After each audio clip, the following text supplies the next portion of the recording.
finds a quick headshot, 15 seconds, you need to defuse quickly and decisively. Pody's still left alive, and Rigon's the problem inside of the bomb site. 1v2 now, defuse kit is not there, trying to stick it. Oh, the lineup to send us to overtime. He's gonna find the flame and going absolutely nuclear. What is going on? W. Oh, as well. Oh my god. But it's an ace.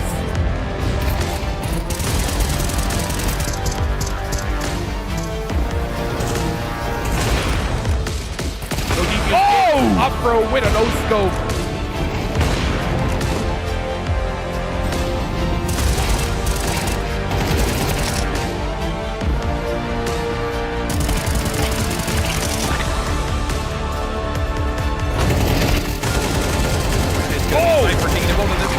Cypher!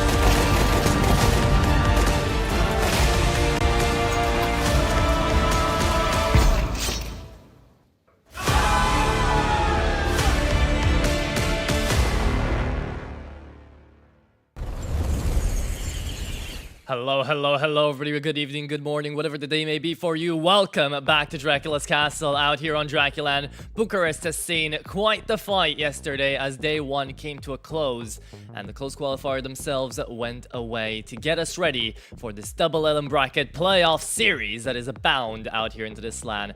My name is Atro, joined with me, Ted. How are we doing this morning? Doing fantastic, man. It was I don't want to say too long of a day yesterday, but it was definitely an exciting one. And now we're going into today with a lot of invitees joining the server. So we are expanding everything here at DraculaN Season 2. We've got many more teams, meaning we get more matches and we got more high-level Counter-Strike coming your way. We've got some big names joining the scene today here in Bucharest, Atro. I can't wait. Us, ourselves on the A broadcast are going to be getting ourselves, can I do a little spoiler? We're going to have ourselves FlyQuest for the first game, which is going to be absolutely a ton of fun. Aza back into the coaching role. Now into the coaching role, right? We've got JKS on the server. We've got Regali here to be bringing in the national pride, of course, but they're going to be going up against the side of Basement Boys. And the whole bracket has been out. You can search it up on HLTV now that we've got the coverage, right? And it's just going to be exciting stuff all around. We're going to have Ecstatic later down today. We're going to have OG starting up. We're going to have all the names you were expecting to be seen out here from the invite list. Now going up head-to-head with the guys that duked it out yesterday. Yeah, absolutely. We're going to take a quick look at the bracket any moment now, but today is where the real battle for the major starts for a lot of those teams, right? We've got teams like FlyQuest that are coming in to get those extra VRS points because of all those LAN tournaments happening in China and in Asia in general. So they're losing a little bit to some of the Asian teams, so they need to compensate, and that's why they're here. You're looking at teams like Passion UA as well that want to solidify their spot in the NA rankings for the major invites. We've got Ecstatic that need a win, and they're actually the one team that's outside of the VRS invite zone for the Budapest major that are closest to making it in. And obviously we've got OG as well trying to get those points. We're going to take a quick recap of what happened yesterday. Obviously we have the Basement Boys that are going to be playing in the first game against FlyQuest, but we've got Nexus as well, Mana, Gen 1 with NBK, with Misuta, a lot of familiar names in there, Joko as well from 3D Max and the ex-coach of 3D Max and Wasink. We've got Hyper Spirit, the Romanian boys. We've got Big Academy with Gobby and QB. We've got Mix as well, the ex-B&E boys with a little bit of addition of Nok and Zero Fix in there. And then we've got the AM lineup of things as well. Obviously, as you can see on your screen right now, Mix and AM being the two teams to make it out of Group B. So yeah, a lot of exciting Counter-Strike, a lot of new names joining the server. I feel like at this point, if we want to have a look at the entire list of big players that are going to be coming in from this day to participate in the double elimination bracket, we're going to need a couple hours just to go through the base storylines. So we're going to go at it as the day progresses. Indeed we are. The main idea being, though, that the teams that did lose at least one of those best of ones, now that you get to see as the groups are popping up, right, the ones that are in the runner-up seat are going to be fighting the higher seeds, which is going to be a little bit of a tougher fight coming through out here for these teams, as the guys that went through the best of ones and managed to make it out cleanly do go up to the last seeded invitee. So it's going to be a more spread out battle towards the beginning, and then the games are going to get closer and closer as the days progress out here in Bucharest, right? Yeah. So it's going to get more and more exciting as time will pass. However, today I feel like it's going to be the real test of force for a lot of these teams, the test of fire maybe for the teams that came through from the groups. Absolutely. It's really important to clarify as well. We're working with a double elimination bracket here. Yes. So even if you lose your opening best of 3, you still have one more to go. And today we're going to have to say goodbye to at least 4 of the teams. As we pointed out, we're going to be focusing on the first round of the upper bracket. And then in the second portion of games, we're going to be taking a look at the lower bracket. All of this is going to take place today. On Friday, we have more Counter-Strike coming up. On Saturday as well. And on Sunday too. This is a really long edition of DraculaN. But that makes me excited, man. I really can't wait for this to get going, and I really can't wait to get deeper and deeper and deeper into the double LM bracket, because we've got some exciting matchups coming up. We're supposedly getting a lot of games between teams that, as we already pointed out, are fighting for their spot at the major, or fighting to make sure that they secure a spot in the major, even if they already have it to some extent. So there's going to be a lot to unravel here, guys, but we're going to take a look at today's schedule and how the bracket is shaping up for the double elimination as we're kicking things off here. As we pointed out, a lot of interesting games to follow. Is there any game in particular, or maybe a couple because there's too many of them, that are getting your interest the most? So I would say definitely our current game today is, of course, going to be one of the most interesting ones with FlyQuest, because we need to see what sort of level they're going to be able to operate against. Like the quote-unquote weakest opposition that we've got out here. Basement Boys went through yesterday, and they really showed up in their group stage. So they could really pull off an upset here, and FlyQuest would be almost taken by surprise. Then I'd say Matesport Nexus is also going to be quite a close one, quite a fun one to watch. And last but not least, I'd have 2 in my mind. Z10 and Gen 1 is definitely going to be a cool one. I think MBK is going to be getting that Nemanja action, as we've been talking about, right? And that's definitely going to be one to watch. And then the Mix versus Synergies game, I think that one's actually going to be the closest one of the first bracket that we're going to get. I feel like Mix is always an interesting team to watch online, right? Because we have all of the old squad from the Bad News Eagles. Exactly. Well, a lot of them, not all of them. Regon and GXX not on this team anymore, but we've got Scenario, we've got Flatro, we've got Synopsy, and as we said, Nok is on there as well.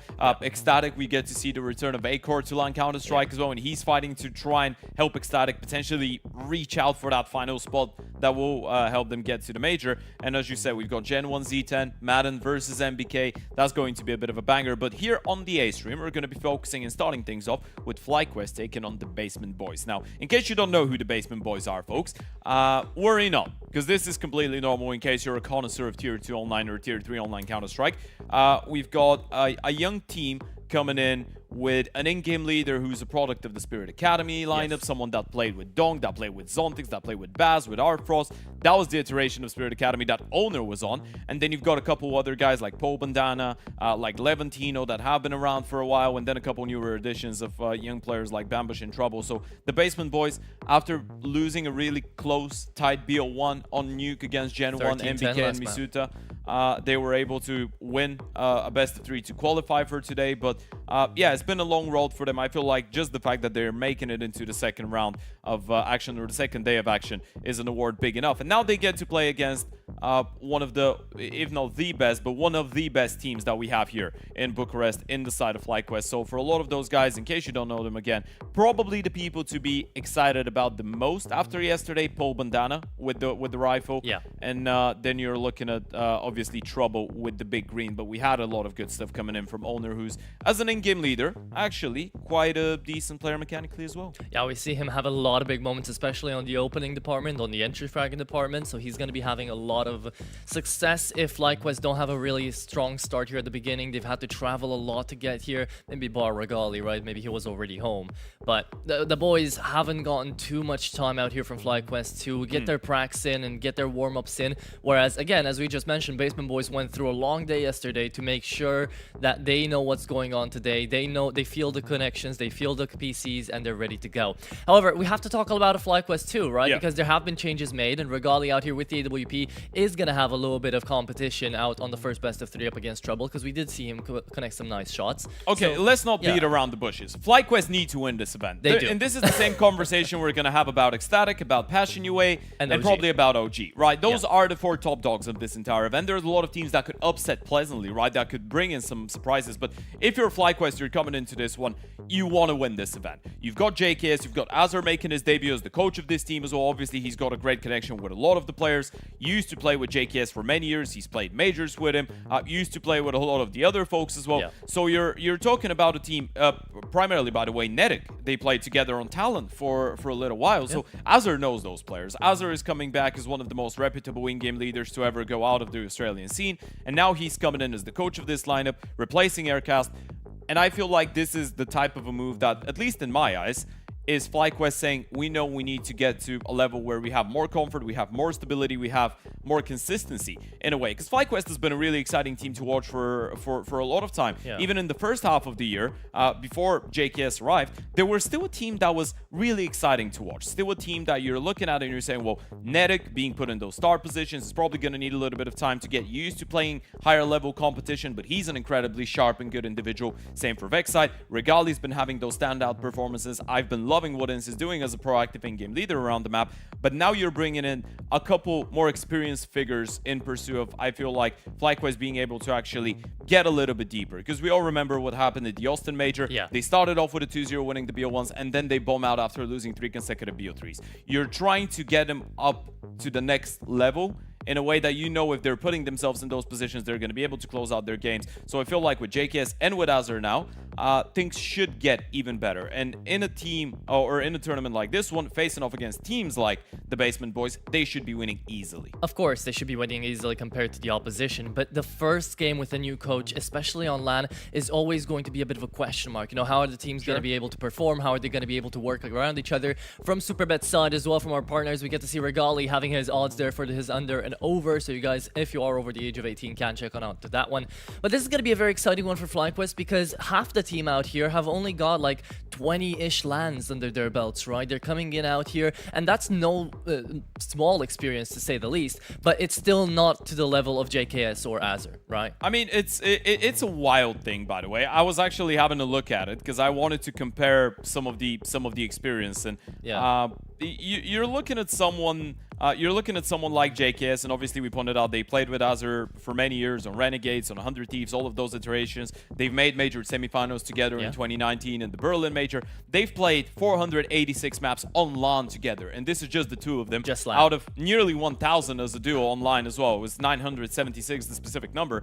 486 maps on LAN together. This is more maps than most, if not all, of the players on the other teams have played in their entire careers, right? And they've played that amount together. You're looking at someone like Ince. He's got 74 LANs in his career, LAN tournaments. And for a lot of those guys on the Basement Boys lineup, this is their first LAN. This is their second, their third, their fourth. They don't have a single player that's got more than 4 LANs registered on HLTV. So this is a massive mismatch when it comes down to experience. But I am still looking forward to seeing them play freed up Counter-Strike. I want to see them with a lot of conviction. I am hoping that those guys are going to be able to give us some of that, I guess, face it experience almost to some extent, because we know that they can play good pack Counter-Strike, right? The strat book is not going to be that deep, but when they group up, when they play simple Counter-Strike, they have heavy hitters, they could be dangerous, especially if the momentum goes their way. And still, you're looking at a FlyQuest team that is expecting to fly over this one. And as you said, it could get a little bit rusty sometimes when you're going into your first LAN game with a new coach, and obviously you want to test things out. We don't really know if the strat book is going to be any different when Azure now is in that coaching role, but this is going to be a good warm-up game. This is what it's supposed to be. It's supposed to be a good warm-up game for Regali individually. It's supposed to be a good warm-up game for the entire FlyQuest team, considering that they haven't actually played so many maps so far, with JKS only 24 of them, and they haven't really played any events since Blast, and they couldn't really make it to the LAN part of it as well, after losing to G2 in Spirit and beating only Legacy. So you're looking at FlyQuest here and expecting to see a good, clean first couple steps into the tournament. Of course, this is, as we mentioned time and time again, we're going to sound like broken windmills, but this is an event they're supposed to win, right? In all theory, coming into it, at the very least, for the first part of the game, for the first part of the bracket, they shouldn't have an issue, right? And coming into it, the man we saw on our screens for quite a good while there, Regali, does have to start things off a bit explosively. I feel like he is almost half the firepower into this squad right now. So if he has an off day, if he... I don't think he'll struggle on home turf, not gonna lie. I think he'll do pretty well. But if he somehow does struggle onto home turf, it's gonna be up to JKS. It's gonna be up to, you know, the Vex site maybe to actually help out in a lot of these angles, to try to get him up and get him built up, get the morale going and the hype moving to manage to connect those shots on the server. All right, we're going to take a quick look at the veto any moment now. Now, this is where things get really interesting because FlyQuest have been experimenting with it a little bit. We've seen a lot of Inferno, we've seen Dust 2, we've seen Nuke, we've seen Ancient since the start of the season. So they've been picking into a couple different maps. I really am looking forward to seeing what the guys on the other side are going to give us because from what we've seen, they were trying to play a lot of Mirage yesterday, the side of the Basement Boys, but it didn't quite work out for them. We had a quick chit-chat with Paul Montana after the end of their last game yesterday, and he said that they might start shying away from Mirage because simply it hasn't really been netting them the results that they were getting initially on it. But yeah, this is going to be a really interesting one. As we said, for the side of FlyQuest, there's been a couple good things, a lot of bad things since the start. I wouldn't even say a lot of bad things since the start of the season. They've been losing to pretty decent teams. I feel like the only best of 3 that you're looking at and thinking they probably could have won that and lost was in Cologne Stage 1 when they lost to Liquid. But they got a map off of Fury, they beat Bait.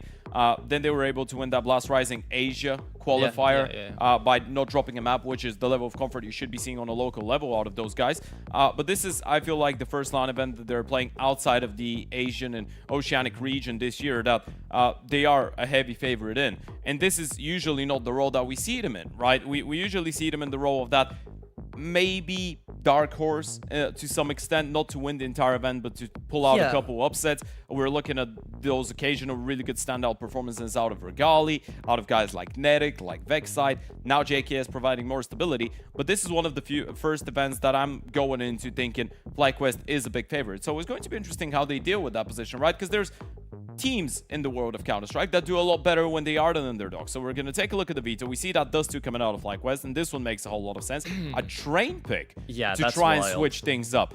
And the reason this is so interesting is because usually FlyQuest perma-train. Yeah, but they decide to go for a nuke removal instead. Maybe because of the nuke game that Basement Boys had yesterday, they thought, okay, we don't really have a lot of backup to go off of the Basement Boys strat book, so let's just go for what they played good with, and we can just try to duel it out on train, right? Especially seeing as first map they decided to pick into Dust 2, they're thinking they're much more better individually to just be able to pug it out towards the end out here. And even though a Mirage might have been more expected, I do believe Paul Bandana yesterday did come through and said that he wants to shy away from Mirage, but at the same time, Mirage was one of their best maps. Sure. Right? So they were surprised that they lost it up against Laser Cats, but still, I feel like maybe, you know, Azza looked at that interview and was like, you know what? I'm not going to pick into Mirage because that's not the safest bet for me right now. And he decided to go for something risky and maybe for something that will pay off into a map that they haven't managed to play almost at all in this season out here, FlyQuest. Yeah, no, they haven't played it at all. This is their permaban. Yeah, this is their first. Yeah, it's their permaban. I mean, it's they haven't played it in a while. I mean, JK has just played one train with Liquid. That was against Eternal Fire. And then the previous time he played it, he was on Complexity. That was in 2021. Whoa. So throughout the last 4 years, JKS has played one map of train. And now he's doing it on LAN. Yeah, this is going to be a really exciting one. We don't really know what to be expecting out of this for the side of FlyQuest. The one thing that I remember was that Renegades and 100 Thieves were notoriously pretty decent when it came down to train. It wasn't their go-to, but especially I think 2018, they were playing a whole lot of train. Yeah, but that was a different meta though. Yeah, obviously it's a different game. Obviously it's a long time ago, but just for history context, this is going to be a really interesting one from the side of the Aussies. Yeah, I'm really intrigued to see how it goes out. Yeah, I'm really excited as well, and this is going to be clearly an explosive best of 3 to start off the morning with, right? Because if you start off on Dust 2 and everybody feels really good, you might get to see those owner triple kills again on the entries. You might get to see maybe Regali going on out, on long, on mid, just having a lot of fun, and that's what we're here to see, right? We're looking on down to Levantino bringing the hype, the JKS bringing the hype, to be having a lot of shouting moments. If you're looking at JKS to bring in the hype, I think you're going to be disappointed. Well, you know what? There's the Aussie boys. He can bring a lot more to the table, but maybe not the hype. The Aussie boys usually bring a lot of hype, though. That's the fun part, right? So we'll see how it is. All right, we just got a quick update that we are going to be delaying this one just a little bit shortly, but we're still going to be here. We're still going to be talking. I am really looking forward to this for a bunch of reasons, and I'm not going to lie to you. The majority of them are on the side of FlyQuest, even though I am again someone that usually thinks it is worth it looking into the lower echelons of European online Counter-Strike. There's a lot because there's a lot of talent in there. Yeah. I still feel like FlyQuest is the one that I'm particularly interested in because, again, going back to what we already said, they always have been a team that can play incredibly entertaining Counter-Strike. But if we have to narrow it down to individuals, we can bring the context over to the first map now of Dust 2. We're going to be kicking things off on the one map that I think for FlyQuest has been incredibly solid for the last couple of months. And I think a lot of it has to do with the fact that Regalia is usually quite a good Dust 2 player as well, right? You've seen some of the previous games that they've played on the map, and this is probably the one map on which you'd say they have an opportunity to beat some of the better teams in the world. Obviously, I know the last time they played it against Spirit, it didn't quite work out that well, Spirit, and they got only 5 rounds, but this is Spirit with Donk, right? But at the start of the year, start of the season, Cologne, they win it against Fury in an overtime endeavor. They beat Bait on it 13-10, then they beat Liquid on it 13-3. So there's been a couple good results, and we already mentioned that Blast Rising Asia tournament. They were able to beat both Alter Ego and Eruption, well, actually destroy them when it came down to Dust 2. So I feel like this is the comfort ground of FlyQuest. I feel like if there was a single map for them to play as their opening of a tournament, that would be it. And going into it, it should be a Regaldi masterclass, right? This is only his 3rd LAN event in Bucharest, but in his entire career. But he has played a lot of Counter-Strike here, so you're expecting him to be feeling that home ground advantage to some extent. Feel like there's some national pride to the fact that he's playing a LAN in his own country. Lovely graphics, by the way. Shout out to production. Amazing, yeah. We're seeing the record that we were just talking about. Exactly, absolutely lovely. See, this is the thing as well coming into it, is the fact that the expectations should be set like that. Basement Boys are the underdogs, big underdogs coming into a best of 3 like this, and that's why the story can get so interesting. The more we go into the rounds, any round they pick up is a victory. Any round they get is going to be a morale boost, right? To just try to move them forward, see that, hey, we can do it up against the best of the best out here that we have on the LAN, right? So, you know what? They have nothing to lose, all standing to gain, and that's why this is going to be an exciting best of 3, I feel like, for both the Basement Boys and for FlyQuest as well, because this, as much of a warm-up game as it should be, anything can still happen. So you I think it's still wild, because you are, I mean, if we try to find a little bit of, I guess, optimism, some positives for the side of the Basement Boys. This is a CAS team playing either Mirage or Dust 2. They should be good on it. I mean, they should be able to bring something to the table. I know it's not usually something that we see too much out of them, but that's because they don't really play too many officials, right? Because they're outside of the VRS zone. So now that you're playing this LAN and you get those wins, we're expecting them to get more invites and start getting more and more involved with the scene in the months to follow or the weeks to follow. But the thing is, you're looking at guys like, let's say, Paul Bandana individually. He's always been a really big threat in online Counter-Strike. This is going to be a bit of a trial by fire for Trouble as well on that big green, a pretty inexperienced Opper joining just at the start of the year to this project. And prior to it, he spent a couple months on a team called Black, which didn't really play officials. He played just a handful of maps. So you're talking about a bunch of unexperienced guys that are coming in, bringing the fire, being able to go past the group stage, winning some close games, now probably feeling really, really good going into this one. And the best thing for them is that they probably feel like they've got nothing to lose against a team like FlyQuest. So you can play freed up Counter-Strike, you start chaining up consecutive rounds. The pressure is going to be on FlyQuest. If we even get there, we shouldn't, realistically speaking. But hey, man, I wanna have an open mind and open heart going into a game like this. Everyone does. That's the fun part, right? Because 100% FlyQuest, letting Train go past, they've figured this out, that this is how they want to play it. This could even be like a false sense of security for the Basement Boys, thinking, okay, we're gonna get to go on Train, we're gonna get to actually have a chance maybe on map 2, and then boom, this is all they've practiced for like the last week. Maybe FlyQuest, you know, just getting ready for this tournament. Who knows, really, coming into it. But I mean, realistically, it should be a really clean 2-0 in favor of FlyQuest. Yes.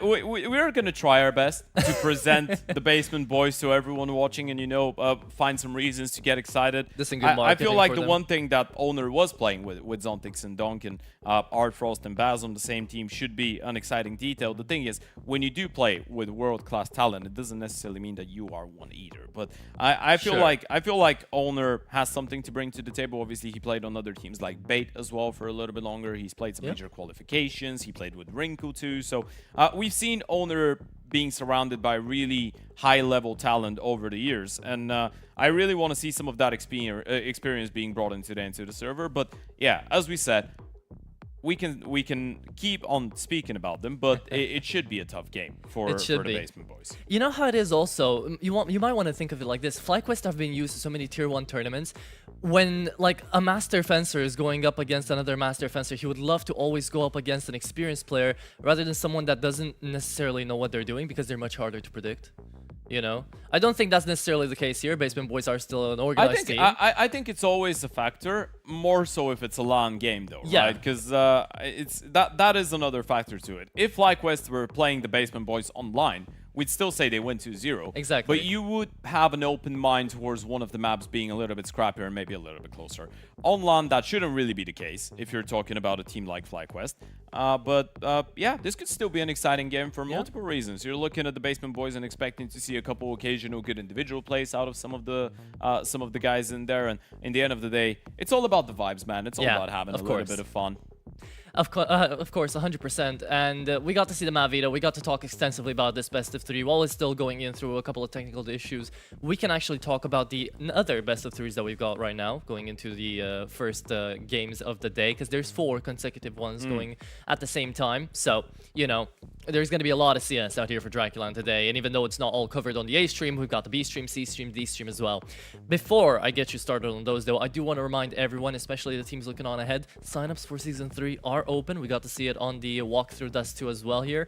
So those are only 16 spots to be grabbed up. It's going to be more LAN events out here, more VRS points, and more chances for teams like the Basement Boys to get into that VRS range, right? To be able to put themselves up into a good showing, market themselves, and maybe get a couple of extra invites.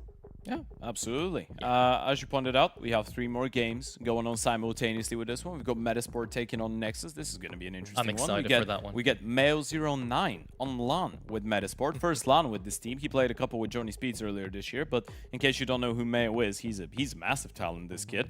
So I'm looking forward to seeing him play against Nexus, who dropped 1 round yesterday across their 2 BO1s to make it here. So you could tell that they didn't have to face the most severe of competition, as the first team they played, I think, was a bunch of folks that were just Level vibing, 10s. you know, low level 10s. Yeah. 2K elo, 2.1 2K elo, but they came to LAN, they showed up. Hey, man, it's all about putting yourself out there, you know. But yeah, we've got Passion UA playing against Mana, the Balkan team. Yeah. We've got the brother of Scenari on there, so we've got a bit of a family reunion, I guess, on LAN. But Passion, again, one of those teams that you're looking at and saying, well, they probably should be in the contention to actually win this entire event. Then, as we said, we've got Zero Tenacity taking on Gen 1, Madden versus MBK, Misuta as well on that Gen 1 team. Crazy. With Sync and Joko from 3D Max.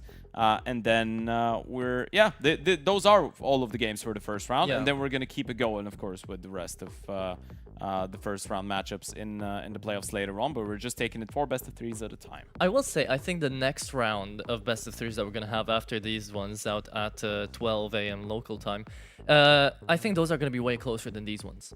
I think Metisport next is going to be a close one. FlyQuest should, in theory, take 2-0 out here. But that recent Hyperspirit game, I really don't know what to think about it. I think the Sinners I told you we were game... going to say Passion UA Mana for a second. I was going to call you out crazy on the spot. No. All right. No way. No, the Sinners Mix one, I think, is going to be the closest one of the day. OGAM should go 2-0, right, in all theory. But you never know. Maybe a map does get passed. Yeah, I think it's just going to be exciting Counter-Strike all around today. I'm really excited to see what the boys are cooking up, what the coaches are cooking up, right? And with vetoes like this to start off the day, you never really know what to expect. There's no stability in here anymore. It's all just for the sake of entertainment. I mean, there should be stability. You have good teams. Yeah, FlyQuest should be able to provide stability to those tournaments. I mean, this is the type of tournament where you could potentially see. So, okay, we're gonna go on a bit of a rant because we have a technical timeout going on. So we're gonna go podcast mode. For someone like Nedic, who was brought in, and he's a great talent. He's a really good, sick individual mechanically.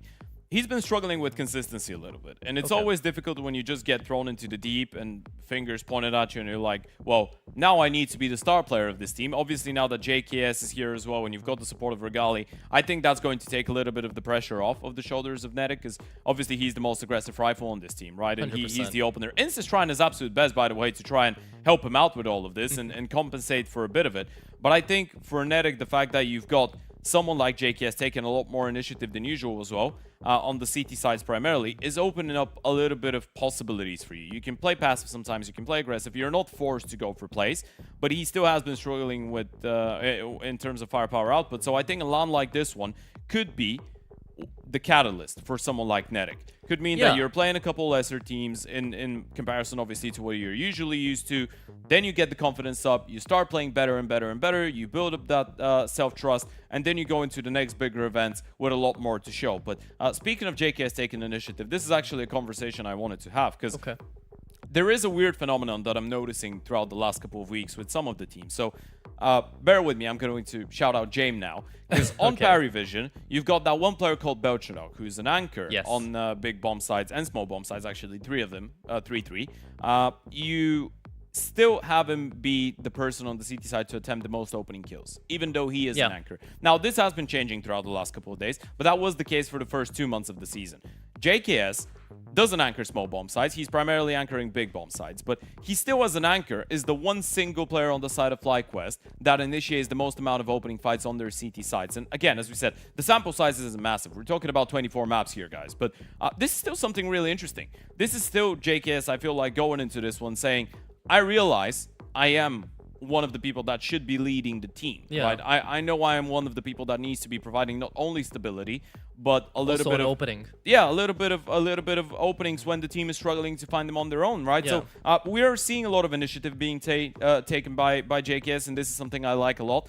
I feel like the one thing I'm lacking, though, and I'm taking a look at Regali for this one, is the fact that he's not really going for too many opening kills. See, that's the thing, though. When you're talking about James and you're trying to compare the anchor positions out here for Parivision and a team like FlyQuest, there are a couple of similarities in the sense that JKS is allowed to go for a lot of those opening frags onto the anchor roles because you've got a semi-passive opper like Regali. James is full passive, right? We know it's James time all the time. I mean, at this point, I'd call Regali a pretty passive opper as well. Yeah, exactly. He's got Regali is the person on the CT sides of FlyQuest to attempt the least amount of opening kills. Exactly, and because of that, it is crazy, but it plays very well into their playstyle, because if JKS is allowed to be a bit aggressive into the big bomb sites, then an opper like Regali can come back if need be, rotate around himself back to the open big bomb site, and try to play with that advantage of the mid-range, long-range with the AWP, and try to hold down the bomb site. That's kind of the idea for James as well, when he's sending Belchanok out to just go kill, right? Because half the time it works, the other half the time James is just to clarify, what we're doing right now, we're not comparing Regali and James oppers, or Belchanok and JKS, but just the obviously ideas. the ideology, I think it could be a little bit different, but I feel like the difference is because you're looking at Regali in his essence, in his nature, is an aggressive opper. He's a flashy guy. He's not a guy that should be standing behind and not being involved in the first 30-40 seconds of the round, or at least this is not how he's been playing throughout his entire career. So I feel like for that type of an event, this is one of the things that we're talking about personal preference here, Atro. I really want to see Regali be a little bit more involved, and obviously there could be an idea that, as you pointed out, JKS being aggressive means that Regali is going to be that backup option, and maybe he's going to be involved a lot more in the second fights, the third fights of around, not as much in the first ones. And it's difficult to be the opper on a team that has someone like Inz, who's a really proactive in-game leader, an aggressive rifle like Netic, and again, other guys like Vextide and JKS that are also taking initiative. But Regali is still the type of an opper that I feel like could unleash his full potential whenever he's provided with that freedom. Now, saying all of this, he is a good opper in the clutch, and he's been having some good performances so far this year, especially that game against Legacy that we brought out that they played during Blast. He had that great Inferno where he dropped, what, a 27 and 13. He was over 12% swing. And doesn't he but have this is one of the maps on which he's allowed to actually go for some opening fights. Yeah, and doesn't he have like one of the best round swings out here for FlyQuest anyways, right? Yeah. So that's the thing, right? Coming into it, you need to have someone in the back line. If that just ends up to be Regali, well, so be it. You're trying to put Netic into that star player role, you've got to make some space for him, right? And if JKS has to go a bit more aggressive, and just because that's how the nature of how the tier 1 tournaments have been going for FlyQuest, then might as well this LAN maybe is going to be a bit of a difference maker. This may be one where Azza is going to be looking and saying, you know what, boys? I want you guys to try out something. All right, you know what? I'm going to start a different conversation, and we want to apologize for to everyone in chat, but unfortunately we can't hit it with the good old exclamation mark caster start game, because we can't do that. We wish. How are you feeling about Azza as a coach? Myself, you know, I think I don't have enough experience casting FlyQuests and Azza specifically to say, oh yeah, I think this is great, or oh no, I think this is not a good idea. I think FlyQuest needed to change. I think Azza moving into the coaching role is a nice call out. But Ins has been an IGL for what? A year now from the minus Dexter scene? Less, right? yeah, a couple months. So now a little bit over half a year. You're bringing in an IGL that, sure, he's been around the team for a while, he knows what he's doing, but now you have a semi-new coach as well. I don't think Azza has ever been in the coaching role before this, nope. right? Exactly. So you're bringing in a new coach, you're bringing in a semi-new IGL. Your whole entire structure is going to be either taken from your past or you're going to have to rebuild from the ground up. For FlyQuest, in tournaments like this, that's not a problem. This is the time you have to do that. This is the time you can build up that strat book. But if you're going to try to go on a blast on over towards, you know, any majors that you might try to make, that's not really going to cut it, I think. Well, not cut it. I think it's going to be a little bit tougher than you're making it for yourself. To be fair, I think it's open for interpretation, because obviously, as they're now coming in as a coach, there's going to be a lot of... Obviously, he has some ideology as an in-game leader into how he wants the game to be approached, but you can try and find the sweet spot with Ints, and I feel like he's one of the key people to help Azur throughout the process of, you know, transitioning into a coach. Ints is, when you compare him to Dexter, for example, he's a lot more self-sacrificial in a way. He's not putting himself in the center of everything that's going on, or even if he is, he's just throwing himself out there, and he's, I think, given a lot more space and freedom to all of the support players. IGL. And I feel like this is something that Azur could resonate with really well, because that's the type of an in-game leader he was, right? And you're bringing in someone that knows all of those guys. He's got a good, maybe even a great personal relationship with JKS, and he knows, obviously he's played with Netic before, so he knows him, and we were talking about how Netic is struggling with consistency. Maybe Azur can help him get even more comfortable as someone that he knows from the earlier stages of his career. And Azur, in general, is someone that has been on the professional scene since 2012.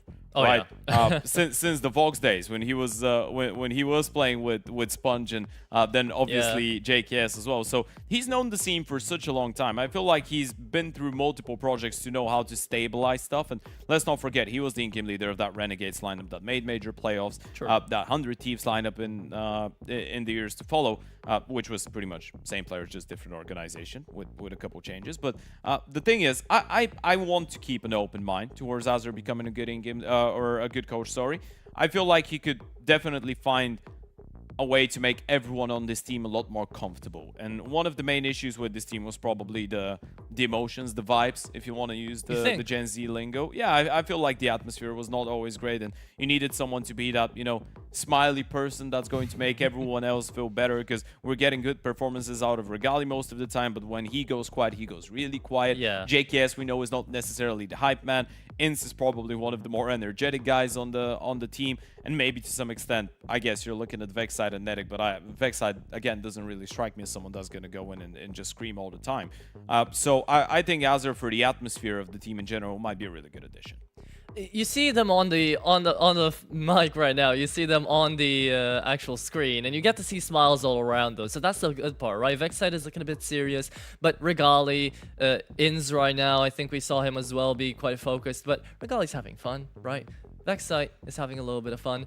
There will be the good vibes to come through. It is the LAN after all. That's the moment. That's the vibe you bring back. I've got some good news for everyone. Okay. We're not quite starting yet, I don't think, but we've got everyone on the server. Okay, everyone's got their headsets on, and some of them have even purchased armors and a little bit of utility. So maybe starting soon. Maybe starting soon indeed. So we've gone through extensive lengths talking about the team that we can talk about here on FlyQuest. We've talked about the Basement Boys quite a little bit. Now I feel like it's the time for us, before the game is gonna start, to bring a little bit of hype for both of these teams. Remind us what's at stake, Ted. Remind us what both of these teams are fighting for, and how we're gonna get excited ourselves. We'll be watching this first best of 3 of the day. The Basement Boys are fighting to get out of the basement. They are. FlyQuest are fighting not to be a disappointment. Here you go. Thank you. I mean, yeah, that's pretty much it for the teams themselves. I guess so. With all the VRS points on the line and everything, at the end of the day, you know, we're here to watch some good Counter-Strike. And I feel like if the Basement Boys can provide, then that is going to be a huge confidence booster. Yeah, I mean, again, Basement Boys should be. It's just funny, man. It's just funny. I want to imagine the expression on the faces of FlyQuest when they were told, "Who are we going to be playing on day 1 of DraculaN?" What's our first seed? Yeah. Well, you're playing Basement Boys. You're going up in the basement, lads. It sounds like a great thing to hear on a morning, isn't it? Yeah. They might have actually figured it out last night. We figured it out last night. So, I don't know about them. But, oh my goodness! Speaking into will, and it shall happen, here we are. First best of 3 of the day, ladies and gentlemen, DraculaN is starting officially its second day. Dust 2 on the line, Basement Boys CT side, FlyQuest T side. We're ready to move out here, Ted. All right, let's have a look. We've got a singular smoke, a couple flashes, going out long for the start of it. Bomb already in towards the tunnels, though. So this is looking like a bit of a fake Karoo here. Try and get as much attention as possible out of the CT side, force a couple extra rotations, and then bounce back in towards that B-bomb side, potentially. No opening frags just yet. It is going to be Owner out here to be manning the A-bomb site. We'll have a little bit of support in from short. Might as well go A now. Yeah, you've got the bomb really side. Aggressive out there from Trouble to get all the way deep into short. You have got the bomb site, yet the player with the bomb is stuck on middle with 2 of his teammates. Levantino here to hold, no taps connected upon yet. It is going to be the anchor player to go down, and the short player fighting! Oh, Basement Boys, maybe a bit too aggressive. Bambosh, good for 2. But it's down to Paul Bandana on 15 HP. There's just no way, right? There's just no way. Stuck and down between a rock and a hard place. That's the pistol round here for FlyQuest. That's a bit of a funny one, because you're hoping that you bait out the rotations, and then you've got the 2 players in towards tunnels, and they're like, well, you've just walked onto the bomb side. You can see 1 player on short. We're actually going to try and come back, but then the CTs from the A-bomb side forfeited to go over towards short. All the rotations are coming through middle, so we just witnessed a 5v5 showdown on mid for FlyQuest to try and win by getting the kills. Basement Boys positioned themselves not too badly for this one, but still, we get a team ace out of the T's. It's a good old start. It was a nice idea, right, to try to crunch down the middle, maybe take the guys down with the bomb, but just FlyQuest shot a little bit better. So now, shouldn't be too big of an issue to just wipe those USPs clean off the map. JKS looking to stat pad a little bit, if you like. He's up to 5 kills, and FlyQuest up to the 2nd round. There you go, Mr. Savage. Getting that nice, easy KD early on the Ecos. First buy round coming in for the CT side. This is going to be hopefully an exciting one. We get a bunch of M4s, not as much utility, but it's decent. A bit of a bonus being rocked in by the T's. Gallows all over the place. Got a bit of a long spawn out of JKS. See if he wants to use it. Now that Season 2 is coming up and we finally got HLV coverage, there might be a lot of new people that are joining on in, so remember to follow. And here comes the fight in towards long. JKS wanting to get really deep inside of that smoke. He's got an amazing position to just wait on down. They have no idea. Another flash needs to come to help him out, though. JKS takes the first, traded by the 2nd. Yeah, ahead of the timing. You've spotted the 2nd player in towards long now, though, so you know you've got a bit of a gap. Maximum 1 player defending that A-bomb site right now. On for the util setup, that's going to be a smoke in for box for the elbow. And see, Basement Boys are doing it again. They've got the position, they're just going to go forwards instead of moving back to the bomb side. They've dropped the bomb side and they're playing for a retake, 4v4 here. This is not bad for the side of FlyQuest, though. You still got Nedic lurking in towards lowers. Can cut off a rotation if you can find a player that moves in. Paul Bandana, I don't think he'll fully commit to this. We'll go through CT. But the long players are the ones you have to watch out for. Those are going to be the guys on first contact. Nedic can have a bit of a backstab in towards CT any moment now. They're still holding for it. It's all about the timing. Speaking of timing, no defuse get out here for the CT side. They've got to get in a bit quicker. Trouble, good for Vex side, but still stuck into the bomb side. There will be Mr. Inns here just to hold on Ninja. Smoke no on kit. down, and no kit yet again. Yeah, you're running out of time. You're running out of options. You have to go stick it. It's just a 2v2, spamming away. That's the round gone and out. Looking for frags. Bambosh finds the lineup. At least damage will be inflicted, but it's still around here for FlyQuest. Yeah, Bambush actually, oh no, Trouble, able to survive on 1 HP, Bambush on 14, so you keep 2 of those guns, but still a pretty good one out of FlyQuest. It felt like the Basement Boys were just a little bit too late to show up to the party. Good work coming out of Nedic, getting that 1 kill to stabilize. Absolutely needed it, and they will hit him with the secondary investment as well. You get all 5 kills, and this is bonus cash for all the CTs, mind you. You're getting $50 in the bank account of every single player for each kill, so that's $250 for per person for the previous round. Yeah, nice little boost out there onto Suicide for Regali. Saw that no one was down onto lower, so now you just push up mid. Talk me through Bambosh a little bit, right? Because yesterday he didn't have the best performance out of everyone, but he did start to get into his rhythm towards the last map. Sure, yeah. A Polish player finding himself on a Ukrainian team. That's what I can say. It's a bit of a weird one. He was on 9 Academy for a little while in 2024. Actually did play a couple maps with the 9 main team as well. That was right after 9 sold the main part of their core over to ENTS. in 2024, right? He was playing with Minio, with K, with MHL, with Tomiko, pretty much everyone that stood behind after Hades, Kyler, and the last name escaped my mind. Hades, Kyler, and K, was it? No, K stayed. Goofy. Goofy, yeah. Yeah. That was a slow burner. Entry into the A bomb site yet again. FlyQuest just getting it for free. 1 from CT, 2 from Long. Still to be the case, still to be the setup out here for the Basement Boys. This time around, they're just looking for an earlier frag, but they just can't find it. Regali, yet again, goes down Long, kills 1, spots the second. It's an easy round. Yeah. You need to call this one off. Yeah. You don't really have a lot of utility. I mean, you've got a bunch of flashes, a molly, and a smoke, but you're in a 4v5. Your long player has been spotted, and Babush has seen Regali just hold on to this angle with Diop, so you're calling this one off. You don't really have short control. You were just coming in from CT or fighting short, so never going to win a round like this. If anything, it shows that they are willing to let go of situations that they know are not favorable. This is a really clean one to win for Fly. Yeah. Yet again, though, short was kind of left open, right? In contradiction to the initial first or second round here for the Basement Boys, where they went up with 2 people short. Now they went with 2 people long, yet again, just like the previous round. So they just keep recycling this buddy system, trying to move into the bomb sites, hoping they hit the nail on the head. But so far, 4 rounds gone past, and they haven't hit it once. Yeah, so far so good. You keep all 5 alive in the previous round. Money's going to be looking pretty good, and as we said, it's all about gaining confidence and winning those games as cleanly as possible if you're FlyQuest. You are in the same bracket with Metasport and Nexus as well, so there's a really good opportunity that they make it into the upper semis pretty cleanly. And as of right now, by the way, that's a quick update out of one of the other games. Mana is 7-0 up against Passion UA. God damn, okay. Wow. That's one that you're not expecting. Ends on the first stop there on the entry towards Long, doesn't connect onto the kill, so the Basement Boys are going to be moving away from that side of the map. Don't want to deal with that, thinking it's Regali needs to take the peak. And again, look, their buddy systeming it up in towards short. They want to crunch on down to middle, but FlyQuest are completely waiting for them. Yeah, they're just about pushing them back with utility, just playing pretty protocolly correct Counter-Strike right now. Baiting the CTs into some mistakes. The D-Flash is going to come through. Bamber's looking for a kill. Fully blinded, actually. Perfectly executed by the CTs. Well done. Good flashes out of trouble, yeah, to manage to find them both on shore, but now you're left on a 3v5 FlyQuest. First round where they might be in peril.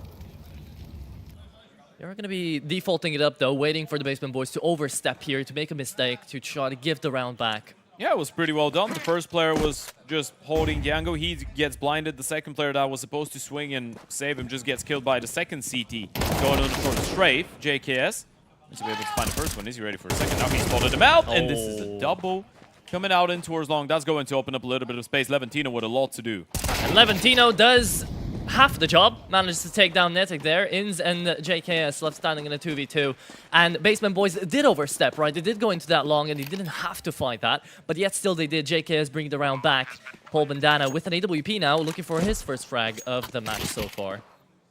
Gonna swap back to the AK. 2 players out of ramp, and Owner manages to win his individual duel. It's up to JKS. Needs the quad to win this one out. Half HP remaining after the spot out in towards short. Nade on down, and he knows that right now his information is gained. He is on CT. Can't do anything about this. Owner's holding him down. Oh, amazing headshot. Looking in for the jump. Can't find it. Glock out and trying to deny. Oh my goodness, JKS. Gives a round away to the Basement Boys. Welcome to the Basement Boys. What a round. Nearly pulled it off. Just stuck it. Yeah, needed a couple jumping shots. Got ahead of the smoke. Got the kill. Really snappy shooting coming out of JKS. And let's not forget, that was a 3v5 round for FlyQuest. They were still able to get 4 kills and a bomb plan out of it, so I'd say it's pretty decently done. A 1v2 first for JKS that he wins, and almost another one that he pulls off. If the headshot actually did connect from the AK. Round 6 now. Money's not an issue for the T side, of course, even though they lose a round. FlyQuest have loved these A pops. They've just gone A. Haven't seen a single B yet.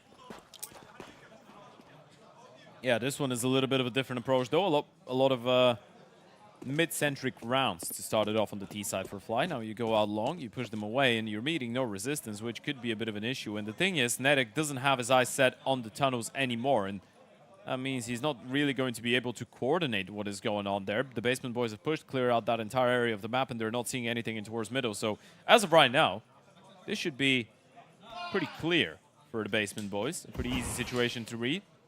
Oh, trouble.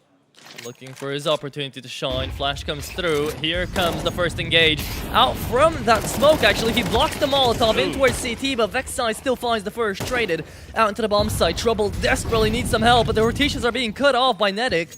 As he manages to find one, the bomb site has been forfeited. Trouble playing Elbow to just try to get some support from his teammates. Too late. That's a big one. That's a big pickup out of Regali. Trouble probably needed to play this one a little bit more passive. Now he's lost his life. His two teammates coming out of short need to do it all. They're low on HP. Po Bandana leading the charge. Lurking around the smokes. Po able to find the first one. Bomb will go down. And now you know Po Bandana is coming in close.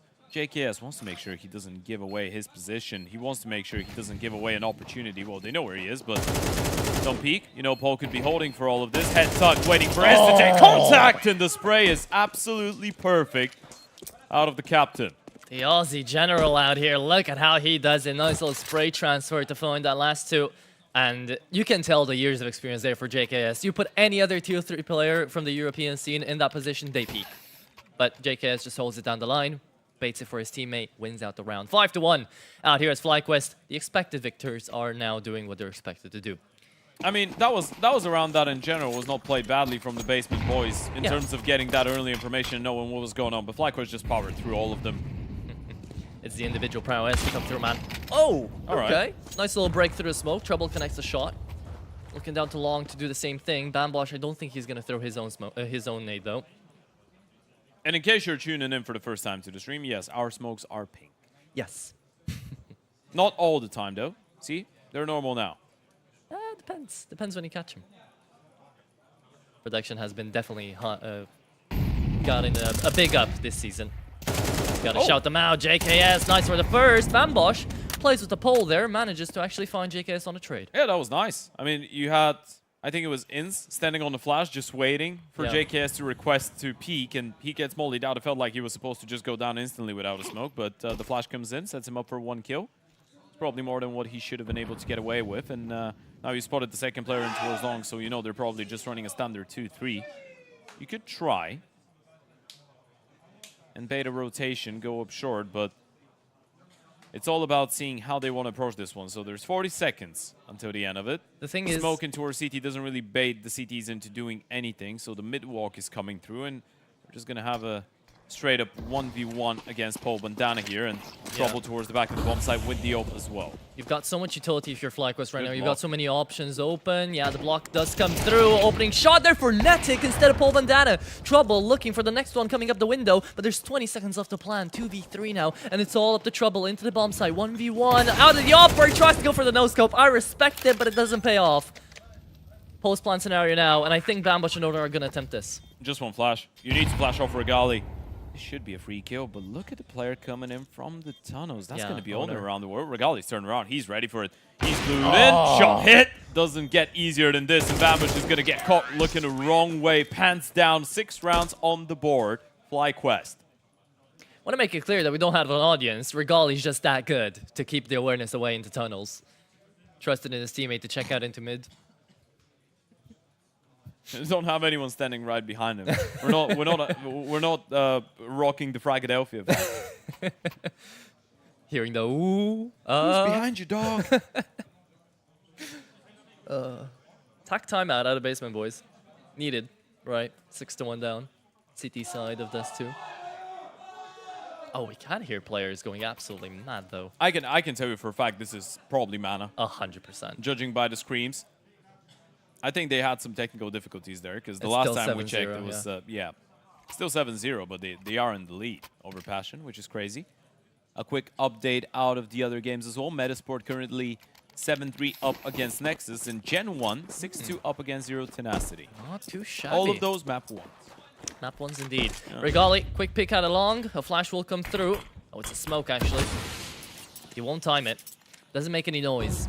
The MP9s, they do take the position out here on blue, but it is going to be the basement boys. See, this is a good adaptation coming out of FlyQuest here. You know the money's going to be a little bit worse for on the CT side, and you know JKS has been causing a lot of trouble going out all alone in tours long, so it does make a lot of sense for the basement boys to want to punish that. So this time around, you just set up Regali for a potential early peak, and you don't really want to give them the close fights, and you can see JKS being a lot more conservative, but they're still looking to retake long later on.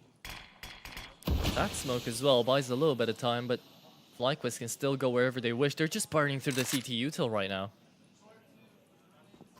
This one feels a little bit iffy to go out. And I feel like you probably want to leave JKS here to just hold on and slow things down a little bit more. Going out late could be dangerous here. You know there was one player on the right-hand side. It's all about whether they clear out the back of the doors or not. See, the thing is, time is ticking, and that is going to start getting to FlyQuest. They've got short open. This could be tricky. Oh, an MP9 They've heard the waiting. steps of him leave. It's a bait. They'll clear him out now. Oh, there you go. Bambosh, good for the first. It's Regali on the op on the second. Jumping hot shot does connect. Inz is going to fall. Levantino with a nade. 30 seconds, and Regali's got to run. He's got the bomb. They're going to be moving up into shore, but Basement Boys, this is the... They think it's B. This is Look the at best the players round from they've A. got. They've Yeah. started rotating down CT spawn. They've heard the steps of the Oh. one player backing up from long. They didn't realize he's doing that just because he's alone. It's too risky. They're still going A. No way, but they've moved quick enough, so now the CT players are still here. Owner looking to deny with that MP9. Will go through the smoke. He's still in the box. Hasn't been spotted. 10 seconds to deny the bomb here. Finds Vexai. Instead goes for the CT player. Out from shore. Levantino's checked, but not connected upon. And Regali, one man standing. 1v3 is going to fall before the bomb. Does manage to, do too much damage.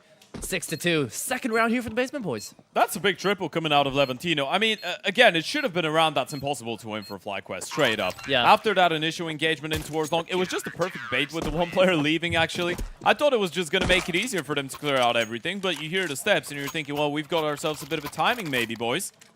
Not quite. The follow-up nade as well, and then you saw the moment of confusion on the side of the Basement Boys, hearing the steps of Regali leave from long. They just thought they were just going to double back in towards B with 20 seconds left, but not quite the case. Still, a close round. Super Bet brought forth our player of the match so far there, JKS. His over and unders, if you want to go check it out. And another fight down long. Man, FlyQuest really love this A position. They're just going at him. Mac 10 full out. Inz decided to just go for a quicker round here. Leads us in 3v3. Trouble has got a lot of work to do. And a headshot onto JKS. Another. And wanted to go for the last one as well. It's Regali in a 1v2. He's got the Galil in hand. The flash called out the peak. Was ready, but Paul Bandana wipes him off clean. Yeah, it felt like it was a really weird one, right? The flashes were really good out of FlyQuest, chasing them down with the Mac 10, able to get a kill, but then Trouble just goes absolutely nuclear with the ult. They knew exactly where he was as well, by the way. They mulled him off. He's just going for the double peek, able to get 2 kills out of it. 3 peek and fight after fight. 8 kills for Trouble, 9 for Bambush, but it's been a bit of a team effort. The Basement Boys now really bringing the fight over to FlyQuest. This is probably going to be 4 rounds on that CT side. Yeah, first Unless the Deagles do something. Come on, man. And the clocks. They have. They have before. Let's see, who's going to be the one? Yeah, Inz. Nope. Is not the one. That's what you meant to say. Let me finish. Yeah. It's Regali, man. Trust me. If you can do it with an op, you can do it with a dig. Look at it. Out into mid, Trouble. Gonna be aggressive. MP9. Can he spam them all down? Only 30 bullets there. JKS is gonna get it. Never mind.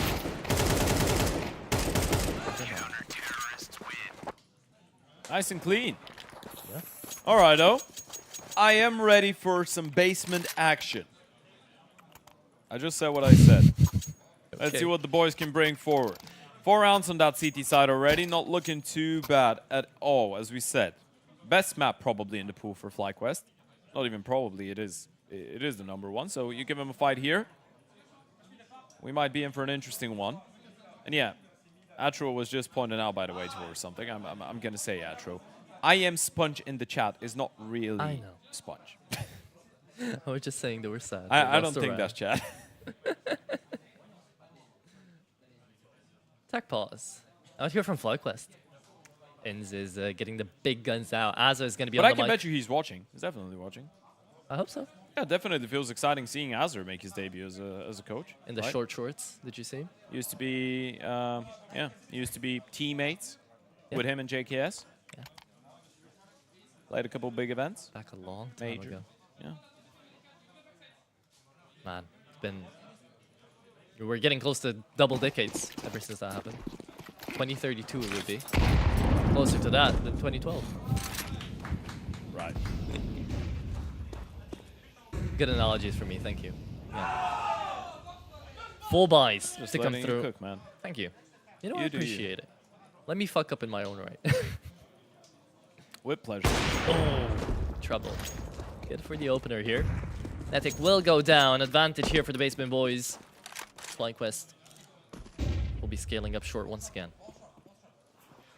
It's good that they're trying to bring in some creative stuff into the play here, the Basement Boys. It feels like the #1 on the bullet point list was, let's try and deal with them when they're going out long early. The moment that we do that, we can have a little bit, and they're still starting with more people in towards long, but we can start throwing in some more creativity into the mix. Trouble, boosted on the box, able to get that kill on the deeper angle as well. Not usually the one you're looking for most of the time, just because it's such a difficult position to actually get out of if you're getting double peeked from lower, which a lot of people do. So able to get away with it this time around, and now FlyQuest thrown into the situation where crisscross smokes are going to be in place, and they go in towards B, but there's still 2 CTs here. Yeah, finally, first time Polbandana's going to get to see some action at the beginning of the round. Where can you call this one the beginning? Good flashes to come around. Molotov makes a lot of noise, and it's Polbandana only good for one, though. Had the spray ready to go there. Could have found more. It's JKS, last man standing, 1v3 to come through. Well, Vexite, he's on 7. Kind of counted him out of the round, but he does get to plant the bomb before Levantino picks out into window. Damn Bosch. Oh, you know what? Actually, it is Chap. See? That is a great name. Okay, let's see.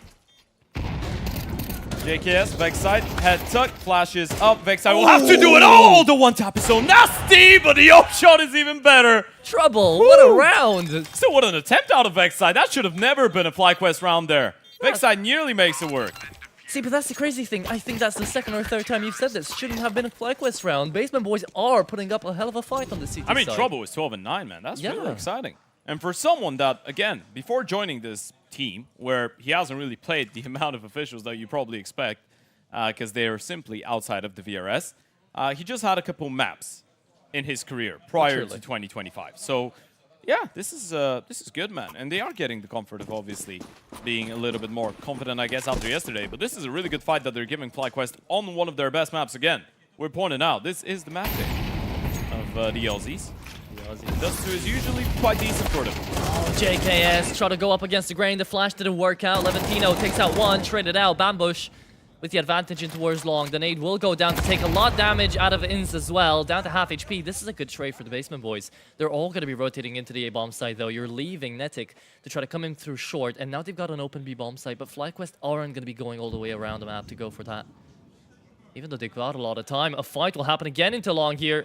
Ins, shadow advantage spotted, and Regali is going to get traded. It's Trouble again into a 1v1, 37 HP, and he expects the player into short. The op is going to peek this. Oh, it's Netic to win it, 7-5. Whew, that would have been a little bit too much. Yeah, that's not an easy one to hit. Still, a pretty decent first half coming out of the Basement Boys. FlyQuest on the back of starting with a 6-1. They get only 7 rounds out of the T side, so this is a great recovery. Usually you'd expect it to be the other way around, by the way. Usually you'd expect the underdogs to start it off maybe better on the back of winning a pistol, winning a couple of conversions, maybe someone having a hero play, and then the better team occasionally catches up until the end of the half. It actually happens the other way around. And you know what? The Basement Boys are not playing that badly. And again, as we pointed out, you're probably not going to see too much tactical depth out of those guys. But what you will see is a clear idea and approach, and most of them being on the same page at all times, right? It's quite obvious. This is one of the conversations we had yesterday with Polbandana as well. Owner coming into this one. I'm not going to repeat where he's coming from again, because we've already said that a couple times. But yeah, he's a guy that's a little bit, well, he's pretty experienced for online play. Obviously not when you compare him to the FlyQuest boys, but he still has an idea on how he wants to approach the game as an in-game leader. So Polbandana said that Owner bringing in new ideas and bringing in new structure is actually helping everyone else feel more comfortable. And you can tell that they're getting more and more I guess, into the groove of things as the game goes on. They win a couple rounds. Trouble starts going for a couple aggressive peaks with the op. So this is just going to progressively start becoming a more and more interesting game, I feel like, or at least I'm hoping for it. We're getting a competitive first half. Yeah, 100%. And you also have to think this is Dust 2, right? If there is a map where Owner would be able to call out a pretty good game up against FlyQuest, even though it's their best map pick, they should be able to do it on Dust. Just like Mirage, that could have been a call as well. That might be a call if we get to the third map, who knows. But remember, after this comes Train, where FlyQuest might have only practiced in because they have no officials in. That's the one that I'm really looking forward to. I really am looking forward to that Train. Because again, as we said, that was the permaban for FlyQuest. It has been the permaban for a little bit of time. But I think JKO's was really good on Train back in CSGO. And again, as we said, different game, different meta, blah, blah, blah, blah, blah. He was still really good on the map. I still feel like Australian teams back in the days were pretty decent on train. So, Okay. Yeah. wondering how Regali will do. I mean, Regali himself, back when train was still a thing, I think he was actually doing quite okay in a couple of rosters with Jaxi. If we're playing bingo here, who's playing what? I think you put JKS on B. You put. Do you put him on Heaven though? Sorry, what? Do you put him on Be Aggressive like all the time in every round? On train? Yeah. Well, we're guessing here. I guess we have to wait and find out how they want to play the map, just position-wise. Okay. Ins maybe Pop. Stay active. Okay. He likes being so. You probably put Netic main and Regali Vexside Ivy. Ivy. Okay. Vexside I mean, Ivy. Regali's open, so he's rotation. Yeah. We'll see. We'll see. That's going to be an interesting one. I really want to see it. The Basement Boys have been creative with the maps that they're bringing forward, man. We've seen a nuke out of them. We've seen an overpass. Now we're seeing a train. I respect it. Yeah. I respect the fact that they are a CS team, so they're ultimately going to be pretty decent when it comes down to, again, as we said, Dust 2, Barrage, and Enshin was really good as well, considering it's a little bit more buggy, but they're trying to play some more interesting and creative maps. Indeed they are. Now though, FlyQuest coming out in another pistol round. We'll see if they manage to find this one out. Basement Boys will be, unlike their opponents, trying to go to that B-bomb side off the bat with a good headshot onto Netic, looking for ins as well. Do you expect the second man to lower tunnels? Oh, definitely. You see the first player pushing in, you're looking for a second. That's the reason they're not throwing themselves at the problem right now, just slowing things down, waiting if something's going to come through. They've got a flash if they want to clear out lower with it. Still saving up the Uto for the take, it feels like. B comes in, ins, spotted. Trying to fall back for now. You've heard the steps as well. Late smoke coming in towards the doors. This is still going to be a B play. Question is, how invested do they want to get into that fight against Ints? Yeah, see, right now, FlyQuest are betting on the fact that Basement Boys are just going to rotate. They've got Regali up into top mid. They've still got a player kind of in towards A into CT. But now you know there's top 2 players in towards the B-bomb side, so no matter what you do, you've got a 4v2. Oh, and here comes Vexside looking for the kills! What was that? Vexside just taps them down on 3 bullets. There you go. Sheesh, man. Yeah, That's it really something. was. That was really clean. Okay. Nice shooting. That's Good what you want to pistol. see out of good old Vexside. Good pistol. We've got dual kills. Superbad have got some cool things going on. Vexside versus... Oh, no, Netic versus Levantino. Sorry. I'm still thinking about the previous round. Not a head-to-head I was expecting to see in this lifetime. Yep. There he goes, though. DraculaN makes miracles happen, then. Yeah. And Levantino is one of those players that I think have incredibly hilarious stories of their careers, because he's technically German, but he's played with Ukrainians and Russians his entire life. Yep, on Cybershock for a good year, right? MP9 come through, and it will spam away. Regali really clean on the rifle. Puts himself up to 12-8 now. And everybody besides the quote-unquote star players having a really good early game out here, a really good first half into the second. FlyQuest. I mean, CT side is where you should see the difference in the individual level between the two teams in general. 100%. But you know what? I'm still going into it looking at Trouble and Bambush that have been having really good performances. Pope and Dan has been under-delivering a little bit for his standards so far on Dust 2. Maybe it's just not his forte. But in case you're just joining in and you haven't really watched the Basement Boys play before, Pope and Dan is usually quite a cracked individual. Yeah? Yeah, played with Kenzizor. Indeed on so. Ikla. He was very happy to have him as a teammate. He told us he they're said some still good really things. good friends up to this day. Yeah. See, the thing is, I doubt Trouble's going to get an op anymore out into this T side. It's going to be really tough for them to try to manage that economy. JKS out in towards Credit, looking for an opening. The flashes are really good out here from Instance. He's taking so much information away out here from the T side. Yeah, Polbandana had no idea. This is actually great, by the way, because you throw in the flashes. That's the third player in towards A that throws those. And Ince is the one to fight. JKS stays put the entire time, so he's just ready to punish. Jiggling on the smoke, ready for that attempted response to retake space in towards the other side of the map here from the T's for FlyQuest, so well done. And now if you're owner Trouble and Bambush, you're struggling for options. You know you were denied in towards A. You know exactly what the setup is, supposedly, but it doesn't really help you. Does it? You've lost long. You don't really have a lot of avenues to look in towards the B-bomb site, so walking out of middle feels like your only option. Regardless, seeming to realize he's going to open up the space a little bit with that M4. Needs to make sure he doesn't get caught in no man's land. Trouble is looking for that fight. Oh, and he has managed to actually catch him on the off timing before he gets in position. Trouble gets it for free. Smoke on CT now. It's a little bit weird, but they won't push into B. This is only a fake out to the They split. still have time to work with. That's the good thing, right? You can go back short, and that Molotov shows that Inz recognizes the possibility. Thing is, JKS is quite deep in towards long, and he's going to have to go back as quickly as possible to try and support Inz. No utility either on JKS to try to help Inz out here, so it's just going to be a straight up peek. Yeah, he's going to go down looking for taps. JKS has got to be the savior. Good for the first 20 seconds off the plant. It's a 2v3 right now. FlyQuest just don't want to let the bomb get down. But it's just not going to happen. JKS comes right back around, and Netic helps out. It's double digits here for FlyQuest. It's a really clean first shot coming out of JKS, by the way. I even think the Molotov towards the back of the bomb site failed to some extent. I'm not sure if it spread and caught Inz. It felt like he probably could have found a safe avenue. A bit of a weird one out of Regalia. You could clearly tell there was some comms going on. He was contemplating whether he should stay close up in towards middle or open up the distance and head back towards the A bomb site. Gets caught in a weird transition. Now we're going to see him on the big green. Yeah. Down to the pistols for the T's, unfortunately. They have have to to register a T-side round. Yeah, they have to. Looking at the round count right now, it's round 16, sure, but if FlyQuest get themselves up to 11 on the force buy, Basement Boys have got nothing left to do.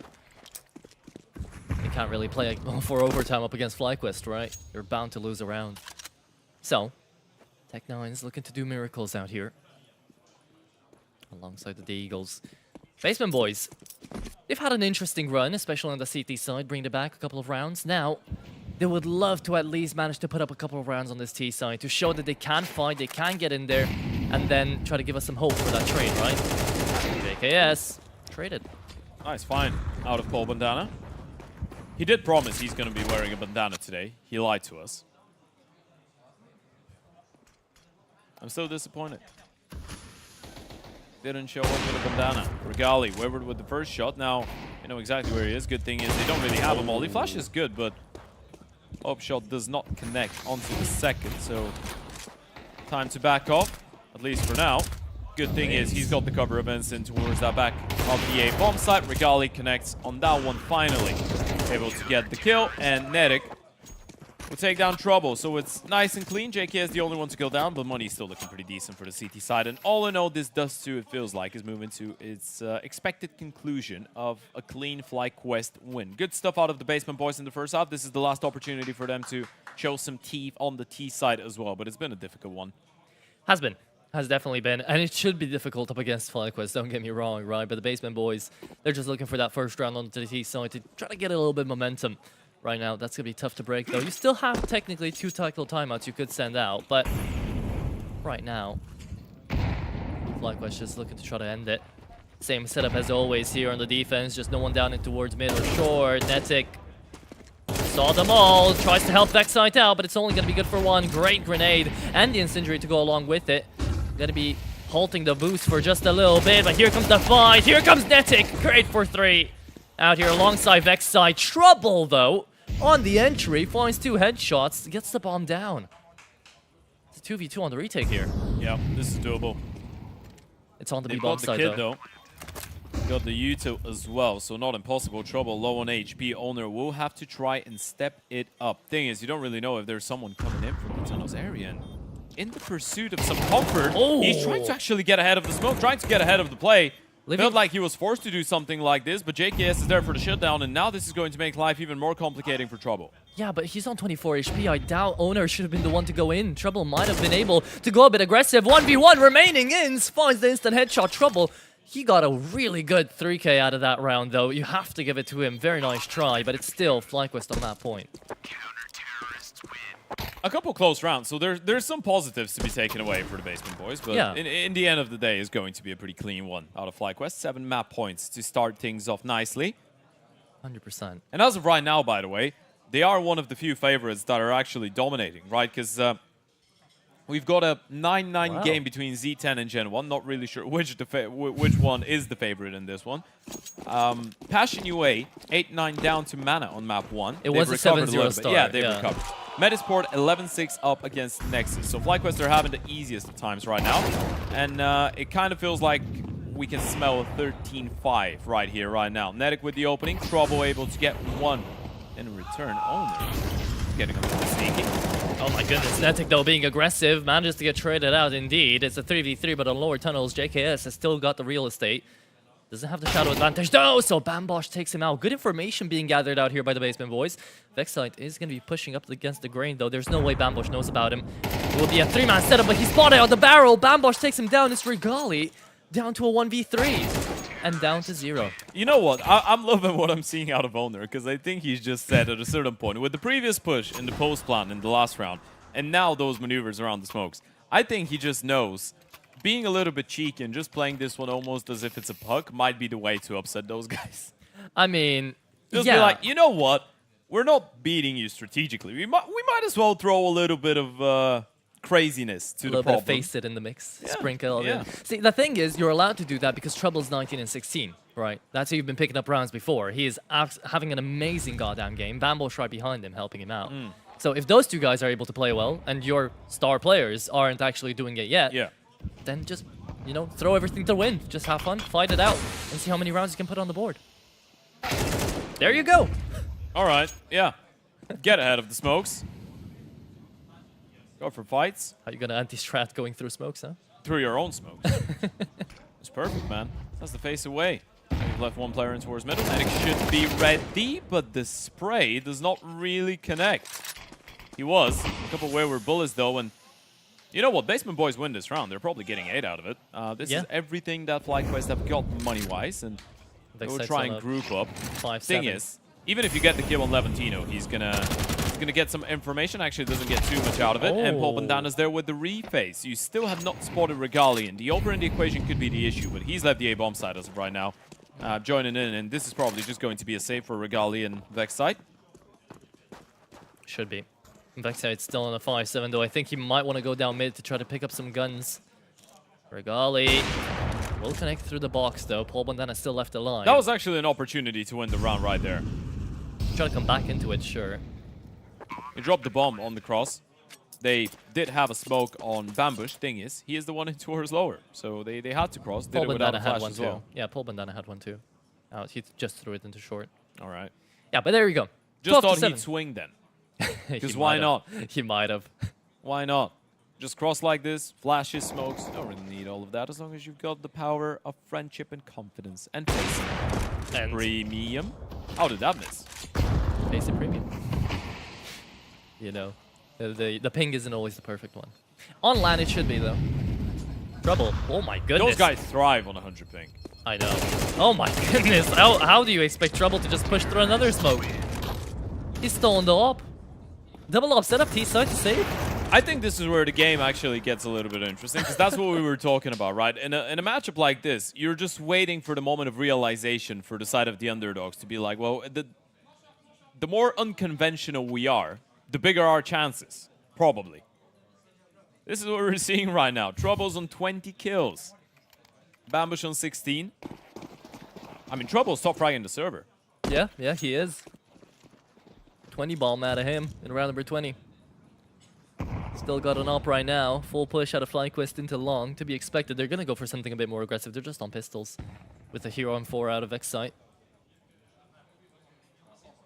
Such a team effort, though, out here for FlyQuest. Even up against the basement boys right now. They're all doing their part, you know? I mean, you don't want to see FlyQuest just running around. You want to see them play the type of game that they would play no matter who they're up against. Especially on Dust, right?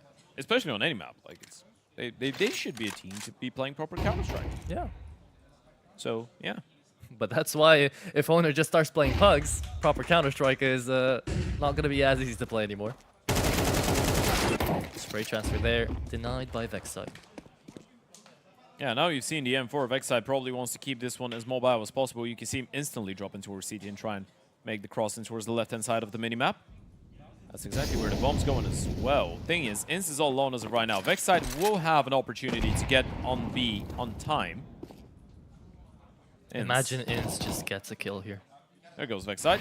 First player spotted. Spam comes through. Inst has been spotted as well, though, and Bambush will get the clear connection. Oper in the spot, or on the spot, rather, for the refrag. So this isn't bad at all. A number 8. Yeah, this is, no matter what happens, by the way, even if this is a 13-8 from here on out, this is a good fight that the Basement Boys have been able to put up on the best map of FlyQuest. Again, we're going to say, for the first time ever. 100%, yeah. Yeah, that was the first time I'm bringing that point up. Trust me. Regali steals away an AK, JKS on an M4. Good half buy here to come through for the FlyQuest boys. On the back of Vex sites, you know, double kill. 12-8. You know, I really doubt it, but at what point do you start, you know, thinking that overtime is an opportunity? At 12-10, 12-11? I feel like if you're an Australian Counter-Strike fan, you're already shaking a little bit. No, it shouldn't be. It really shouldn't be.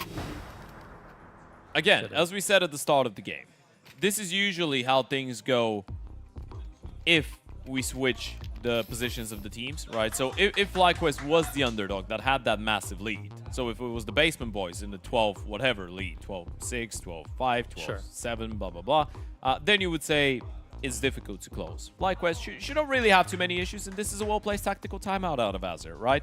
He's like, well, boys, the situation is not critical yet. We still have 4 more rounds, but let's close it now. Let's not let it get too close for comfort. 100%. I like that he was vocal in the first battle attack pause, and now he's letting a little bit of feedback to come through.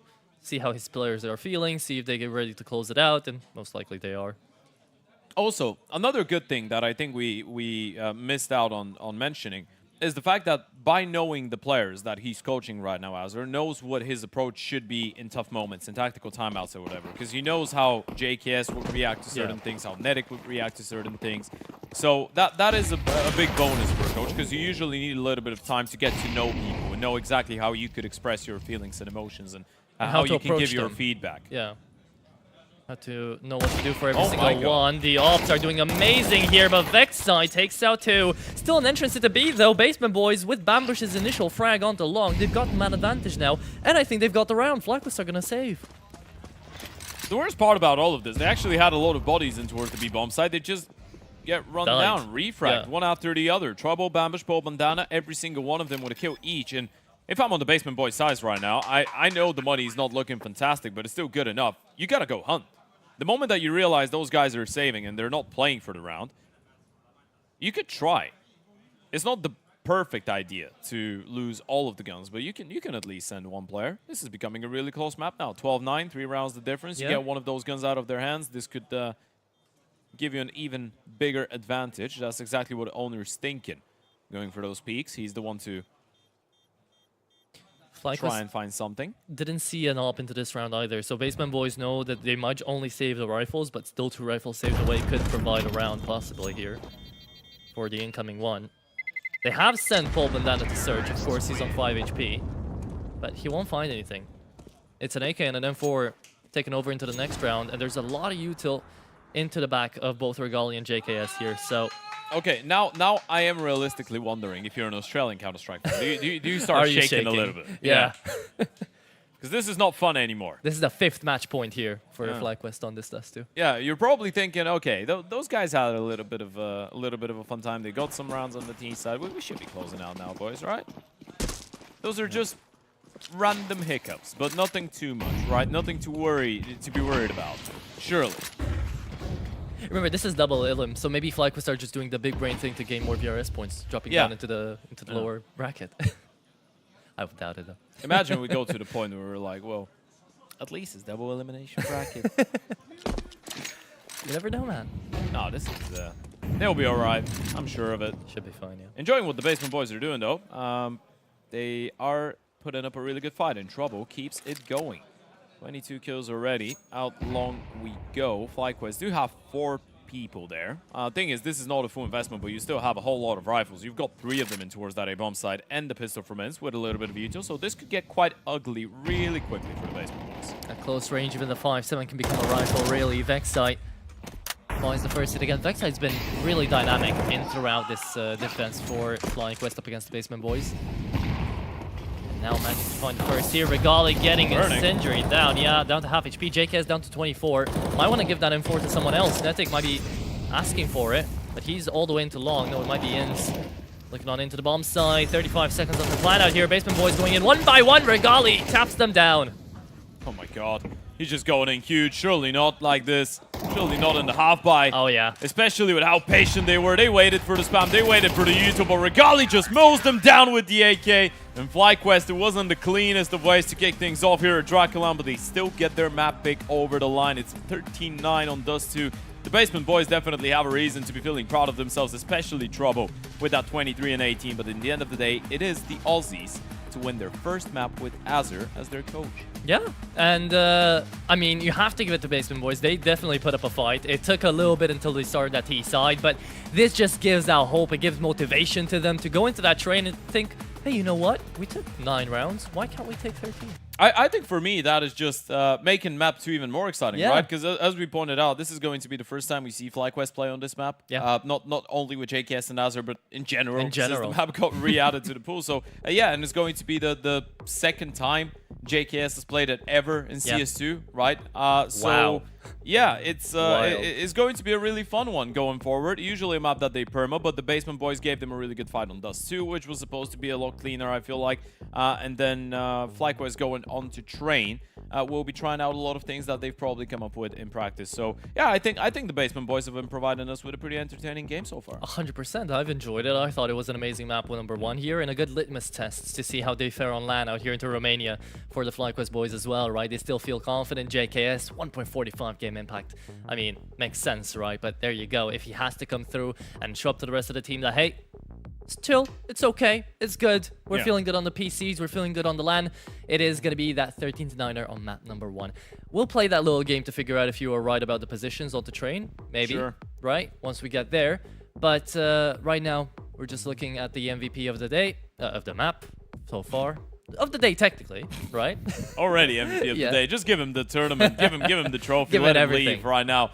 But yeah, it was a good map out of JKS. I feel like we just got what we wanted out of him. A lot of initiative being taken on the T side, as we pointed out. He's been getting a lot more involved in opening fights. Maybe Dust 2 is not the best example on the CT side primarily, but hopefully going into Train, as we said, especially if he ends up being the B anchor nowadays, the meta is just that you go for a lot more aggressive plays. As a B player, of course, you coordinated most of the time with your pop guys, but this is definitely a map that could allow JKS to get even more involved. But this is the high-level rifling that we were expecting to see out of JKS. I mean, he is a tier 1 player, so you want him to be dominating the scene here. As we pointed out, he himself probably has more LAN tournaments than some of those guys on the other side will get combined until the end of their careers, right? This is an entirely possible outcome. So you're expecting him to be bringing in a lot of comfort, especially in games like these that are starting to get out of control slightly, but they're still able to close it out. And shout out to Regali for the last round as well. But yeah, it was an alright performance out of FlyQuest. 100%. And I felt like Regali a lot of the time as well. He was doing amazing with the AWP, but he was doing really good with the rifle as well, right? Coming into a lot of those rounds, I saw him tap heads with that A1S. So maybe he's going to be ready for a couple more of those aggressive intakes that Basement Boys might be wanting to do on a train, you know, especially on the T side. But with that being said, we've got to get to that train, and to get there, we need first a little bit of a break. So in around about 10 to 15 minutes, we'll be right back with that second map of the best of 3.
Accidentare gravă pentru Radu Drăgușin. Urmează o recuperare grea după operație. Ultima victorie? Mai poate reveni anul ăsta? Victorie. Va mai fi titular? A serious injury. Victorie? Ce este o victorie? Ceva ce ieri părea imposibil. Victorie? Forța Radu, nu te lăsa! Luptă! Luptă! Victorie? Părea imposibil. Victoriile se construiesc în vestiar și pe terenul de antrenament. Pere de Locker Room, din inima sportului. Care e victoria ta de azi? Welcome back to Game Builders, your favorite game dev podcast. Today, we're going to be looking at a brand new title by Jake.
Why do they doubt the kid? I'm about to prove them all wrong again.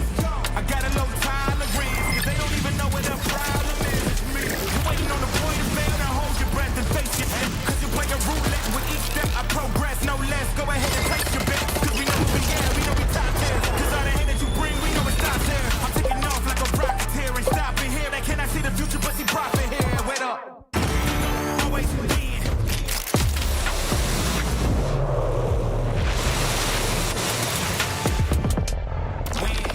Then watch me do it again. Tell her, you know, taking no loss, no. I'm winning again and it's all on repeat. I'ma just sit in the touch 'cause I'm winning it, dog. Only I don't know defeat. We ain't on top.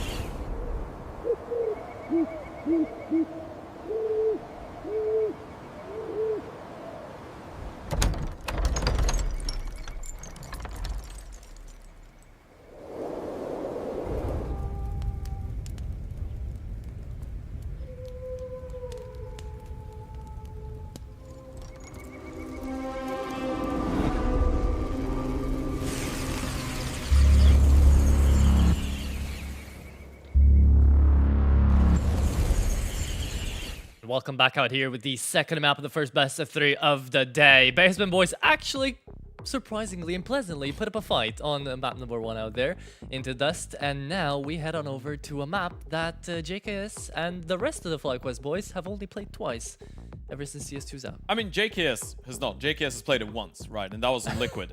Regali and the rest. So since the start of the year, FlyQuest have played 2 maps on Train. The first one being against 3D Max. The second one against Astralis. Both of them in January, right? One of them, they won. That was the one against Astralis. It was 13-5. And the one against 3D Max, they lost 5-13. So we're going into this one not really knowing what to expect out of the side of FlyQuest. This is going to be an exciting one, definitely. And I feel like this is where the Basement Boys could be maybe, again, a bit of a pleasant surprise, as you put it. Because I feel like we're going back to the same point that we made towards the start of the series. But for the people that haven't watched a lot of those guys, they tend to actually want to play some more tactical maps. They're not just going for the same old, you know, Mirage, Ancient, the occasional Dust 2.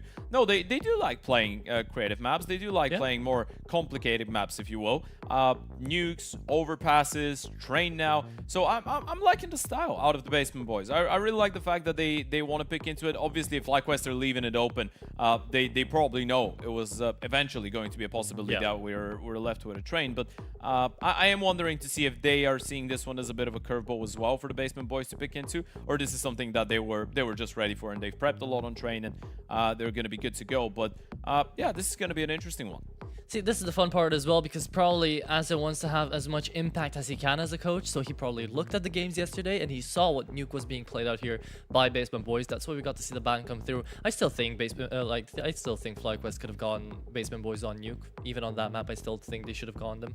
But whatever it may be the case, it makes for a much more entertaining and exciting map, let me tell you what, to go on over now to Train, where you've got those question marks looming over the head of FlyQuest, and you've got Basement Boys not necessarily being in a comfortable seat. Don't get me wrong, sure, it's their own map pick, but it's only a punish. It's not necessarily like this is the best map for the Basement Boys.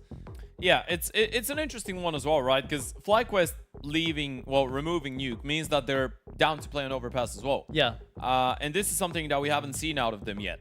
So you're looking at FlyQuest changing up the veto a little bit. Now, I wonder how much of that is coming in because of Azar now being the coach, because he's been here for a pretty short period of time. Obviously, just got announced earlier today, but as far as we know, he's been practicing with them, and he's been listed as the coach for a little bit longer, especially registering for a couple of events. So he's probably had a little bit of time to practice with the boys, and it will be interesting to see how different I guess the veto and the playstyle is going to be as time goes on. But yeah, going into this one with DraculaN, that's a fun little thing that I was having a look at. So prior to joining FlyQuest, because obviously DraculaN's got a bit of a rich history in when it comes down to playing on different teams. Obviously, he was on Entropic for those really weird 2-3 months last year. He was on OG for around the year. He played on that fully Danish iteration of Copenhagen Flames, and of course DraculaN has lived in Denmark and he speaks fluent Danish, so that explains it.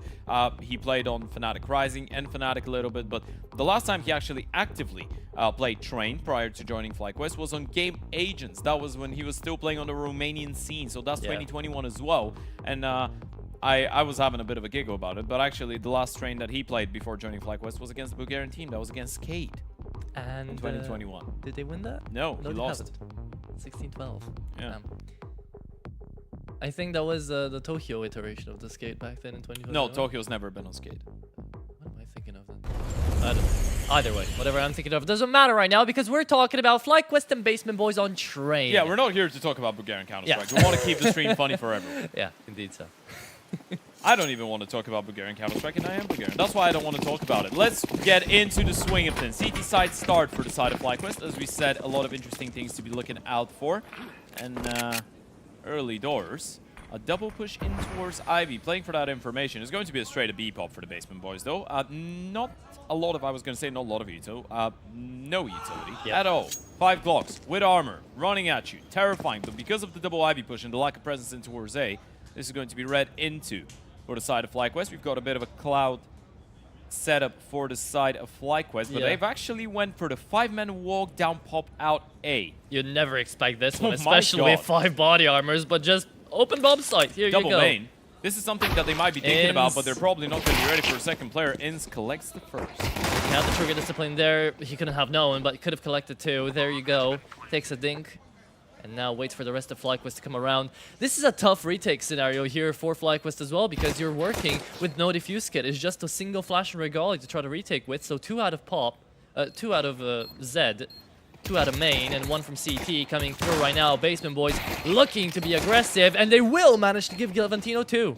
They even had the flank coming in as well from the B bomb side. Levantino's farming them in towards that A bomb side. Nedic all alone. A couple nice connections on that USB, but Levantino with the triple to get that pistol round. That was really well played out of the Basement Boys. They just dodged them around the map. Yeah. They just found the perfect gap. Quick aggression in towards Zed as well. They knew there should be people coming in through B as well. They managed to take them all down. Levantino, I think he took really smart fights. He baited out his teammate to the first. Baited out is a big word. He used the trade opportunity there to get the first, the second. Use the trade opportunity.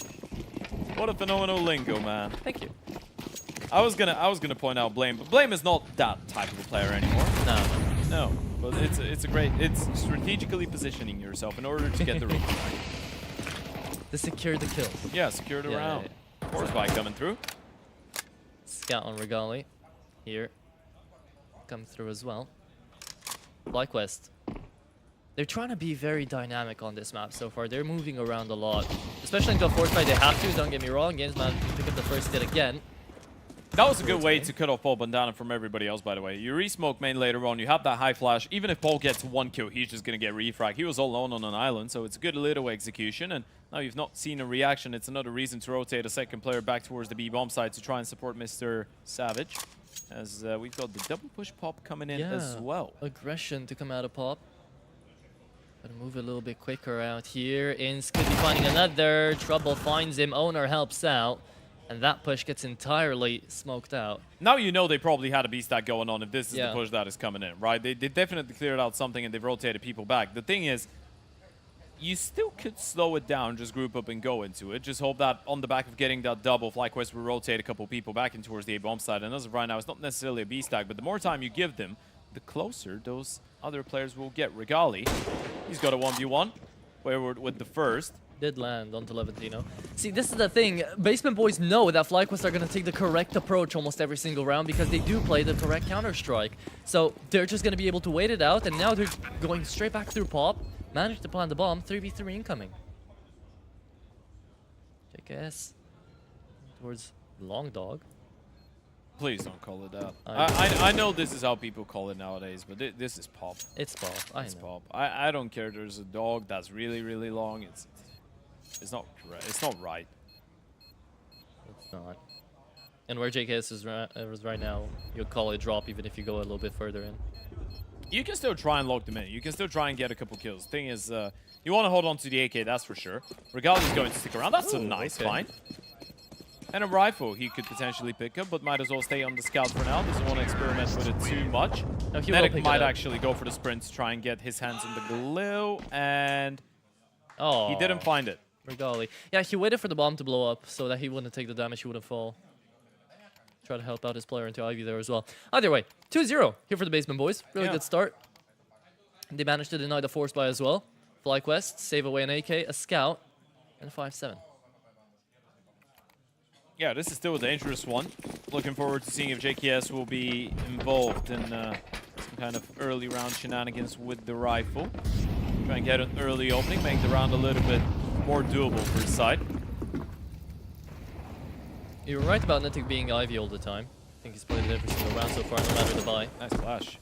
Didn't see anyone, but that was the setup for the early opening. They actually failed the Molotov as well, I think, for lower ramp here, the tease. This is something that you want to make sure doesn't happen too much. But the deep smoke is there as well. You fend them off.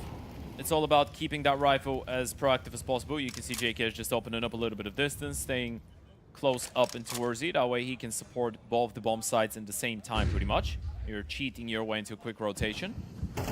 Shadow was spotted out there onto electrical off Vex site. Basement Boys making a little bit of noise, but you don't know how many people are going to be into pop yet again. It's a bit terrifying because they still have a couple smokes going into a round like this, right? Vex side has one more, so you can potentially block them pop again. On 50 seconds, that would definitely make them reconsider. He's going to do it, yeah. He's playing for info right now. The AK could find a quick headshot too. You never know. That's terrifying. They need to go back B now. If you're FlyQuest, you probably realize that you should rotate a second player back towards the B bomb side any moment now. You've blocked them off, you've cleared out main with the flash play, you haven't spotted anyone, the rotations need to come through.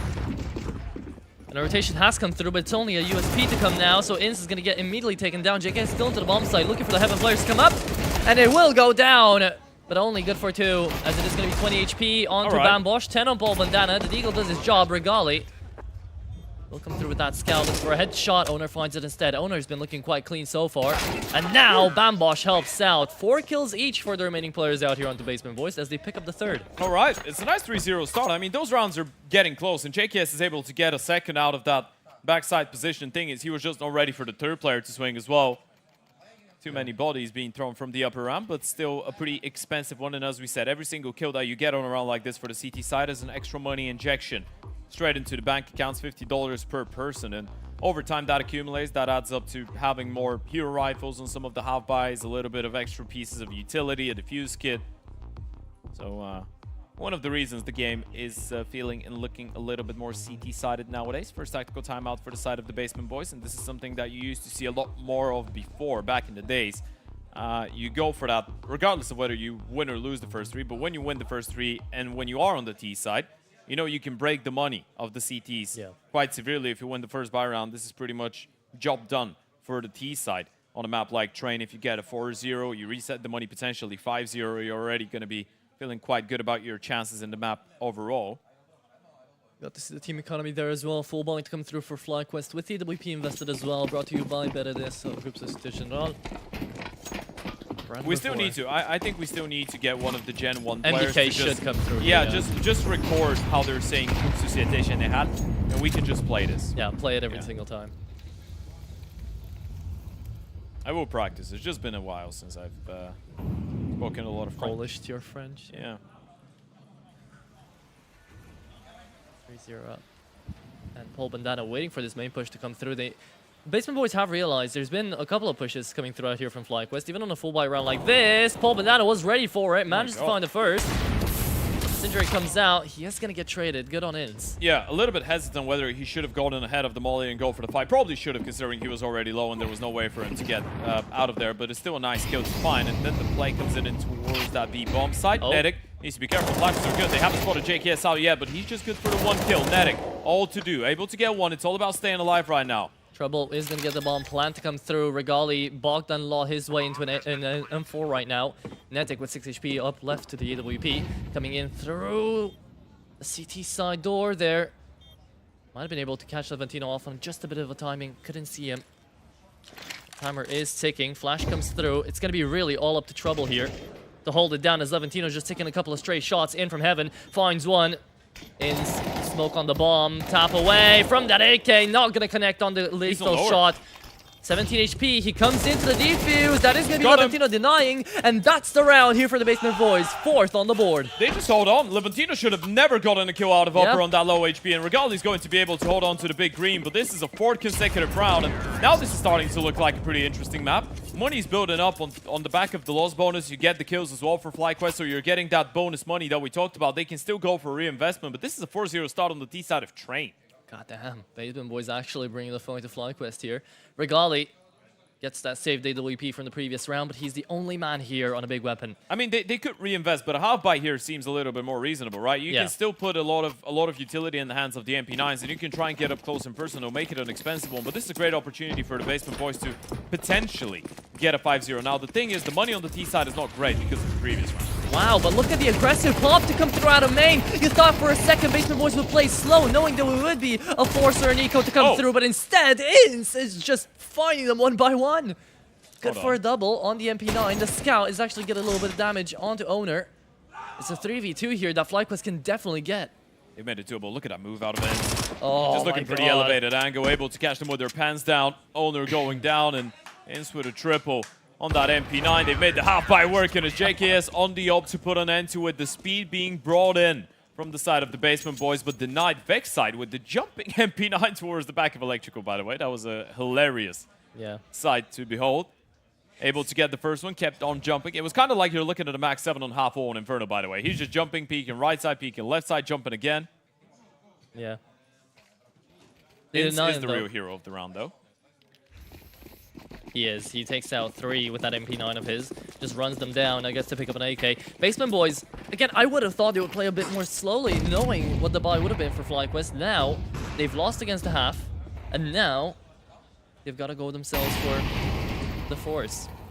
Tech 9s, pistols, and well, one of the Deagles already fell. Yeah, that's why it's a really safe policy for the CT side. That's a lovely flash out of Nedic to find the first. Just be careful about the second, and he will get refragged eventually. You don't want to overpeak into a fight like this one. Backside's still able to actually get both of them. You know what? You can peek. You can go for the fights as long as you're winning them like this. Come on, you do you. Yeah, this is going to be probably should be a clean round out of FlyQuest. Oh my god, Bambosh, Tech-9 sniper to come through.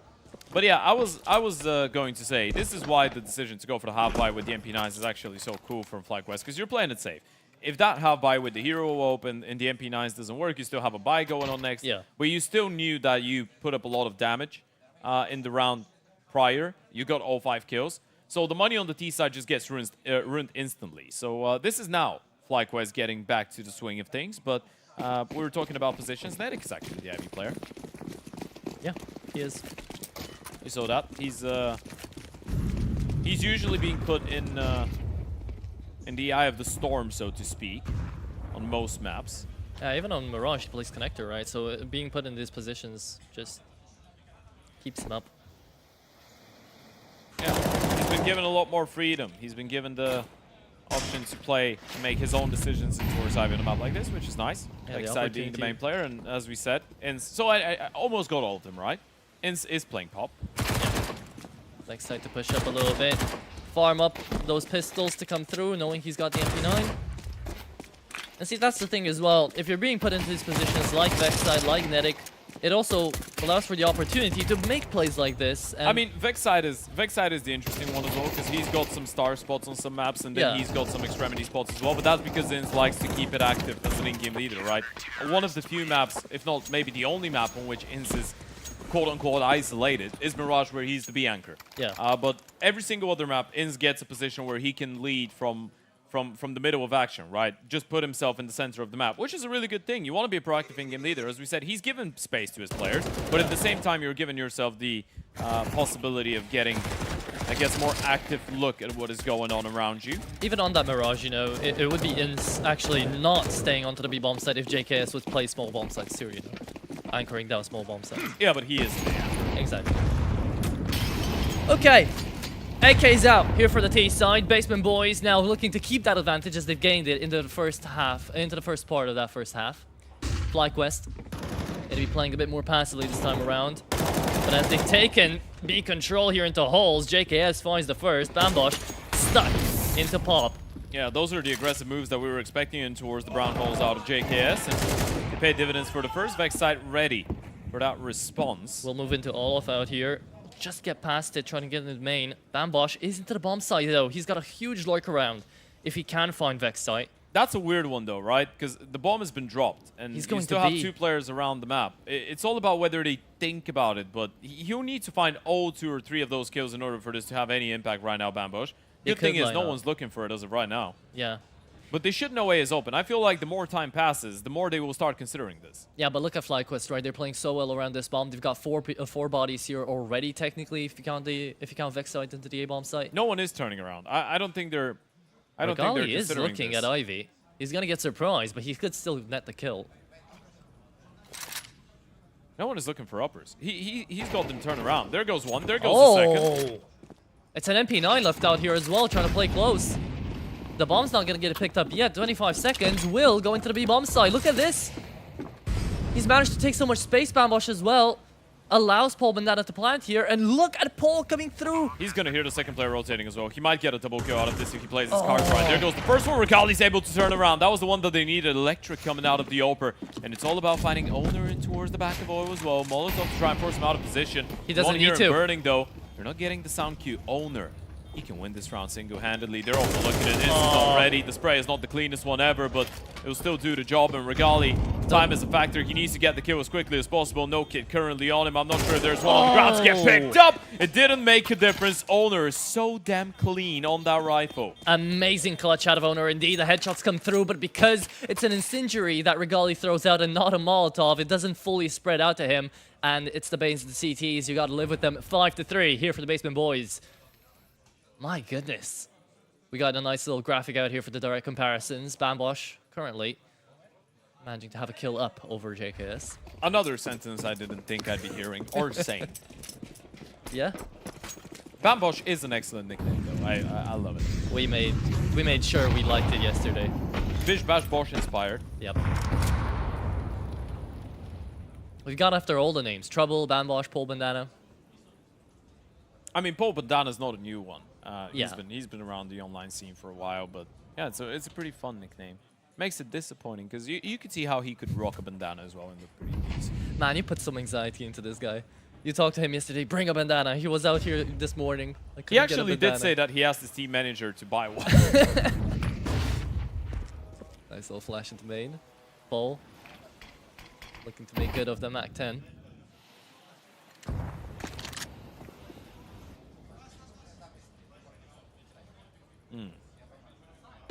All right.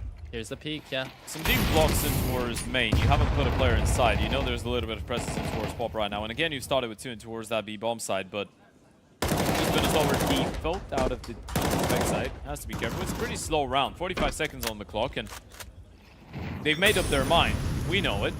FlyQuest will as well. Getting ahead of the smoke. They'll need to play it. They'll need to break it. It's all out of this main. Ins needs both. Or at least the bomb. To be seen, Cole and everyone rotating out here for FlyQuest. Ins.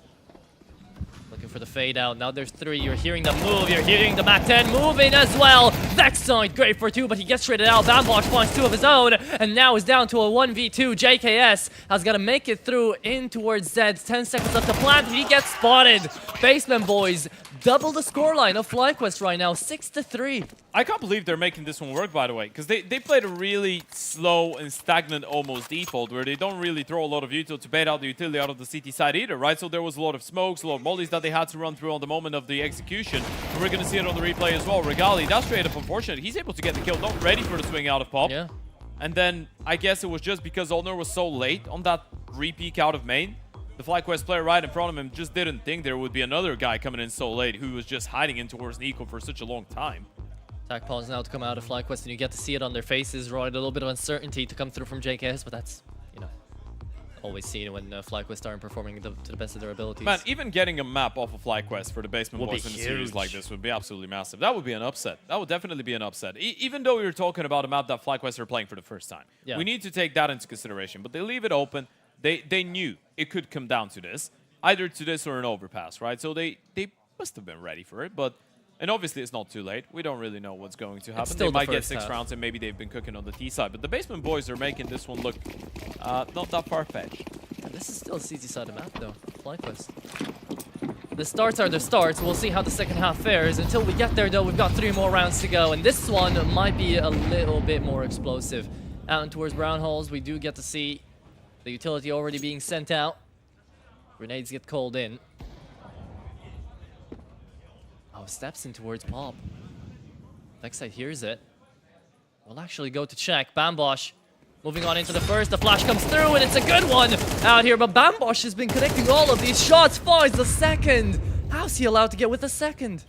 He's absolutely nuclear. And I mean, it's pretty standard, right? He was just playing anti. He's able to get the first refrag, spams down the second player. It's a bit of a weird fight, and chaotic. Yes, again, will get tested. Molotov comes in. Another one. He's going to try and get ahead of the play. He's forcing them to go for the fight. Needs to try and isolate it, but Paul Bandana not even going down. Receives Dink.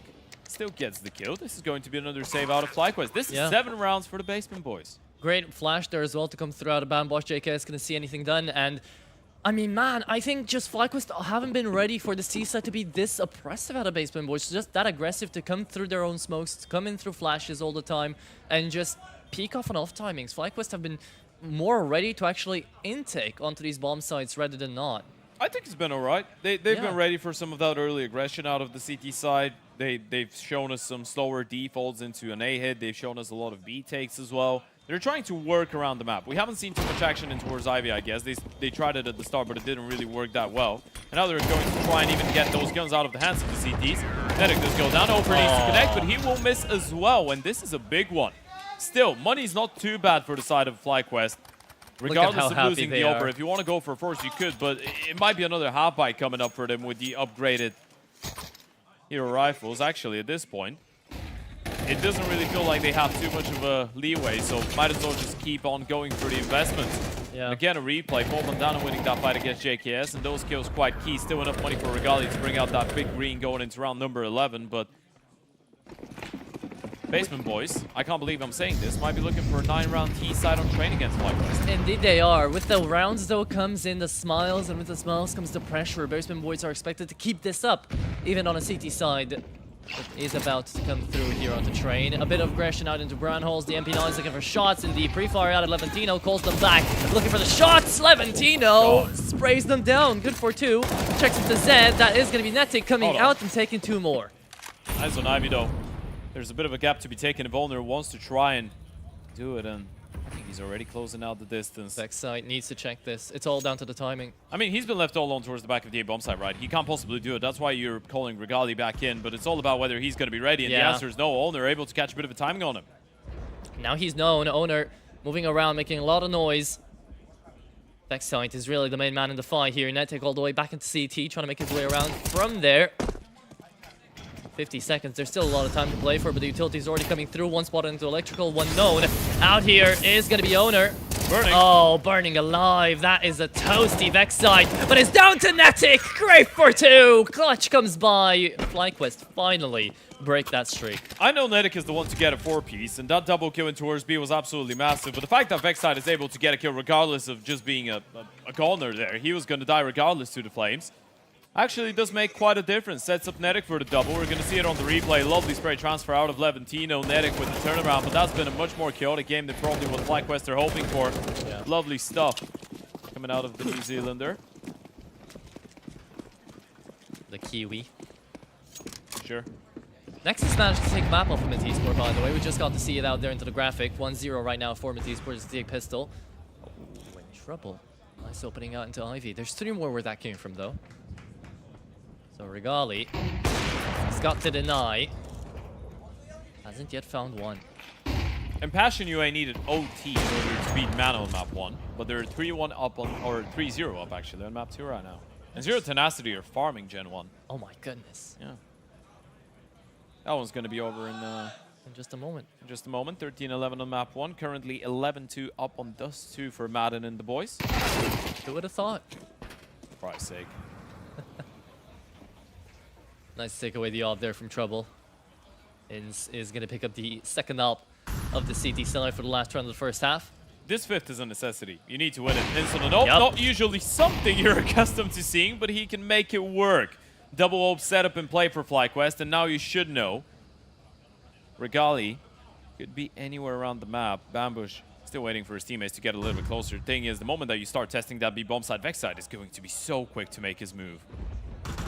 Should be. Here comes the call to be made. Owner, the back turned around, is the last man standing. 1v3, and that's how the switch of the sides is gonna get made. 5-7 to come throughout here. Took a little bit for FlyQuest to finally manage to put consecutive rounds on the board there again, but they did.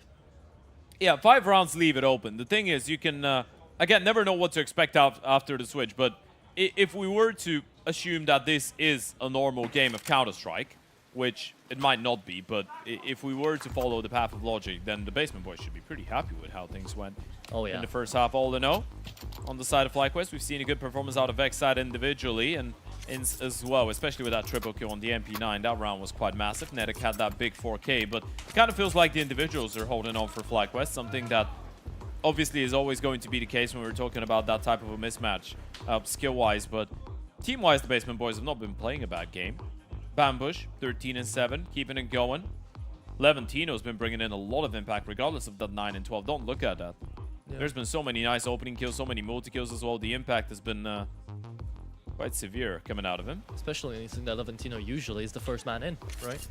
In a lot of those fights. Usually the sacrificial lamb. And he's playing his first LAN event ever. Yeah, crazy. Most of the Basement Boys are playing their first LAN. I mean...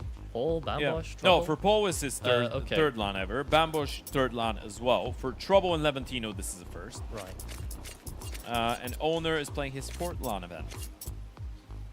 The most experience. I mean, Owner did play the Blast Paris Major RMR. He did. Yeah, with Bait. Yeah. With that was the Rinko, Alex 366, oh well, 666, Amster, and Captain Kurt lineup. So that was before NPL and Head Trick. Captain Kirka, what a name. We'd love to see him all the time too. Online qualifiers. Back then. Yeah, there's many different connotations to the word love. True that. No, it was funny seeing Ingest in that last round pick up the AWP. In the warm-up of Dust 2, he was only playing AWP, so I was like, okay, this is a nice Please don't way make to warm points up. based off of warm-ups. I know, man. I'm not making points. I'm just saying he picked it up. And now he gets to shoot a shot. Connect the round, whatever. Yeah, Yeah. he can do it all. He is 12 and 8. Aye, captain. My captain. Your captain. Not really, no. I don't think Bulgaria and Australia could be further apart. Bulgarian with an Aussie accent. How would that work? I would try it, but I think it would be insulting towards an entire nation, so probably not. Which one? Hmm? Which one? Which one would Which it be name? insulting to? What do you mean? Accent. To the Aussies? Which one? I don't know. To the Romanians? Why do they care? To the Bulgarians. You're insulting your Bulgarians. Ah, that's I don't fine. think you'd care. That's fine. I think we're doing a pretty good job at insulting ourselves. Yeah, I mean, that's why we're here, right? Make good of the players, clown on us. Either way, we're back into the game out here, Ted. 7-5 is the scoreline that Basement Boys get out of that T side of their zone train. Now, it's up to FlyQuest to be in the driver's seat of the initiative. Let's see how they're going to be setting up these rounds onto the T side. All right, let's look at what we've got here. A single Molotov and a flash. That is looking like an A pop. Looking like the Joe Berettas as well. Levantino good for the first one, but the refrags are coming in. And it's refrags galore out of the Glocks in the pit 250. Oh no, where's the back of the bomb side trying to stay alive? 2v4 right now to come through. Backside planting. Should be a good pistol here for FlyQuest indeed. Hints on another. And just Bambosh left to just snap at it a little bit. Yeah, so you know what? Actually, FlyQuest have been looking good individually on some of the players. I think T-side wise, now you get to test out the protocols from the Basement Boys. Because obviously protocols are going to be a little bit shaky on both the sides for the side of FlyQuest. Normal reasons. This is the first official you're playing on the map, so not everything is going to be perfect. Yeah. This is where we will get to see if the Basement Boys can play a proper CT side on a map like Train. Because I am expecting to see a lot of speed out of FlyQuest. A lot of explosivity, if you will. Should be. Yeah, try and be assertive. You want to surprise a team that, you know, It's a lot easier to play a T-side on a map like Train when you don't really have too much practice in officials and too much depth. To just play it off of spawn with a lot of set rounds, a lot of, you know, basic Counter-Strike Wolfpack mentality. Right. Defaults is where it gets a little bit more complicated. Then you need a little bit more, or there you need a little bit more experience as a team, I guess. Sure, but at the same time, even though they haven't got officials on it, that's what I'm hoping. I've got a great line in chat to try my Aussie accent. Amazement. You know what, actually, but I'm not going to do it with the accent or read the entire message. But this is a really Aussie thing to say. There's a lot of Aussie things to say. Regali takes out 3 though. Yeah, you know what? That was my first reaction when I talked to, you know, Mac. Yeah. Mac. Mac So he was using the C word a lot. right. And It's at normal. the start, me as someone who obviously had to learn English as my second language, I thought, why are those people so offensive? Why is he calling me that? And I'm like, or why is he calling other people like that when we play or whatever? And then I realized it's just a coaching thing. Like that's just how they speak. He doesn't really mean it in that way. Sometimes Sure, it but might it's mean how the you same. call your mates. It's But how it's a normal thing. And for me, that's a really that was a really bad thing. we have to Need say a little things bit in of our time to get native used to it. languages, man. No, I We like call our it. friends. I like it. Aussies have a similar sense of humor to Balkan people.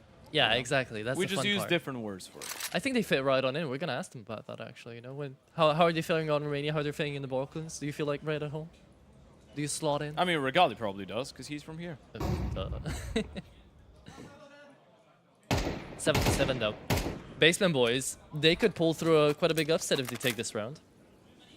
Because that would be their way to start, you know, stabilizing that CT. I mean, that's how you can kick them down if you're FlyQuest. That's why I like the round. You just group up, you go for a B play. You can see already on the minimap, Netic trying to put a little bit of pressure in towards Ivy, make sure that extra rotation from the Basement Boys is a little bit delayed in towards the B-bomb side, so you're up against only 2.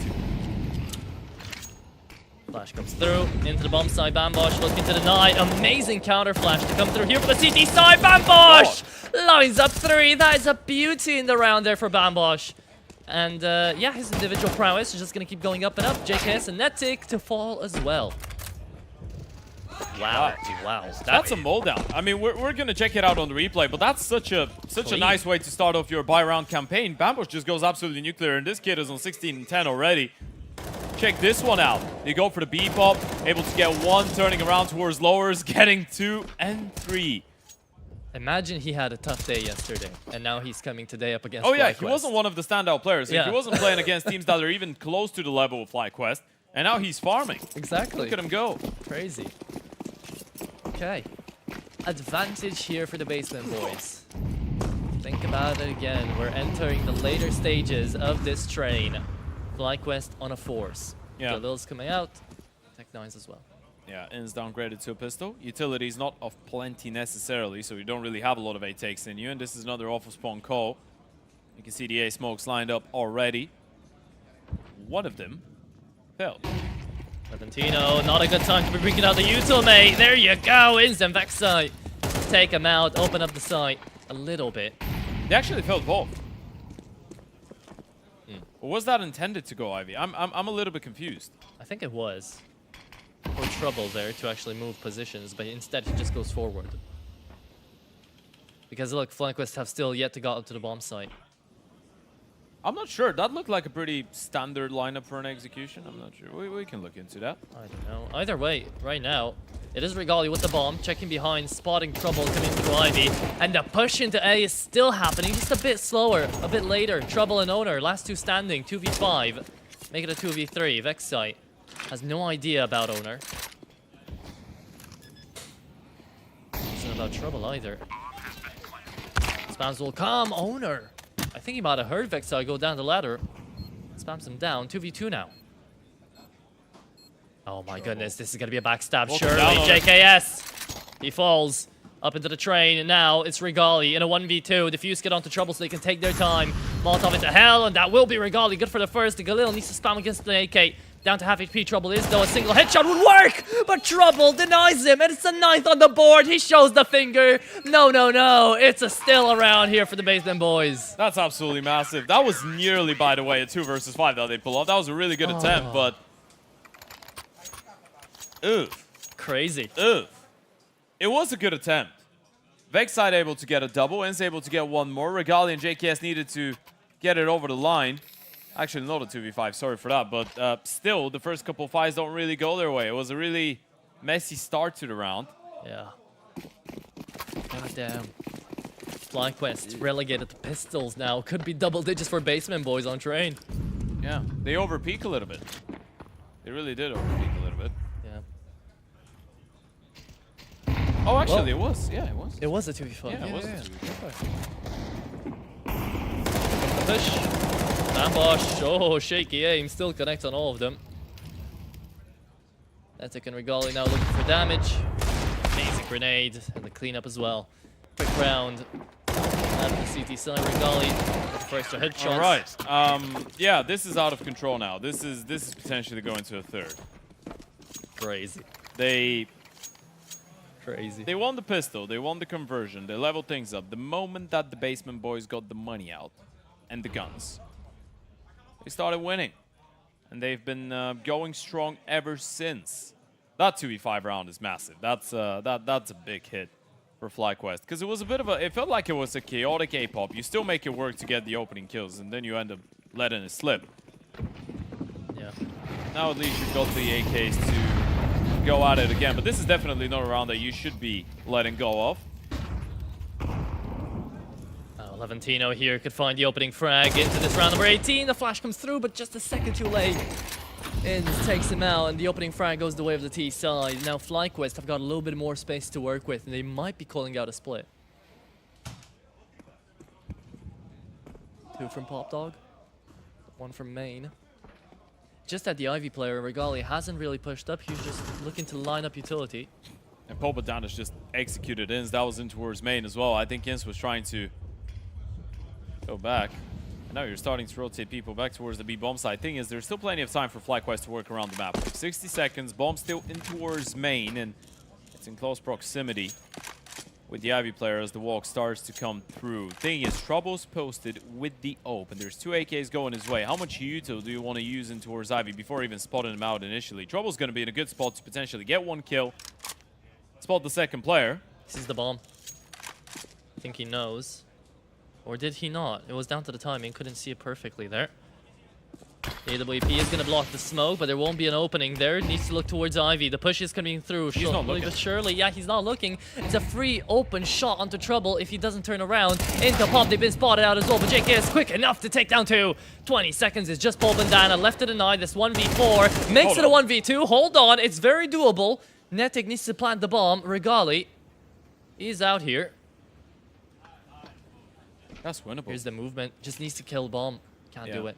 A little bit of time has passed as well. Has he repositioned? That's going to be the question now on the minds of FlyQuest. Paul Bandana, it's all about the timing. He's been all lead off. I'm not sure if they heard it. No, they didn't. No. He didn't burn. He didn't make a step, so they don't really know.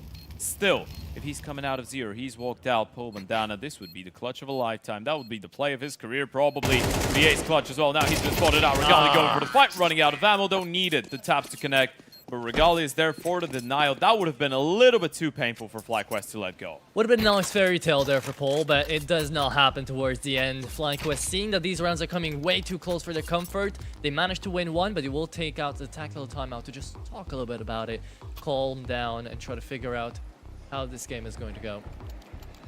You see another tactical timeout coming out of FlyQuest, and I feel like they haven't even been playing too bad of a T side so far. When you think about the 5v2 round, if this is one that they convert, this is a tied up game, they might have even been in the lead.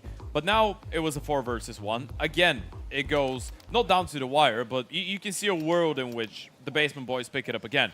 So again, contrary to expectations, actually FlyQuest have been the team to struggle to convert advantageous situations, right? And this is something that is probably being addressed right now from Azure. They are putting themselves in good spots. They are putting themselves in positions where they could even win the rounds cleanly on the D side. So this is not an impossible comeback to imagine happening. Are we saying for the first time ever, Basement Boys are playing a little bit better CS than FlyQuest right now? CC side? I don't know. That might be getting ahead of myself, but still. 10-8. I mean, they are in the lead. Exactly. So apparently they're doing so. They're able to convert better rounds. And they won a 2v5. That's it. Apparently. FlyQuest don't have control over Pop just yet. It will be a bit of an entrance in towards the stairs out there to be. Lots of steps being made to try to bait out a peek for Trouble. Vexine, is he going to take that bait?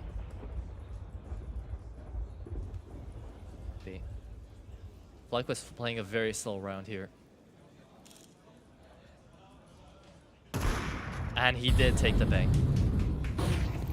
That's a big opener. Ins needs to try and find something in return. Trouble keeps going with that aggressive angle. Spotted the player going out. You know you've got main. You know you forced him out of that spot.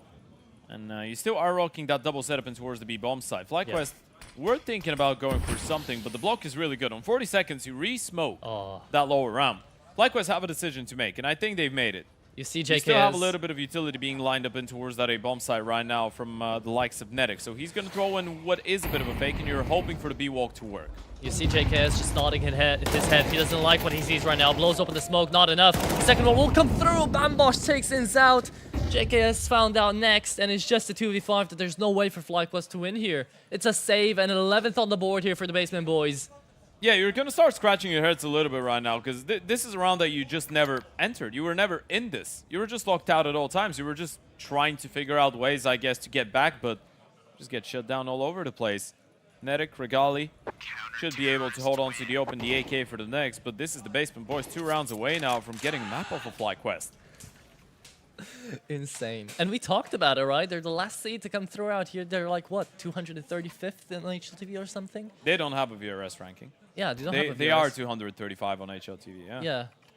And they're 2 rounds away from taking a map off of FlyQuest. Yeah, quick updates out of the other games. Zero Tenacity have officially won their game against Gen 1 in a 2-0 fashion. Passion UA is 7-4 up against Man on map 2, and Metasport is 7-4 up against Nexus on map 2. So we could be getting a 3-mapper there as well. Netic bringing in a lot of pace in the meantime. They don't really realize he's out of main already and towards Olof, and the opening kill goes his way. Now, what more can you do? Answer, not a lot, but Regali's there to use that Paul Bandana giveaway. So you get another 1-for-1. Netic's done his part.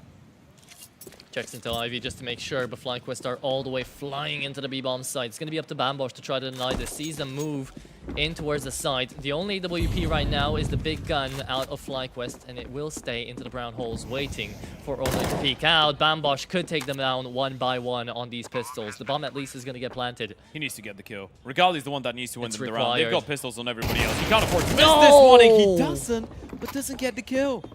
It's not enough. Tag is there, and now you need something out of the pistols as well. Good news is, In's back on the op. JKS inside of the smoke. It's all about the timing. There are defuse kits out here for the CD side, so they're taking their time to try to retake this. Smoke and flash come through. Ins connects, and Trouble will go down. Oh my goodness. It's a 12 here on the board for the Basement Boys. Did you see what Olner did, by the way?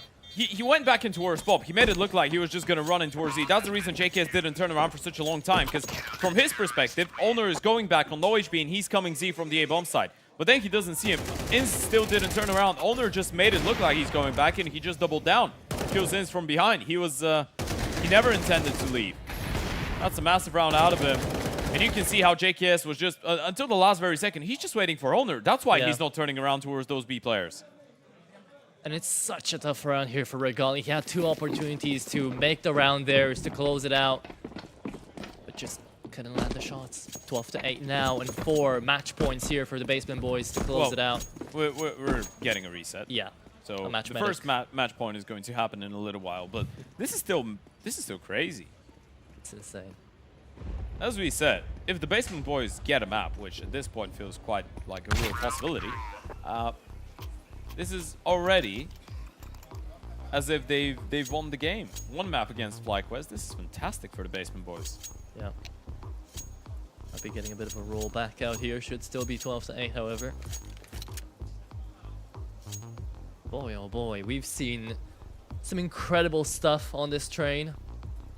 Being a FlyQuest fan probably feels like an emotional roller coaster right now. Especially with the graphics on screen. I mean, Bambush is... You could put any single one of the FlyQuest players on the right-hand side in the context of train, and Bambush is doing a whole lot more. Yeah, but you're putting Vexed because he's the one doing the best right now, besides Ins, really.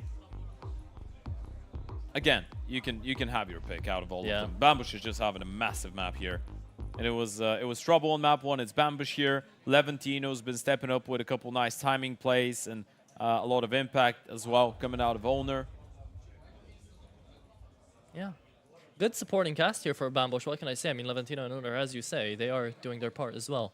But we've rolled back the round, and we're ready to see these 4 potential match points here for Basement Boys. If not, they will close it earlier. Yeah. Cool graphics as well, by the way. Shout out to production. 100%.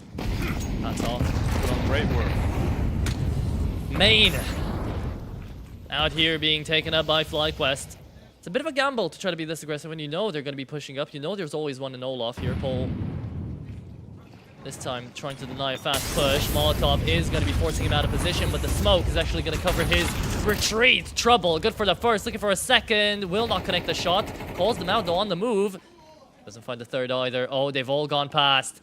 This is being relayed though, so this is very smart for the Basement Boys to just catch them on this entrance into the side. There's just nothing to do. Regali looking for taps. The barrel's been spotted towards Electrical too. Trouble gets away with another before he falls, and this is the way that Regali falls again. It's the Basement Boys to take train away from FlyQuest. Can you really believe it? Maybe this is why it was the permaban. You decide to go for a bit of an experiment, and the Basement Boys punish you for it. A 13-8 win against the side of FlyQuest, and this dream, this Cinderella run for the Basement Boys keeps going.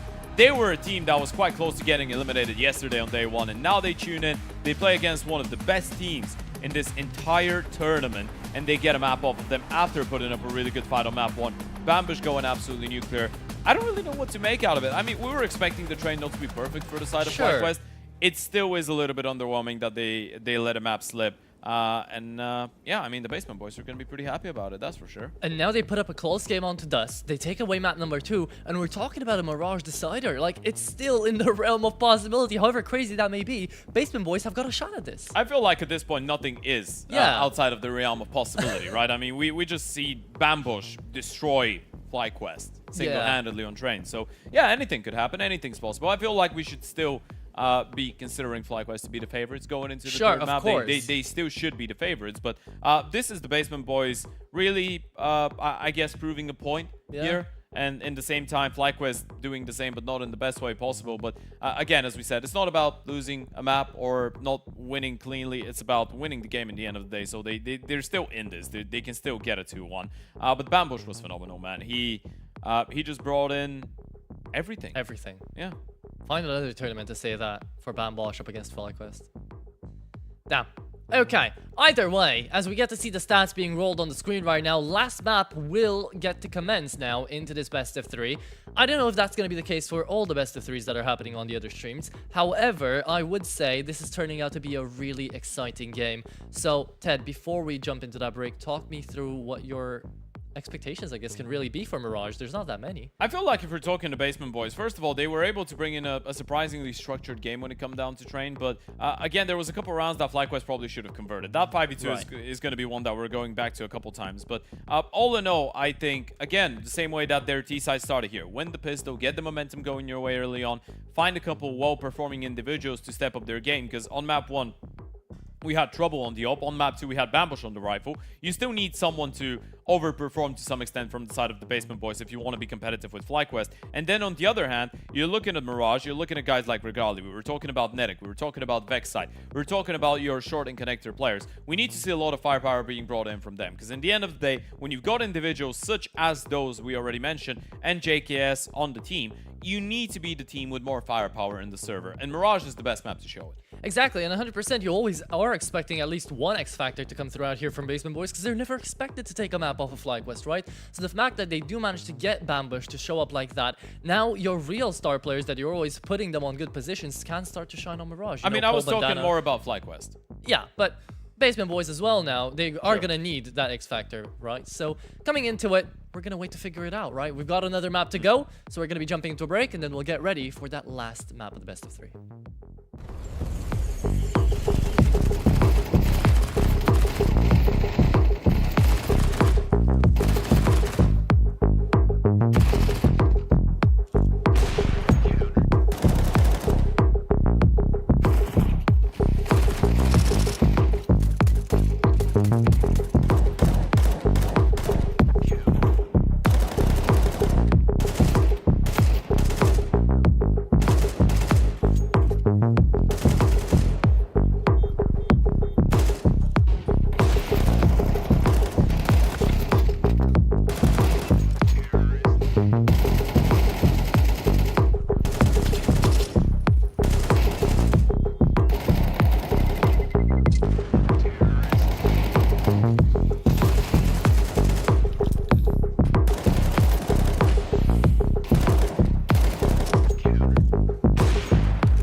then watch me do it again.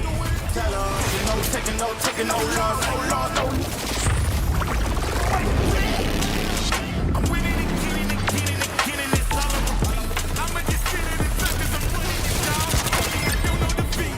We ain't no talk, better know the grind. That's my walk. I'ma keep cold, I don't take no loss. No sense, run up the score.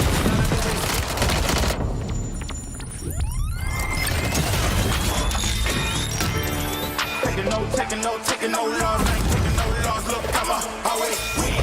I ain't taking no loss, no loss, no loss. Look, I'ma always win.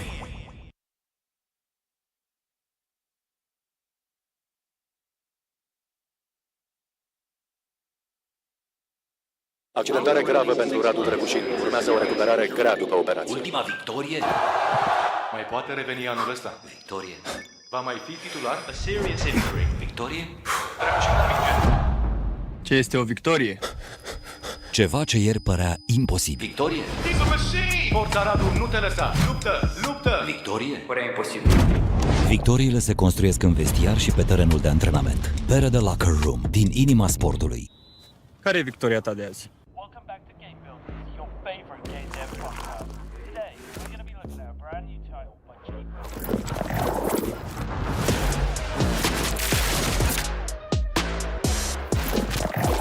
Yeah, I bet on myself. Can't sleep so big that it ain't so tight. Let out the beast, no, they can't tame it. What tell them we bringing the title. Yeah, I bet on myself.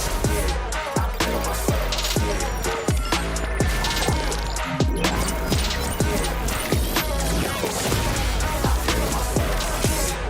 bet on myself. Take off your shoes, trim brand new.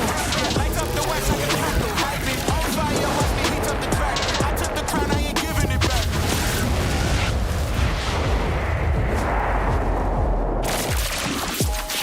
Look at my team going way up. Now we running the game, they can't play y'all. We don't need an assist, now we counting up chips. I think it's time that they pay y'all. Let's go.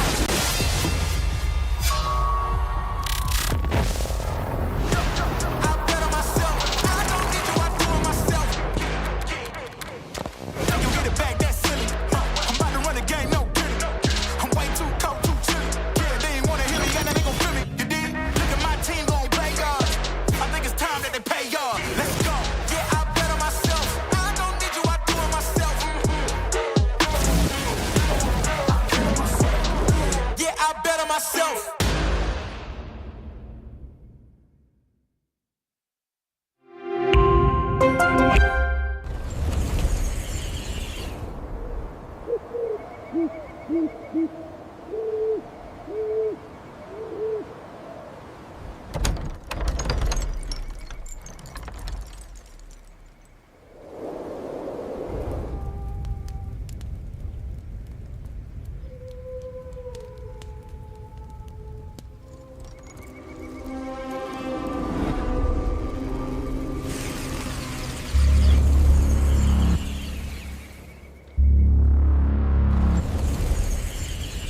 All right, the Basement Boys bringing in that DraculaN magic, folks. Welcome back to the DraculaN Stream A. Season 2, Day 2 is underway, and FlyQuest have already dropped their first map with Azur as their coach on train. It was their first train since January, so we weren't expecting too much, but still the Basement Boys able to get a map win against FlyQuest was definitely a bit of an upset. The game is still going, though. We have a third and final map coming up. Of course, FlyQuest did secure their map pick of Dust 2 prior to losing train, so now we're going into Mirage, still expecting a better showing out of FlyQuest. Still expecting them to get the series and potentially in a convincing manner, as Mirage is still a pretty solid map for them. But all in all, I feel like the Basement Boys at this point have already won to some extent. So no matter what happens on that third and final map, they have something to be really proud of. Yeah, when you're talking about FlyQuest, they're always gonna stay the favorites, especially into a tournament like this, especially up against the Basement Boys, right? But a map down and now into the decider, Mirage could really just be anything and everything. Basement Boys, this is gonna be their playground and their one and only chance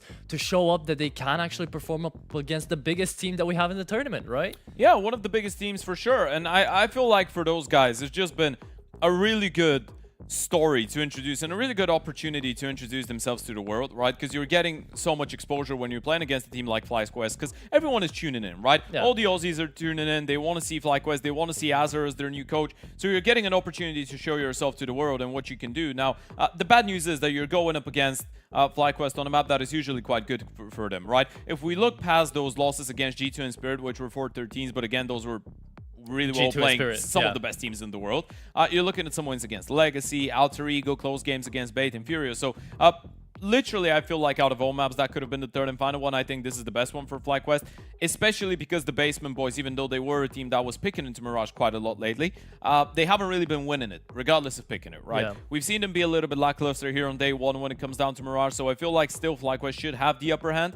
But at least individually, we've seen some really good stuff from the Basement Boys. And I think if you're able to get some of those individuals to overperform once again, you might make it a closer game. But all in all, the people on the screen right now should be able to, I guess, go into this one and just take full control. This is at least what I'm hoping for this game to make a little bit of sense. Yeah, 100%. You're looking for more stability into this absolute chaotic second map out here. But even into the first one, it's not like we can say, oh yeah, just the Basement Boys stood and took it, right? No, they actually put up a fight. Even on 12-6 that they managed to make it 12-9 or something. So it is a fight out here for Basement Boys, and it is one that they want to just put themselves on. How funny would it be and how insane would it be for their first win on HLTV in weeks right now to be up against FlyQuest? I mean, yeah, it would be their first win on HLTV in general. In general, lineup, yeah. Right? Yeah, you're looking at the previous results. I mean, they haven't played too many officials, but all in all, not too many wins either. And if you're able to get one against FlyQuest, that would be a massive boost for your VRS as well, for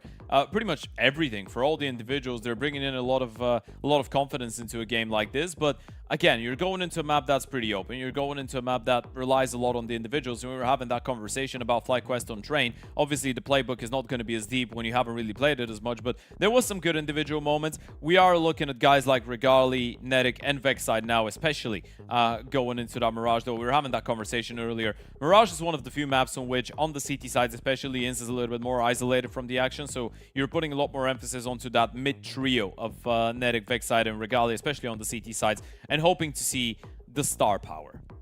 You are hoping so indeed. Right now into the graphic, you get to see the games we were just talking about there. Up against G2, Spirit are the defeats, and then they've got some nice little victories over the line there as well on this map. Now, of course, FlyQuest fighting higher opposition right now. I'm gonna be going back onto a point I just made, right? And it's not necessarily one that's amazing, but it's the fact that when you are gonna be fighting up against a team like Basement Boys, if you are FlyQuest, to be able to prepare against them isn't going to be that easy, right? There's not that much to go off of, and especially when you're trying to go up after the opposition you've just had to fight a team like Basement Boys, it's going to be all down to the wire here on this Mirage. So I expect it genuinely to be pretty close. Yeah, you've already put a much better fight than what was expected, Basement Boys. Let's see what you've got going into that third and final map. You've already been able to upset FlyQuest a little bit. It's all about trying to take it all the way now, trying to take it all the way to 2 maps and to send FlyQuest into that lower bracket. It's not going to be an easy one, though. Again, as we said, you're probably not favored to take this one home, but who knows at this point? Anything feels possible. And on the side of FlyQuest, looking pretty calm, looking pretty calculated, hoping to see them bounce back after that short 10-15 minute break. Wonder what the conversations were like between all of the players and Azure as well. As we said, this is where we can see a little bit of the impact too. And I don't want to be the guy just making the vibes point and the atmosphere point and saying, oh, coach is there just to be their hype man. No, he's not, obviously. Yeah. But this is something that I think Azure is going to be quite good at. So keeping everybody calm, making sure that I guess all the players know that things like that could happen. It doesn't necessarily mean that you're going to lose the series. You just drop one map that you're not really used to playing that much as well. So still all to play for here on the side of FlyQuest. A quick update onto what's going on at the other streams as well. Nexus actually quite close to getting a 2-0 over Metasport. 11-10 up on map 2, and they won the first one. Passion UA closed their game against Mana, and Zero Tenacity, of course, even as Train was going on, were able to get that win over Gen 1. So we're going to see a Zero Tenacity Passion UA game tomorrow. Yeah. And surprisingly, this could be the longest best of 3 of the lot out here with FlyQuest and Basement Boys. Because Nexus do have the opportunity... Could be the only 3-mapper. Yeah, if they get 2 more to actually take it off in 2. And if you were probably looking at the games before the start of the round, you would say that Nexus Metasport could be a 3-mapper, maybe Yeah. Zero Tenacity Gen 1, Passion UA Mana, and FlyQuest Basement Boys were supposed to be the only really clean ones, and Passion had to actually play an OT on map 1 against Mana. FlyQuest needs to play a 3rd map against the Basement Boys. All those underdogs showing up. Oh yeah, and I mean, this is the time to do it, right? Into a land like this, into Dracula's playground, we go to the last map of this best of 3 as well. Mirage incoming, FlyQuest CT side, Basement Boys T side. Ted, let's make it a good one. Let's see. Double flash kit for Regali to start it off. Trouble with the smoke and the molly. So usually what you do, the smoke would go into towards jungle, the Molotov would land on top of stairs, and you explode onto that A bomb site where JKS is lying in wait. A triple start in towards B for the side of FlyQuest. You see that early push from in, so the rotation should be underway. To the A bomb side, there you go. Bomb spotted as well, so the rotations will be coming in through there a little bit slower. Regali does have the defuse kit. Netic getting overwhelmed into jungle. Good space taking out here from the Basement Boys to actually just deny all that retake potential, but into CT. Here comes the full force of the FlyQuest roster. 11-2 on Bambush for the first ones, though, and nothing's being connected by the said USPs. They're all falling apart one by one here, Ted. In Season 1v5, there's just no way he can get through it. This is a disaster on the pistol here for FlyQuest. Wow, that's one way to kick things off. They actually pushed through the jungle smoke. That was a really interesting one, because you usually go with that utility and you try and take the space into our CT, right, for the post plan, but they just send it through the smoke with the Glocks and run all of them down as they're trying to set up for the retake, potentially. It's a great start for the Basement Boys, getting that early momentum up. Force by coming in from the CT side of things as well. Regali leaving himself with a little bit of residual cash, I was going to say. Actually, decides to go for the scout, so they're all in on this one. They are. They have to. With a start like that, you definitely weren't expecting it. Even though you had the right setup in mind, you wanted to play for the retake. Owner down middle with the MAC-10. Just making a little bit of noise out here, trying to take away some of the attention. These Basement Boys are setting up for another A-pop. That's Regali on the scout and the CT trying to deny them. I'd say your best weapon for the job that you have, but not going to deal that much damage. Good grenade indeed. Paul down to half HP, but into jungle he needs to take another fight up against an SMG. Or into short, the Deagle will spam. And another retake here for FlyQuest this time around with no defuse kit, just with the guns. Yeah, trying to hunt him down. This is a big one. Owner out of the equation early on. No kit for the CT side as of right now, so it has to be a rather quick approach to the swing of things. Interesting fight coming up in towards jungle, by the way. Ins, if you're able to find that kill onto Trouble, this could open things up. Good, Neti coming in through CT, and Ins does manage to find that kill, as you say. 5-7 is doing more work than the USPs did before. Bambosh up into Palace, manages to take out 2. Spam into the stick indeed. Netic just trying to stay alive in there. He's gonna get this. Levantino cannot connect a single shot. The Glock is going way too wide, way too long. That's the defuse, the 10-second stick to come through here for FlyQuest to win out the force buy. Whew! Fantastic work out of Regali, by the way. He couldn't really stop them on the way in, but he's still able to get away with a double, and that nade softens them up to make the life a little bit more, I guess, a little bit easier for the Pistols to confirm all those kills, but it was a 10-second defuse towards the end, so you were relying on luck a little bit, and thankfully for you, the round player just couldn't find a connection, so FlyQuest answered back immediately, and this is really important. It felt like FlyQuest couldn't really enter train on time there, on the CT side. Not going to replicate that here on Mirage. Yeah. Basement Boys, though, they lose one round into the A-pop, and now they decide the B is the way to go. Coming through with the utility right now. The flashes are going to be out to the end there. Ins looking for the first, finds the second as well. Helped out by Vexside. It's going to be a spam from the FAMASs, from the A1S, from the M4s. But still, Bambosh and Levantino make these Tech 9s work, and Regali working with that spam through the smoke is levying Bambosh to 1v2. There's just no way to go about it. FlyQuest onto the second. That was actually terrifying for a second, by the way. It was a 5 versus 3 for FlyQuest, then the 2 players on the B bomb side foe, and then Regali is just sending it fully through the smoke in towards the kitchen window. If he doesn't get a double kill out of this, and there was a real world in which he just gets shut down immediately the moment that he's trying to make his way out the smoke, that could have been 3 versus 5. And we've got a bit of an update. Nexus have actually beaten Metasport. Yeah, the Romanian Cinderella story is still going. At home. They're looking to try to figure it out. First team, first of the direct invitees to lose a game. Yes. Is Metasport. And FlyQuest, if they win this, they actually have to fight Nexus. into the winners matchup. Yeah. We're gonna get a bit of a Romanian showdown between Regali and the Nexus Yeah. boys. That is if FlyQuest calls out Mirage, but at least the start is good.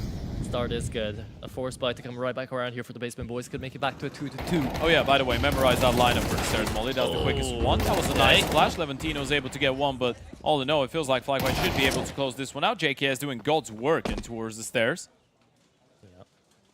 The one that saves it. Bambosh still gets a really deep position into that bomb site. Takes out JKS, and the Galil finds two, leaving us to a 1v1. Trouble gets a free bomb plant. Doesn't realize it. I think he's just rerouting it towards CT. He still thinks it's the A bomb site. When does he realize the bomb has not been planted where he's heading? Oh my god, he's too far away. Looking. He's not going to hear it. Inz has no clue. Now he's realized it, but Trouble's going to be able to make his way out in towards the apartments. Inz does not have a smoke for this. He's got the kit. Issue is, there's so many angles to be wary of, and you're up against the Tech Knight. He could be playing up close in person and went towards kitchen, could be bench, could be backside, could be in the apartments, could be towards the back of van. A little bit of Utah would have been such a good boost, but the time is running out. Inz needs to get a move on, and with that plant as well, he could be short. He could be literally anywhere. Top on the bomb, he's going to stay committed to the angle. Spotted him out, didn't get the kill. There's not enough time. Inz can't win this. The drive-by is coming in. The Tech 9 putting Enzo to injury. With the force by, they make it work. Trouble looks so unbothered by that. He's like, yeah, I did it. Whatever. There you go. 2-2, and they indeed managed to make the force by work somehow. The mighty mustache falls. And so do FlyQuest. That's Tech 9's and the Galil out here by Bambosh. I think he's the hero of the round, managed to find those two. But Trouble, what a round, what a kill. You can see the excitement, the passion out of Basement boys. They are trying to make it out of the basement, Ed. Yeah, I guess you could say Passion UA as well. A Ukrainian team. Yeah. Yeah, bringing in the passion. We've got a couple of these. And an early timeout coming out of the side of the Basement boys, actually. This is not a tactical timeout for FlyQuest, so I feel like this might be a moment to just, I guess, regather yourselves mentally, calm down after the previous one for the Basement boys. Also, let FlyQuest sink into that sauce of desperation after the previous round. Yeah, so much. Well, maybe not desperation yet, but frustration. Disappointment, yeah. A little bit of it. Yeah. Right now, you can see the negative emotions on JKS's face. He's nodding on and on ever since that train. He's not happy. And who would be? Did it too right now. Not having an easy time against the Basement boys. And Bambush is already on 7-3, by the way. For those of you that are just joining in and missed out on Train, he was on the 23-13 scoreline, plus 9% swing. 9% swing for Olner as well. He's been bringing a lot of impact, or he was on Train with a lot of the lurks and late round plays. He was part of that 2v5 as well. On the Imagine how it feels, by the way. Olner, before the start of this event, was averaging 0.66 rating on HLTV. And now he's been playing a great tournament. I mean, before the start of this game in general, because the previous games, the group stage was not on HLTV. Yeah. So Olner is just fixing everything right now. Just fixing the stats. This is the time to do it, right? I mean, it was 0.66 across 3 maps. So it's not... Sure. It's not to be used as... You've played more maps in this tournament. Judgment. Yeah, you've played more maps in this tournament than you have the past weeks, so those are going to fluctuate, those scores, those ratings. 47 seconds left, though. This force buy out of FlyQuest is not seeing any action, really, besides utility being thrown out by the Basement boys. Molotov gets stuck inside a short. Backside being aggressive, spots out the bomb, denies the first, traded out. Owner still manages to scale up, spots out another in towards short, and the Galil is going to fall. Paul Bandana left in a 1v3. Spams Regali down, but on 29 HP, he has to fight through a Galil and an AK. There's just no way. There shouldn't be. Bomb dropped in towards connector. 17 seconds. Paul Bandana at this point could be just holding on to the Galil. They will need to force back in the next one again. FlyQuest respond. And we keep it going with the force by wars, and I think he's already realized that best thing he could do is just find his way out of there. Lovely initiative, by the way, out of Vexside. I know he just gets 1 kill, but he knew that he needed to be the Molotov, and he's actually the one to make it fail as well. It hit him, and it just exploded mid-air, so no one did get no one got mollied into her short, so they could just pick up the fights. JKS as well getting a kill on that MP9. Good stuff out of FlyQuest, not letting Basement boys run away with an early lead. So now you've given yourself another opportunity to reset the T-side economy. Yeah. A bit unfortunate as well for the Basement boys in that round, right? Because they had the bomb going through connector. If they had the guy on the bomb site actually being the one with the bomb on the back, then maybe that could have been a bit of a different round, but wasn't meant to be. Force buy. Come back out here in the force buy wars here for the Basement boys in FlyQuest. T-side looking to try to make good on those Tech 9s once again. into another A pop. This time, not with DraculaN CT, but JKS. Yeah, that was a little bit tricky. Could have missed the timing, by the way. Could have been caught in transition. JKS, but able to make his way out of the bomb site. And this time around, you're not giving them too many fights at the start. JKS will wait for the reinforcements to arrive. There's a Tech 9 falling in first, but Paul with that hero Galil manages to pick up one. The bomb is going to get planted. Paul good for two. Somehow, someway, this might be turned around. Vexite spotted and in from jungle. Yeah, nothing's going to work out. If you think that Paul Bandana managed to find a double kill in towards jungle, then maybe that round could go the T-side's way. But a bomb plant and a save nonetheless. I'd say that's okay. Yeah, he's already seen enough. He knows that with the bomb plan, they'll have money to potentially upgrade some pistols in the next round and with the kills that they were able to get. So you want to make sure that you can still do some damage in the one to follow. But this is FlyQuest getting 2 in a row finally, and keeping 3 alive is going to do quite good for the money department side of things for the side of FlyQuest. But all in all, around that they're able to control pretty nicely. Good stuff coming out of Vex side as well. The refrags have not been looking too bad for the side of the Basement boys, but as we said, this is what we're expecting out of those guys on the T side especially. Not only because there's been a lot of force by exchanges, but in general a lot of alpha spawn calling, a lot of set strats. Not too many defaulting around the map. Or no, not too much. Not too many defaulting? Not too many defaults, yeah. English is a tough one. I know, right? Yeah. It's been hitting me bad. Thankfully, it's not just me. Help me out. It's a little opening frag. The grenades are landing. Yeah, FlyQuest feel a bit more stable onto the CT side. The more they're going to be able to put up these consecutive rounds, the more they're going to be able to get into their rhythm. Man, Regali struggling with that spray down. Basement boys now trying to reposition a little bit. Might just have to go for the rotate in towards the B-bomb site, but they don't know about Ins. He's taking so much space. Yeah, it's a good aggressive angle. Thing is, I'm not sure if the second player is low as well. Are those the 2 low players? Owner is dead. Oh my god, what? 28 HP and a headshot to go. That just opens up the entire round. Oh Finds Vexite as well. Owner, what are you doing? Here's that round swing from Train coming back into Mirage. He was just supposed to go down. He was supposed to be the sacrificial lamb. He was supposed to get refragged there. I mean, we were wondering whether Ins gets both of them or just the one. We didn't expect Owner to clear him like this. And he even wins the fight onto the short player. That's fantastic, Insane. man. That is absolutely outrageous. I can't even fault FlyQuest for this one. They're not putting themselves in bad spots. I mean, you're just getting farmed individually by some of those guys. That's about it. Owner just made this one a clip. Insane, yeah. What a highlight to get out here if you're Owner. Those are going to be some guns picked up out here for the T side too, so money is just going to be going up and up and up here for the Basement boys. Saving away 3 guns. JKS just trying to run away, save his own gun, and now 4 to 3. They just got ecoed. Yeah. Yeah, they got ecoed. The money's going up for the Basement boys. The morale is going down for FlyQuest. If it wasn't already after having lost the map, right? Aza needs a miracle of a speech right now to get his teams, to get his boys back online. I mean, in the end of the day, you can give all the speeches in the world, but you can't shoot instead of them. You can't shoot for them, yeah. Yeah, absolutely. They need to, I guess, do it. And when Owner is one-digging people like this, what can you really do about it? Yeah, I guess so. Play for trades might be an option.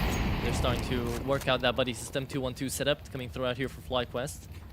Regali out to mid, is gonna hear some stuff. Paul Bandana finds 2 into the peak on ramp. I did talk about the buddy system, didn't think they just go straight up into the fight, and that is... They're getting dominated. Yeah. It's not even a bad idea. I mean, double swinging towards ramp, no utility as well because you want to catch them off guard, and you had the peak advantage, I guess, but you get destroyed, and then another 1 deke, and then... Or not a 1 deke, a headshot, just from the rifle. But yeah, instant Vex side. Hoping to hold on to the MP9s. This is maybe a bit of an overzealous move out of trouble. That's an OP that Ins could try and get his hands on, but it's not going to be an easy one. They're just going to be sat there spamming the smokes. Threw the grenade so that it blows their way, but didn't land exactly where Owner wanted it to. Good upgrade here for Ins, but away from that, Levantino's on the hunt. They have to. They don't want to let these guns be saved, especially with the AWP drop. So Vexite just looking to farm up with that MP9. Can catch 1 or 2 here, and will be able to. Nice. That's Ins on a collateral. It's good damage. He could still go down. He will go down. Yeah, they're not saving that ult, but it's all right damage on the exit. Oh, no, he couldn't. You could still have a half buy in here, but this is the Basement Boys getting at least 5 rounds out of this, you'd feel. That M4 in the hands of X-Side could still be pretty dangerous. And you can see the graphic for the player of the round glitching a little bit. The reason is because all of them are the players of the round. We can't really pick one. Yeah. All of them are bringing in phenomenal individual skill to the table. I am flabbergasted. Better Days having a lot of favorites this time around. This is too close, man. I mean, I said I wanted to see a close map. I believed in it, but only halfway. Now they're showing it to me. It absolutely is too close. 4-4. It's really tough. Every single time FlyQuest look like they're in a position to open up a lead, Basement Boys just kick him down. Kicking the teeth. Look at that. Look at the headshots. Look at the way that they're winning this one. They're just clearing up. Paul Bandana with a lovely spray transfer. Another triple out of him. 5 rounds, as we said, the minimum. And apparently what you had to show on maps 1 and 2 did not stay back on train. It's still here. First tactical timeout coming out of Azure as well. As we said, important that FlyQuest come back online until the end of that first half. You can't stay on 4 rounds.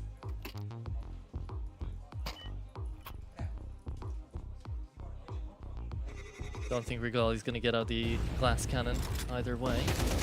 And yeah, you get to see it on the replays too. It's like, a round like that, you can't really fault FlyQuest for going for it. But it's just the matter in which they don't even get any damage back into the T side. That's the problem right now. Bullets aren't connecting for FlyQuest, which shouldn't be the case on the third map decider. You know, you've gone through your warm-up phase. You've gotten through the maps that worked out well for you, worked out well for the enemy. Now, you're down to play for it all, essentially in a best of one. I mean, all in all, we could say that bottom line Basement Boys have been the more competitive out of the two teams, as crazy as it could sound. Because they were quite close on map 1. Map 2, they won it. I want to say they looked pretty comfortable. Yeah. And this start on Mirage on the T side, gosh, it's making me worried for FlyQuest. It really is. Imagine us, we're just casting the Aussie fans in the chat. They were shaking on map number 2. Even though this though, now Levantino, the flash is beautiful out of trouble.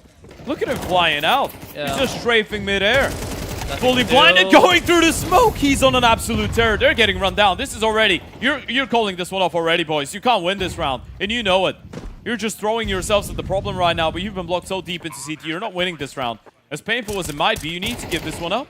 You have to save it. No defuse kits either. Utility running dry. Levantino on another. Man, Levantino 3K out of this round. He just runs at them all. I mean, this is desperation coming out of Ince as well. They should have been saving a long time ago. I wonder why. I wonder if Ince really believed that he might get an opportunity to get his team back into the round. But for me, that is not the move that you're making when you still believe that you can bounce back. It kind of looks like you're trying to force the issue. Yeah, if I didn't have the names of the team on the screen right now and the HUD was empty, I would have thought that looked like a little bit of frustration coming through from the 3v5. Just staying there to look for the exit frags when you know that Levantino's just running you down. He finds an ace into a round like this, Ted. Like, it's not important to the round. It's not even. It's not exit kills. You're trying to win a 3 versus 5. That is unwinnable. You've been blocked. You've lost the bomb side. You haven't gotten anything, and you're trying to force the issue through a smoke, and you've lost 2 more guns because of it. Look at the flashes. They're absolutely perfect. Levantino keeps it going. You're not expecting the push, and then you just get spammed down. Netic was, I guess, a little bit late to get out of there, but it felt like it was a little bit confusing for them too. Felt like half of them told, okay, we're saving 100%, and then Ince is just sticking around. And it's so crazy as well because now you're trying to build up a narrative that wasn't ever there. We'll talk about that once this round finishes. It's just a half buy to come through out here from FlyQuest. I mean, this should be free. Ince is alone with a pistol and a nade and we'll get some good damage in though. And into the bomb site, he should go down. He stayed alive in towards Van, but that's it. Okay, yeah, it's a nice little storyline that we're trying to build up here because Owner has been very consistent as the IGL coming through. Trouble had his time to shine yesterday alongside Paul. Levantino now having a good map against FlyQuest. Bambosh had an amazing map up against FlyQuest as well on Train. If they somehow manage to take this, there's really a lot to talk about. Suddenly. Somehow. Yeah. Going right down the basement here, FlyQuest, and they don't really like it. Kick down the stairs. And you know they're hating this situation more and more, having to save pistols, not being allowed to get into the rounds. This is just a bait. They have no defuse kits. They're gonna go down, trying to find these exits. Now 1, 2. All right. And the rest die. Okay. It's phenomenal damage, but at this point, who really cares? I mean, who gives a damn? You hold on to a couple AKs, this is good, but It's down to last they've gotten round. 7 rounds. Yeah. They might get 8 at this point. Even if they don't really care, I think. This round matters a lot for FlyQuest, though. Let's not forget, that was a 4-2 lead for FlyQuest. This is 5 consecutive rounds on the T side for the Basement Boys. They might make it 6. And if you make it 6, then you win the pistol in the conversion second half on the CT side. You could be running away with a comfortable map. FlyQuest need this fit. Your 2-star players not able to perform onto the CT side of Mirage out here. Regali and Netic having a bit of a slower start. It's tough, but it's the reality. Round number 12! And a good flash there. Vexai manages to win out his duel up against Owner. Oh. Regali almost caught off by the Palace player. Yeah, a little bit weird there. And JKS is going to go down as well. They might not be ready for Netic, though. Not usually in towards that A-bomb side. The flashes are absolutely perfect. He's going to get shut down as well. Oper goes down. Another one as well. Vexside and Inns need to save the day. What are these flashes out of trouble, man? Basement Boys are having an absolute doozy of a game right now onto the C side. The executes are standard. They're nothing spectacular, but they're landing so well. I mean, the flashes are excellent. Yeah, the flashes are spectacular. This is really solid Counter-Strike right here, what we're seeing out of the T side. And FlyQuest just have nothing to show for this. Paul Bandana with another one. Inns has to do it all alone, and he's been trying. He's been finding so much impact. 14 kills, but not quite a 15. 11. Tino's going to do one better. Inns giving it all he's got individually, team-wise, but being 14 and 10 doesn't quite help them out to get more than 4 rounds, and that was a 4-2 lead. The Basement Boys getting 8 rounds at halftime against FlyQuest, and suddenly sending FlyQuest down the lower bracket doesn't seem that far-fetched. Remember the smiles we got out of Paul Bandana when he went up against the Laser Cats? Now imagine what they would have coming into the winner's seat out here into the interview. They would be radiating, exuding happiness, and who wouldn't if you were in their position?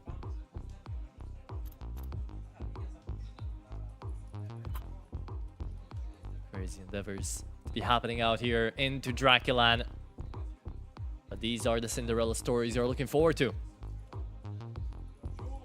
Bring the guys that, you know, just looked for their way into the VRS points, look to have a good showing, get a couple of wins, you know, feel good, get a good baseline, and suddenly they're granted an opportunity and they're here to take it. And that's right on the back of Paul Bandana telling us Mirage has not really been going well for us lately. And they lost it yesterday. Yeah. They lost it to teams that should be much lesser than FlyQuest in a direct comparison. It is tough to say all of this for FlyQuest, you know, because they are used to tier 1 opponents. They are used to a different type of Counter-Strike than what Basement Boys are giving them right now. But I mean, you're doing, I guess yes to some extent, but so far, especially that first half on Mirage, it was after the Force by Wars, which mind you, FlyQuest won. They had a 4-2 lead at the end of this. It was just executions off of spawn, just going with the U2, going with some good flashes, and just running them down. I wouldn't say maybe on Train there was some wilderness, maybe on Dust 2 there definitely was a little bit more desperation and wild plays coming out of the Basement Boys, but this year has been pretty standard. I wouldn't say anything out of the ordinary. It's just solid Counter-Strike.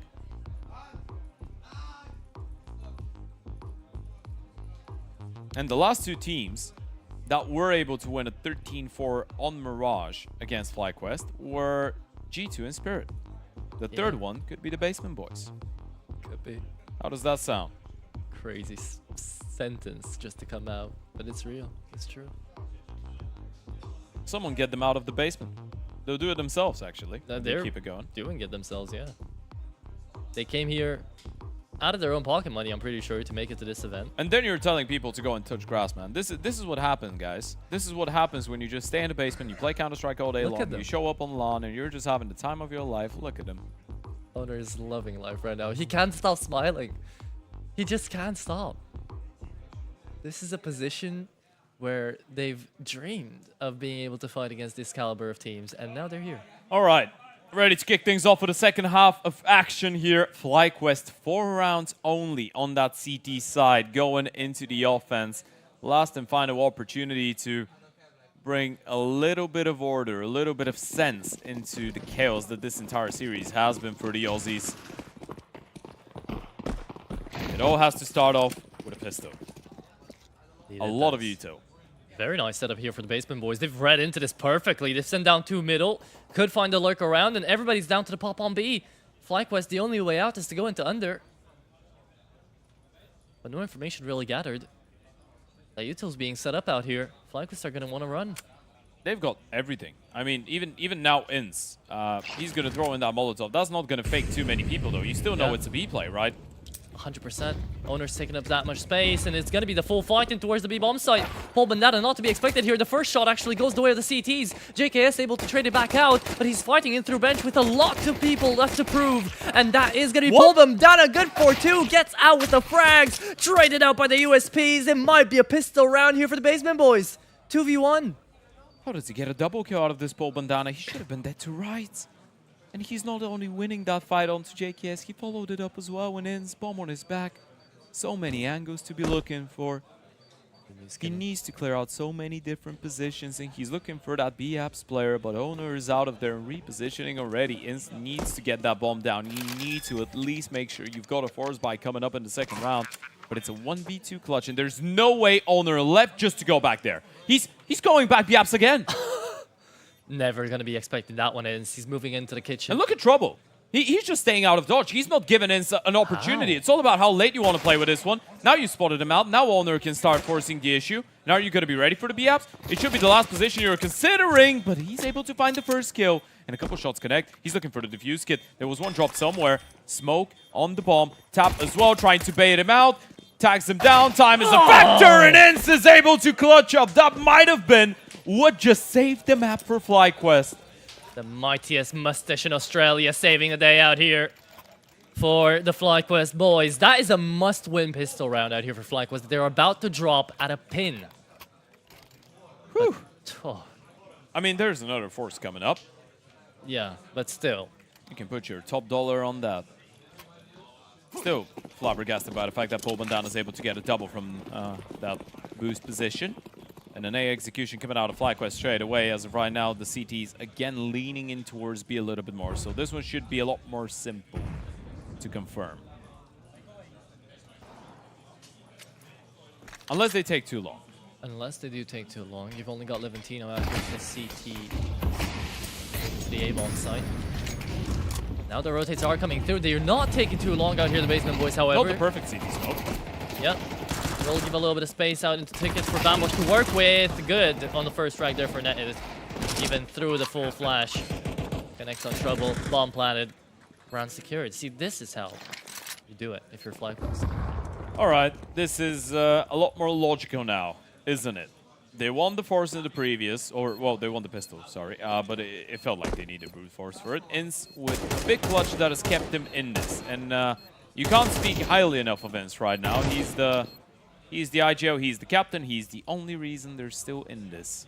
Yep. Crazy as that. And now he's given an opportunity to everyone else to wake as well. That is what you're expecting the least out of the IGO. But hey, he's made it happen. Good exit frag onto Paul Bandana.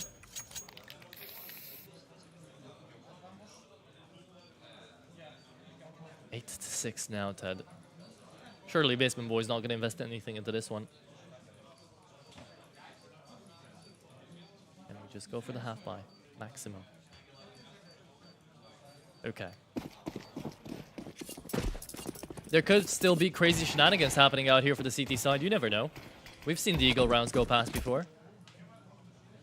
Under push coming up. JKS is alone, and they will boost one player up. He could be in a whole lot of trouble. Nice reaction. Really well handled. Yep. That was scary. That was pretty terrifying. Goes back, stays alive. Obandana still going to push this, though. Takes a lot of space, and now they know it's going to be an A hit. Most likely than not. With Ins making a lot of noise, they might over-rotate here. They're still going B, but Paul Bandana is in a good spot. I think he's heard the steps of JKS falling back, so yeah. He knows he's rotated off. Thing is, with JKS falling back, you might read into this one being an A split.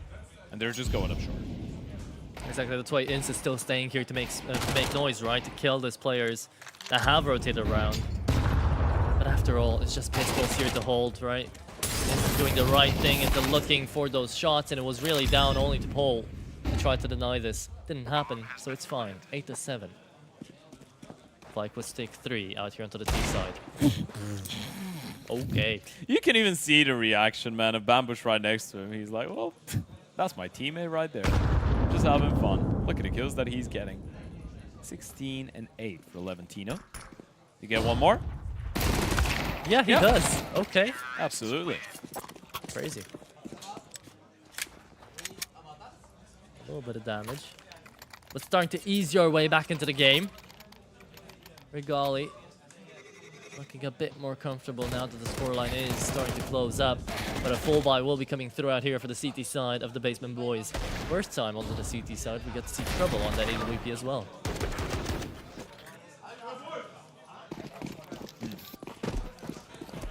He hasn't had as much impact this map so far. Yeah.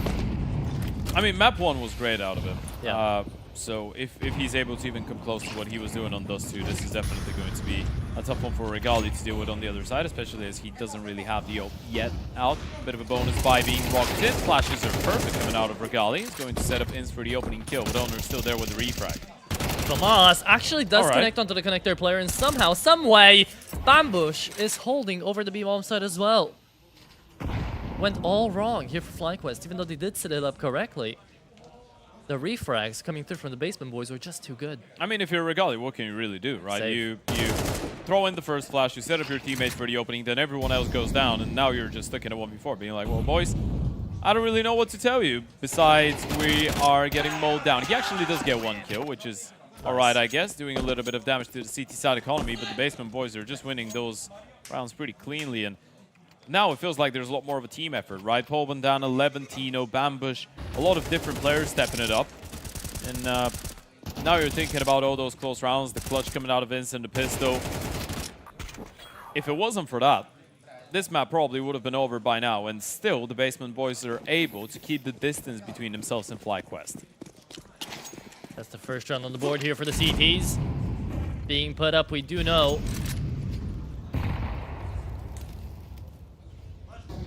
That they can bring up rounds if they manage to find consistency. And now, back to back. It is going to be Basement Boys now with an amazing opener onto ramp. Netic down to 20 HP on mid. Looks like another early round that just doesn't get to go the way of FlyQuest. Regrouping for an A play, but Huge has been denied. And another re-smoke deep in towards that ramp position. This is going to be a really difficult one to try and find a way back. They even break the smoke. They're even waiting to catch them off guard, or looking to try and catch them off guard. Netic down to 20 HP. This is the type of round that I wouldn't even mind seeing FlyQuest call off, by the way. It's going to be really difficult to get anything done.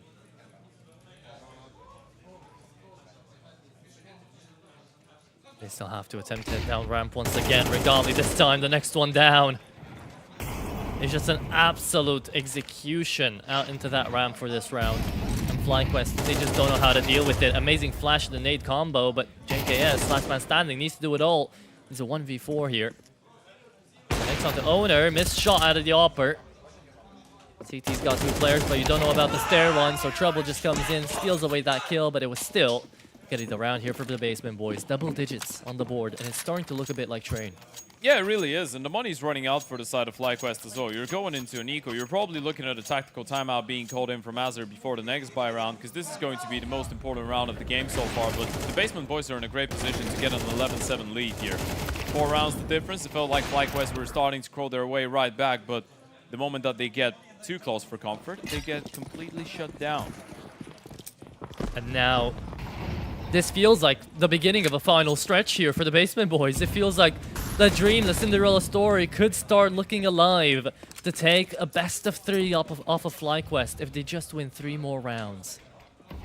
Coming up. It's just a couple of pistols on the T side. Leventino even takes down Ins through the wall.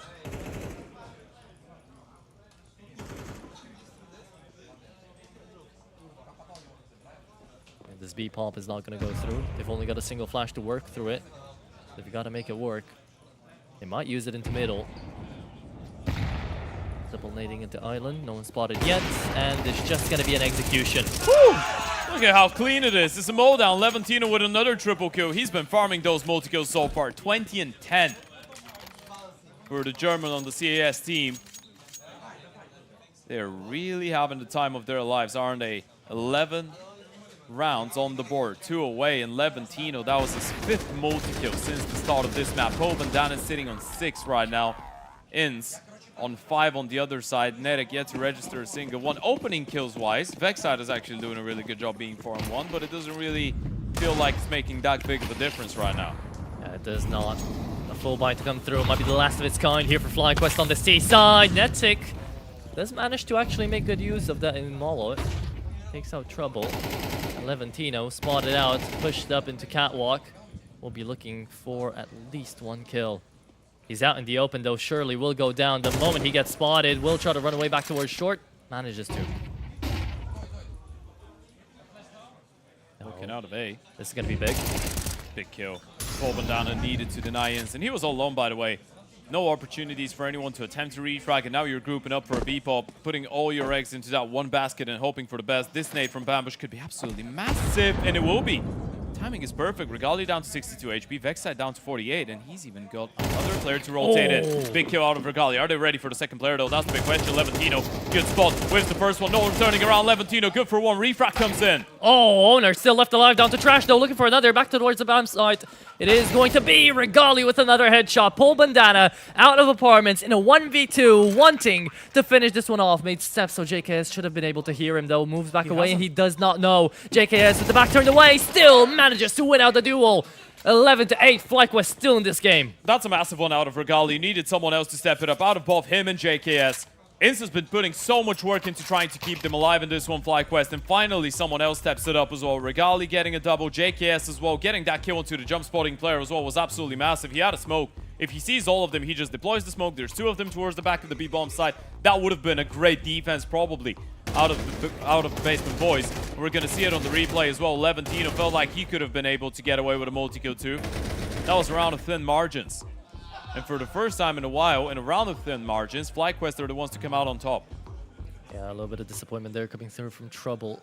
Attack pause went ahead as well, so now they get to talk about it. Levantino, 21 and 11 right now, definitely has been the guy that's been putting up the most pressure up on top of the FlyQuest necks right now, but he had the opportunity to connect on a huge multi-frag there, and he just didn't. Will another opportunity like that arise in the upcoming rounds? That is going to be a question here for the basement boys. However, FlyQuest setting up for another A-pop. This time around, it's full out of ramp, and we've seen this happen before. And let me tell you what, I don't remember it going that well for FlyQuest. Owner, oh, he's going to push on this timing. Takes down Ins without a second saying. Out of Palace, they will be trying to push them down. Paul needs to help his teammate out. He's fully flashed out now and into the waterfall. No one goes out. FlyQuest still looking for an opportunity, and they've waited for just too long. I mean, they were blocked, right? They get instantly molly, they get instantly smoked off. The ramp players couldn't really get involved, and then you're just getting shut down from Owner on that reverse spam. They're getting farmed. It is absolutely insane. Where do you go? I mean, you regather, you go away once again, you have no presence in towards the B-apps, no presence in towards middle. Not a single player coming out of connector. It's just going to be a one-dimensional take in towards A. You're hoping for a 3 versus 5 here. And there's a 3-man stack in towards that bomb side as well for the basement boys. You need someone to go huge. You need someone to be the difference maker. Either Regali, JKS, or Nedek. And JKS usually the guy to do it. He's going to take the first stance. Try his luck on 35 seconds. Flash comes through out into the bomb side. And the open, though. Owner is going to fall.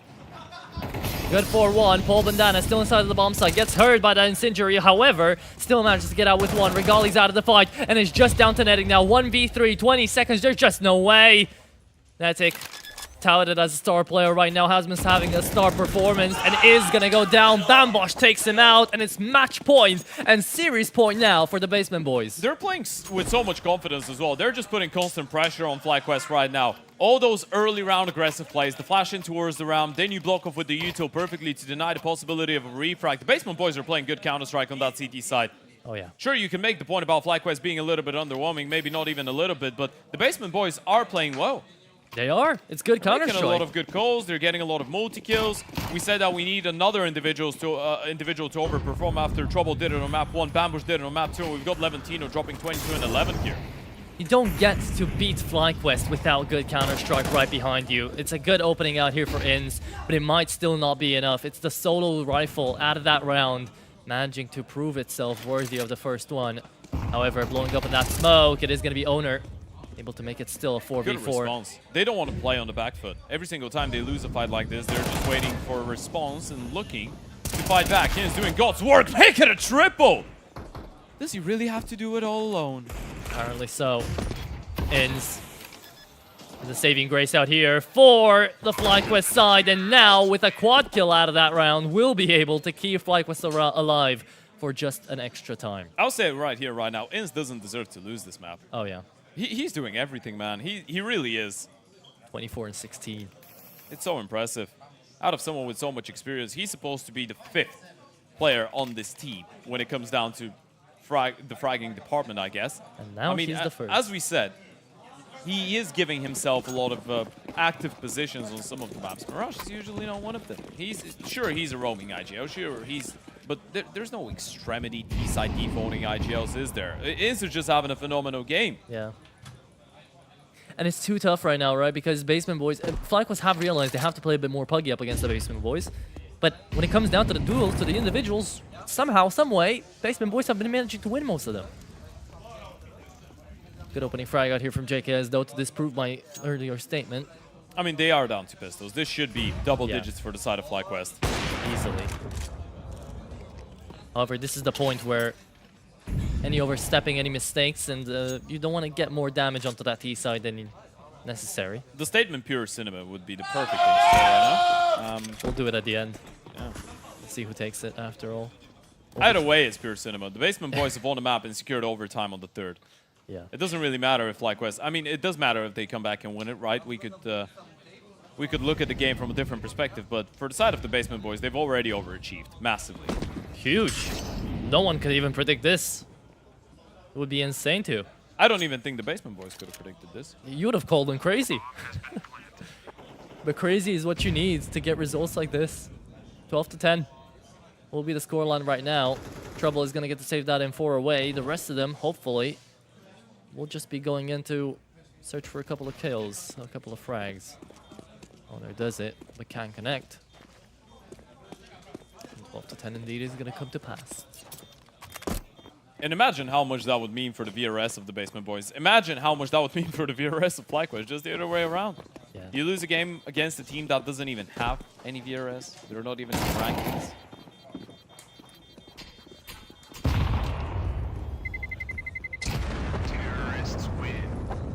And technically, I'm pretty sure you do need either 5 or 10 maps played on HLTV to get an HLTV rank. But for VRS, I think it's only 3 that you have to play, right? To get an actual rank. It's 5. It's 5? I think it's 5. Yeah. Pretty sure it's 5. So they could get a VRS ranking off of this tournament alone. They would need to win a little bit more, but yeah, they could. Crazy. If they beat FlyQuest team. Attack pause. Coming through right now. I think it is out of the Basement Boys. We're getting to see Trouble actually being quite vocal, which is nice.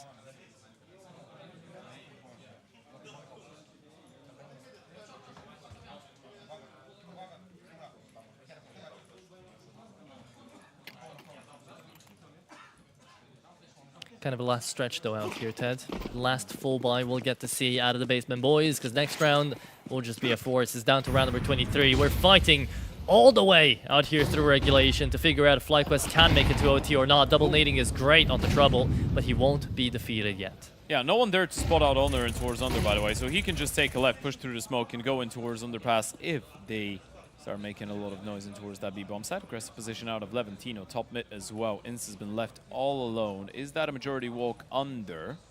Or what is the call here for the side of Fly? Now you've seen the smoke, you know there could be some shenanigans going on in towards middle.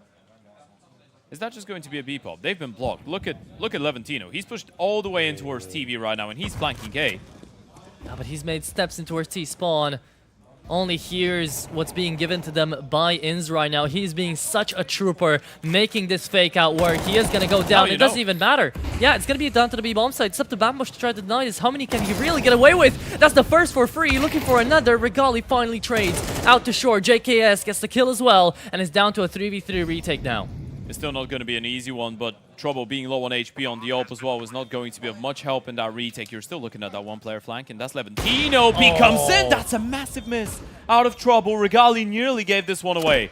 Almost did, but just managed to crouch at the last second. Paul Bandana picks up the A1S, and the retake does have to come through. The Regali almost down to 3 HP. Levantino still not seen. Trouble's the one that connects the shot. Back to the bomb side, spotted out. It's going to be Vex side, down to 12. JKS has got to be the pillar of this round, and he does manage to find them both. This is the ticket for FlyQuest to OT.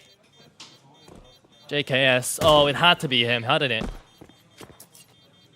Trouble actually misses the shot. This is quite a big miss. Now you're looking at the money. They have nothing. Yeah. They can't bring that up into the next round, so JKS has saved them, I feel like. That multi-kill out of nowhere.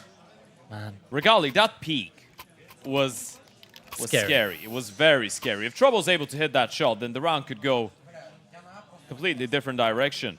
If you want to talk about how a round could have gone, Levantino, if he just turns to the TV room there, sees through the back turn, that is Basement Boys winning the game. Butterfly effect is crazy. But now it could be FlyQuest taking us into OT. Let's see it. Might be a recovery towards the end. Might be able to avoid that critical condition of the lower bracket after the first game. Up against a couple hero rifles, a couple MP9s, a scout as well. Vexite taking space, loses the fight to Levantino. Damage done, but he will be able to reposition. Good refrag out of Regali. The AK moves into jungle, doesn't hold over the murder hole right now. Steps. A lot of steps here indeed by Netic. He's the only man in towards the B part of the map though. FlyQuest.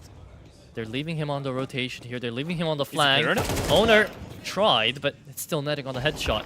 Advantage taken here by FlyQuest in a 2v4 later.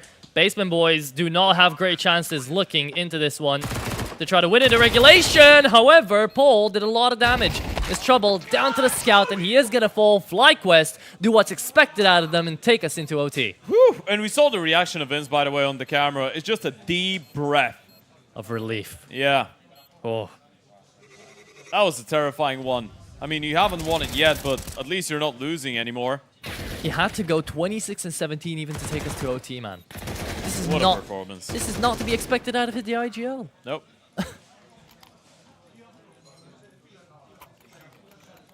Ince is absolutely nuclear right now. Oh, yeah. 6 multi-kills as well. 7, actually, in the end of regulation. God damn. What a map out here on this Mirage. And it's going to come down to overtime to figure it out. So who can manage to win out this first best of 3 I mean, surely of they've the got day? it now, right? Surely you've brought it back. You had your jump scare moment of losing that entire series. Surely now, FlyQuest take over. Hayes' Law is the thing, man. If Basement Boys win this round, it's going to cement it even further. 34 HP on Regali due to the grenades sent out into apartments. Going to be rotating out a bit. I fear that they might be checking into mid out here. Look at Basement Boys just pushing on towards that top middle position. Just kill the tempo a little bit. The CTs have been so proactive and aggressive on that defense that you're hoping for something else that you will be able to punish. Timing is pretty unfortunate. For instance, he will get run down by Levantino. It was a bit of a tough spray to control, but still able to get the kill regardless. And Regali, that's a lovely find mid-air. There you go. Little flick goes a long way. Nailed him. Indeed. Makes it onto the 4v4. Regali's down still to low HP though. There is a frag onto Trouble and Owner. Owner himself. Is he hearing the steps? I don't think he is. Might have called something in. Trouble not moving out of short. Holding in apartments. I think the information did get relayed. Yeah, they're fully rotating around. Basement Boys are ready for this. That's a perfect stack. The play is coming in. There goes the nade. That's going to take a little bit of the HP out of the way. Oper hits the shot mid-air as well when You might not be ready for the numbers. Look at the setup. Look at how many of them there isn't towards the bomb side, but Trouble's doing it all alone. The open shot not missing right now. Owner able to mold down another one, and this is going to be 13 on the board for the Basement Boys. Running out of time. JKS even goes down after the timer. And would you look at that? Hayes' Law comes into fruition. Basement Boys couldn't close out 4 or 5 chances that they had to take FlyQuest down here into this map, but they do manage to pick up the first round of overtime.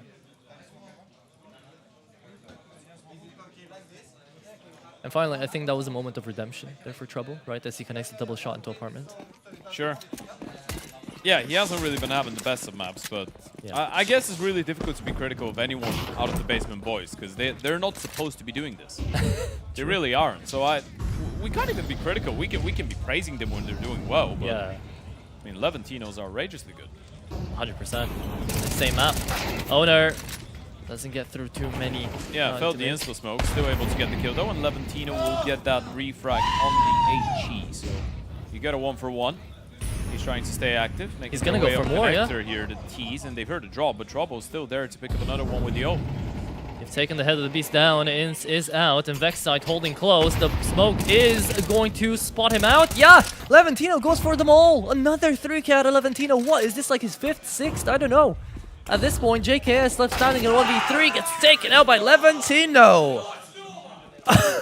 Surely they didn't put up all that fight to bring it into overtime just to get completely blown out of the water, right? Surely not. No way. You need at least 1 round on that T side. You really do.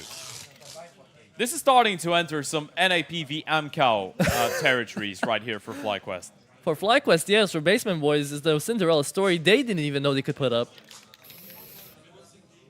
Levantino is 1 kill away from the 30 bomb in this game. Ins 2 not too far away from it. That is his first LAN event. Yeah. Ever. Yeah. He's never played a LAN before. Well, guess that doesn't matter, huh? FlyQuest. A good opening here. This time untraded. Running the same setup as the previous round. Onto mid at the very least. FlyQuest. 1's not enough. The amount of mental resilience those guys have shown is fantastic, by the way.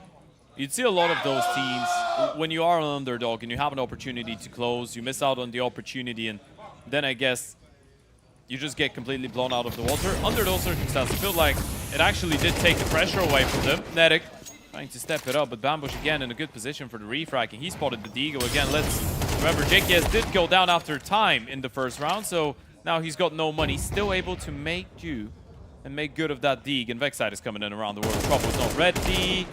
Does go down. Again, a little bit labored, but still getting the kill. So FlyQuest will get their 13. They will get 1 on that T side. Indeed, so Bandana left in 1v4, makes it 1v3 with a moment because JKS is down to 20 HP. He has to go for this anyway, so might as well have a chance at it, right? Vexite. No. He shouldn't have a chance Vexite spotted. He will go through the hole. Okay, now it's done. With that smoke, he's going to be too pressed to try to push it. There's just no way. That's the round. Paul Bandana playing for a little bit of KD. At least 1 round taken out here by FlyQuest on the T side of the overtime. I mean, that was a must. And as you said, yeah, Paul is not really going for this. He's just looking around, trying to get a couple extra kills. He knew that was impossible to win. And he's not even going to attempt it. So FlyQuest do get 1 on that T side towards the end, holding on to their chances barely going into the second half, as Basement Boys keep on having the time of their lives here in Bucharest. Who would have thought? A team that could have realistically been eliminated yesterday in the group stage. They were quite close. They needed 3 maps in their deciding best of 3. They lost the BO1 to Gen 1. Now they're so close to sending FlyQuest down into the lower bracket. Of course, it's double elim, so yeah, FlyQuest would not get eliminated if they were to lose that Mirage, but it would still be a massive surprise, a massive shock to everyone to see them down there from round 1 in that lower bracket. 100%. Another attack pause to come through out here from FlyQuest, the last one of its kind.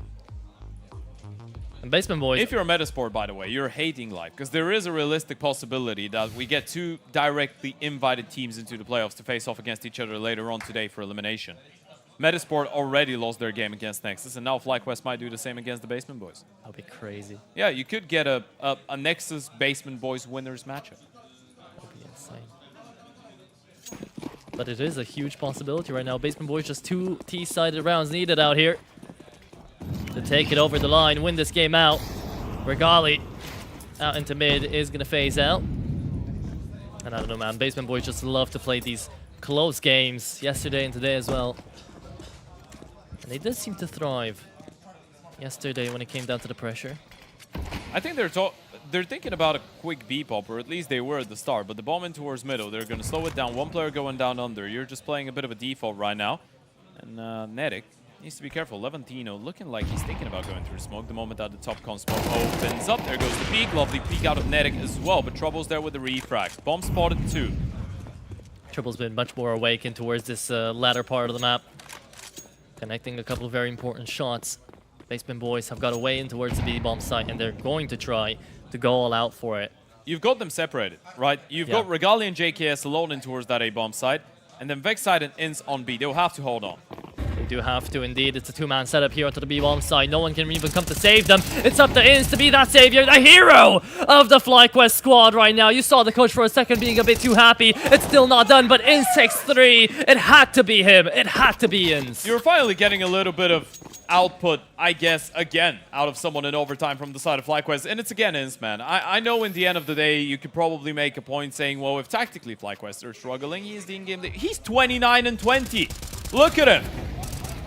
He's killing so much. And sure, back in the days, he was a player that was expected to kill a little bit more. Might have been the star in some of the previous iterations, but he's not expected to be putting out that type of a performance. He's still doing it. That's incredibly impressive. This is what a true captain should be doing when his entire team is struggling.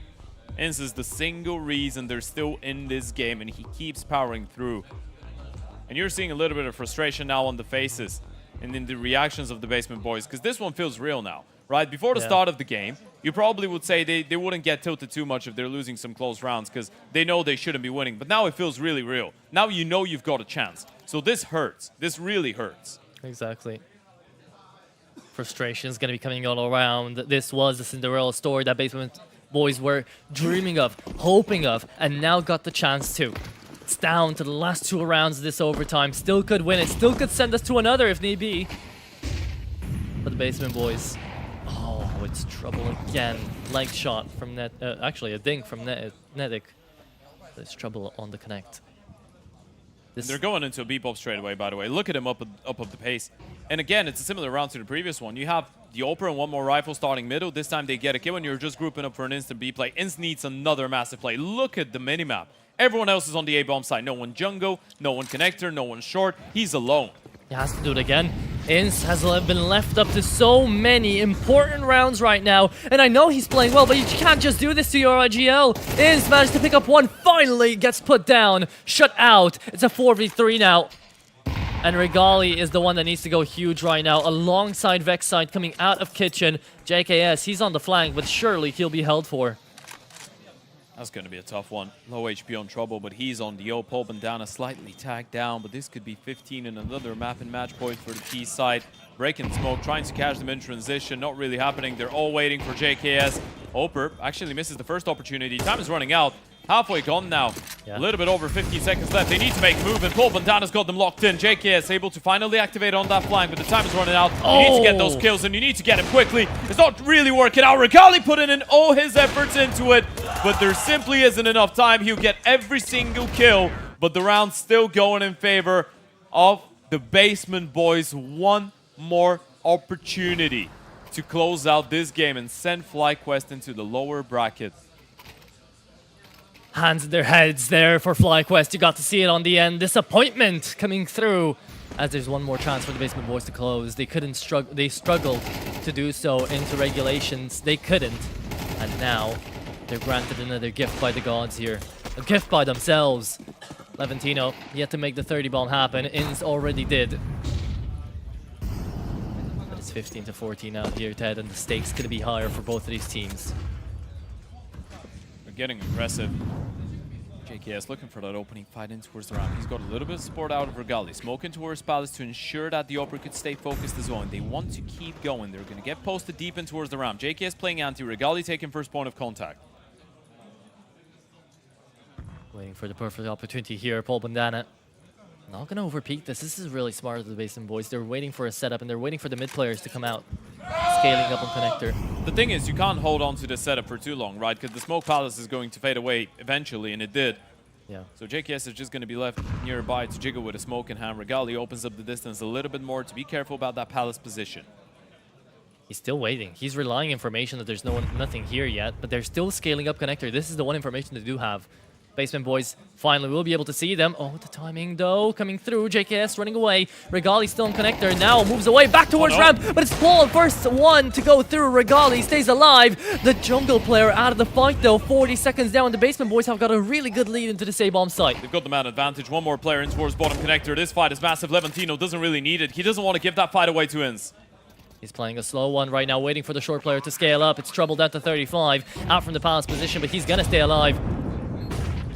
Regali tries to get himself a way in with that AWP. Flashes his way out. Trouble still into the bomb side. That Galil needs to connect. Smoked out. In Molotov'd out. Vex site towards the back of Triple. Is going to peek that. Finds the first shot. Levantino. That's the 30th bomb into connector. It's Ins trying to help him out. Into the bomb site. Regali is going to push up towards connector. Bambosh sees Ins into the site. And that's it. That should be done. The Cinderella story with the back turned around. Ins 1v1. And he's going to try to hold it. He pushes, there's no time! Basement boys have just won their first best of 3 of this season, and they've done it against FlyQuest. Cinderella or not, Basement boys come out of the basement, Ted. It's a trial by fire for Azers, the new coach of FlyQuest. They come to Bucharest and they get completely shocked by the Basement boys, a team that had no VRS ranking prior to this event, the team that had to make it all the way through the group stage, a team that got some new players literally weeks before this event and have not a single win on HLTV in the last 3 months. They take down FlyQuest in a BO3, and this is the real world FlyQuest up against Metasport in that lower bracket. That is absolutely insane. What a performance out of everyone on that team. They exceeded expectations and then went a step above that as well. That was an absolute beauty. And this is the way the Basement boys are going to start becoming real threats now. I can't believe it, man. This is such a big result. It doesn't really matter what happens until the end of the tournament for those guys. They've already overachieved. And for FlyQuest, this is a coach shower. This is a really big knockout. Yeah, no matter how favorited you might be into a tournament, you cannot come in not necessarily unprepared. They tried to do stuff. It was just not their day. Yeah, I mean, this is a shocking result, and there's no two ways about it. No beating around the bushes. FlyQuest should be winning a best of 3 like this. And now they've been sent right into the lower bracket where they will be playing later today against Metasport, which is arguably a more difficult game than this one should have been. Technically. Yeah. Apparently, this one was hard enough because they lost it. It's Basement Boys taking out the win, and we are going to have an interview from the Basement Boys yet again. Yeah, a winner's interview with the Basement Boys. That is a really, really weird thing to say, but yeah, looking at the most valuable player, man, Levantino was lights out on that final map. It felt like he was getting a triple kill, every other round, right? He was phenomenal. He was bringing in the impact. He's one of those guys that is playing his first LAN event ever. And you're playing against guys that have played playoffs of majors. You're playing against people that have spent so much time in Tier 1 Counter-Strike. You go in on that third map after not having the greatest first and second, and you show a big time. And that must feel so tough for Ins because he was the one that finished off with the most kills on the server in that game. And to have 32 frags and to still lose out in OT up against a team like the Basement Boys, FlyQuest must just be feeling their hearts coming out of their chests right now. I mean, there's no two ways about it. It's disappointing. But I feel like if we're talking FlyQuest, it's quite simple. You couldn't deliver. You underperformed massively in your first game. You're going to get an opportunity to show that you're still one of the best teams in the tournament later on today. The fact that they lose here doesn't really automatically matter that there will be last place in this entire tournament. They could still win their game later on tonight. They can still potentially come back into it. And if anything, this is going to be, I guess, the ultimate test for them to prove that they're one of the best teams. But I want to shift the conversation a little bit more to the fact that the Basement Boys have been over-delivering on multiple occasions, right? They're coming in with a new in-game leader and all Owner. They're coming in on the back of a couple roster changes. As we said, for Levantino, for Trouble, this is their first LAN event ever as players. And you get to go against guys with so much experience, with so many years behind their backs. And you miss out on a couple opportunities. Let's not forget about that. They put themselves in a position where they could have closed it out in regulation. They couldn't do it. It goes into overtime, and they're still able to bring it back and win it. This was not only Counter-Strike-wise a good showing, mentally as well.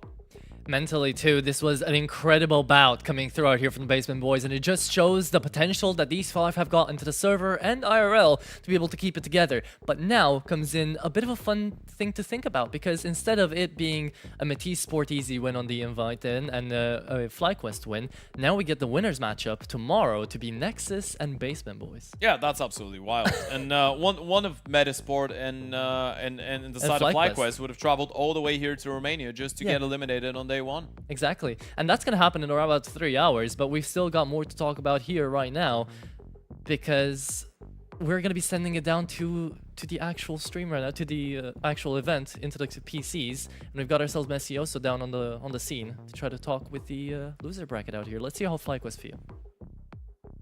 Hi guys, I'm here with Azza, newly appointed head coach. It says for just DraculaN. Is that a permanent thing or is it a trial? We'll see in the future, I guess. For now, it's just still trying to figure out some details, and but now with the DraculaN and with the boys for a bit. So I've been with the boys now, just like practicing for the last 2 to 3 weeks, but we'll see for the future.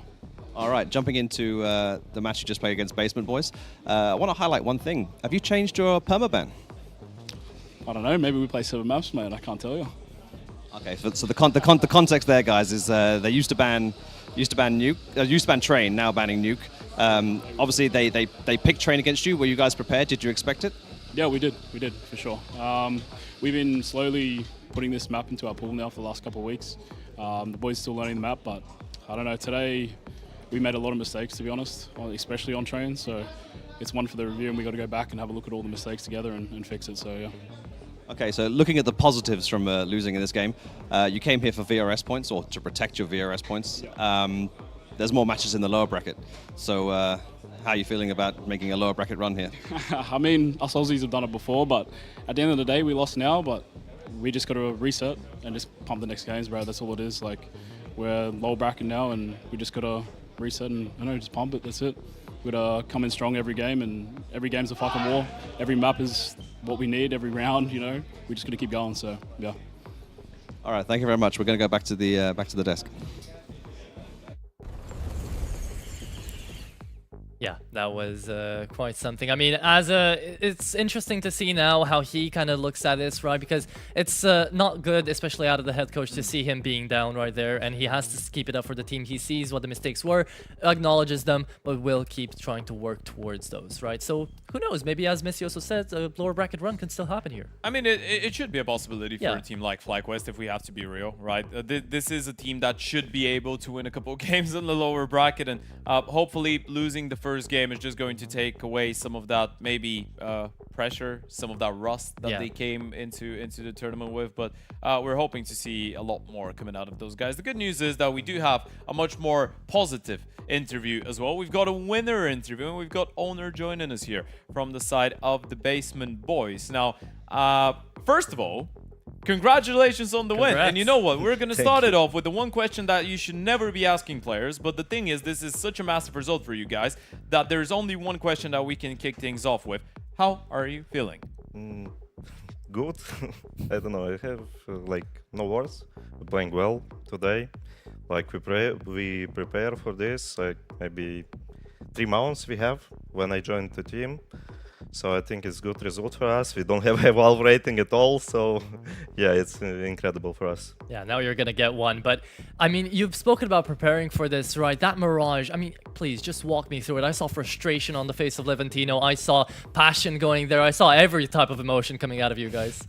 Yeah, so I don't know, Levantino is underperforming. He's super good on this map, he's playing super well, but sometimes we just taking some, I don't know, bad mistakes. We're losing to Pistols, they have some Guerrillas, and we lose, and I'm a bit tilted. But overall, we're playing, we have some analytics before the game, and we know like how they play. So we're just preparing and we play. So that's all. I guess it sounds really simple. I have one thing that I'm really interested in particular. So you guys have been picking into a lot of maps that are not really standard, let's say, for the simple puggy style of Counter-Strike, right? You're playing Nuke, you're playing Overpass, you picked into Train today. The Train pick, were you surprised that FlyQuest didn't remove it? Because it's usually their permaban. Were you ready for that switch up? Yeah, we are not ready for this. We're just inspecting they will pick Nuke.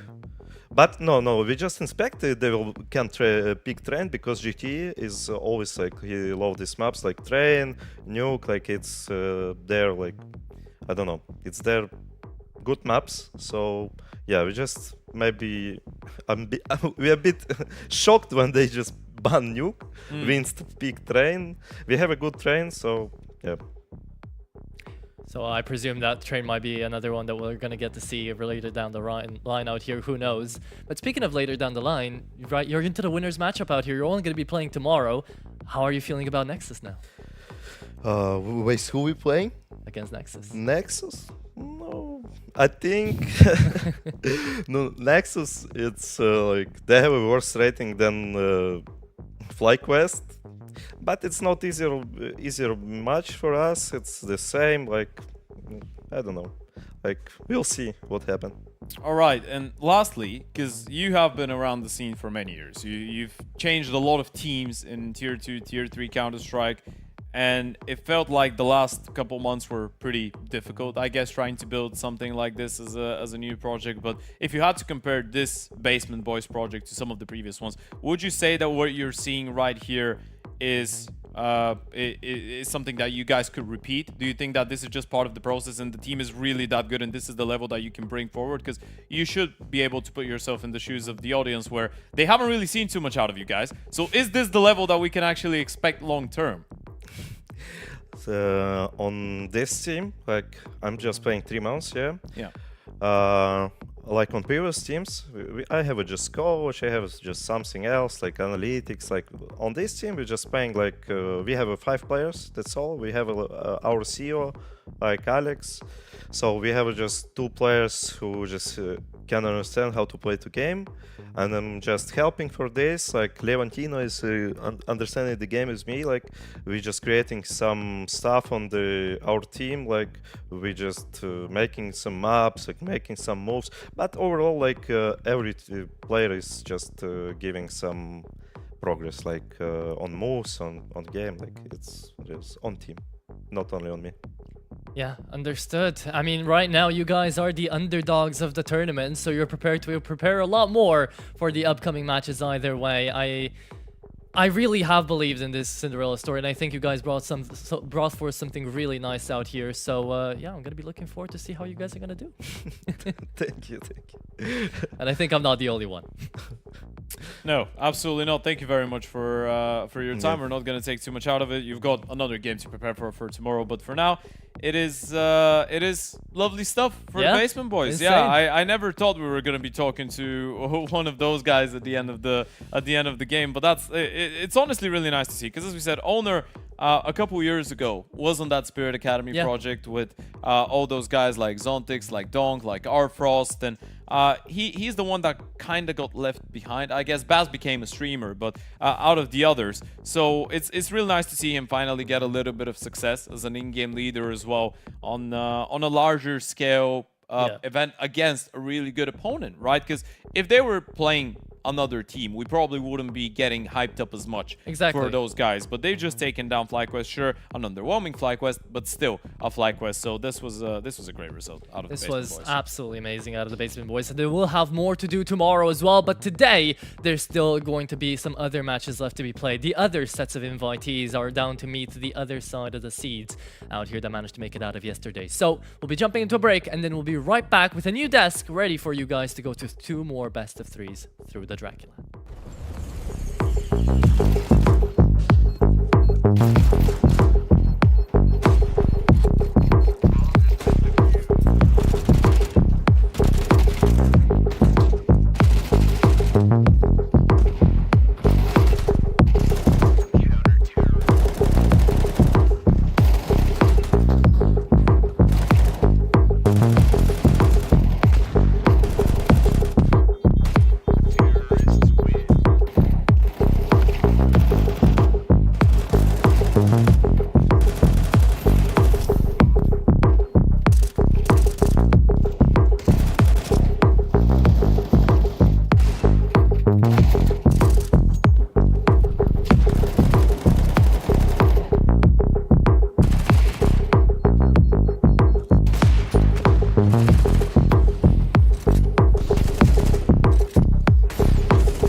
then watch me do it again. Tell her, taking no loss, no. I'm winning again, it's all on repeat. I'ma just sit in the circus and win it, y'all. Don't know defeat. We don't talk, better know the grind. That's my walk. I'm a cheat code, I don't take no loss. No sense, run up the score.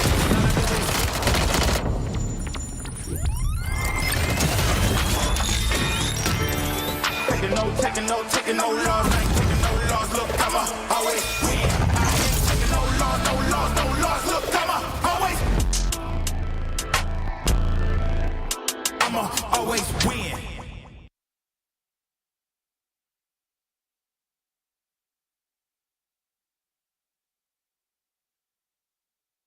Accidentare gravă pentru Radu Drăgușin. Urmează o recuperare grea după operație. Ultima victorie? Mai poate reveni anul ăsta. Victorie. Va mai fi titular? A serious injury. Victorie? Drăgușin convinge. Ce este o victorie? Ceva ce ieri părea imposibil. Victorie? He's a machine! Forța Radu, nu te lăsa! Luptă! Victorie? Părea imposibil. Victoriile se construiesc în vestiar și pe terenul de antrenament. Pere de Locker Room, din inima sportului. Care e victoria ta de azi? Welcome back to Game Builders, your favorite game dev podcast. Today, we're going to be looking at a brand new title by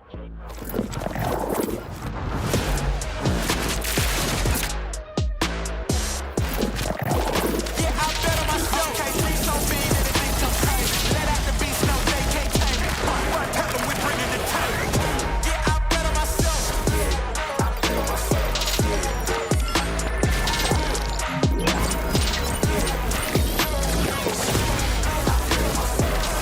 Yeah, I bet on myself. Take off your shoes, trip brand new. Lights up the west like a candle. Light me on fire, watch me heat up the track. I took the crown, I ain't giving it back.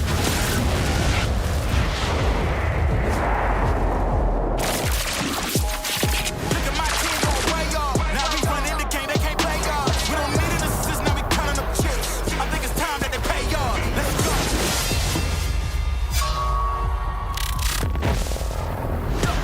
I bet on myself. I don't need you, I do it myself. You get it back, that's silly. I'm about to run the game, no kidding. I'm way too cold, too chilly. Yeah, they ain't wanna hear me, and they gon' feel me. You dig? Look at my team gon' play y'all. I think it's time that they pay y'all. Let's go. Yeah, I bet on myself. I don't need you, I do it myself. Yeah, I bet on myself.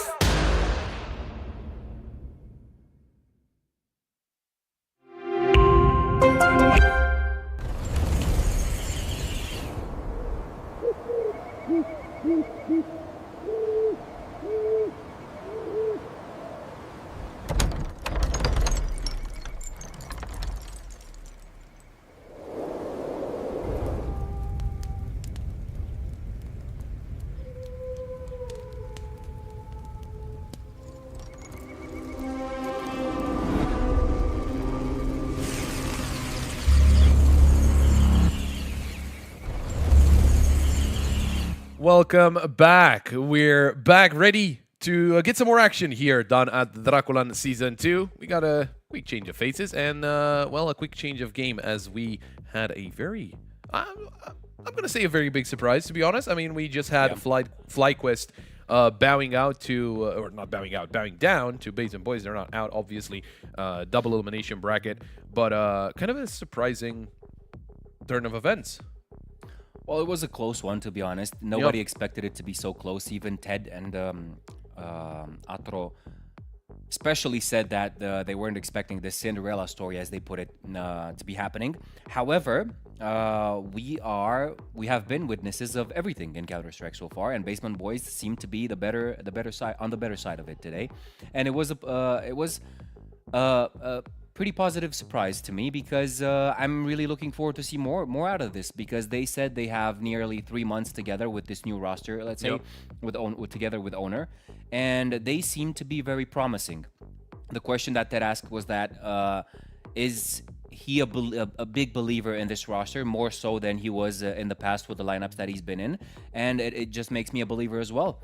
FlyQuest is no easy task. No, it is not. I mean, they came in as the highest seed overall, right? And they were able to take them down, which was again a very good thing for them as well, just to build up their confidence going obviously into their next game. It's not going to be today. Today we only are going to be having, well, right now we're still in the opening stage of the playoffs. We are going to have the losers matches or lower bracket matches following this one. That wasn't the only game that was played beforehand, and if you didn't catch all the action, make sure you do tune in to all the other streams. We have DraculaN CS, B, and C. We got a lot of games going on at the same time. We had Nexus taking on Metasport. That was a 2-0 win for Nexus, and not an easy one. Went to overtime on Ancient and went the full distance on Nuke, 13-11. We do see the upper bracket on our screens right now. Passion UA able to take down Mana 2-0, but still close affair. 16-14 on Dust 2 and 13-8 on Nuke. And we also had Zero Tenacity against Gen 1. A close Mirage, but a very one-sided Dust 2. 13-2 was the score there. Right now, we're getting ready, obviously, for OG to take on AM, Achieve Minds. We, as I said, multiple games going on at the same time. We've got Hyper Spirit against Reason, and that was Reason actually coming back on our first map, going 13-11 on Overpass right now, playing on Nuke. It is 8-7, favoring Hyper Spirit. We do have a Big Academy taking on Ecstatic, and we also have Sinners against Mix. And obviously, as I mentioned, OG against AM. We got AM on our screens right now. Keto, Altex, Too High, Delhi, and GX6. This is the roster of AM, and it's looking interesting to say the least, right? I mean, I don't think there's a lot in the past. In recent history about AM right now. They're ranked 145th in the world according to HLTV rankings, and they're taking on obviously OG, who are ranked a lot higher, 25th at the moment. But you know, AM, they're basically still looking for their Valve ranking spot. They have been together. Well, GXX basically joined about a week ago. Anyway, this would be his first official HLTV match with the team. They've had Too High and Delhi for about a month, and it's been looking good. At least in you know the in terms of individual ratings in the past 3 months, it's been looking good for the side of AM. Obviously, we had OG, Nikados, Spook, Krisen, Aros Dos, and Adam B. Well, to quote one of the in-game leaders in this competition, BTN from Nexus, he highlighted that it's kind of tough to play online nowadays for different reasons, probably. Yeah. However, nobody can say anything right now. We are on LAN.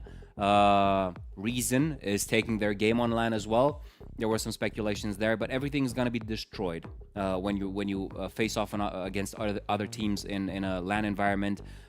There's no talk about anything, just pure skill, pure preparation, and the ambition that the players have just to get into those VRS points, and who knows, maybe make it a launching pad for your career from now on. I mean, we've known a lot of players that went out of these kind of tournaments to be great players, right? Yeah. So I'm really looking forward to this one because it seems like a FlyQuest kind of endeavor. Earlier on, we have OG 24th. You said 25th. 25th. Was it? 25th ranked. Yeah, 25th. In the world versus over 100 ranking. Could be another story, or we could see the obvious that we are expecting out of OG. I'm looking forward to this one. It's a best of 3. It's no longer a best of 1. Surprises can come, but still, you have time to mend them. That is completely fair. It's a completely different beast from going from best of 1s to best of 3s. We had the veto on our screens. I don't know if you can pull it up once again. We were going on a little bit of a tangent here, so maybe we can get to see it again. If not, I'll just get some more read off of HLTV. But we had AM removing Train, OG removing Dasu. We're gonna have a Mirage picked up by AM as the first map. Nuke for OG. There we go. We got it back. Thank you, production. And Ancient as a decider. Percentage-wise, it makes a lot of sense for AM. Mirage is a very good map, 67% win rate. Although, out of only 3 maps, OG have played 17 maps of Mirage in the past 3 months, and they have a 35% win rate. On the other side, on Nuke, this is going to be their first game for AM on HLTV. For this one, for OG, This is their second best map in terms of win rate, and I want to say their most played. It is their most played. 19 maps of Nuke in the past 3 months, 79% win rate. As for Ancient, about equal for those two teams, over 71% win rate for both of those teams. But then again, OG do have a lot more experience in the past 3 months. They have been playing quite a lot. Most recent results for OG, maybe not the best. Some losses to teams like Bait, like NIP, like Hotu, BC Game as well, but they managed to win a game against Tricked. They won against Big, against M80. I mean, there's some mixed results there, but obviously looking a lot stronger. Just plain and simple, it is OG looking better in this matchup. But as you mentioned, Santa, we had surprises already today. I wouldn't really call... I would say Basement Boys beating FlyQuest is kind of the only surprise. I'm not really that surprised that Nexus won against Medisport. Maybe Medisport, ranked a little better. That's fair. But at the same time, I think Nexus were kind of the same level as Medisport, around that level. So I'm not really that surprised that was the result there. And for the other two games, I mean, Passion UA 2-0ing Mana was kind of expected. And for Z10 to win against Gen 1, it's kind of the same as well. I think in the other games, you are seeing kind of the same trend. Mana had a very big lead, I'm getting word, on the first map, and they were not able to get that over the finish line, and it was Passion UA who got things back. So now we're getting ready. We're getting ready to get into the server as soon as the players are ready as well. We got the live odds, obviously, as well. AM not really favored by the odds, and again, that's not really a big surprise. Where as soon as everyone is ready and we are ready, we can jump alongside them. But what are we thinking here, Santa? Are we thinking a 2-0 clean sweep for OG? Are we thinking that they're gonna be having some issues with AM? We got the latest results on Mirage on our screens as well for OG. Quite a lot of red there. Yes, but I don't know the level of competition they have faced on Mirage. I mean, yes, they're relatively close. Different. Yeah, it is different. And I mean, you could take something out of this. However, you are facing against under 50 ranked team in the world with a lot of experience, a solid team behind them, right? Yeah. A team of people. So if I were not necessarily a betting man, but if I were to read the metrics, I would go with OG, definitely. It is a best of 3. I could have gone AM, of course, if I knew they were having a momentum, let's say, and they could have that. But yeah, I'm going with OG on this one. How about yourself? I think it's kind of hard to make a good case for AM. Don't get me wrong, they haven't been looking bad at all.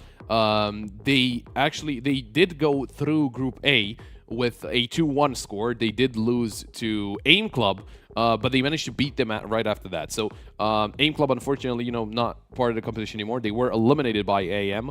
At the same time, it was not that close. That's the weird thing. They played against AIM Club on Inferno. It ended 13-10 for AIM Club. Yeah. Then they have to play the decider. They did not play Inferno. They played Mirage, and thus too. Both maps 13-3. It was very one-sided in their favor, and I can only wonder. Obviously, we will not get to see an Inferno in this lineup, right? We only get to see a Mirage from what they played so far in our tournament, but I think this Mirage should look good for them. At the same time, I actually am a little bit believing in an OG 2-0, because as you were mentioning, it's a different level of competition that OG are used to. AM, their recorded results on HLTV, they're about 5, and they won against Wopa, Mana, Wildcard Academy, did lose to Wopa, and did lose to 1 win in a best of 1. At the same time, you look on the other side, it is OG that, as I mentioned, they lost to Bait, to NIP, to BC Game. They won against Big, against M80. I mean, there's bigger names, right, that they have played against, and they're used to a bigger level of competition, and that is something that they have to take into consideration when going into a game like this. You're not going to be facing an easy team, even if the numbers favor you, even if you're used to being good on this map. It doesn't mean that the enemy team is not going to be good just because their numbers are not great, right?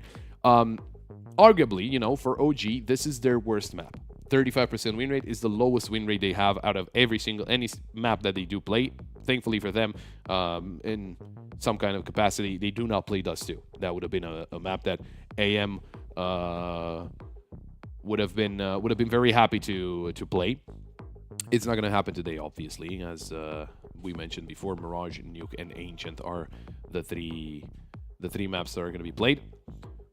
But I am a believer, son. I'm a believer in a 2-0, to be honest. I think just the sheer amount of experience is gonna help OG quite a lot, and for Achieve Minds it is gonna be a little harder. At the same time, something that I always like to mention, we're just predicting things out of what information we have available, right? And I really do like to be wrong. I really do like a big surprise. I don't have anything against being wrong.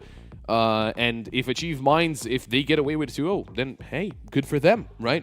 Big surprise. I'm happy for them. I like whoever wins here. It doesn't really impact us in any way. So I mean, just quoting a few guys in the chat, it wouldn't be Counter-Strike if you wouldn't be surprised by stuff.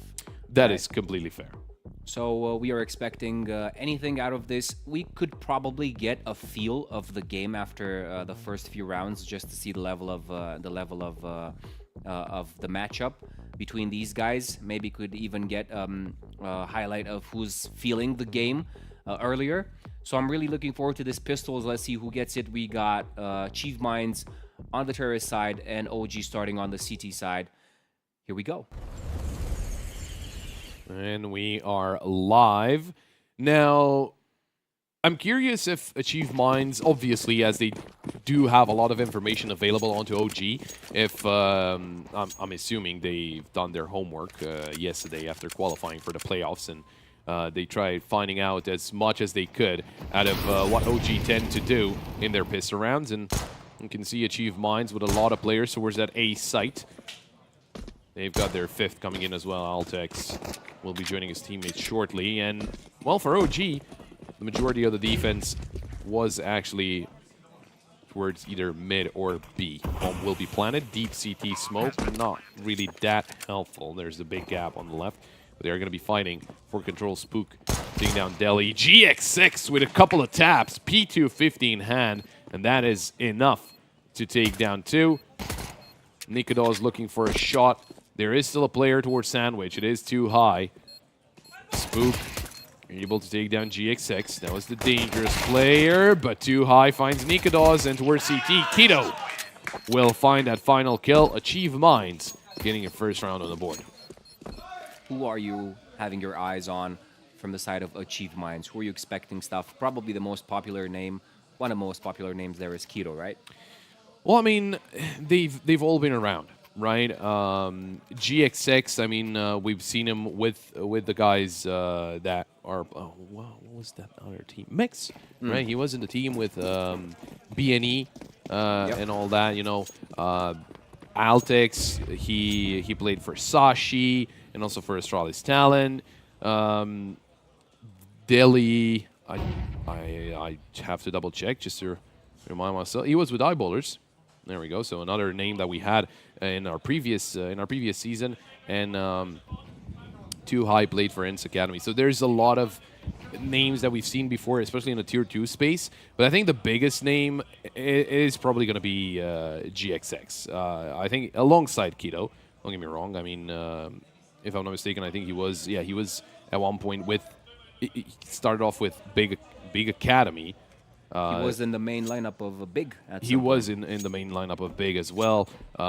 Sometime for Alternate Adex, but that has been a long time ago. And Sprout as well. We're talking about 2019. He's been with M80 as well for a little bit. So he's got some good experience. But I think the most experienced player on their roster is going to be GXX. But I'm expecting, all of them to be looking good. All of them to have their impact as well. But then again, you are playing against OG. And OG do have some quote-unquote bigger names, right? Let's see. Lada B already taken down by Delhi. Drizzen, good shot at the Kiddo. That's going to be a weapon retrieve. It's an AK. That AK could be the difference maker. Celtics making it to the side. Oh, he's spotted. Actually denied the bomb plan. Aros Dos taking down Deli. And there's another shot at Aros Dos. Look at that. OG, what a round is still away with 4 players alive. Yeah, just Adam B down and a clean retake over the site. Probably a little bit messy out of Achieve Minds, but that is really impressive work out of OG starting off these first 2 rounds. Now there's pretty much a dire situation for Achieve Minds. They would have to do the same now. They would have to completely defy the odds in here just to take out this full roster of rifles out of OG. And it's starting to be an interesting match right off the bat. We got some good of an issue. We see our admin there talking to coach of OG. As soon as everything is ready, obviously we're... Oh, actually, I don't think we can... Oh no, it's AM talking to an admin. Oh well, as soon as, you know, everyone is ready, we can get things going once again. I do want to double check. And now, guess what? We got matches on HLTV Santa, so I don't need to ask for updates. I can get them myself. Hyper Spirit actually wins the second map. It was a very interesting affair there. You were saying, sorry, I didn't. So it's a tie now. It is a tie. We had Hyper Spirit on 9. 9-3 was the score on Overpass on the TE side. And then they were not able to win on the CT side. It ended as a 13-11. But they managed to win out on Nuke, on the T side of Nuke of all things. I don't understand that best of 3. So Overpass was T-sided. Then on Nuke, Hyperspeed is able to win on T-side. And now they will be playing Ancient. So that is still a game that is going on at the moment. Big Academy, they seem to be running away with rounds against Ecstatic. It was Ecstatic to win the first map, Nuke 13-9. Now on Overpass, it is 9-2 for Big Academy. Apparently, Overpass is T-sided here at DraculaN Season 2. And as I mentioned before, Mix are taking on Sinners. Sinners did manage to win 13-8 on Dust 2, and now they're also playing Overpass. And guess what? It's the CT side leading. This time it's okay, but it's only 3-0. So things can always change there. I think they might be getting ready to get underway. We saw Adam B high-fiving his teammate, so... Well, if an admin comes to you to say something, you know. Yeah. Funny little backstory here, since we are coming at you live from Bucharest, Romania. Adam B has a twin brother, Susp, who used to play for Romanian team international roster, kind of. Then he went on to greener pastures. He went to NA. He played for Wildcard. At the moment, he is, if I'm not mistaken, I think he's a free agent. So he also played for Metasport, I think. He did play for Metasport. He did play on Metasport with Adam B. So that was one of the few times, interestingly enough. Yeah, and he is his twin. They are twins. So, pushing into the A site, AM as, Adam B getting himself a double kill. Grison jumping towards Sandwich, and will be Adam B to get that triple kill. Grison. Gossip buff. We cannot hear what Grison is screaming. We heard FNL being very vocal in this game earlier today. The most vocal, I believe, that I've heard so far was Juan Flatro. Oh, yeah. Yeah, the guys from Mix are very I really very wish you guys could hear what was said there. It's just amazing and funny. I think as loud as he is, I think he can, like our mics can pick up what he is screaming. So hopefully. We did have a quick little impact player there, brought to you by BRD, Group Société Générale. Amazing French.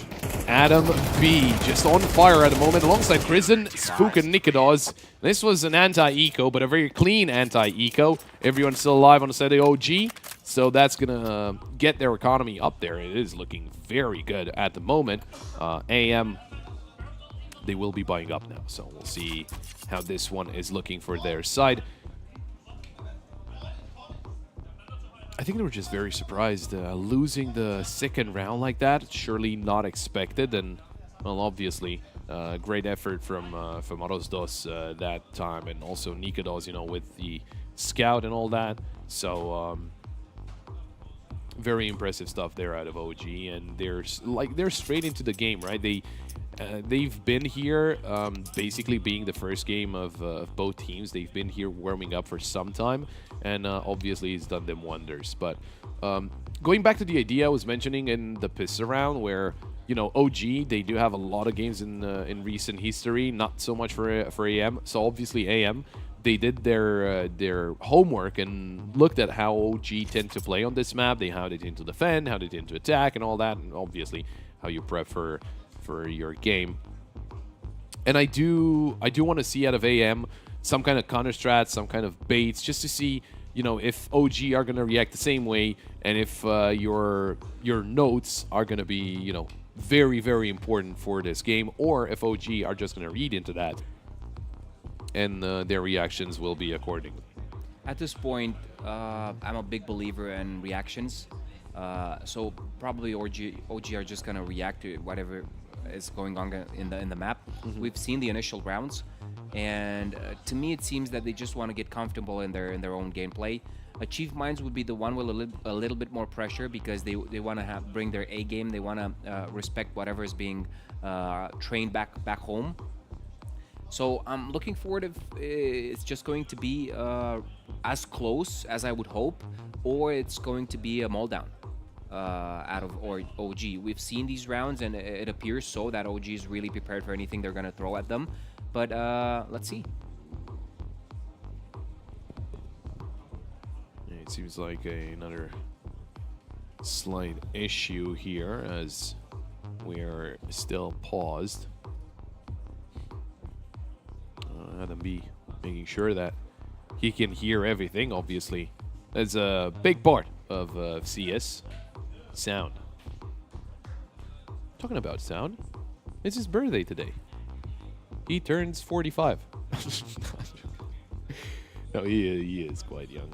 I do want to double check, because I'm not exactly sure how old he is now. Is 23. It his birthday? It is. It is. Yeah. Really? Yep. Just turned 23. Happy birthday. Yeah. 23. Yep. Yep. Those guys are young. They're young, Santa. We're not. See over and headshots there for Crimson and Spook. Dinosaurs. What do you think is going on? I would assume something about sound. Coach? I think. I saw Adam B there fiddling with his audio capture card, external audio thingy. They're telling me something about the coach. So probably could be something about audio. Maybe not hearing the coach or something, which is obviously very important part of your strategy making and your kind of information that you can get.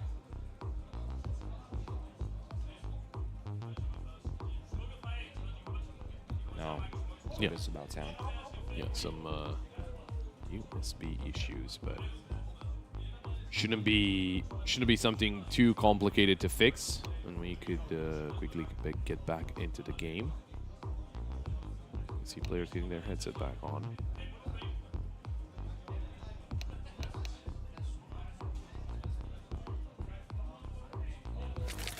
You guys don't get to see it. We do see from time to time what they're talking about, but we don't speak the language, so it's kind of hard to get it. We talked about languages. None of us speaks Swedish. Swedish? Yeah. That's tough, I hear. Oh, we're live. We're back. Let's go. Let's go. OG taking on Achieve Minds. 3-1 favoring OG. We've got a team economy as well. Brought to you, obviously, by our friends at BRD Group Société Générale. Now, Achieve Minds, it is their first buy. What are we going to get to see out of them as we hear some screaming from some of the other matches going on here at DraculaN Season 2. We got 4 games going on at the same time. I think we heard mix, and yeah, I guess we'll find out if the sound was picked up. Probably not, but they were very loud. We heard them. Only it was okay. There we go. But speaking about our game, now you could have some instances of what Achieve Minds have prepared for this game. Now you see if their aim is on point and if the accuracy is there as well. The solutions could be spread out, but right now you have to be on top of your game. Ooh. And already something that you wouldn't normally expect. This is a checkmate that actually lands and takes one of the players. Now you're faced with a 5v4 situation, and it makes it even tougher. Considering that everybody's split, A should be the focus, but there's the entry onto the A side. Spoken too early, double kill for them, and... Oh, Nikodos, hang on, he's still here. Gets himself a triple kill. Too high, able to trade out. It's time for Arroz Dos to try and get this round under control. 1v2. We're gonna try to double peek him. There's a double peek, and he's taking those fights. Gets one, keeps on spraying, doesn't connect. Volley thrown, forces it forward, and Arroz Dos will be getting the round for OG. Great clutch out of him. The 1v2. Just thinking about it now, Arroz Dos, he is, from what we've seen so far, anchoring B site. And there has been not any action towards the B site. He's got 4 kills. 2 of them were in this round, a 1v2. 2 of them were in the eco or force buy with the Deagle. So far, I think he has had the highest impact overall. Obviously, Nikodos in the previous round was the most impact player with 3 kills. But now he's onto the op. I mean, it's really nice to see that you can count on him in these kind of situations. He seemed unfazed whenever he was facing against that double peek from the players of Achieve Minds. Doesn't come from an anchor. Yeah, coming from an anchor. Now, let's see if Achieve Minds can get in those pistol rounds and one dig their way out of this. Well, obviously not going to be easy as Spook gets that initial kill. Crizzen finding the kill into Delhi, although GXX was boosted up into window, and maybe he can surprise. He surely can as he takes down Nikodos, and Altex finds the kill into Crizzen, making that a 3v3 smoke towards short. But Adam B finds a crucial kill onto Altex. GXX with picked up. Oh, will be taking down Spook. That weapon is very dangerous, but Adam B takes down too high, and GXX about to be shot in the side of the head by Arroz Dos. And there we go. It's OG with yet another round on the board, and AM, I don't think their strategies are necessarily have got anything wrong with them. Obviously, it was a pistol round, don't get me wrong. They got the bomb planted. That is what they wanted. But it did seem like OG still had the upper hand overall. Now, they didn't cut it very close in this round, and obviously in their first buy, whenever Arroz Dos was winning that 1v2, you can't really let everything up to clutch situations and for Arroz Dos to get you out of trouble. But is anything going to change here for AM as GXX has this up as well? And taking on Nikodos is no easy feat. Fast play through mid. Crizzen finding himself a double kill. He's 7-3 already. Just very good on defense and very quick plays. Altex, though, finds Adam B. That could be an issue. Quick 2 kills right there. But now it's a standstill. And Achieve Minds need to get something out of this. They have to worry about under, and Spook takes the kill. There's one more in short. He's going to see him right now. Actually, he's going to be taken down. 3-on-2 situation. They just have to defend on this point. It's GXX's job to push right here. Double for him. Takes it into an even... No, that's right. It's an even playground right now. But you do have Altex just roaming around the map, now joining his teammate. The bomb has to be picked up, and an objective has to be selected right here. GXX is indeed looking over that A side. He doesn't spot anything so far, but they know this is a hot area. He's on 2 kills already. How much can he pull out of this? Arroz Dos playing very defensively on the A side all the way in CT spawn. Bomb will be planted by Altex. They know Nikodos went to apartments. That is fully confirmed as Altex came in from top mid. Although, going to try to surprise, and he's going to get the drop onto Altex. Now it's time for GXX to try and clutch this one up, as Arroz Dos did for OG a couple of rounds ago. We're going to check. Nobody spotted. Nikodos going to sneak in the defuse. There's a tap onto the bomb. GXX gets himself an M4. doesn't land the shots, doesn't connect. GXX surprised to find those dots on top of Ticket Booth. And it will be the defuse coming through for OG. They're so close, these rounds. You mentioned yesterday that some matches can have a score of, let's say, 13-5 or 13-3 something, but every round seems so close. They're pushing.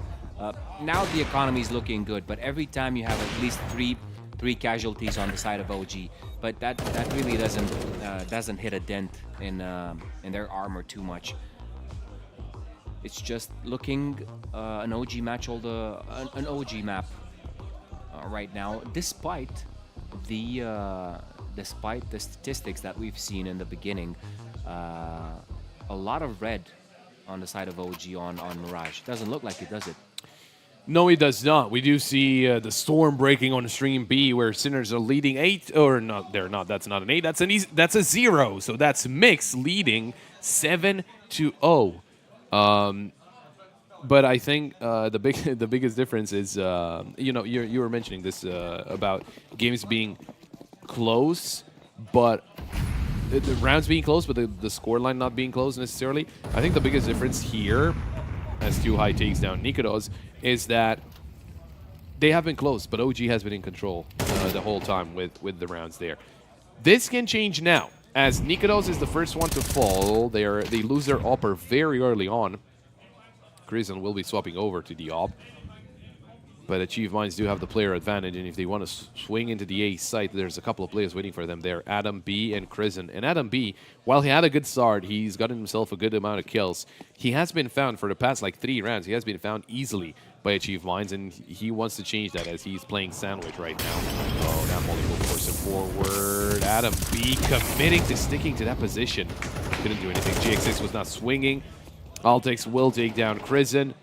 And with that, I think the round might be over. They might as well try it. They have plenty of money to do so. Especially if Spook gets a kill here, I think it's worth trying to go for it. But if it's not happening anytime soon, then saving is a very valuable option as well. Even with all the money that they do have, there's no reason to give away more weapons and have to reinvest into 2 of them if you can avoid it. So, Achieve Minds, that did look a lot better. I think getting that initial kill onto Nikodos kind of messed up the strategy of OG a little bit. Oh, Spook goes down to Altex. And it's Rosdos. 1v4, taken down by Keto. There we go. There's the second round on the board for AM. With that, is that enough, you think, Sana, for Achieve Minds to start going for a comeback? I mean, it's the second round that they've gotten aside from the pistol round, so they have found themselves in this round. It was a big A-hit, right? And if they find their rhythm in these explosive rounds, maybe it's something that could turn the odds in their favor. However, let's not count out the huge economy that OG has been built. They have a lot of chances just to hold them off. Well, let's find out. AM, can they destabilize the side of OG? Can they change that? Can they make it such as OG are starting to feeling pressured and they're not feeling comfortable? That's one of the main things that you have to go for, because whenever you're feeling comfortable, obviously you're gonna play a little bit different. Whenever you're feeling pressured, you tend to make a lot more mistakes, and that's obviously what they're trying to achieve. Minds. Again, I think Mix are about to just win it out straight away. We hear them being very loud about it. Now, Delhi, found by Spook. Getting aggressive towards ramp. I like this. Backing away. It's 3 players on the A side for OG, Santa. Yeah, I like this bit of aggressiveness. They're showing that they can do this as well. They can play this game all day as well. Now that you can see a little bit of restraint out of Achieve Minds, they have to rethink their approach to this. They know there have been a duo pushing into that ramp position. With success, there must be another one. Another time where a position that was covered by Adam B is taken over right now, but he's ready. He's switched up. Again, the molly that forces Spook to get out of position, but Nikodos is there. His op is there as well. 2 players left on the side of Achieve Minds. How much can you pull out of this? The lurk is dead. Now everything is in the hands of GXX, maybe to get that op out of sight and into the next round for them. Yeah, I mean, the round's over. There's nothing that GXX can do at this point, so... Ooh, not going down after time would be very important, and misses his shot. And that's going to be GXX going down. Now, they're not going to have enough money for a drop. Not an M4 for sure, not an M4, an AK. Maybe a Galil at most, but... Yeah, that's not good for GXX. Going down like that, it is going to hurt. You have to try to take the weapon into the next round. Right now with a Tech 9 and Achieve Minds, not too happy about it. OG, we saw them on the replay there. Not overly happy, obviously. It's just the start of the game and it is still the first map. But they are getting some very good things done. Adam B taking down Delhi. There's a quick trade out of Altex right after.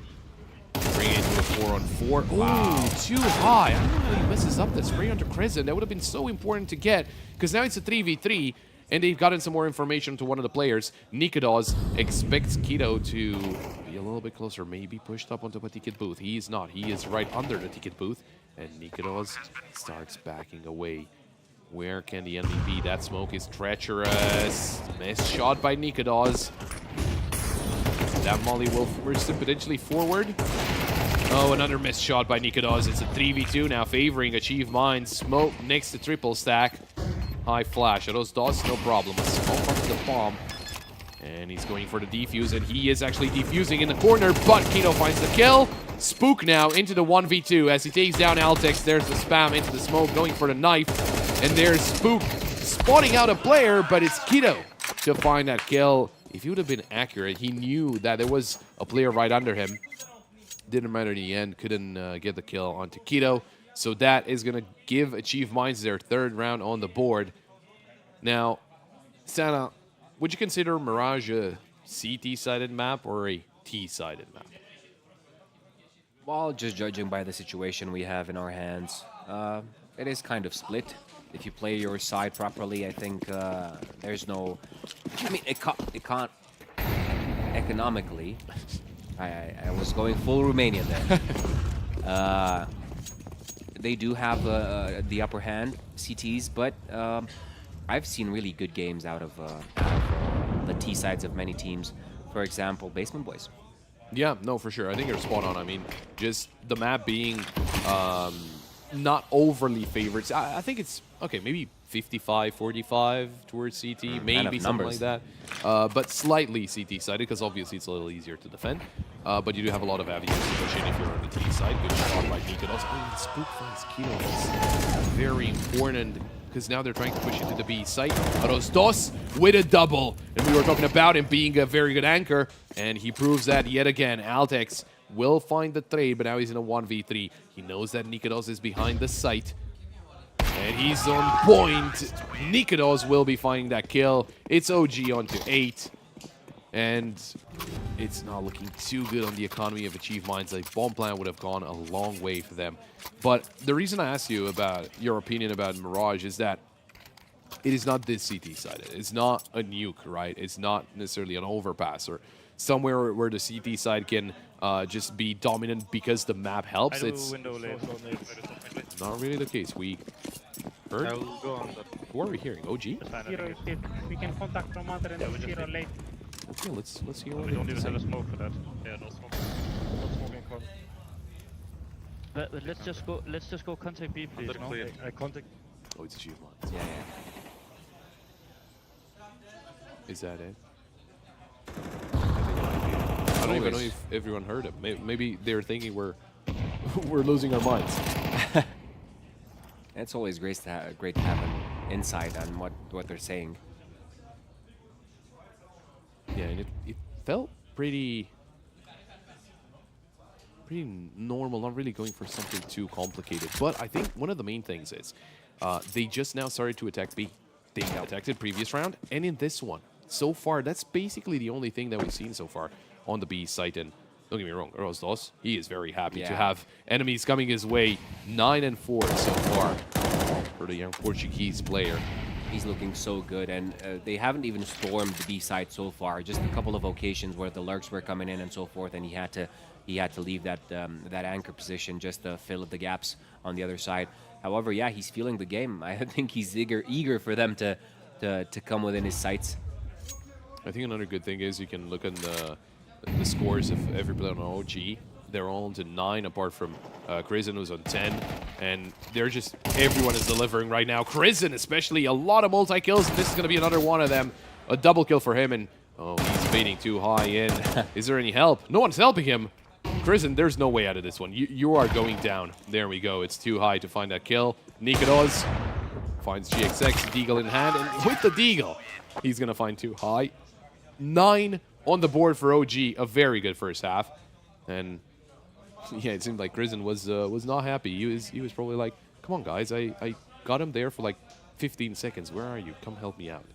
Yeah, that move out of Nikados just reminded me of 1.6, where if you had the op, you had to have the Deagle with it. It was just a match made in heaven. And now it's so good to have a player that is comfortable with anything that sits in his inventory. And yeah, Nikados just taking out those 2 kills. They're feeling good. They're feeling confident, and they don't stray away from any fight.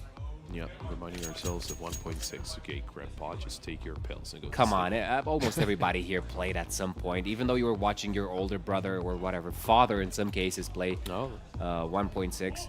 I think everybody has been to that lane, and I'm just bringing it to memory. I remember my brother winning a 1.6 tournament, a local LAN, whenever we were at the seaside, and he won like 4 free hours of play at the local.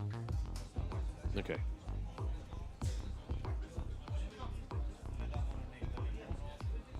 Okay. I guess we're not hearing more of that.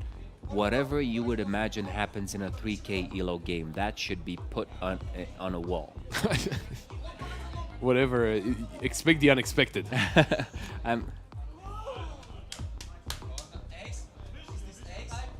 But yeah, my brother won. He had a card, which you got him 4 hours for free, and then we left the next day because we had to get back home, so we couldn't enjoy it. But yeah, I remember him. It was a death match kind of. It was everyone in the LAN cafe, and like a war night kind of thing. No, it was basically just death match. It was FFA, just okay. Free for all, yeah, and if I remember correctly, it was either Fight Snow or Ice World. Yeah, I can't remember which one. But yeah, so yeah, 1.6. We all remember the golden days.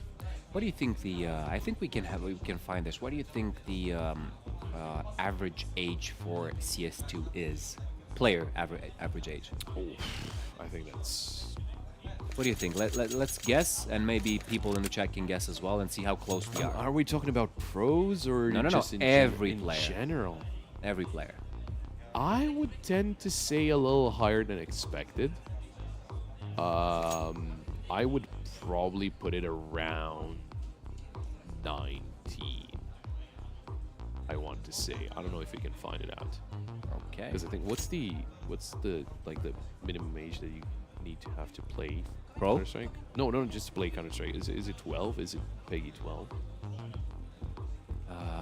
That's an interesting question. I don't think there is just to play the game. I don't think there is. I don't know. I mean, it should have a rating, right? Maybe on Steam to be able to purchase something. Yeah, you have to. I think you have to be 13 anyway to have a Steam account. Probably, yeah. If I remember correctly, that was a long time ago. But I think that's because it's kind of an older game, just as a franchise itself, and I think people or younger people tend to start playing different games than CS, but I don't know if you can find it out. That would be great. Anyway. Okay, I did. So AI is amazing these days, and from public records, players generally fall into the range of 22 to 24. Oh, okay. So a little even older than I expected. Anyway, going back into the game as OG are on the T side, and they start off with a headshot onto GXX. It's Krizen. If we're gonna note one of the players in OG that is having a little bit of a better game, I think it's Krizen. Oh, Keto. He was not spotted. And OG start barreling towards the B site. They get stopped by that smoke, but Adam B still finds that kill somehow. And is there going to be anyone still in the apartments? There is, but Keto's being spotted now, and Nikados finds the kill. Too High and Deli in a 2v5 situation as OG are getting the bomb planted. This is a very surprising pistol round because a lot of hurdles were thrown at OG by Achieve Minds, and they were able to jump over every single one of them, especially that kill through the smoke as they push through the smoke into a set of dualies. Good shot by Deli to take down Crizzen. Maybe a little bit overzealous for the side or from the side of OG, but they're in a 5v2. I mean, they could try and get some more kills, and Rostos will be finding Deli and too high. It is double digits on the board for OG. Achieve Minds, not exactly what they wanted as they went back into the game for the second half. Obviously, pistol round would have been very important, but OG get away with it. It's double digits. You think we're gonna have all the way a quick first map of the best of 3? I mean, that defense doesn't really inspire me with a lot out of Achieve Minds. I'm going to be brutally honest. It didn't look good at all. Just OG walking through their defense, right? I would have expected surely the set of dualies to get at least one of the kills, as OG didn't jump through the window, right? That would have been the logical thing to do. Jump through the window, the player on the balcony gets his attention thrown away. In the meantime, just an eco here as they get mowed down. Crizzen will be going down, but it is still a quick and easy round for OG. So, first player jumps out the window, the dualies turn towards him, and then the player from apartments pushes through the smoke and gets the kill. But that didn't happen. They just pushed through the smoke and got the kill either way. So that is a very, very surprising development. 11-3, and Achieve Minds will be buying up Glass Cannon Op for GXX. That could be a problem if even the Galil starts shooting at him. His crosshair placement could be messed up by a single gush, but we'll see what happens. An interesting thing that I have noticed is that we haven't seen any crazy eco rounds out of Achieve Minds so far. They haven't used the pistols to their fullest so far. So I'm not seeing anything that could overturn the situation. Maybe you have something in mind, something that you've seen with your sneaky eye. No, what I wanted to mention is that they were on the T side. We'll get back to this in a second as the action is starting towards the B side. That's Keto going down to Spook. Deli still alive. Stays down Adam B. Spook found by GXX with the op, and all of a sudden, it's Nikados. 1v3 maybe too quick of a play as they tried to push through smokes and all that, and they were found.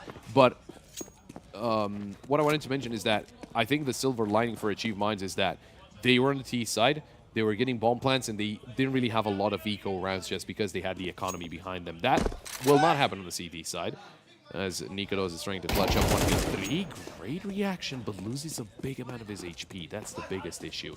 Starts running the other way, going towards the A site. He is on for this clutch, obviously. Deli on 60 HP, GXX full, but no armor. Oh, but he's got the angle there. Nikados. This could be good. Sneaky. He's going to see him first. And the headshot. There we go. Now into the 1v1. He spots out the last player, but Nikados doesn't land the shot, and that's going to be AM winning the round. Now, in that situation, Sana, just objectively looking right from bird's eye view as we get it, the sensible thing would have been to plant the bomb and play the 1v1. But you got that headshot onto GXX. You got that first kill. You're feeling good. You're feeling ready to take another fight. And I won't hold it against Nikados that he went for that fight, because 9 times out of 10 he lands that headshot. It was that one time, unfortunately for him. 11-4, Achieve Minds. You got one, but you need 7 more to get the game tied, and it is a long road to that. Oh, I think they heard this. I think they're very aware that this should happen. Yeah, they were expecting this. It's not a bad trade right there. They're clearing their way out to the side, the B side. There's only one standing player that they need to clear out as well. Moving more difficult than expected. Oh, there's a lot of kills going the way of AM, and Keto finds that final kill onto Aros Dos.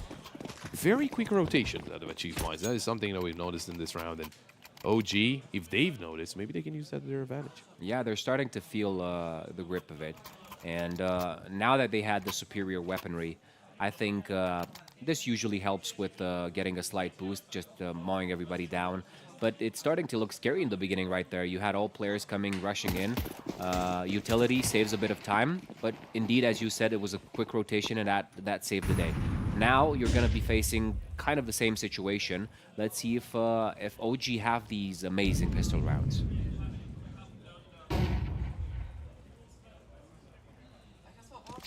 Well, unfortunately for them, compared to whenever they won that first spy round, the second round of the game, they had deagles, they had scouts, they had a lot of things to use. But this time around, they have a deagle, a P250 onto Spook, and that's about it. It's 3 Glocks with that. Not that we haven't seen some very surprising rounds here at DraculaN Season 2. But I don't think it's going to be too easy to get things going with the pistols that they do have at the moment. Yeah, there's only one deagle, unfortunately. Maybe Nikodos is feeling fresh, and maybe he's feeling ready to take off some heads.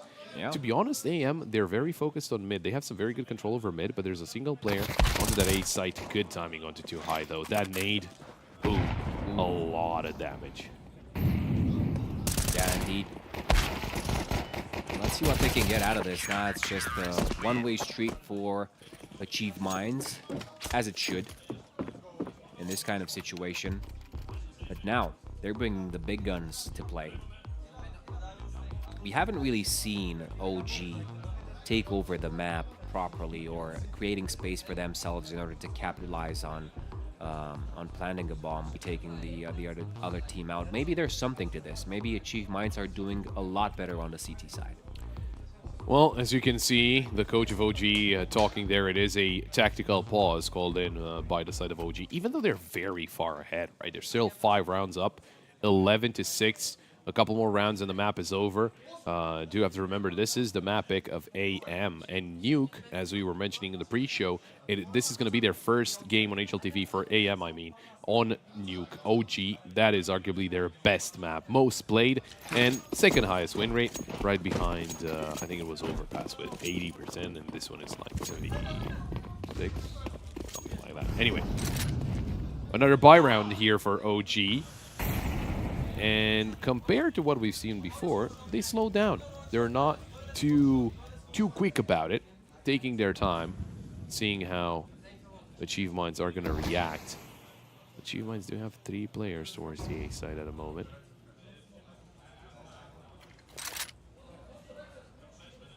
They're falling to the strat book right now, and things need to be taken step by step. OG have an opportunity to extend this towards a map win, and this is one of the crucial moments that they could. Otherwise, you're just gonna give them a lot of opportunities to get that equalizer. They're starting to show off some moves right there. That molly hit GXX in the head. I don't know if Rosdos heard that. There's a lot of usual flying through. And Spook getting himself very close to the ladder. Crescent surprising Kido. Never expecting him to swing out of the smoke. That's very important. That puts a lot of pressure onto that A site. In the meantime, GXX pushed up through a ramp. Rosdos. Never expected, and he's going to go down because of it. Spook takes down Altex. Now they know GXX is towards ramp, but do they expect too high to already be in CT? The bomb will be planted on default. And they've got Crescent, but he's going to be going down to Delhi. It's too high, taking down Nikodos. Delhi's through Khan, but Spook will find that kill. It's a double for him. Adam B's low HP, and he was going to get the bomb. There's not enough time. Too high, will just be running away. And it's the round for AM. I was just thinking how, for a second there, so Delhi was in Khan, but he got a kill onto the player on oh, no, towards CT. Had a good timing there. I think Achieve Minds, they got themselves into some very good positions that messed with OG's perception of space. And they were thinking, okay, we got a player in ramp. We killed the second player on A, so it should be clear. But there's a player in CT, and you also have a player in Con who somehow gets the player gets the kill onto your teammate that tries to push towards CT. Spook takes down Kido in round 19, but GXX finds the trade onto Nikodos. It's really tough to be under pressure and to make these decisions. But now we got another round on our hands, and mentioning the opportunities that they're giving to Achieve Minds, they're taking them for themselves. I mean, just a really good play around time right there that they have it on their hands. And now we're getting into a 4-on-4 situation. Let's see if they can make anything happen close to similar to the past rounds. Achieve Minds are bringing it back. That is for sure. Yeah, they are getting a lot closer here. They're putting pressure onto OG. Does this time only a Deagle, no armor for him. Obviously, that AK of Spook is going to be the most important piece of the puzzle here for OG. Well-timed Molly is going to keep Grayson planted in B apartments. But it's only GXX towards B, and with a well-placed shot at a Spook, the B side could be overrun fairly quickly. Grayson trying to check out some of those corners as well. Oh, wow, B goes down. That's the bomb. Aros Dos eliminated as well. And there's GXX with a kill onto Prison. It's all going downhill for OG here. GXX, very swift with the op. 3 kills for him. And he's up to 17 right now. He's having a pretty good game. But OG, they do feel stuck a little bit. Nothing seems to work, does it? Not really, no. It's very curious kind of for OG, but at the same time, I think AM started to understand how OG, or this is the time where, you know, all the prep work that they did will come into play. And we heard some more screams. I would guess that Mix won their map. That would make it a tie, right? I think it would, yeah, because I think they lost the first map against Sinners. And we'll double check that. No, they have not yet. Really nice out of Aristos. Just clearing out the position out of a balcony. But the CTs just answer back with a quick 3-kill. Keto working that M4. Just in an instant, only 2 players left out of OG. Now just 1. Even though they had the man advantage, it falls apart really fast. Now they know the positioning. Last player of OG shouldn't be too hard to clear him out. They're paying a lot of respect to Aristos. 1 HP. Oh, and the smoke is gonna kill him! Yeah, we got one of those. There we go, a kill with the smoke. Not something that we could have ever predicted. Second tactical timeout in OG. Well, they knew what they called for the first one. They are feeling a little bit stuck. Let's see if we can get a replay on the smoke eliminating Aros Dos. Boom. Hit him in the toe.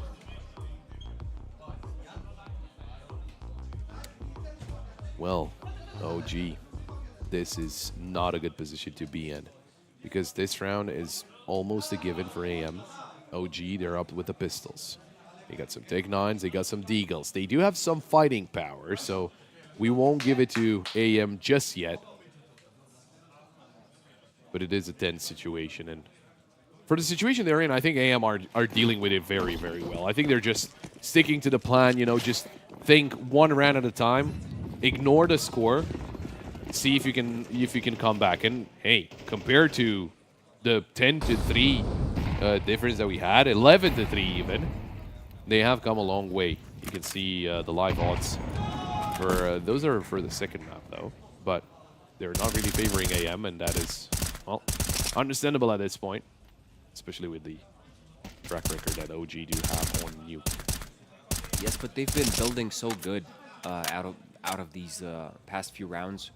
Nothing seems to be working for OG, and as I said earlier, they feel a lot more comfortable on the CT side, Achieve Minds, that is. Can they overcome the situation and get the equalizer? Let's see if Keto can get another triple here. Oh, that Molly grazed GXX. They should know that he's there. There is a kill coming in from Altex, but a trade onto Delhi. A flash being dropped, and a more sensible decision to get back behind the smoke. Played as a retake 4v4, and M4 has been taken by Adam B. Nade comes through. Keto takes down Rosdos. But do you peek? That's the thing. Do you take those fights? Because you're at a disadvantage here at any point. Keto. There's a swing from Adam B, but misses his chance. Missed shot by the upper, but Altex is ready for that duel, and they know where Nikodos is. Too high will take him down, and it is AM onto double digits. Do remember that this was a pistol round from OG. They will be getting their weapons out now, especially with the bomb plant. Some extra money in the back pocket. Surely an op for Nikodos. Or maybe not. No, there's an op surely. I think Rosdos. So. Yeah, there is. Well, at least the bomb has been planted, and there's some money for OG, but they're so close to the equalizer achieved mines. And indeed, this side of the map just looks amazing for them. But now there's weapons into the hands of OG. Not that that was a major differentiator so far for them. Choosing to split around the map. There was a situation where space was created earlier on by Crizin into the jungle, but that was the only positive factor that they've had, and they fumbled that as well.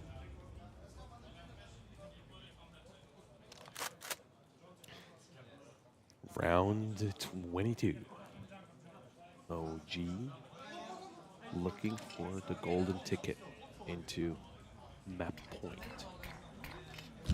Well-timed smoke, as that's going to delay the push through ramp. And little do they know, even through Con. Oh, the top Con is that molly to keep Keto at bay, but he's still going to play behind that box. Is there going to be a boost into window? I don't think you're surprising Delhi anytime soon. Oh, missed chance as the jump was heard. Missed and heard. Keto swings out. Oh, Crescent takes down his teammate. It's a little unfortunate, but they're going to have to deal with it too high. With a kill onto Rosdos. There's still a player on their pallets. It is Altex, and Altex still finds a kill onto Spook. It's down to Nikodos. 1v3, and I don't think he's attempting this because they don't have enough money. So it will be the equalizer from Achieve Minds. A saved over op, but barely enough money to scrape by to buy up. Oh, hang on. Round not over just yet. Delhi. Oh, he's spotted Nikodos. No kill just yet. But they're going to close in on his position. I think he needs to fight now rather than later. Only drop. Delhi pushes through and he gets the headshot. It's $700 for Nikodos in round 23.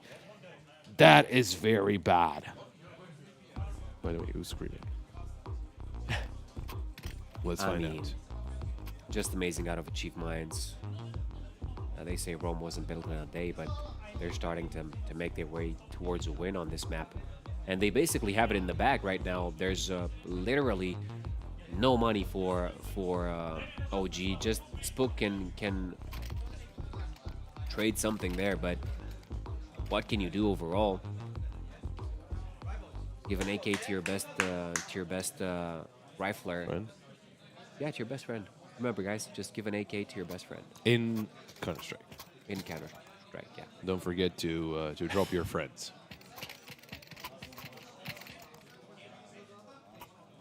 Are you the guy that just waits with a USP in hand and window just for your friend to drop the op?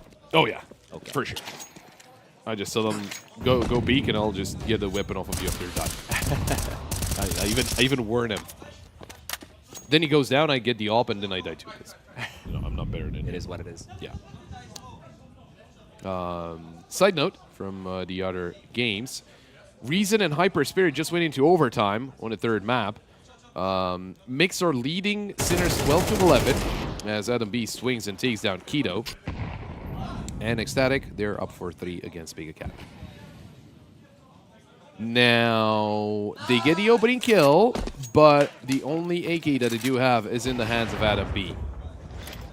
Missed shot by GXX, nade comes through, Arosdos not affected by it. They're gonna need another Deagle headshot of Arosdos. He gets headshotted instead by Too High.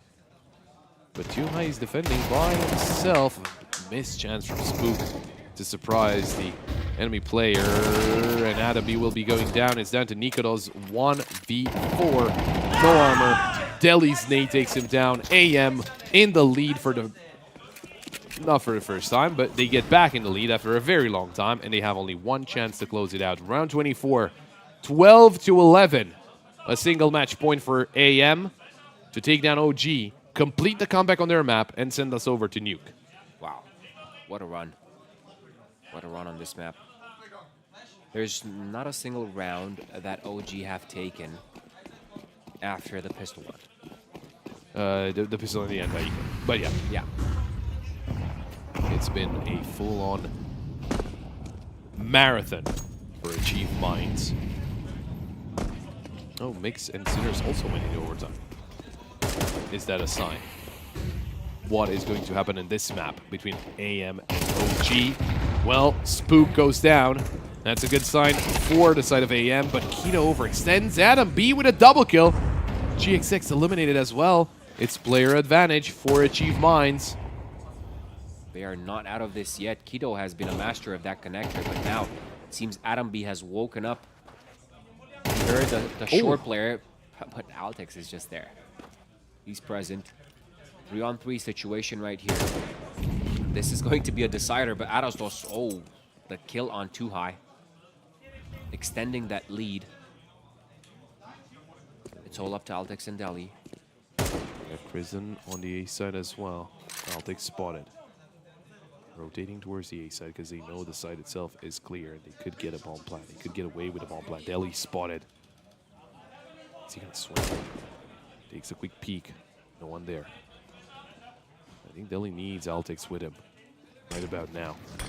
Smoke combo. Waiting for the swing. A couple of flashes and Delhi finds one, but not the double. And it's up to Altex to try and clutch it up. 1v2. To take the map away. Spray down connects, but Krisen manages to get the kill. And it is going to be overtime between OG and Achieve Minds. So out of the 4 games playing at the same time, we've got overtime in 3 of them. You said it was a sign. Well, OG, obviously, thinking back now, why couldn't we do this like 6 rounds ago? But Achieve Minds did really well. I think that's one of the main things to take away from this. First half, not good. But in the second half, Achieve Minds did really well. Very good defense. Team play element was there. Can they keep it up? Because right now, they're not looking for a 13. A 13 is just another number. 16 is the number of rounds that gives them the map win. I mean, just barely, OG. If this is going to be the trajectory of the rounds going forward, I'm seeing the momentum on the side of AM, to be honest. Oh, yeah, I completely agree. Coming back like what an angle to find against GXX. Really unexpected, really great read. But yeah, it should be AM with the better momentum at this point. Altex finds Adam B. Another player right around the corner. Oh, Stoss. Unable to find a kill there. And he manages to get away with his head intact. That's too high towards CT. Altex not eliminated by Spook. That is crazy. I'm for sure expecting Spook to get that kill. He will be getting the kill onto Keto. But look at the bomb. It's towards top mid, and there's a player right around the corner. It is Delhi. Going to be taking down Spook, and that is the bomb in control of Achieve Minds. Now for OG, he might have looked good so far, but they need to retrieve the bomb. They need to get this kill and do that quickly. It's 30 seconds left on the clock. Delhi playing the headshot angle. He's not going to find a kill. Just some damage onto Krisen. Now they can think back. Do we still want to go A, or do we want to change up the play towards B? But we don't have a lot of information on B. Altex is on B right now, and he could deny this push or into connector. That could be a problem. They swing, they get the kill. And what about too high? He is under Palace. They're going to swing, but they're not looking in the right direction. Krisen, what a reaction there, and they barely get it in time. I think they would have had time for the bomb plant, but I think they were cutting it close. OG, they get the 13, but it is too late now. He had the right intention, just waiting for that time to pass. He just had to kill the bomb plant. That was it. But they were faster. I really loved how they worked together to get into that position. Even though they messed up in the beginning and the bomb was down, they just worked together in order to find the best solution under the time limit and go with the bomb plant. Kills were there and they won the round, but that was tight. It was indeed, but OG do get away with it now. Is there newfound momentum on the side of OG? Are they going to start winning rounds back-to-back here and put Achieve Minds into an awkward position? Or will Achieve Minds find the answer here? Now, a thing that we do have to remember as we're looking at the money of Achieved Minds on the CT side in overtime with only 10k, you can be low on money in the third round if you do lose the first two. So that is something that needs to take into account because GXX right now, he's on $250. You're not going to have enough money for a buy into the next round, especially on AWP at that time as well. Rosdos taken down by 2 high. The opening kill going the way of Achieved Minds as Adam B is also tagged up.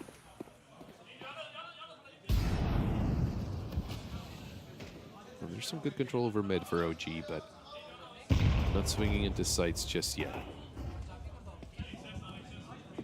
It's a good question if the momentum has turned around. But I think they're just reacting right now, and they're finding their space, the space that they should have found. Ooh, what a quick scope out of Nikodas right there. That just opens some opportunities, but there's still that advantage for Achieved Minds, but they're starting to get in control here. There's still one player. Awkward duel. Nikodas gets the trade. A very important kill that he's able to get. They need to retrieve the bomb. And look at this. Deli's already here. He can cut off the turnaround. Al takes towards Sandwich. Nikodas with a clutch. Awkward position for both of the enemies here. For Nikodas to try and fight both of them at the same time. Missed shot at the op and nothing that he could have gotten done. Very unfortunate that he lose the bomb carrier as he was coming out of ramp and the bomb was just dropped in the middle of nowhere. Yeah, they were quick with the retake. Nikodas is on point. Some very quick reactions out of him. They seem to get it up to one point and then everything falls apart. Well, that's something I need to figure out, and we'll try and figure it out now, as it's a tactical timeout called in by OG. Their only tactical timeout that they get in overtime. I think they had one left over anyway, but that doesn't apply, obviously, as you get into overtime. Each team has one per overtime. What is going on in the other games, though? Reason is leading Hyper Spirit 14-13. Mix just equalize Sinners, and also Reason got themselves to 15. So Hyper Spirit are in tow there, trying to deny a map win, a game win actually from Reason, because that is double. That's the third map that they're playing there. Very tight games here at DraculaN Season 2. As Ecstatic are still taking on Big Academy. 7-5 is the score there. And that is being played on Inferno. G. Bowen having a good game, which is not surprising. Yeah, he was amazing yesterday. We got another game that was ongoing that just ended. Reason 16-13 against Hyper Spirit, sending Hyper Spirit down to the lower bracket. Reason will be going forward in their run into the upper bracket. They're waiting for either Ecstatic or Big Academy. The winner of this game will be playing against either Sinners or Mix. That remains to be seen as well.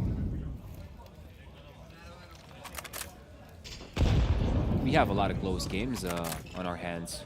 This is one of them. It was at some point 11-3. 11-3 indeed for OG. Couldn't capitalize on it.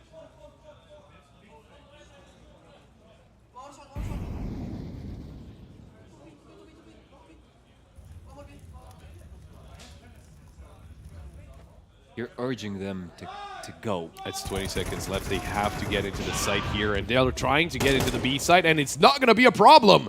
Look at that. Adam B, Spook, Nikodas. It's too high to finally find a kill in favor of Achieved Minds, but Rosdos is going to get that final kill, and it's 14-13 for the side of OG after the first half of overtime. They took a very long time to decide where they want to attack, and they were leaving it up to the wire. And the thing is, they pushed into the B side with not really a lot of information. That was the only kind of dangerous thing for OG. Tactical timeout called in straight away by AM. This is something that we need to remember. The fact that OG were stellar on the CT side, and AM, they didn't really have a great time. It was 9-3 after the first 12 rounds. And right now, OG being able to get 2 rounds on T side is very important, because they'll be feeling confident about this CT side. Now, AM, they do need to be careful of how they deal with this T side. And you can see the coach here, a lot of words on those pages. Obviously, OG's coach, Lambert, ex-player as well, played at one point for LDLC. I remember seeing him play for LDLC. But now turned coach and obviously coaching OG and trying to lead them to victory on this Mirage. Picked up by AM also. It's their map pick. I mean, these are the moments that are considered to be building a team. If you could overpass these kind of situation and get on top, I mean, you're on a positive track. Oh, GXX. I've seen Nikodas so far doing those kind of things, but now GXX takes it away. A swing and a hit. Well, they do take down those Dawson. They should know at this point that he is the anchor of the B site. That could be a valuable piece of information. The Chief Minds are taking their time, even though they got the opening kill towards the B site. It doesn't mean that the B site is the point of attack. Although, with multiple players there, whereas short, they are going to be probably going towards the B site. And Spook has to defend by himself. Oh, Molly, well timed, and he catches two of them, even a third! That's helped out by Kristen on that first one, but Keto will be finding the trade. Might be a little too late, but Kristen, surprise, there's Nikodos with an answer back, and Keto has to clutch it up. 1v2, bomb tap, but not planted. Nikodos will not move a muscle. Obviously waiting for Adam B here to try and play the 2v1. Adam B manages to get the kill. Awkward spray there from Keto. And it is going to be OG landing themselves a 15th on the board. You gotta have a hero. All those players coming in short. Spook just takes the wheel right there, takes the initiative. Brings them really close to a first map win, something that should have happened a lot of time ago. Well, they got two chances to close it out here. Remember, AM were the ones actually to get to map point first. They had a single chance at 12-11. They were unable to convert. But can OG convert here in overtime? Secure Mirage. Oh, that's a good start from Nikodos as he takes down too high. Adam B swing into ramp. No one spotted, but there's a lot of players right around the corner. Adam B with a double kill. It's GXX left to push through. The smoke will force him backwards. Adam B lands a good amount of shots. It's 11 HP for the Opper. It's Altix all the way into short ladder room right now. But I don't think he can have a lot of impact from there. Maybe swing into Con, but a couple of players right around the corner from there. Oh, and they're taking swings. There's the Opper. It's Nikodos with a double kill. And GXX has to clutch up 1v4. Good shot onto Nikodos, but he is low HP. That's the biggest problem. How are you going to deal with this, GXX? Push through the smoke. There's somebody waiting on the other side, and he's not there to meet you. He's not there to greet you. He's there to kill you. It's Spook to get that final kill. 16-13, and OG walk away with Achieve Minds' first map pick of Mirage. Rather late, but not sorry to have this this first map win. It was the pick of AM overall, and they eventually won it. There was a lot of effort on both sides, but they had crucial moments. For example, that short play by Spook, I think that decided the first map right there. That triple kill was amazing by him. But now there are things to be considered. There are things to be worked around because it should have been an earlier win, as we said. But Achieve Minds, they showed the strength to come back from 11-3 and get into overtime. That is impressive in itself. Yeah, I don't think it was generally OG doing something wrong. I think it was AM playing really well on the CT side. And that, unfortunately for them, didn't really happen in overtime. They did so very well during regulation. Maybe if their T side would have been just a little bit better, maybe they could have been the victors of this map, and we would have started off Nuke, with them at the helm. But unfortunately for them, they will be playing from a backwards position whenever we do get to Nuke. And that is the scary part, just because Nuke is such a good map for OG and for Achieve Minds. I mean, for what we know, it could be a surprise. They could be very good at Nuke. In recent recorded history, there's no game of them playing Nuke on HLTV. So that is why we're expecting OG to just be feeling very comfortable and very at home on Nuke, and for Achieve Minds to be in an awkward position.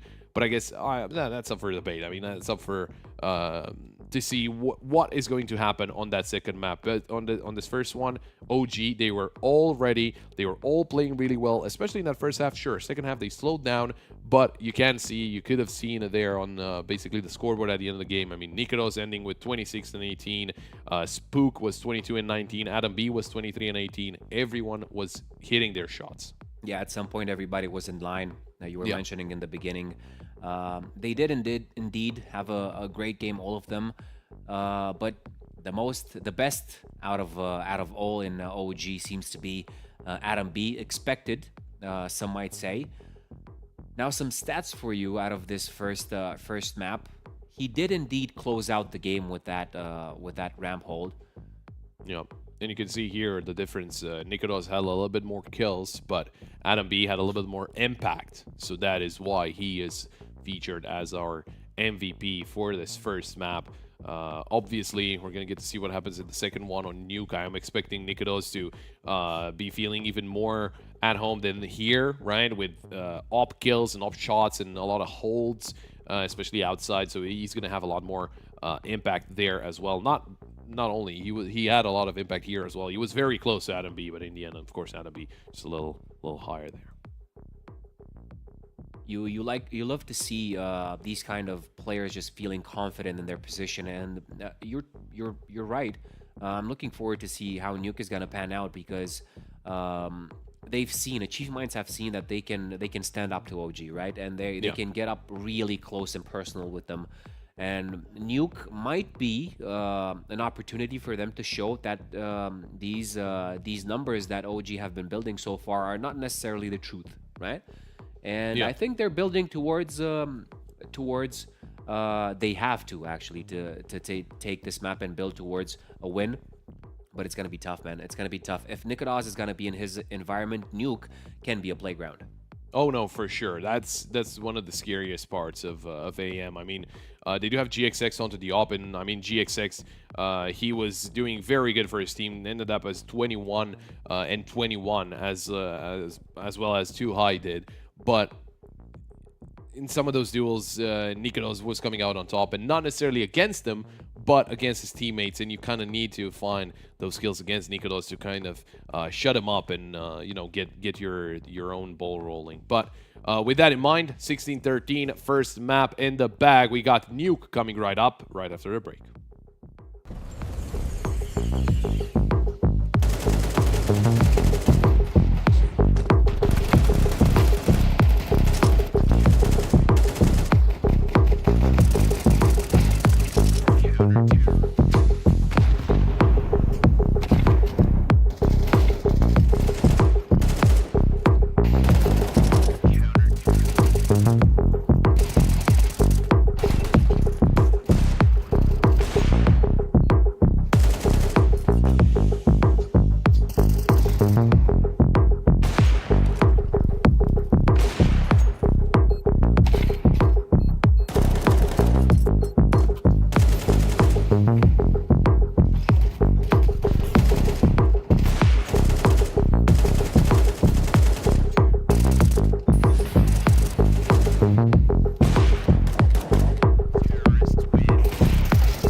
Then watch me do it again. Tell her, taking no loss, no loss, no. I'm winning again and again and again, and it's all on repeat. I'ma just sit in the circus, I'm running it down. I don't know defeat. We don't talk, better know the grind. That's my walk. I'ma keep cold, I don't take no loss. No sense, run up the score.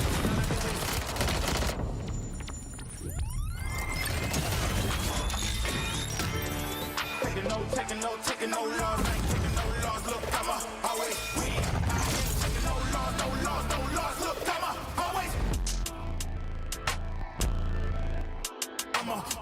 win.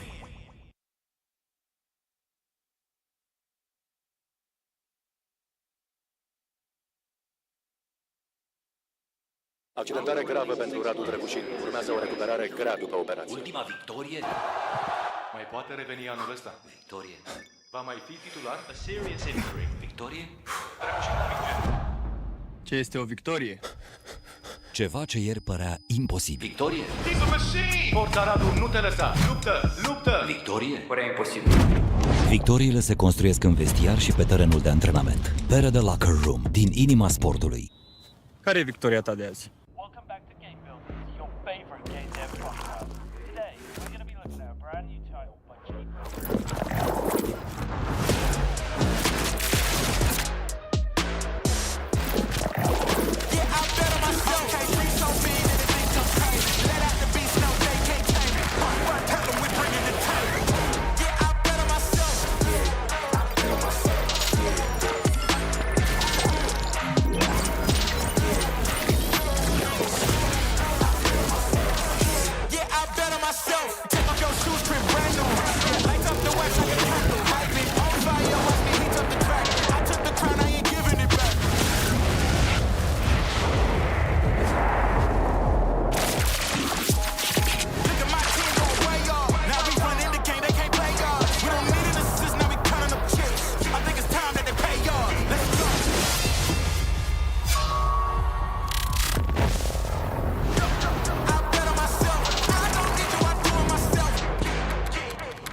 go.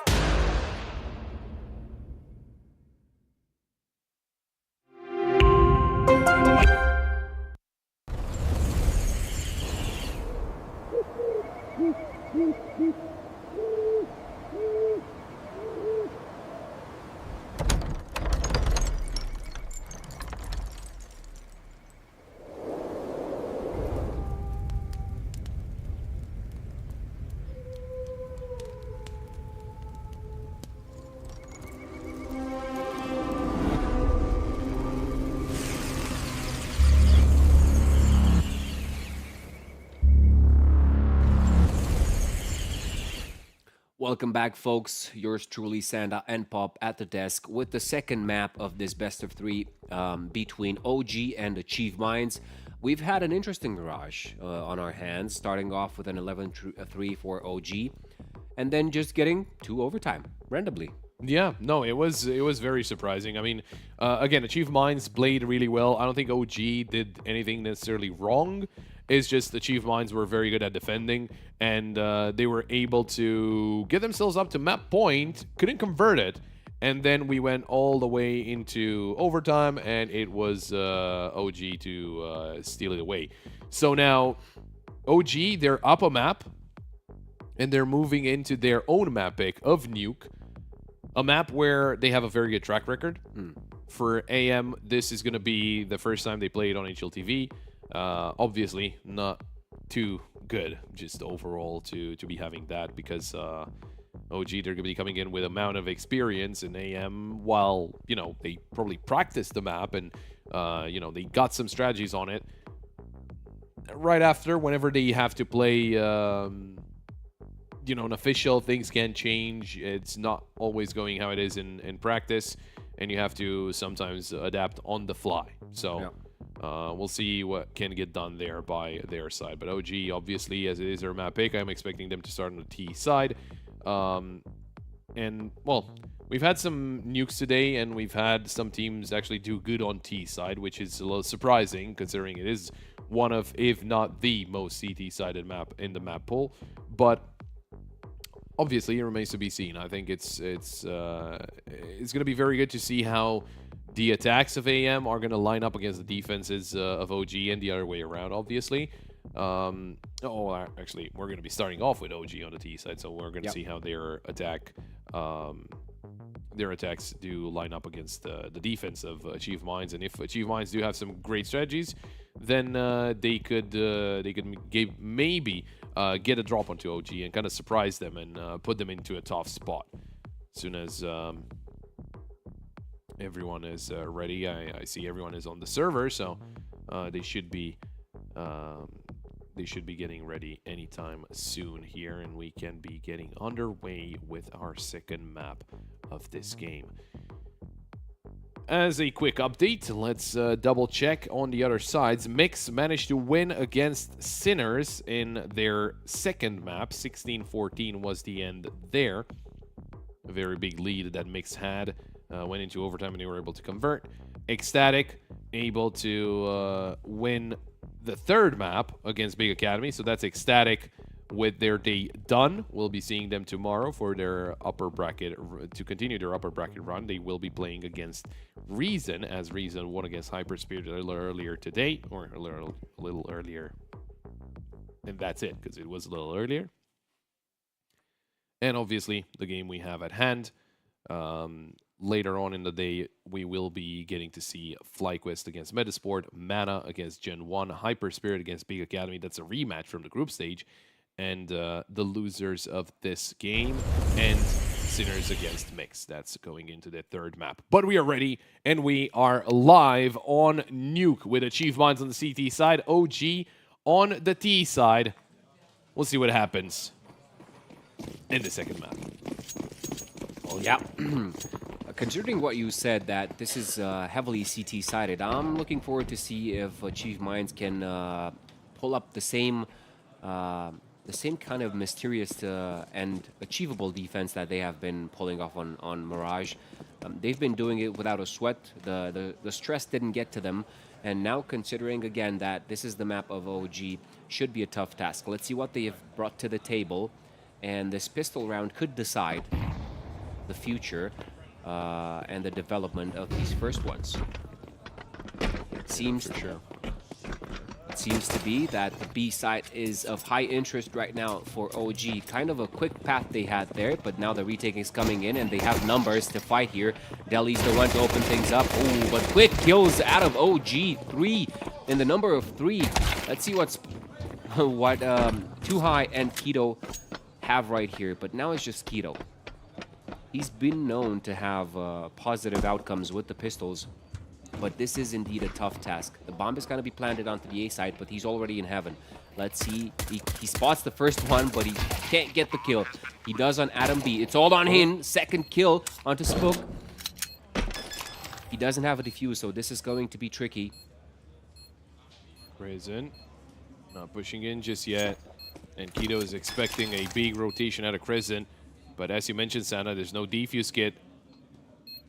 And he thinks it's a second fake, but it's not a second fake. Keto's holding it, and that's going to be the round for Achieve Minds. A little too late from Crescent to swing in, and a great clutch by Keto. A quad kill at the end of the round, and that's going to be Achieve Minds walking away with the pistol round. I think they were a little surprised to find Keto that quickly in heaven. And because of that, they were unprepared to take the fight against them. Also, Prison was just sticking into vent, which was a little unexpected. But with that, with the pistol round in the bag. I mean, I called it. He's good in these kind of situations, especially with the pistols, but I did not expect that in the end with a full defuse. Yeah, sticking a 10-second defuse in Prison was very slow back. I mean, he was thinking that it's going to be a second fake, but it was not the case, and he came through, but just a little too late. He did go down as well. GXX now Nikodos too high. Oh, he is safe from Molly, and Rosdos did not expect Too High to be in that position. They did take down Keto, but is that going to be enough? This is a force buy out of OG, and we know what happened in that force buy whenever they were CT side on Mirage, second round of that game. It was OG to walk away with a very, very good force buy round win, tie up the game very early on.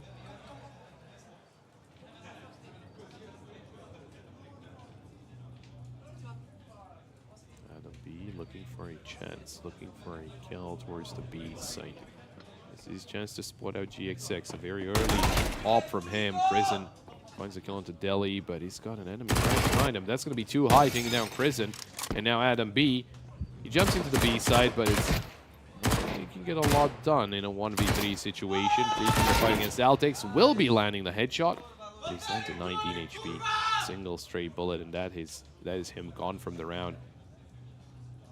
It looks like saving is an option, even though he's not going to get a loss bonus. That's going to be a slight issue. That MP9 is deadly up close, but at that distance, it just sucks to see. Although Adam B could still pull this off, the save. The bomb was dropped in lobby. Nothing more that he can get out of this. It's just the Galil.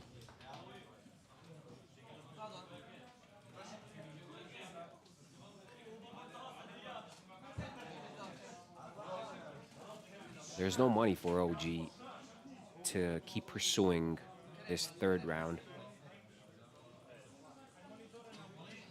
Looks like Achieve Minds are on top of their game so far. We haven't had a full rifle arsenal for OG so far, so I'm looking forward to that.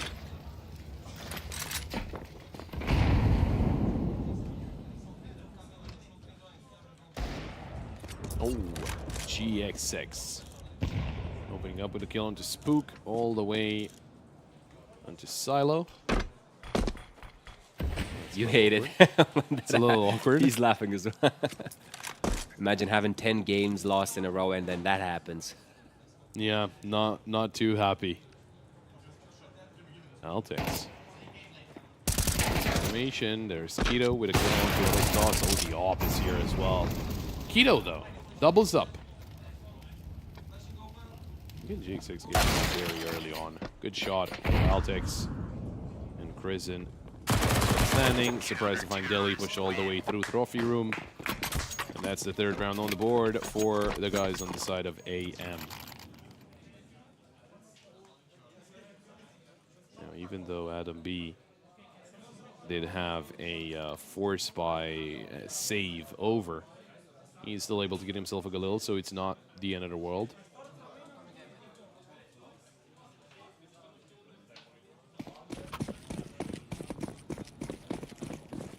How about this round, though? Because this is the first buy that OG do get, and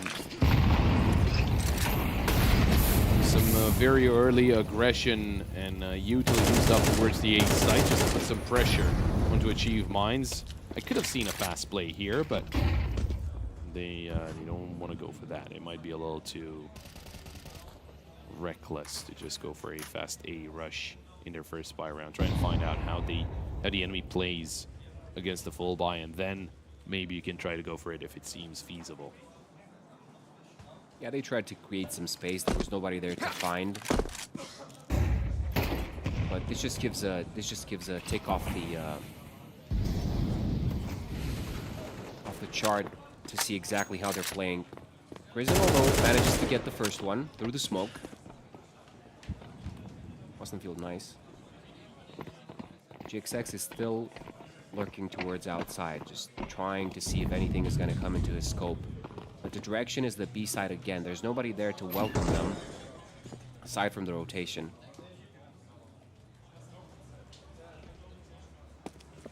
Five on 4 situation, and they've caught a glimpse of what's going on.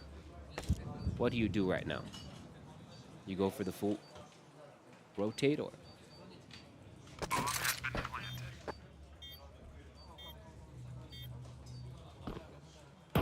Well, won't plan it. Achieve Minds. Looking for the kills in the Prison, but Arosdos is there to help out. And I think for Achieve Minds, the call is just to hang on to the weapons. Let the round be taken by OG. With that, with the first round on the board, OG. Oh, they're going to lose 3 members as Keto finds a triple kill. That's going to secure the weapons being saved for Achieve Minds, making it costly for OG, but they do get a round in the bag, and that's the most important thing. They get a round on the board. They do get some of that momentum back, and obviously put a dent into the economy of Achieve Minds. They seem to get really fast to that B side, and post-plan situation looks positive for OG, as we've seen. It's kind of hard not to call for that save when you're down 1 or 2 guys. A side hasn't been so positive until now, but there's still weapons on either side. GXX with a little bit of an aggressive move right there, but he didn't even tag him. No, Prison gets that kill. GXX got the drop onto him. In place, the wall of smokes. Keto playing at the edge of them, but he's going to be found by Spook. Achieve Minds.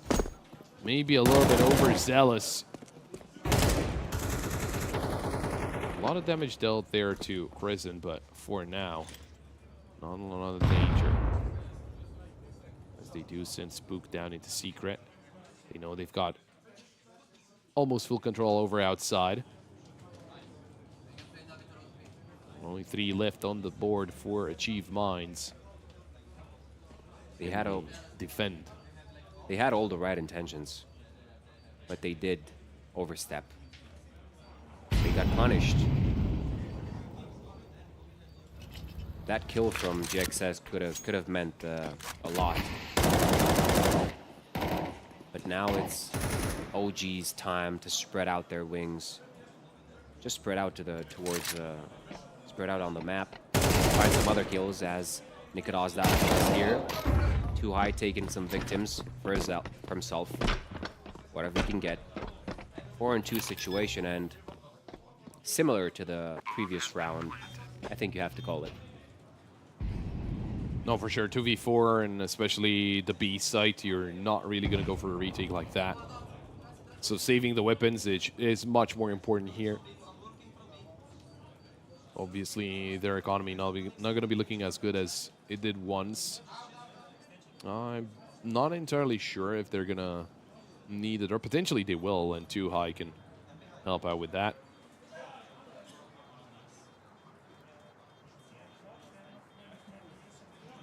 I think for Achieve Minds, especially for this round, I don't think it was OG doing anything special necessarily. It was Achieve Minds looking for some of those kills, and GXX, I mean, it was unfortunate for him that he doesn't get that kill. It felt like he should have gotten it. Then the swing there from Keto was, I mean, just an easy kill for OG. I don't know if you can hear them, but there's someone very happy about something. And in the boots. Ooh. Series winner, AM. Odds 11. Not inspiring too much confidence with that.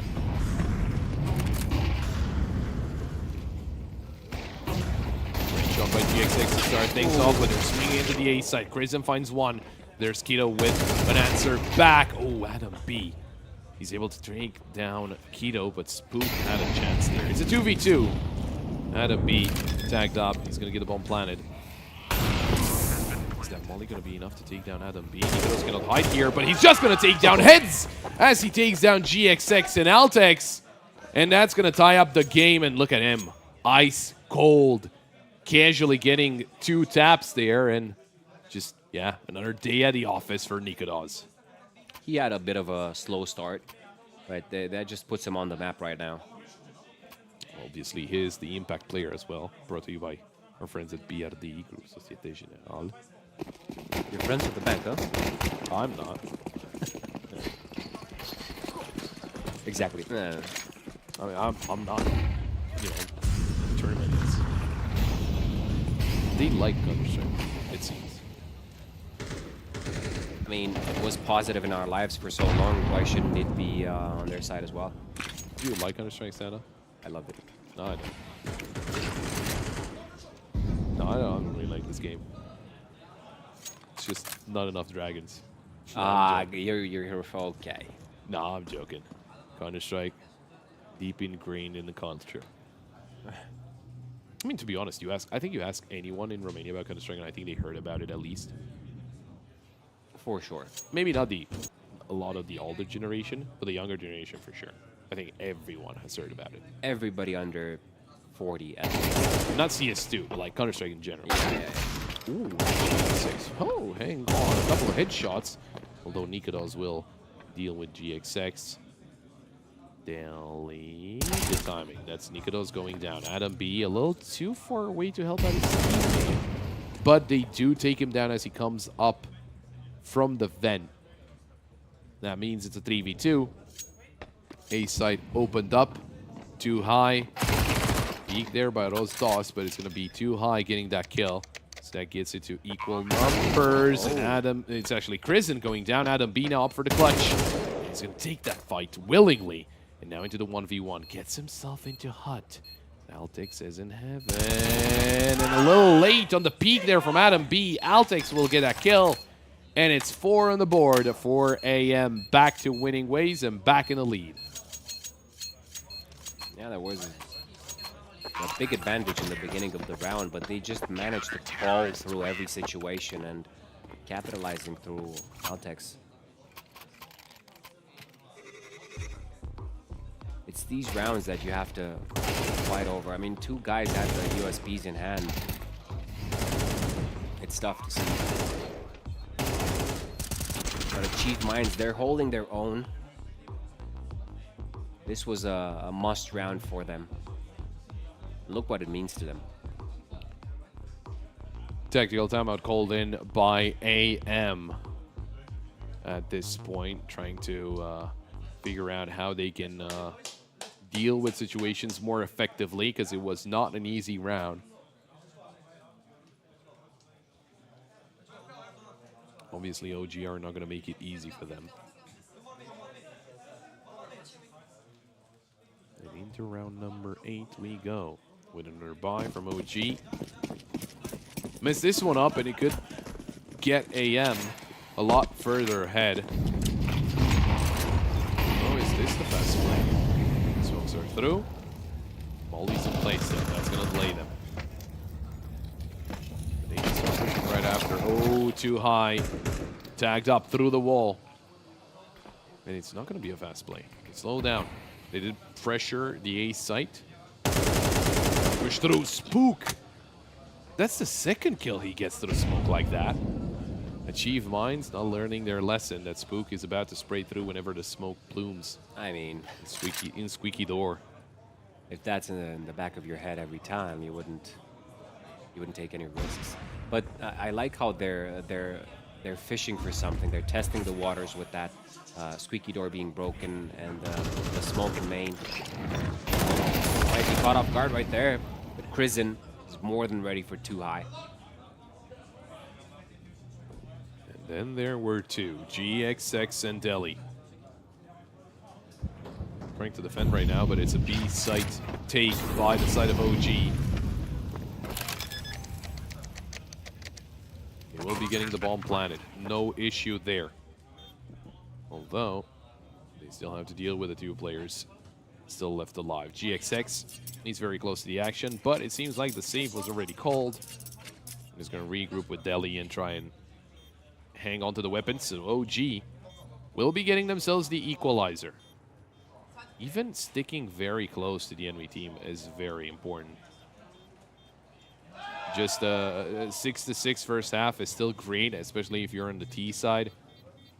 By, again, being a CT-sided map. It's something that you have to take into account whenever you are actually on CT side. And if you're allowing a lot of rounds to be going the way of the T side, then that can make it a pretty big issue. The way of the T side.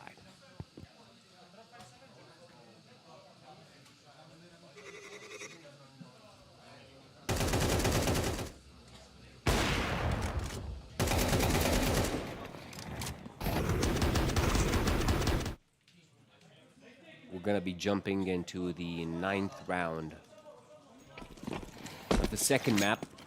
First one hardly being won by OG. Mirage, the map pick of Achieve Minds, was close, not close enough in overtime. Now OG, they need a statement right here. This is their map. They want to win 2-0. But Achieve Minds, they're looking like this is really, really close. Rounds being taken either way. Aggressive by Krizen couldn't take down Keto. Double kill for him. There's 3 players left on the OG side. And Nikodos trying to fill the gaps. Bringing the situation onto a 3-on-3. Things are going to chill down a little bit. He wants to create more space, drawing the attention of the CTs to himself, but there's an op right here. He could be traded. He has to be traded. Ooh, the no-scope doesn't hit for GXX. Adam B and Nikodos, the 2 players that you want from OG, but too high is faster. He plays the position to a T. Just Adam B. He knows the position of 1. He cannot get him out of the fake vent. There's no utility left. Smoke to cover his steps, but too high just closes this round out. It's 5 for Achieve Minds. And too high, he has been there whenever his team needed him, but Keto shines all the way through. There's not really somebody aside from Adam B that is doing a great job from OG. They're all there, they're equal, and that we have seen on Mirage as well out of OG. We got a slight view of the super stats there as Keto was by our friends, of course, Superman. For a second there, I didn't know what you were talking about. But yeah, Keto. Lots of friends. 13 and 6 at the moment. Fast play into the A site. There's the first kill coming through from the side of Achieve Minds. They're mowing him down, and a fast play does not work against the side of Achieve Minds. A 6 on the board for them, securing at least an equal score at halftime point. OG, they will have to eco now, which means their bye will come into the last round of the first half. Do you feel as if 4 rounds can be enough to build upon when you're switching factions? So no, I don't feel it. You don't feel anything. No, I'm joking. Yeah, no, 4, I think it's not ideal, but I mean, with how CD side the map gets, it's still a great spot to be in. But at the end of the day, it comes down to how the T side of AM is going to be looking here. Now, in all realistic purposes, it's at least, or the most they can get is 5, because this round is obviously just going to go the way of Achieve Minds. And that secures it. That headshot from Keto. A triple kill for him, and 7-4 is the score. Now, for the final round of the first half, what do? You did try, if you're OG, obviously, because you're the ones chasing.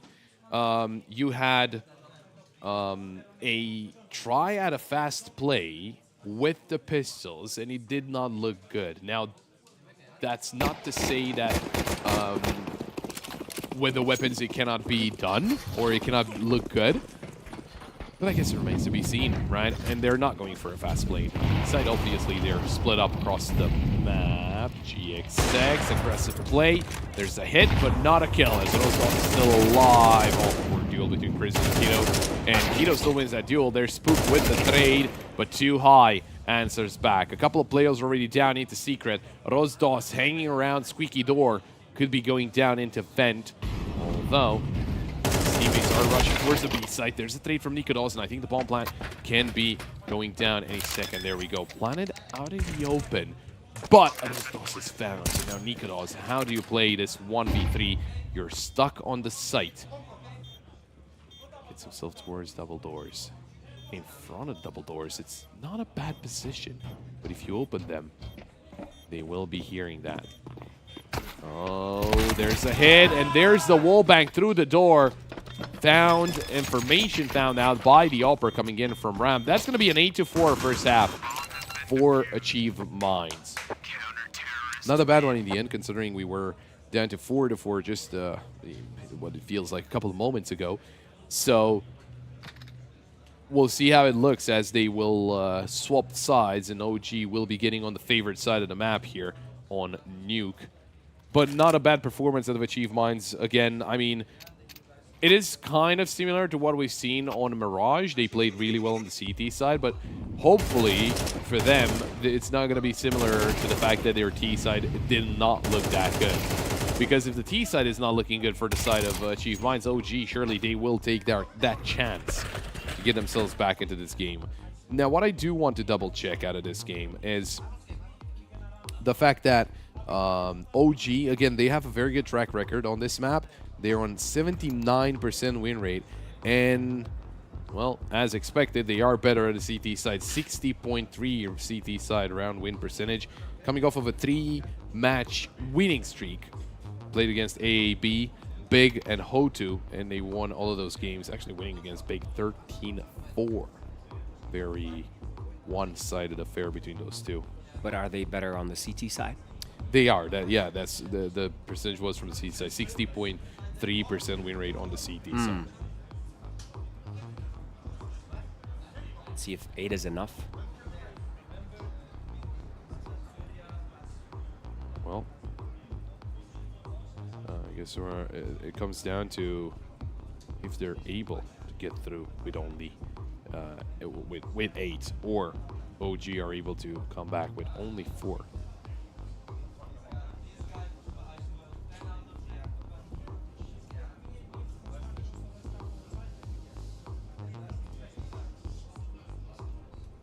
Something was bugging me. You said you spoke Portuguese a little bit, right?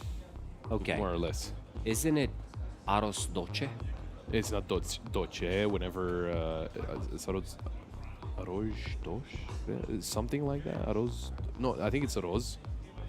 Yeah. But dos. If I remember correctly, E at the end is U. So it's arroz dos. With kind of putting an accent on the U sound at the end. Okay. So I'm don't quote me on that. I learned Portuguese like 10 years ago. So. Okay. It's like a dessert or something with... It literally means sweet rice. Sweet rice, Yeah. okay. Yeah. Because it's really close to kind of the Romanian words for that as well. Okay. Roz. And dos. Dos is the Dolce. and arroz. What is? Yeah. Kind of. There we go. Learning some more. Oh, what is this? The Huff mark. By Superbet. Oh, there we go. 18 and 7. That's crazy out of Kiddo. Yeah, he's pissed. He is not happy. OG are not happy either with only 4 rounds on the board, and they'll try to change it up here in the second half on the CT side, the favorite side of the map.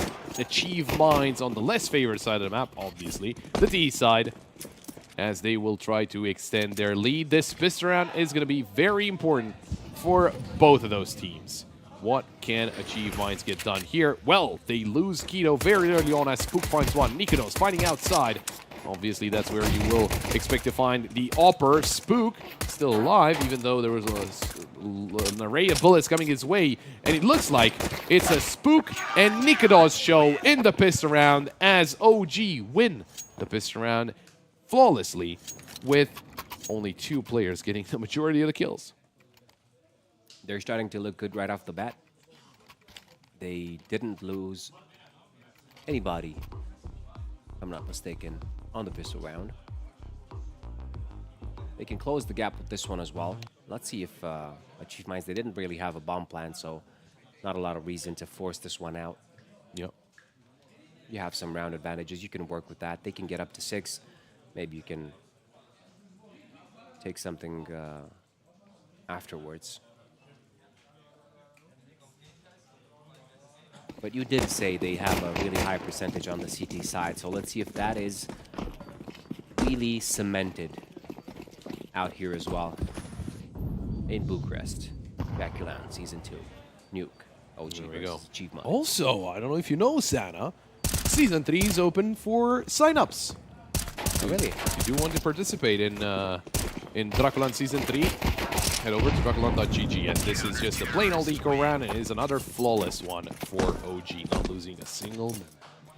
But yeah, signups for the 3rd season are open. It's going to be in the latter half of November, if I remember correctly, something like that. Yes. So head on over to DraculaN.gg, and you'll find out all the information there. If you do want to participate, maybe get yourself in this exact spot, as we do have the team economy by VRD. The food, the people, and the VRS points. 3 reasons you have to participate. Yeah. We're here. We're cool people. Hopefully we get higher for the next one as well. And yeah, we can have a good time here. Also have a good time on the server. Oh yeah. Well, we're not on the server per se, but yeah. We're kind of on the server. More or less. Oh. And pink smokes. Forgot about that. Keto, what a shot. Yeah, the pink smoke. Look at that. Looks like cotton candy. Yeah. I want to take a bite out of it. But it's Nikodos taking a bite out of Achieve Minds as he takes down 3. And it is a 2v2 at the moment with OG starting to push into lobby.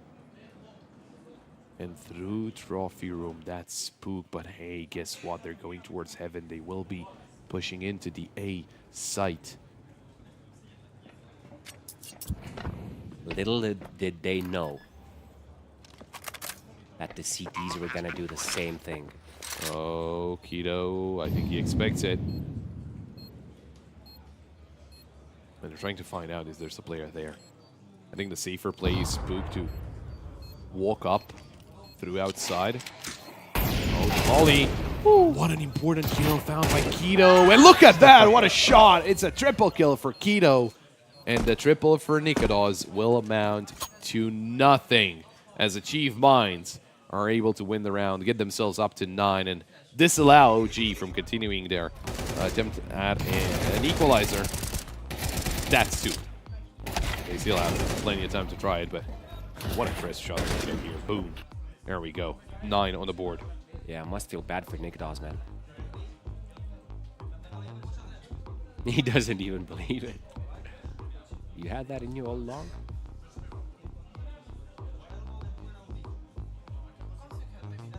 Yeah, it's a tough game for Arostos. Yeah, not the best performance out of him. Obviously, we noticed him on the previous map playing as the B anchor and doing a very good job at that.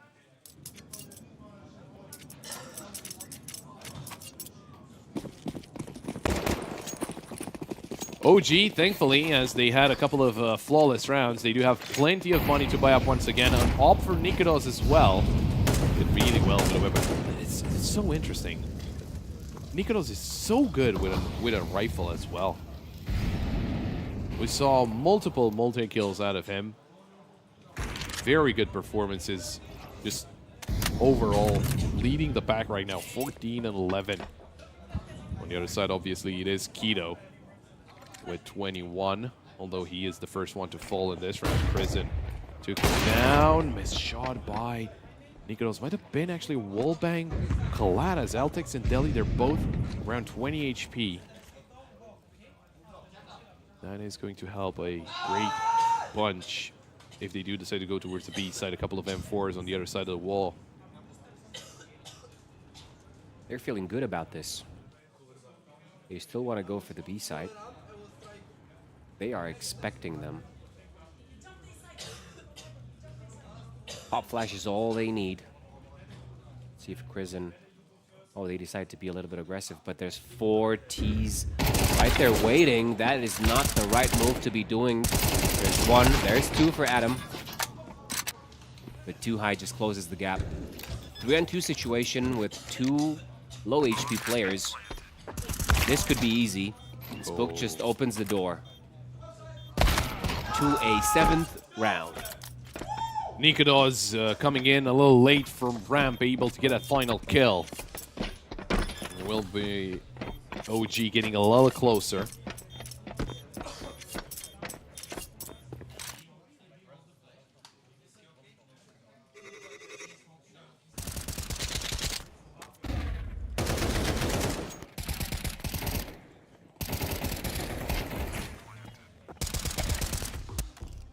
Well then, Achieve Minds. Their economy is not actually looking too good in this round, so that's something they need to keep in mind. I don't think they can afford a buy here. I don't think a forced buy is actually the way to go about it, so we could be seeing an eco out of them. Might be a slight issue as well. The game is paused at the moment. We're not losing any of the action, just making sure that everything is working as intended. Nikodo's not too, maybe he's a little sleepy. Not on the server, it seems. He's hitting a lot of great shots, but yeah, I think he's not too excited. I mean, we've seen Crizzen a lot of times just being very vocal about their wins. Yeah, that's true. Nikodos, and he's like, you know. You know how I think that is? I think you just really focused on the game, and then everything just comes crumbling your focus. You get into the flow state. Yes, the flow state. That's something that I heard that exists. Were you ever in the flow state, Santa? Nah. No. I don't think so. I mean, you have to be really good at something to get into the flow state, and... Oh, that's why I wasn't ever in a flow state. Yeah. Something. What do you mean, yeah? Wait, what? You could have at least said no, you're not. No, it's just it didn't happen yet. Okay, I'll remember that. Just those little prompts that Paul will remember that. I'll keep that in mind.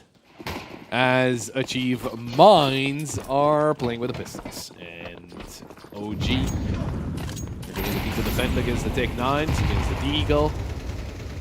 Pretty good amount of util, if you ask me, for Achieve Minds. And look at that, Alpha is already out on the A side. Arostos will be getting that kill in return, but it is actually a play through ramp towards the B site. And they've got a good amount of control over it. They should be getting the bomb planted, no problem. But retake attempt, how does it come through from OG? Because they don't exactly know about all of the players on the side of Achieve Minds, and too high, he is ready to surprise. This is looking tough for the retake, but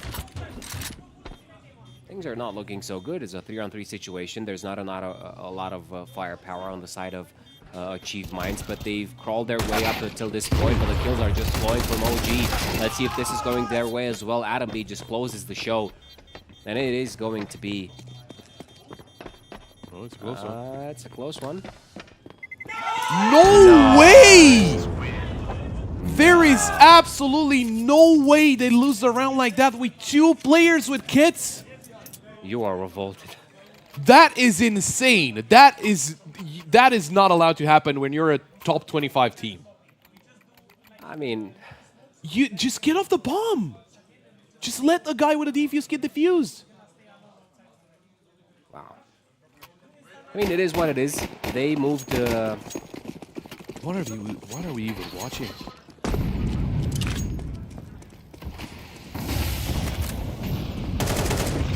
They move past it. Let's move past it as well. Indeed, you have to criticize whenever things like these happen. Well, it is a force buyout of OG. MP9s and an UMP, and an an M4 and the AK that Nikodos survived with. The Achieve Minds, they did manage to reach double digits, and also we do have to remember that it was a pistol round in the previous one.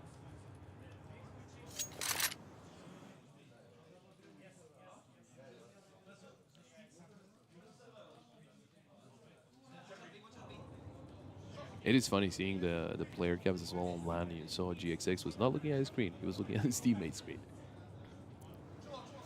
Imagine the coach of OG right now.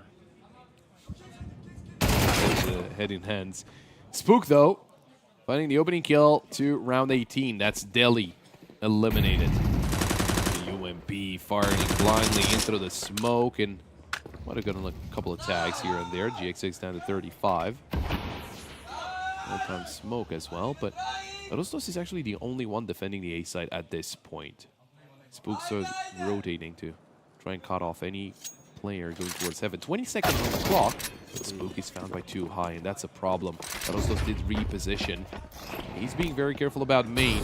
There is a player that's gonna be coming from main, but can he ignite his bomb plant? No, he cannot. Bomb is planted for heaven, so they got it down in time. But can they defend 4v4? Altix 1 HP for him. GXX low as well. Adam B in the right direction. Easy headshot for GXX. But he's just, even if he stays just here, he's just very annoying for the defense. He swings, and that could be the problem. Keto in heaven. Raptors mostly. Arrowsdos finding the kill, but there's too high. All alone, 1v2 swings out, and Nikodos gets the kill. You have to get it this time. Nikodos is the one with the defuse kit, and he is the one defusing, so there we go. They do get this round on the board. Washing away the sins of previous rounds. Tough, man. Tough to be in that situation. But you can take, what you can take out of it is that they moved on fast. Yeah, I mean, there's no way you don't just go into the next round with like, okay, we lost it, right? It is what it is. Just keep going because the game is not over, and, you know, you need to give it your all. A technical timeout called in by OG now.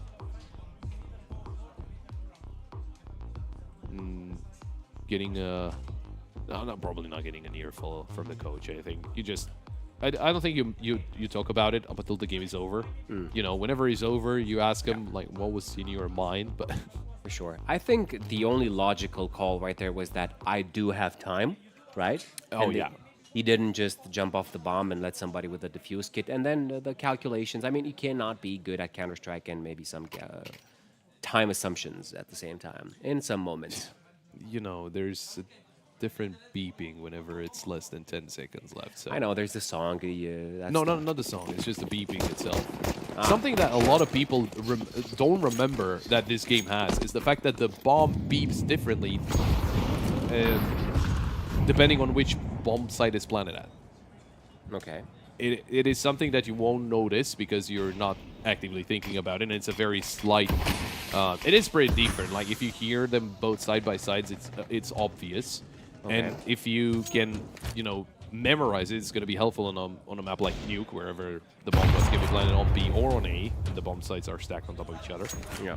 But yeah, just getting over it and moving forward, as it is yet another pistol buy for Achieve Minds, and not even a buy, it is just some pistols with an AK forced up by Too High, a hero AK taken by him and lost in the first duel against Krisen.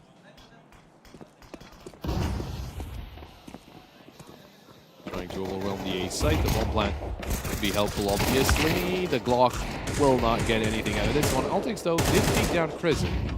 There's at least one player going down. Jumping in front of your teammate whenever he's spraying, probably not a good idea, but Arosdos will be getting that final kill, and that is 9 on the board for OG within 1 round of equalizing things. But is it the fault the guy that stands in front of you when you're shooting, or is it your fault that you're shooting? It's his fault if he's jumping in front of me. But you cannot see what's behind you. I mean, yes, but you do hear bullets coming from the right. True. What if I don't trust that teammate? It's your funeral. I don't know if you're jumping in front of him. There we go. Well, we're gonna have a ramp. Very fast push. Oh, but the nade. Adam B spraying them down. Gets 2. Gets out of harm's way. Nikodos. It's time to shine. And it's actually Spook. And Nikodos actually goes down. So he will be losing the weapon. Okay, Altix. Nice shot. The important thing, is he gonna carry anything back with him?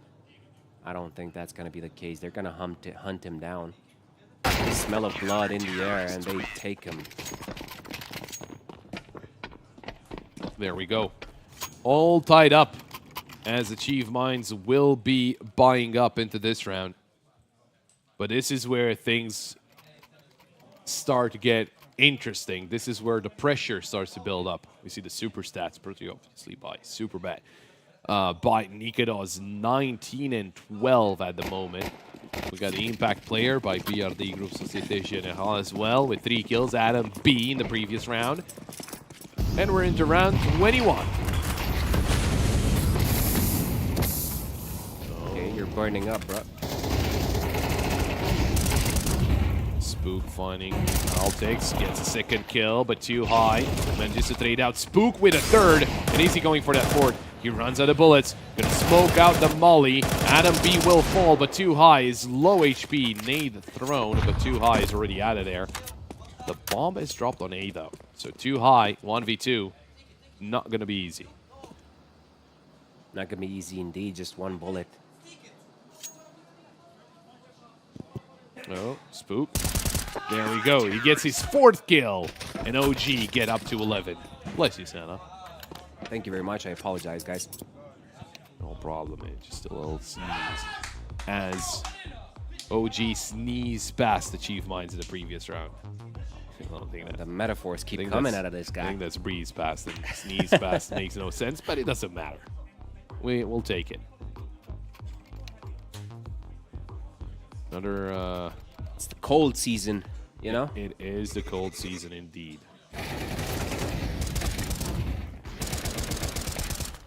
Slight issue, just players getting through it, and we'll be back right after those highlights. I mean, the timer is going. I mean, it's tense right now, as you said in the beginning of the last round.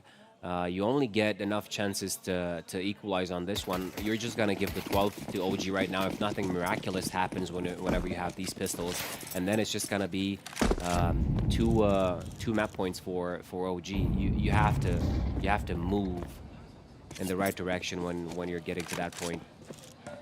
But Achieve Minds have surprised so far, so fingers crossed.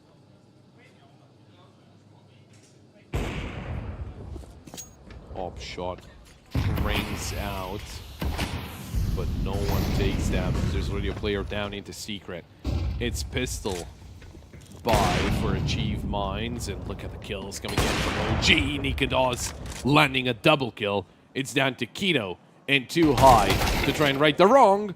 Oh, that was a little awkward for Spook, but Arosdos and Krisen will figure it out. It's 12-10, and OG, they're on series point right now. One more round needed, and he close out this best of 3, 2-0, and move forward into their playoff run while they take down Achieve Minds to the lower bracket, not eliminated, but just sent to the lower bracket. In the other game that's still going on, and that's been inside the adversary of the winner here, Sinners are 12-8 up against Mix. And obviously, the loser of that will be playing the loser of this game. Oh, it'd be nice to have Mix be gasping them in a best of 3. I'm not wishing anybody anything. It would be cool. It would be cool. But yeah, we got another set of games coming up out of this after this one. So make sure you keep yourself posted here with DraculaN. We also have DraculaN CS B and C games still going on over there. It's a 4v2 at the moment as Nikodos takes down Keto. 12-10. One more round needed. GXX and Too High need to figure it out here. How do you go through? How do you win this round? 2v4. You have to win to keep your team in the upper bracket. Oh, and the bomb is dropped in the hands of OG. They've got a lot of angles covered. GXX goes down. It's Too High. Taken out by Crescent, and OG complete the comeback on Nuke, securing their spot into the next phase of the upper bracket and sending Achieve Minds in the lower bracket. I mean, you thought at some point that after Mirage they're gonna be going headstrong into Nuke, right? Achieve Minds. But it looked like that. It was really close, but eventually OG take it. They come out on top. Pretty close, wouldn't you say? It was pretty close. I mean, all things considered, I personally would have expected OG to not have such a tough time. I do want to give a lot of credit to Achieve Minds. I think they played really, really well. And if, you know, so a couple of things were different, they could have been the ones to, or at least they could have forced out a third map, right? Just because first map did go up to 12-11, did go up to, you know, potentially Achieve Minds winning that final round and being the victors of the first map. But it didn't happen. OG forced out overtime, went to overtime. They managed to win there. And, well, the rest of history as second map was not that great for the first few for OG.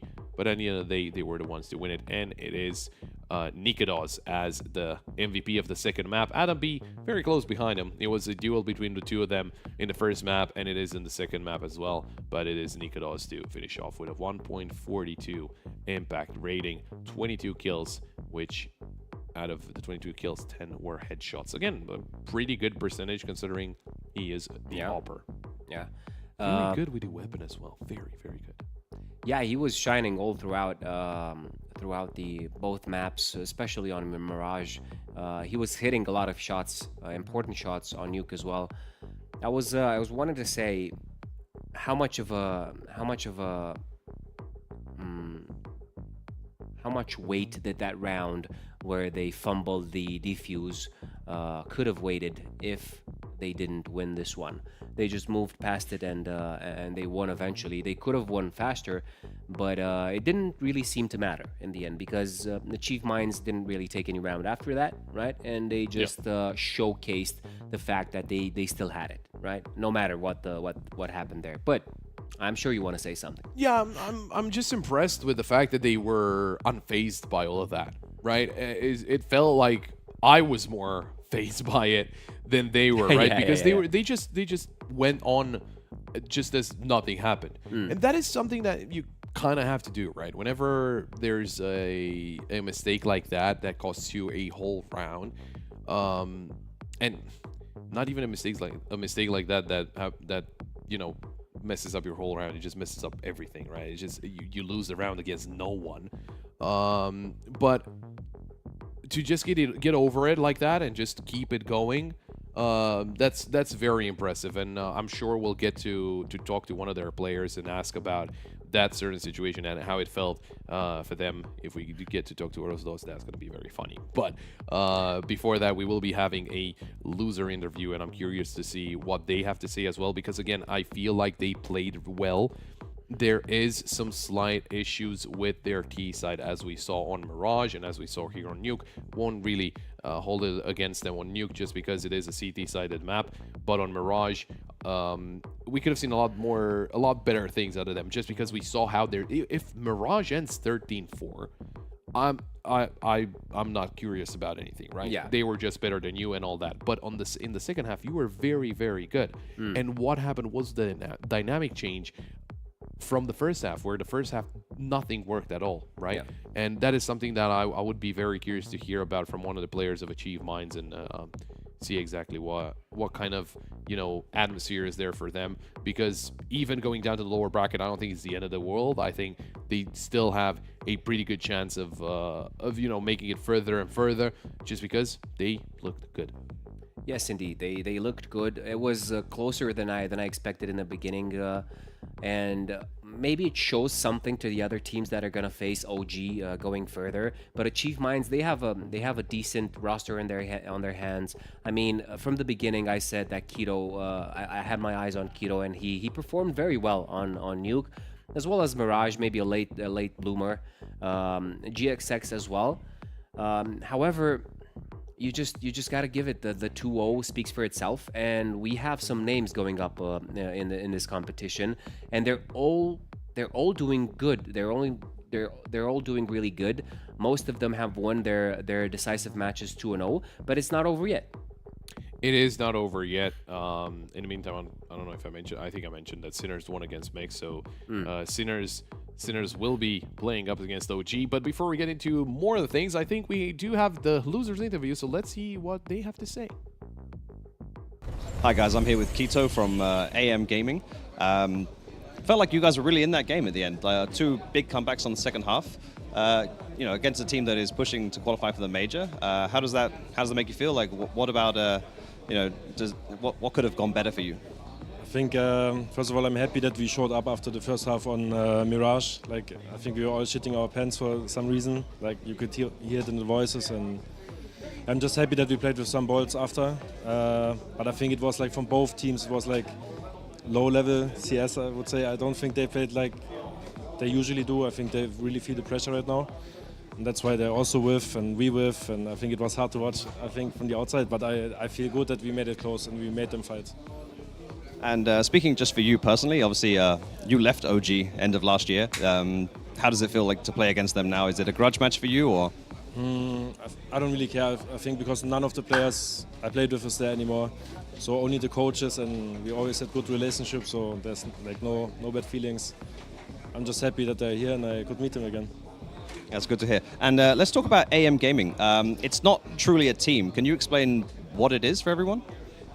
I think it's a team. Like, yeah, it is a team. Yeah, like my agent created this organization, and he's doing his best to make it grow. And I will help him with this. And I hope we get some sponsors, and we continue to grow. But just correct me if I'm wrong. You guys are all technically unsigned free agents, right? No, we have signed contracts.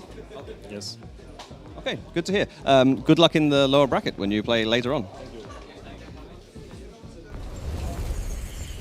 Oh, there we go. Thank you very much, Messias, also for that quick interview. And pragmatic. Just we got some information out of Keto, and once again, a very, very good performance out of Keto. I mean, he did play really, really well. So with that, well, that was AM, and for sure we'll get to see some more of them in that lower bracket run soon enough. We will be getting a chance to talk to someone from the side of OG, see how it felt from the other side of the server, because obviously one team is a little happier than the other. And we do have Nikodos here. First of all, Nikodos, congratulations on your win. It was not as easy as maybe expected initially. What happened on that first map, first of all? I mean, I think we got a good start, especially on the city side, and also a decent start to the T. I think pretty sure we won first gun round, but I think we just crumbled a bit. They did some good plays, but also we didn't really have the best plans, I would say. There's a lot of situations where we need to play much more together and move, react way faster, because we actually know what they're doing, but our reaction to what they're doing is too slow, and then they end up getting good positions over us and win the rounds. So, but I'm happy we ended up pulling it back. It was very close. They got up to 12-11. Was there at any point a moment where you said, "Oh, okay, this is a big problem. What are we gonna do?" And then how did it feel whenever you guys went to overtime and then managed to win? Yeah, I mean, I think it felt pretty relieving that we took it to overtime because we all had a pretty good idea that we're gonna win the game if we make it to overtime, right? So, and also, yeah, going just getting a couple T rounds and then going over to the city side where we felt really comfortable in the first half. It was like, it felt really good. I'm really curious about something because I was impressed how you moved on from the moment. But talk to me about the whole situation about that defuse. I mean, what happened there? Did he say that he had enough time? No, I think we realized pretty late actually on the defuse that Rafa doesn't have kit. So and I was like just fucking around, just running around, running around, and I couldn't make it back to the bump, Yeah. And then we're like, oh no, he has time, just praying, but it didn't. It was pretty tilting, I would say. But we were just pretty fast to say it doesn't matter, boys. We know everything they're doing on this T side. We just stick to our game plan and we're gonna win it pretty clean. In the end, it didn't even matter if you think about it. You just cruised all the way to the victory, and then they didn't manage to get any rounds. How's the whole synergy going with the team, and how do you see the future going? I think it's looking bright, in my opinion. I think obviously we have a lot of stuff we need to work out to be way more consistent and not letting teams get these big streaks on us in game, because I think that's happened in our last couple of games and also happened before. So I think we really need to work on breaking people's momentum, and not letting them get 4 or 5 rounds in a row on us and have more I don't know how to say, more surprise factor in the way we play in some rounds, I would say. So yeah. And your next game following this one is going to be up against Sinners. What are we thinking about Sinners? How is that game feeling to you right now? I mean, I think that it's going to be a game we're going to be comfortable in for sure. Obviously they are good, and especially on land, anything can happen, right? We saw as well with FlyQuest against Basement Boys, right? So I think that's the best example so far, and that was the first day of playoffs in this event, So I think we just have to focus on them, not underestimate them first of all, and just come with our A game and show the world that we're the better team. Do you feel it within the team, because we've seen the chat and we've seen some stats? Do you feel as the favorites coming into this tournament, and do you feel up to the challenge with anybody on here? I mean, I would say that we're top 3 best team here, together with maybe Ecstatic and FlyQuest, right? So I think we just need to show our A game and then prove the point, you can't come here and say you're the best team if you're not gonna win every single game, right? So it's just taking one game at a time, definitely not underestimating anyone, and just being happy. Yeah, there we go. Thank you so much, Nicolas, and good luck in all the future games that you're going to be playing. Good luck. Thank you so much. Well, we heard it from the man, and from the pro as well. And yeah, I'm really happy that you asked that question, because now it makes a lot more sense, right? The fact, and not necessarily why they why they didn't win a round. It makes a lot more sense why they didn't get so angry at it, right? Because it wasn't Arosdos saying, "Okay, I got enough time, don't worry about it," and then realizing late. It was more everyone didn't realize it in time, and then at the end of the day, we can't really be mad at every single player for not realizing it. So it is what it is. You're just gonna be, going forward with that in mind, just because. Again, it is what it is. The round's over. The match is over. They won, so they're not going to think about it. So with that in mind, it is going to be a break, and we're going to have the lower bracket coming right at you right after it.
Welcome back. We got more Counter-Strike. Oh, yeah. No one would have guessed. We're at DraculaN Season 2, and we've got one more best of 3 to go through, although there's 4 playing at the same time. That is obviously the lower bracket games. We're going to get to see some of the teams that already lost once today. And if they lose again, they go home. Leaving only a trail of blood behind. There we go. That's a good one. Now, we have some very interesting teams here. I think we can quickly get through what happened so far in our day before we get into that. So, we started off with the first 4 games of the upper bracket. FlyQuest losing to Basement Boys. We'll get to see them in the lower bracket. Metasport losing to Nexus. Passion UA won against Mana, and Z10 won against Gen 1. That was the first set of games. Second set of games we just actually finished up about half an hour ago. Our game, you can see all the bracket of the upper bracket on the screen as well. Reason 2-1ing Hyper Spirit, sending them into the lower bracket. Ecstatic 2-1ing Big Academy. Sinners 2-1 against Mix, and OG 2-0 against AM. But it was not a one-sided game. It was a very close game in both of those maps.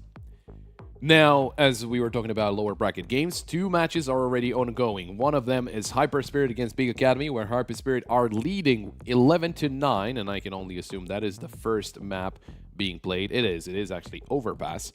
The fact that leading 11-9, but the half was 8-4 is a little scary, as Hyper Spirit did have a couple of close calls today. Also, Mana are taking on Gen 1. That is tied up 1-1. That just started, which leaves a couple of games that we could be seeing. Either Mix against AM or FlyQuest against Metasport. But I have a pretty strong feeling that we're going to get to see FlyQuest against Metasport. That's going to be the game on our hands. Now, talking about those 2 teams, right? Because it is a little surprising to see one of them here. Talking about FlyQuest, as they lost to Basement Boys. Very well played at Basement Boys, might I add. Not taking anything away from their win. But FlyQuest, they are the highest rated team in the tournament. So it was kind of a big deal that they did lose to Basement Boys. Metasport, they dropped down after losing to Nexus. It was a 2-0 lose or a 2-0 win for Nexus, however you want to tell it. But at the end of the day, I think they are fairly close in terms of skill. So it's not that big of a surprise that we do see. It wouldn't have been a surprise even if Nexus was in the lower bracket. Yeah. We have FlyQuest on our screens. Ins, JKS, Vexide, Regali, and Netic. Netic, if I'm not mistaken, their latest addition. And I do want to double check. He did not have the best of his performances, but then again,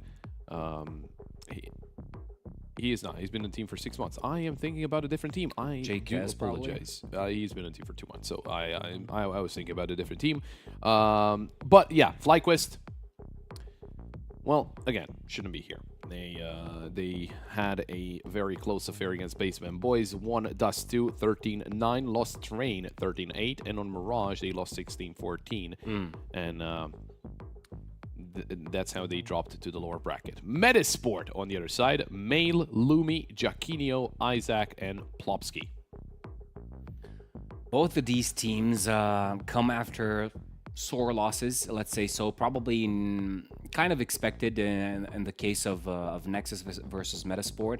However, Basement Boys, we've had a couple of interviews now today, and a couple of mentions was about Basement Boys and how they managed to overcome their greatest hurdle so far in this competition, which is FlyQuest. And now I think there's a redemption arc for both of these teams. Shouldn't take much from the previous experiences that they've had. As Nikodos said earlier, you just have to look towards the future and the rounds you have to play left, right? So this is going to be the case. However, I am really, really excited to see this matchup. How about yourself? I am very excited as well, and we get to see the maps already. We got Overpass, Dust 2, and Mirage that are going to be played out in this best of 3. I am genuinely very interested to see, first of all, if we're going to be talking about a single player that's going to be exciting to see. I'm very curious to see how Mail is actually going to be doing in this matchup. Mail, who is a very young prodigy. He is 16, but he got noticed when he was 14, and just a very good individual player. And almost died. So he had a pretty good rating on the first best of 3 against Nexus, 1.11. Plopsky was leading the chart there for the team. Ancient and Nuke were the maps being played out there. But yeah, here with Overpass, Dust 2, and Mirage, obviously not really anything happening on that front with the same maps. They're going to be newer, changed up maps from what they played in their previous game. Obviously, both of those teams were teams that were invited into, or not invited, but they had the ranking to go straight into the playoffs, and both of them dropped to the lower brackets. So should be interesting. We do see the live odds as well for the map 1, Metasport. Ranked, or not ranked, but their odds are a little higher. Predicted to not be going through with the first map, even though it is their map pick. So I don't know if I trust that. But at the same time, it should just be kind of that big of a difference. I mean, Metasport, they're ranked 96th in the world in terms of HLTV ranking, 94th in terms of Valve ranking, and on the other side, FlyQuest, they're ranked 29th and 33rd as per Valve ranking. So, and interestingly enough, for FlyQuest, Valve ranking is actually very important. Not a lot of teams here are going to be needing those VRS points to try and qualify for the major, but FlyQuest is one of them. And I'm not entirely sure if, you know, they're safe now, or if they lose, it's going to be a big problem and all that. I'm not exactly sure what their situation is, but whatever the case, you can't really be in the playoffs of a tournament just as VRS points are starting, you know, being on HLTV, and losing the first game and then the second game not going your way. It's going to be a big problem if they lose here. Yes, and let's talk about the elephant in the room and the reason why we have such tough competition. I mean, everybody's saying that LAN is one of the greatest experiences to have when you're playing in this tier of Counter-Strike, right? Against these teams that are all present here from different levels. As we've seen, even FlyQuest can fall to a smaller enemy, let's say, in the brackets, as Baseball Boys did. But this is the fun of it. Yeah, you're playing in on LAN. There's no superstition involved about anything at all. You're just facing the other guys across from you. You can scream, you can yell, you can do anything. So this is a reminder that we still have Season 3 of DraculaN, so you're most likely going to encounter these teams as well in the next edition as well, right? So pick your spot and we'll see you then. But until that moment arrives, why don't you guys tell us what is your favorite team out of these two? We've seen the odds. However, it is more interesting to see how you see things. And now I'm going to move over to you because we do some predictions. It's not that big of a taboo discussion. Who are you going with? I think it's hard to pick. I mean, the sensible answer and the easy answer is going to be FlyQuest, but I was very confident in my peaks in the previous games. I am not as confident here, to be honest. I don't know. FlyQuest, they didn't look good in the first game, and you're, again, not allowed to not look good whenever you're the best rated team in the tournament. So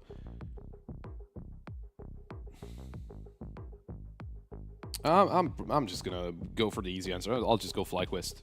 You're usually an encyclopedia of things, and you go by numbers a lot of times. Tell me what's what. Well, what are you looking at precisely? Well, so we got the maps, right? We got Overpass, FlyQuest. This is their first Overpass in recorded history in the past 3 months. Metasport, 14 maps played, 57% win rate. Dust 2, though, That is a very good map for FlyQuest. 86% win rate there, best by far, and Mirage should be fairly equal. So that's why I would expect a 2-1 for FlyQuest. I don't think Mirage is going to be that big of an issue.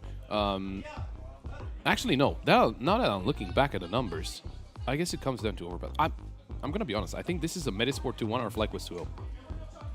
I don't think there's FlyQuest 2-1 in the discussion here. I think Mirage is not going to be looking good considering they got a 29% win rate. All right. Okay. That's fair enough. So overpass is kind of a starting decider to what's going to happen next. More or less. Let's go by that. But then again, I do want to be surprised. Let's see what happens as we are live. It's FlyQuest on the CT side, Metasport on the T side. And they're getting things underway. Assaulting the B side. Coming through Monster. There's 2 kills going the way of FlyQuest so far. Only Popsky and Jaquinho. Jaquinho being the last one alive, but FlyQuest take the round. Only 1 casualty suffered by them, and it looks positive. It looks like the defense is up and going.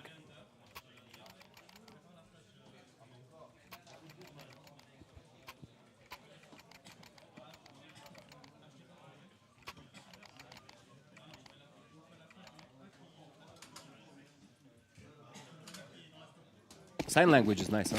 Yeah. No, we were saying.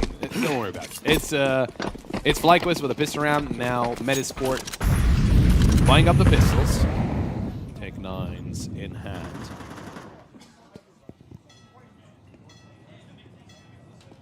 And they're not being too quick about it, even though you would expect Tech 9s to be a lot quicker. Also, one thing I wanted to mention is that Ince has a majestic mustache. You'll see on the camera whenever you get to see him, but we'll see. Vexite getting the kill into Plumsky. They're going back, trying to take him down. Vexite. It's a second kill on the board for him. Isaac already on the side. Smoke for Bank. Trying to take down. Continue with the 10-9. Mid-range duel. Is planted, and that is objective completed. Very important in this kind of situation. And at this time, will Mel take it? And he's going to take him down. Also, Isaac double kill for him. It's a 1-on-2 situation. It is possible for Mail. You wanted to see highlights with him, but he has to take down Rogali. He's being taken really low. Maybe these are going to hit. Flash coming through. Not close. Defuse is going out. That smoke was everything in this round, but he takes the kill in the end. INS Ince. Together with Rogali. Hard 1-2-0.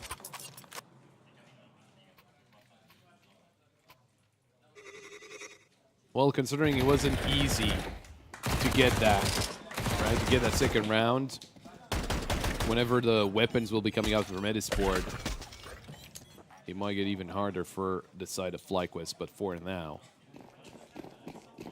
this is just pistols for them. It's Deagles across the board. Some armor on Lumi and Isaac. Maybe they can get away with a couple of weapons. Oh, Rogali going down to Jaquinho. Very good headshot to start things off. Be getting that M4 and taking it into one of the sites. Certainly taking it into the next round, but trying out for the round itself with a headshot like that.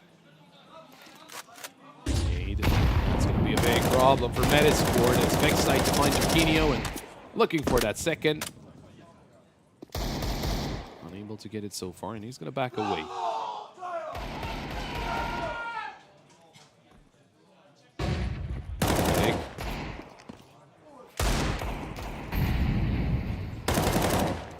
Keeps looking for these duels, Vexite.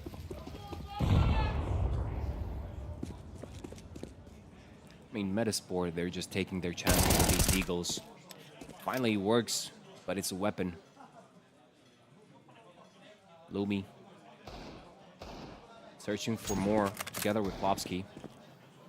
JKS could be the Bastion here that could change things. It's Netic all the way through, killing Isaac.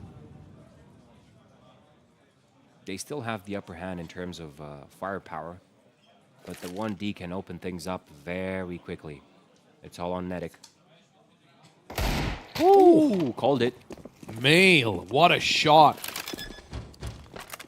Now Ince and JKS up for the 2v3. Do remember that this is 5 Deagles with only Isaac and Lumi with armor. Isaac is not around anymore. Lumi has the armor still.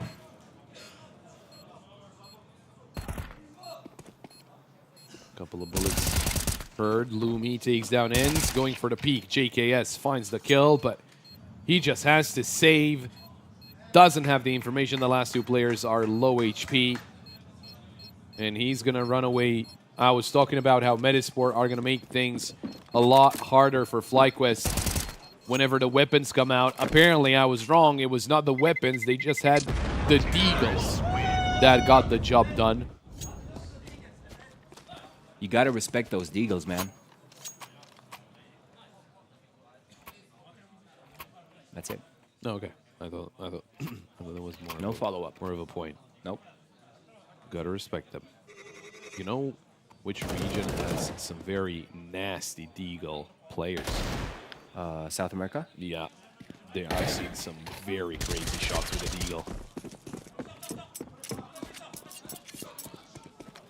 From like your usual pros?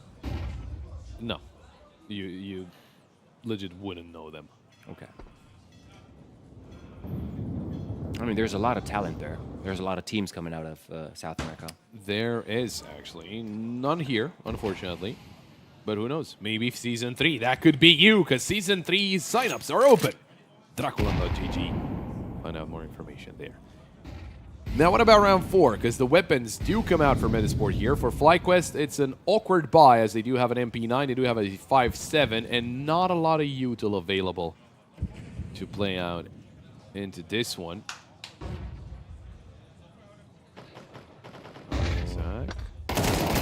Door open, good timing. That's a headshot to JKS through the wall.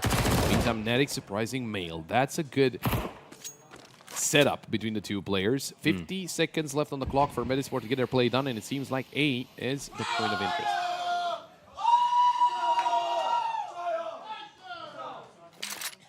From the previous round, we can collect some information that things have been working for them. But Regali right there just takes Chiquinho. I don't know if you've noticed, he's noticed any of the other 2 players. He does now. He is expecting. See if he can get anything more out of this. The scout needs to cook right here.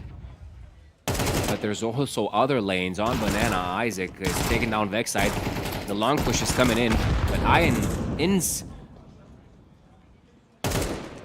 Oof. Highest armor penetration to the body with that 5.7.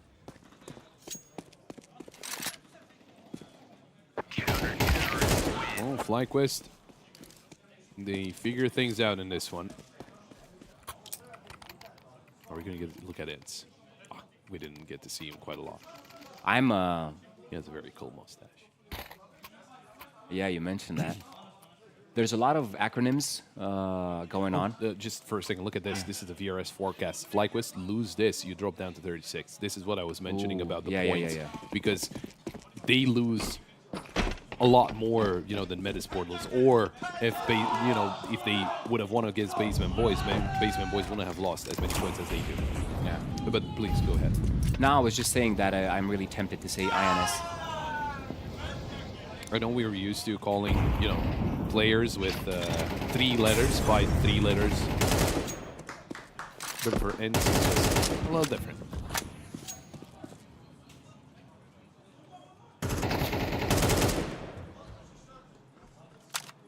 Now, Metasport grouped up towards the B site.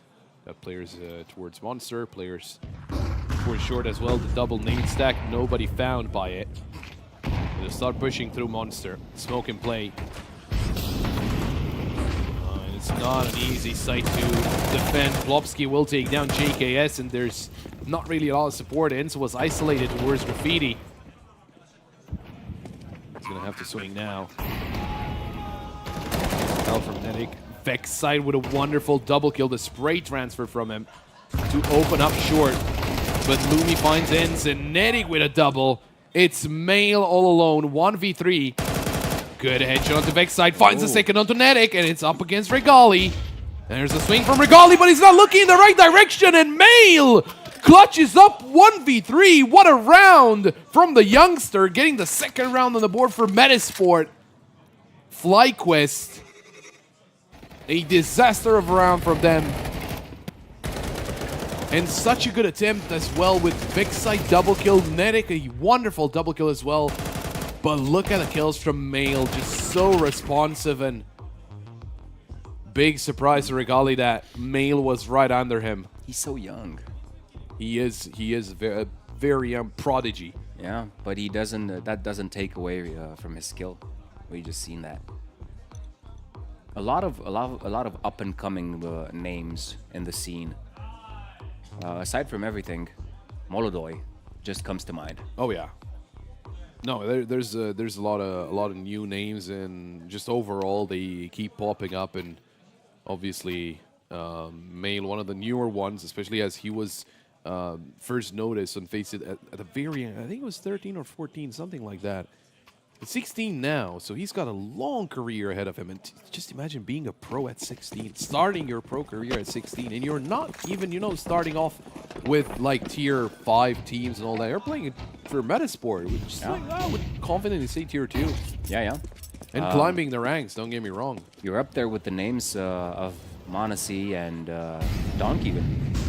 Starting not in similar positions, but age-wise. I wouldn't be too far to say you're not starting in a... We'll get back to this as Vexside interrupts me with a quick double kill. Kind of starting, because Donk was a Spirit Academy, which is technically tier 2, so... Yeah. Kind of the same thing, more or less. Now, 4v3, as Vexside is eliminated. Jackinio making his way towards the side. Plopsky will be joining him through Monster, and they've got Lumi and Khan. Flash over, great peek by Nedic. Plopsky starts advancing. Oh, but what a great flash. No one can see him, though. What an angle found there, and Plopsky will be going down to Nedic. It's a triple kill for Nedic. 11-3, by the way. Having a very good start of the game for him. Marvelous. It is majestic.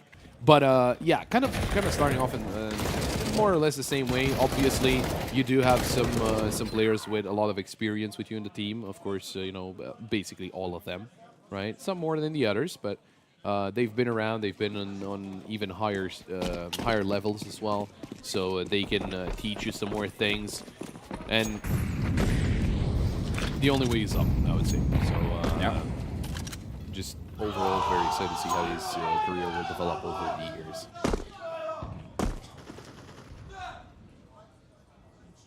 I was just thinking maybe he's the next, but maybe he's the next Male. Olaf Meister? Or maybe he's just male. He's just going to be male. Yep.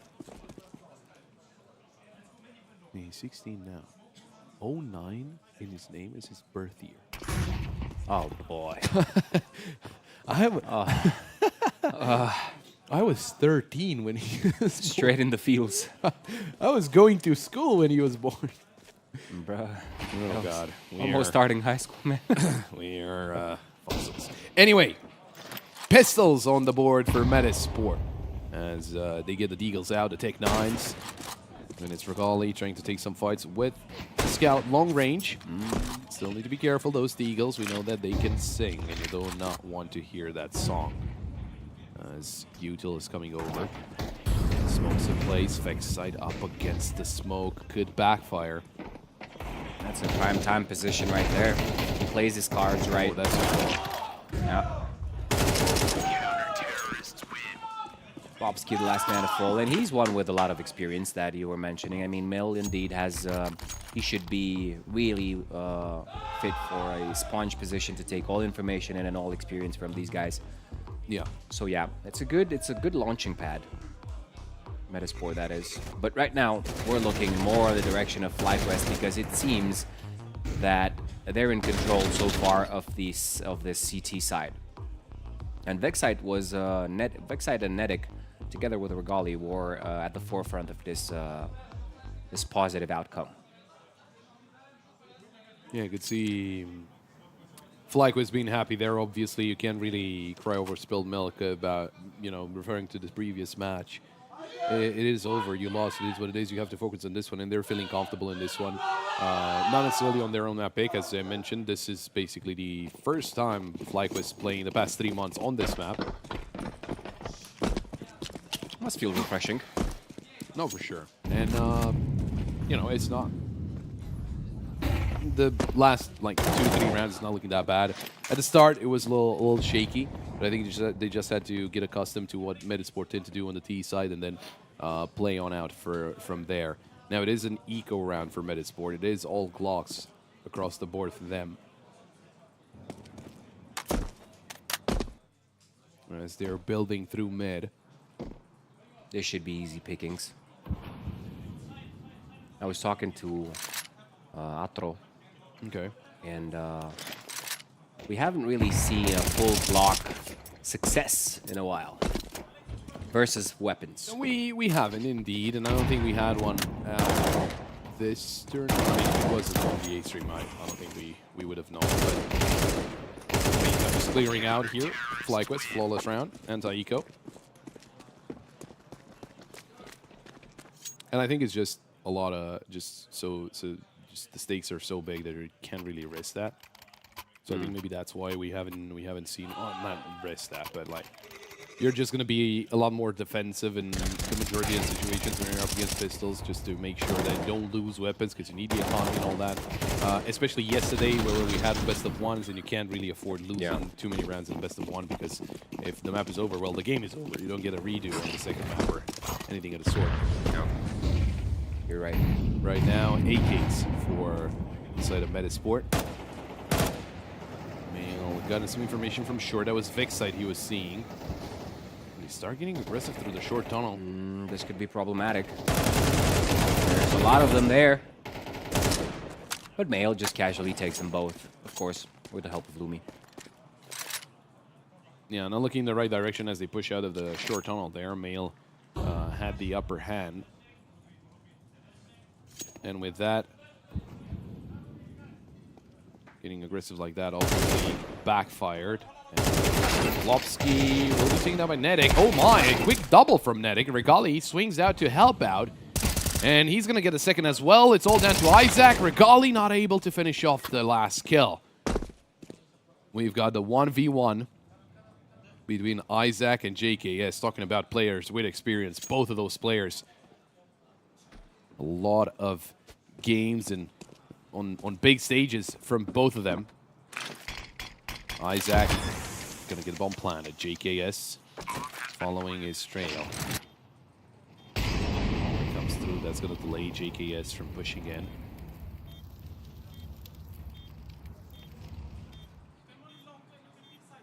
Taking his time here, JKS needs to make sure that his steps were not heard, but Isaac got himself towards the monster tunnel, and JKS has no idea. He could be anywhere. Starts running, and he's going to be backstabbed by Isaac.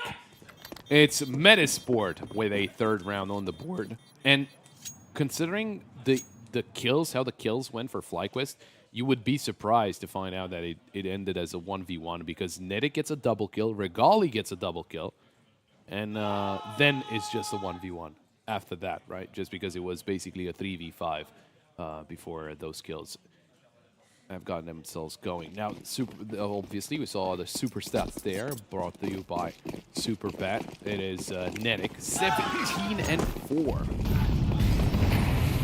One of the biggest reasons why they are in the lead. Fast B play. Nade comes through. Isaac low HP, and there's Plovsky eliminated. Vexite goes down.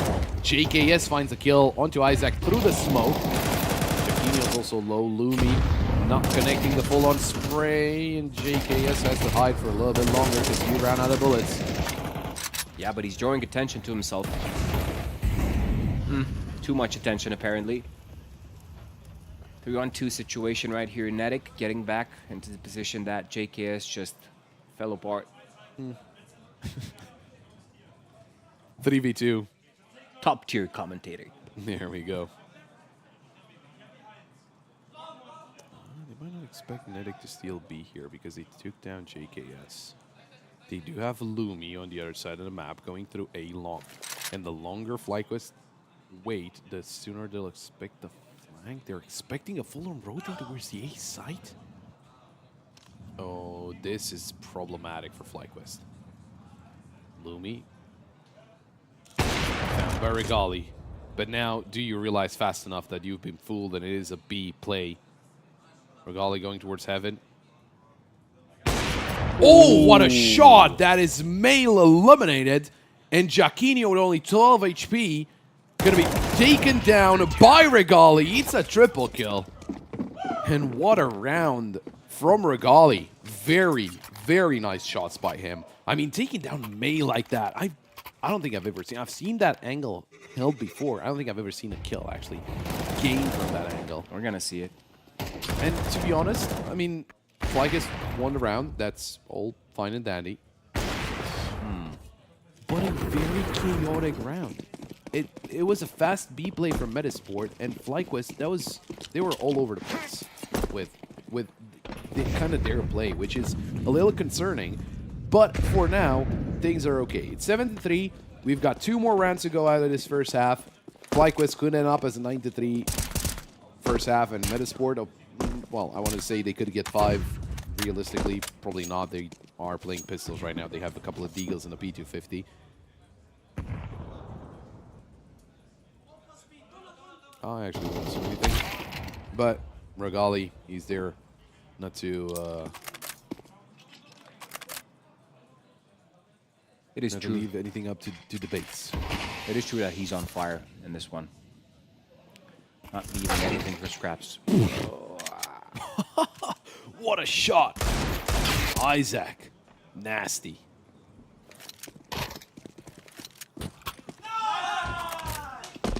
Taking away the op so that Metasport don't get to it. Just don't give him these opportunities. You still have to get info for sure. Oops.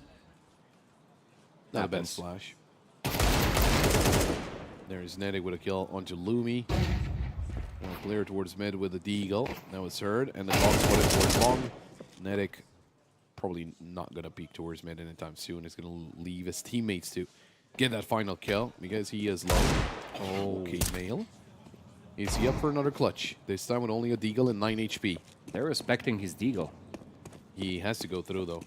Not a lot of time left. There we go. He needed to go down because just didn't want to save a Deagle into the next round and not get the loss bonus. So with that, it's FlyQuest on to 8. A second tactical timeout called in by Metasport. Getting a couple of seconds to talk to their coach there. Abdi, of course. Abdi. Well, he was previously, I think it was NIP. It was Young Ninjas. Yes, there we go. Young Ninjas, and obviously since September of 2023, coaching Metasport.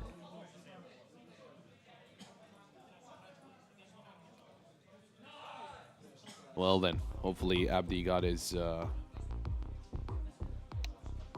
point across because the tactical pause is over. Although it seems like a technical pause is in place right now.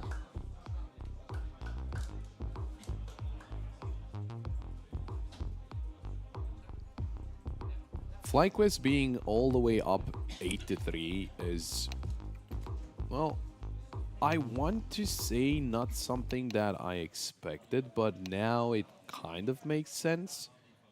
I know I said that it's either FlyQuest 2 or FlyQuest 2-0 or Metasport 2-1, and that this overpass is gonna dictate everything.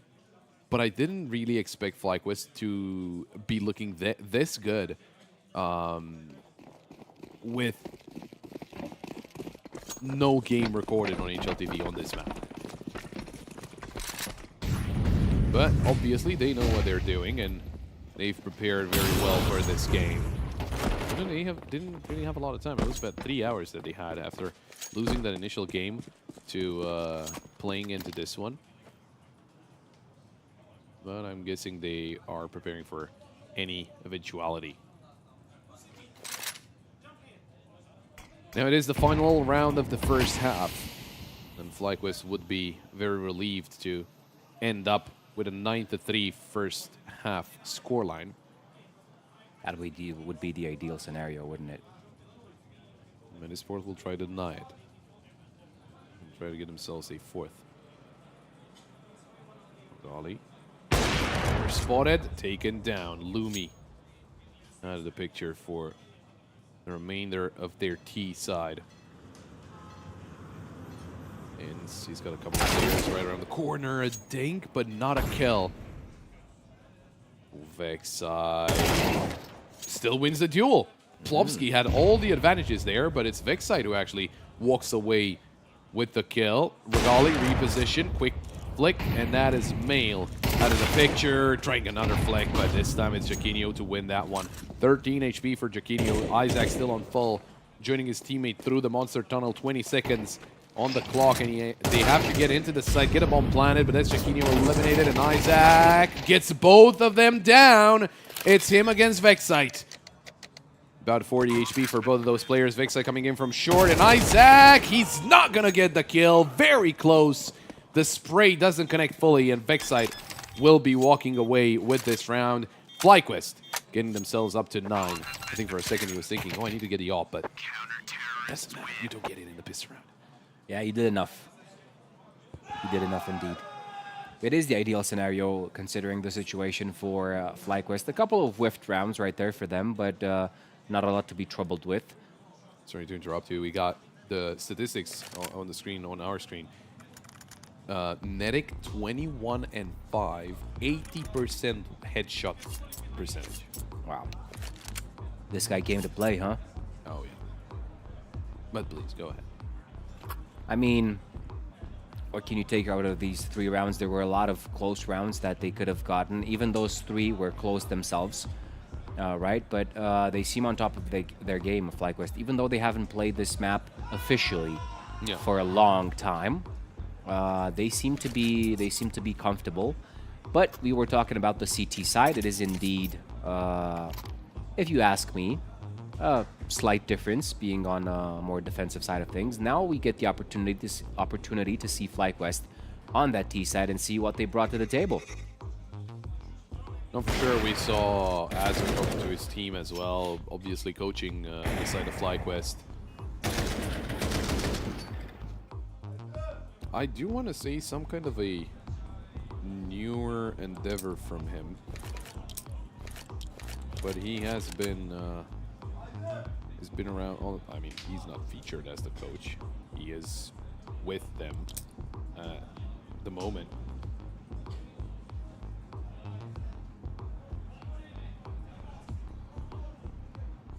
Encyclopedia stopped working, guys. Yeah, no, I was just looking. I mean, Azure, he might be just on trial at the moment because this is the first time he is coaching, and the first time he is coaching FlyQuest as well. But yeah, for sure, he has some very good insight. He's been around for a pretty long time now, and he has a lot of experience that he can share with his team. As I was, we were talking a little bit earlier about Abdi, the coach of Metasport, who coached Young Ninjas before at Metasport, and now obviously has been coaching Metasport since September of 2023.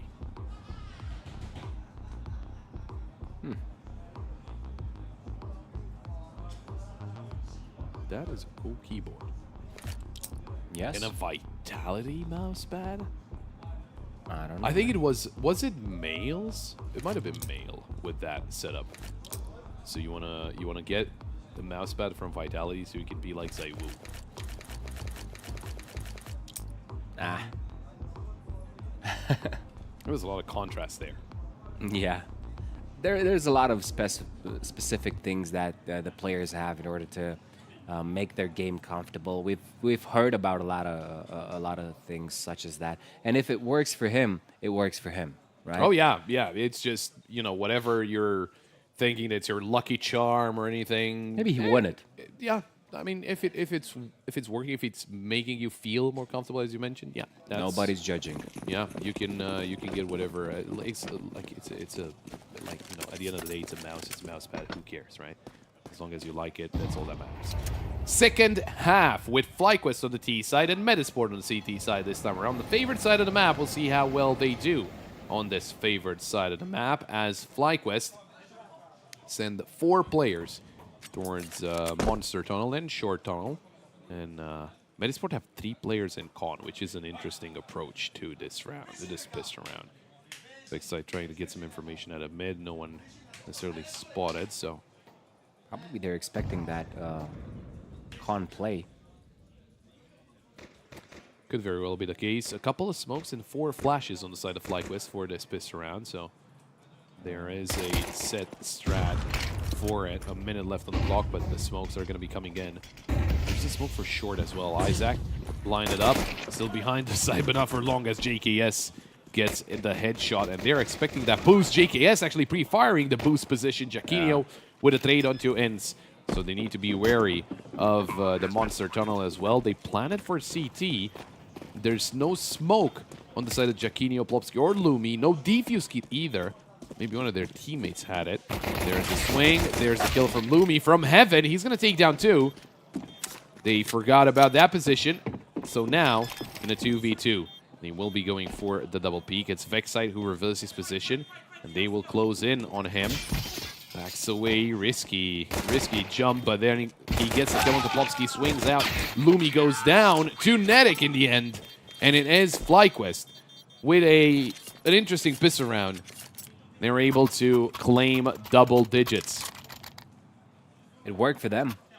I was thinking, could you defuse from that position just being hidden by the boxes? I think they planned it was a little bit. deep in. There was only one position that you could defuse that they could see, right?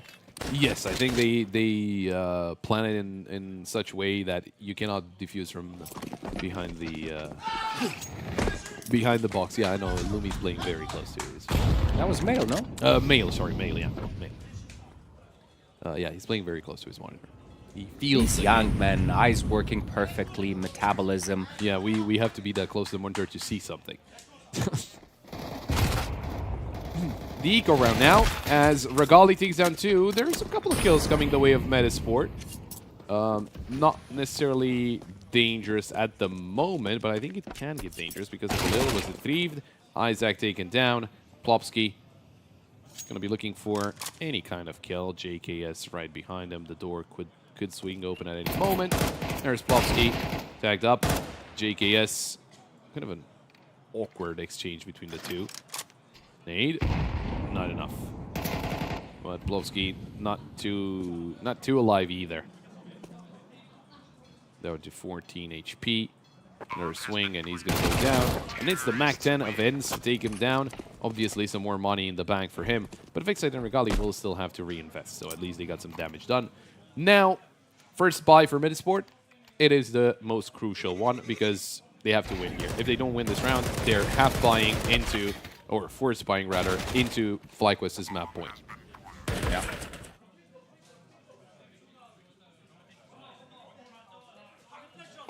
Something has to come out of it. But we're gonna see Lumi with the op. Thoroughly disappointed. Why? He's got the op. Not in him. Okay, he was disappointed in me. Oh, the jump. Risky business from Jacquinho. Molly at the ready. Try the boost. There's the nade combo as well. Oh, he was very close into hitting some of those players from FlyQuest.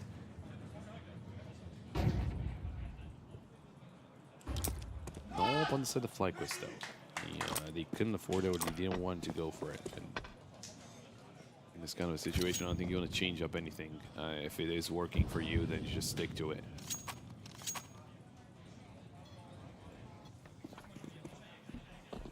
Trying to commit to some space. They've been doing this before, but now they have the rifles for it. There's nothing coming out of FlyQuest so far. They don't see anybody, so they don't react yet. Lumi's in a prime time position to spot these long players. while Vexite is just laying in wait. Now they're starting to execute, and they're giving off everything for this commitment. But there's 2 kills coming out of Metasport so far. Plopsky takes the initiative. Long players still up for game. But it's going to be tough, man. It is going to be tough indeed, but... Oh, can the bomb be planted? It can, and Nedic took down Lumi. There's Regali eliminated, and it's all down to Ince. 1v4. And he spotted multiple players coming in from mid. Ince unable to take down Plopsky, and it's going to be the first round on the board on the CT side for Metasport, 4th overall. Was looking over at the results of the other matches. The first map of Hyper Spirit and Big Academy finally ended. I'll let you guess the score, and it was over. I think Hyper Spirit didn't close the game, so they went to overtime and Big Academy won. Indeed, 19 to 17. That was the first map. Mana taking on Gen 1. It's the 3rd map. First one was Overpass 13-5 for Gen 1. Mirage 13-2 for Mana. So Ancient is being played there. And also Mix against AM started playing, and it's 8-7 for AM. It feels like a close game.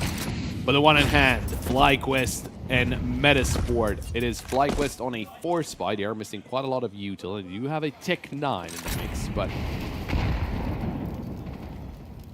I'm sure they can deal some damage. It comes down to what they're able to find. That smoke in short should secure FlyQuest, the fact that FlyQuest would not push through it. They did, and they didn't find anyone. There was no one there to fight them and deny them access through the short tunnel. But FlyQuest want to regroup. Try and push together. Where is that B site? Isaac. Oh, a single flash could turn him away, and that is the biggest issue. He's good in these positions. Oh, the re-smoke. They're going to have to push through it. Flash comes through. Isaac sees everything, and it's a triple kill for him. Called out by Sana that he is good in this position. A quad as well as Ince turns into his bullets, and it is Regali in a 1v5. Nothing that can get done here. FlyQuest, they're going to have to eco as well because they are out of money. So this Galil could be very, very important for FlyQuest to take into the next round. Metasport, if I'm going to be honest, I don't think there's a reason for them to hunt for Regali. I think it's just better for them to keep all of their players alive. Allow that Galil to get into the next round. It's going to be an eco anyway, so it doesn't matter. It might actually be a 4 spot now that I think about it. Maybe down to 1400 once again. You are going to take all the 19, never mind.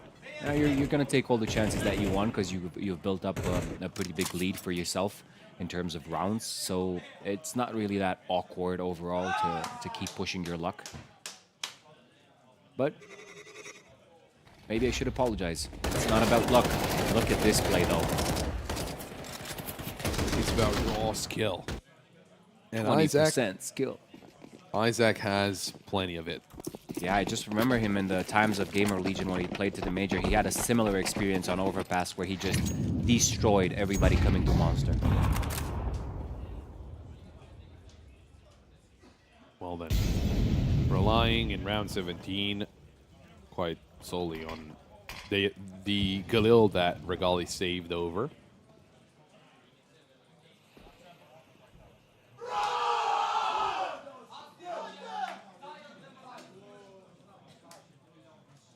We're taking our time.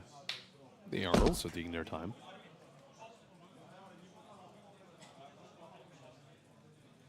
Oh, this could be dangerous though. Set up, but they take him down. Oh, Jaquinho, double, not a third, as Ince gets that kill, and they get themselves a couple of weapons. You don't have armor, that's the problem. You kind of need instant headshots. Yeah, but it looks more positive now. It's a 3-on-2, both have weapons. They got themselves an HE and a flash as well. A smoke would have been great, but you still have to take down the monster of B-site. Yeah, just the eternal anchor, Isaac. Quick swing, no one's there. 30 seconds on the clock, and Isaac is still alone for the time being, but Lumi's making the trip to the site. Oh, JKS surprised to find Isaac on the other side, and there is Metasport with another round on the board. What is it with this 11 and everybody coming back? 11-3.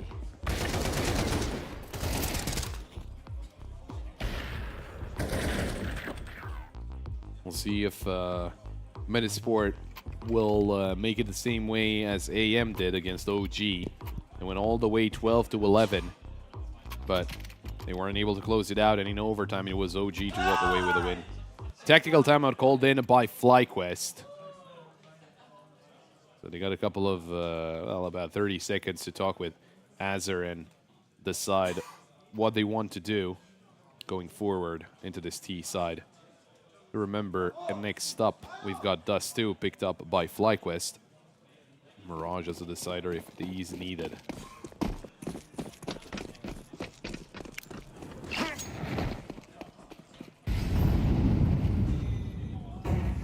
Only a deagle for Regali. Some AKs and a Galil for his teammates, and Netic will be taking down Lumi, opening things up. Netic with a second kill. Very important entries from him. The key element to the side of FlyQuest. Giacchino swings out, but he's going to be taken down by Netic as well. That's his third of the round.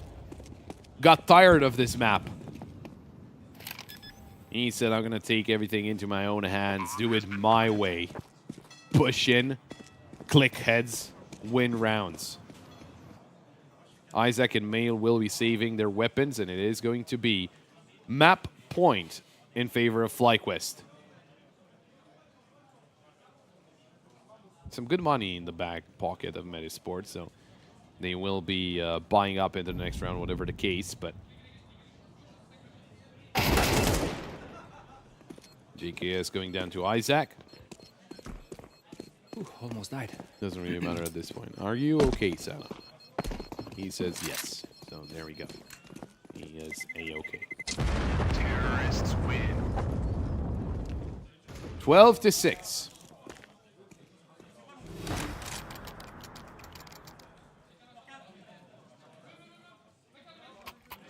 What do you do if you're Metasport here? There's 6 match points, or map points rather, available for FlyQuest.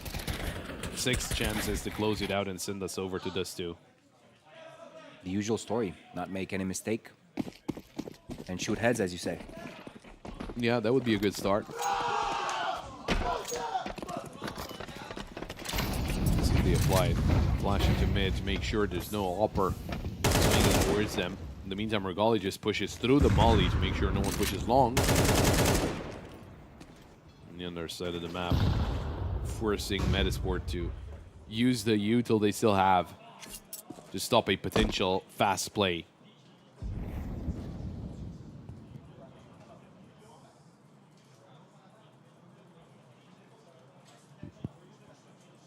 It's all or nothing right here. And it's going to be for a couple of rounds if Metis is going to have any luck or any accuracy on getting those kills. Every step counts.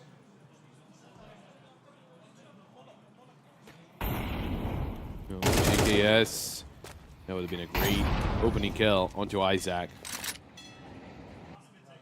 Would have kept the B defenders planted there. But they're so spread all across the map, and Regali's the op that is lurking around long. He has a ton of opportunity here if he plays his cards right. He sees the first target. Information is enough. Sar's backing away. Flash came through.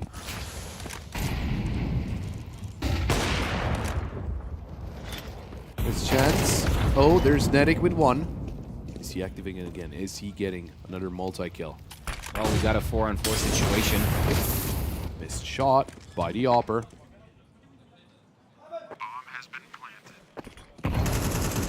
There's Nedic with a second. Is he gonna win this map for FlyQuest by his only efforts? His lone efforts. Not his lone efforts, he had some help, but he has been very important. Plopsky through long will take down Regali, but now he's all alone. 1v2 up against Vexside and JKS. Good nade. Shaves off a good amount of HP off of Vexside, but it will be Vexside to land the headshot, and it will be FlyQuest walking away with a 13-6 result on the enemy's map pick. 1 on the board for FlyQuest. A good start to a redemption story by FlyQuest. I mean, not giving a lot of chances to Metasport, and it was pretty tough for them to take the 6 rounds that they did. Now, FlyQuest have everything in their favor going on to the second map, and Metasport, they really need to boot up those engines. I think one of the main things that we do have to keep in mind is the fact that 28-9 was Nedic. And we're comparing this directly with what OG were doing, right? Where OG, everyone was delivering. Yeah. But on the side of FlyQuest, Nedic had a very 2.17 impact.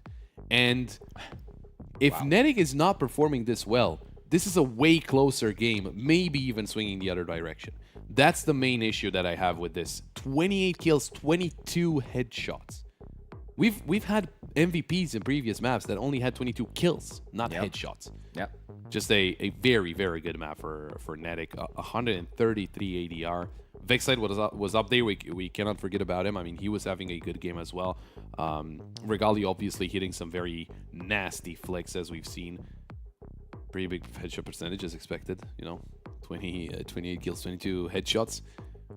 And Ingest E rating as well. Pretty high across the board, to be honest. And all that's left is obviously the KDR. Now, if you're Metasport, how do you deal with this? Because you're now going to be swinging into Dust 2. 3.11. You're going to be swinging into Dust 2, a map that I think is it's not their worst, but it's close. 33% win rate out of 9 maps, while FlyQuest 86% win rate out of 7 maps. So obviously FlyQuest will be getting into the second map a lot more comfortable. But what do you do if you're Metasport? I think nothing changes really. They should stick to their game plan, of course. There's not a lot of modifications you can do in this short amount of time, right? You have your opponent in front of you and you have to bring your A game. Of course, there is the factor of resetting, right? And the same as players, we got to get a quick reset until we get on to the next map. So catch you soon, guys. A few minutes.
then watch me do it again.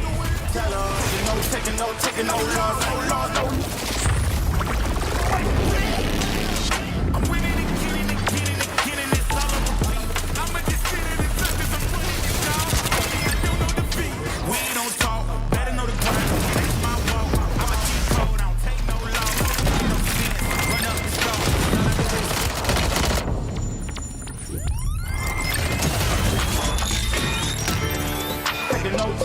Taking no loss, ain't taking no loss. Look, I'ma always win. I ain't taking no loss. Look, I'ma always win.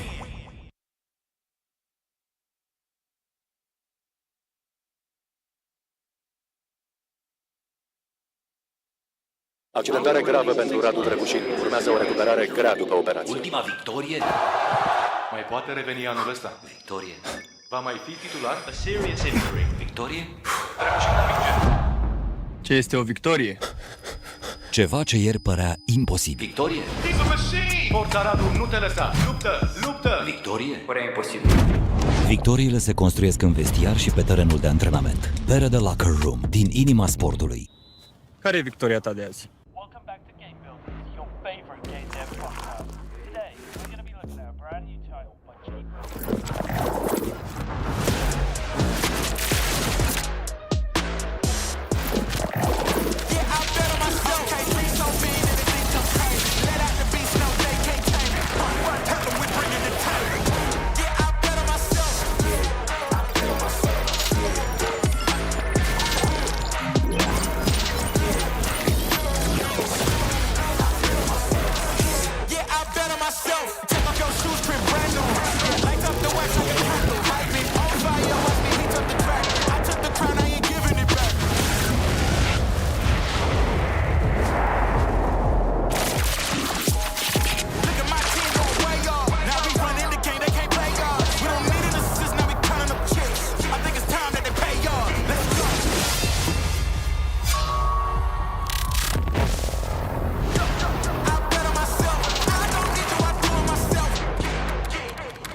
We are back. We're getting ready for the second map of the best of 3 FlyQuest. Looking very strong on that first map of Overpass. A very dominant performance over Metasport. And it was the map pick of Metasport. So now it's Dust2 to follow up. It is the best map of FlyQuest. And hey, we gotta go back to that. I mean, Nedek was just a beast. He was so good individually, and he played a very big part in the win for FlyQuest on that first map. And now the question is, what do you do if he is not dropping 28 kills, right? Because, don't get me wrong, Vexite was also playing well, Regali was hitting some very nasty shots, but if it's not an overperformance, and I tend to call it an overperformance out of what we've seen so far. I mean, technically, he is the lowest rated player on the team in the past 3 months. Nedek rated 0.93 in the past 3 months, so that was obviously an overperformance. What do you do if he's not overperforming? I mean, in these cases, we've seen that other players can always step up, right? Just to fill in those gaps. Maybe not those boots, right? Yeah. But if it is their favorite map and the best map that they have, I think that's for a good reason. No, yeah, for sure. I think this Dust 2 is going to be looking stellar for it. I mean, we were talking about in the pre-show. I was saying that it's either a 2-1 for Metasport or a 2-0 for FlyQuest, just because I am very confident in this Dust 2 that FlyQuest usually play.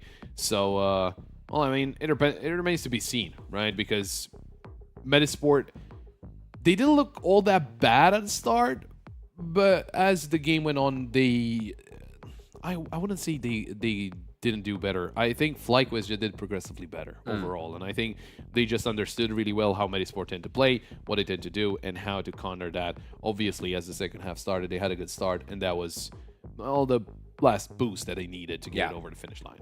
Yeah. I mean, I totally agree with you. There's a lot that Metasport need to bring to this one just to come on top. I think, of course, the CT side is going to help, right? Starting off on that, but if it is the best map of FlyQuest, you need to look at it as a really really tough and accurate from your point of view, just to get on top of this and get the advantage over the other team. And FlyQuest, although they have lost the Basement Boys, and maybe this was kind of a precursor to the motivation that Metasport could have come into this game. They've lost the Basement Boys. I mean, why not us, right? And why couldn't we get on top of this? But FlyQuest, man, they seemed as themselves on Overpass. They did for sure. I mean, you know, playing Dust 2 here, they did play this map against Basement Boys. They managed to win 13-9. The only loss that they have in the past 3 months, because they are 6-1 right now, the only loss is against Team Spirit. They lost 13-5. But they won against teams like Liquid, like Eruption, like Bait, like Furia. I mean, they did win against Furia. It has been a little bit since then. They won towards the end of July. And he was in overtime. But then again, just track record overall, very good. Very good at CT side. Very good at the T side as well. I mean, around 57% win rate. So that is just looking so good for the side of FlyQuest. While you look on the side of Metasport, right, with only 33% win rate, they have 3 wins and 6 losses. Their most recent game is a win, but they were on a 5-match losing streak, losing to teams like Hotu, Ruby, GG House, Cybershock. And I wouldn't really hold it against them that they lost to teams like Hotu, Ruby, and Cybershock, because Dust 2 is a very good map usually for the CIS teams. But I guess we'll have they'll have to figure out how to deal with FlyQuest, how to take them down on their own territory, because you either take them down here and send us over to Mirage, or you lose and you go home. There's no do-over here. There's no second chance. This is basically the second chance. Lose here. Yep. You don't get a third one. Do or die, as they say. Do or die, as it seems like the teams are ready. As always, quick little updates from the other side as we are getting ready. Ancient ended between AM and Mix 13-11 for AM as they take the lead in that best of 3. Hyperspiriting on Big Academy. Big Academy did win 19-17. They are on Dust 2 as well, and Hyperspirit are leading 6-5.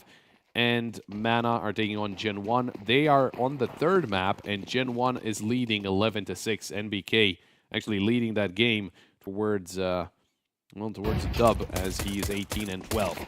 But we are underway with a long push as Isaac and Jaquinho, they're finding kills left and right. It's up to Netic as he finds a double kill, but that is all that he will find in this round. And FlyQuest only find 3 kills. Metasport, they find a round win. I think this is what you need, especially after kind of a harsh loss on your own map pick, 13-6 loss. You need to get the blood flowing, and you need to get some confidence in. So the pistol round is good. Definitely. It's always positive to start with a 1 win in the pistol rounds. So this is gonna launch themselves into the later rounds. Not only if these Deagles are gonna hit anything, but there's only one. Not a lot of trouble to be caused right there, unless Netic is on point again. He has been tremendous on Overpass. As you said, Pop, it is quite hard to equal what he has done, but maybe we're going to see another star shine in this one. Could be that a positive on the CT side is something that Medisport is looking for. If you bring your A game into this one, I mean, you can change the odds in your favor, and not giving that those odds truth to bear further.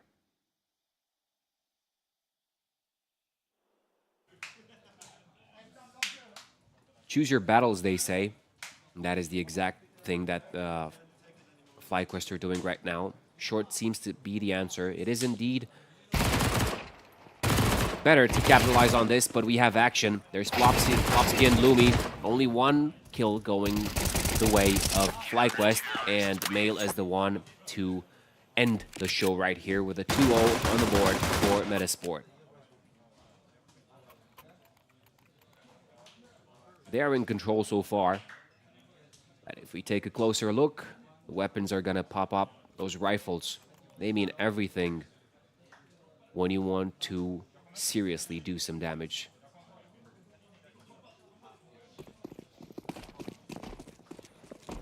Getting some insights from the get-go into what FlyQuest are cooking.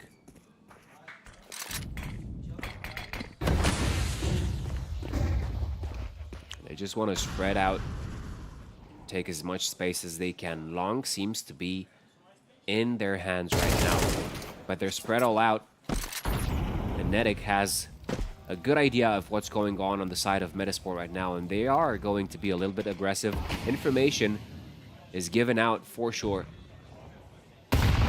Although it's an interesting move that the two players in Long have chosen to go back. They're regrouping for B-play could be something interesting. Yeah, but they're still isolated here. The re-smoke coming in.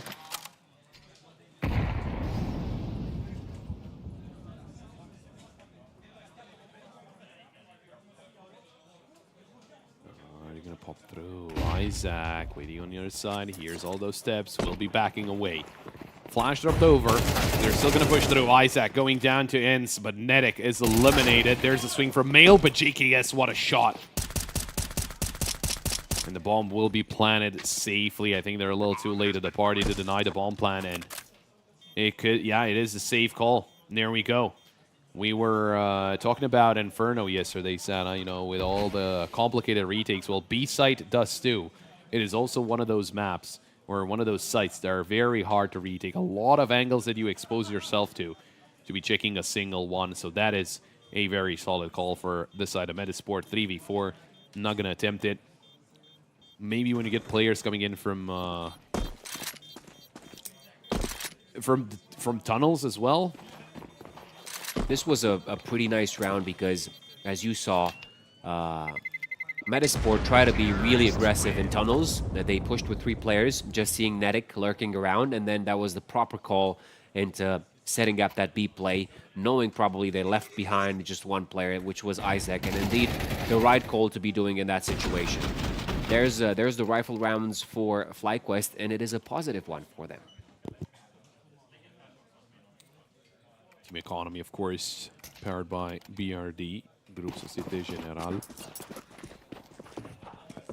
As Medisport do have plenty of money for another buy. They do have the op onto Lumi as well, and this is also something that we were talking about, that change where you can jump up by yourself into short. Obviously, it's been a pretty long time since that happened, but seeing it into play once again, that the op can take a quick swing without needing to sacrifice someone's positioning to boost them up. That molly just forces them back, not wanting to deal with too many angles at once. It's Medisport changing up their positions slowly but surely.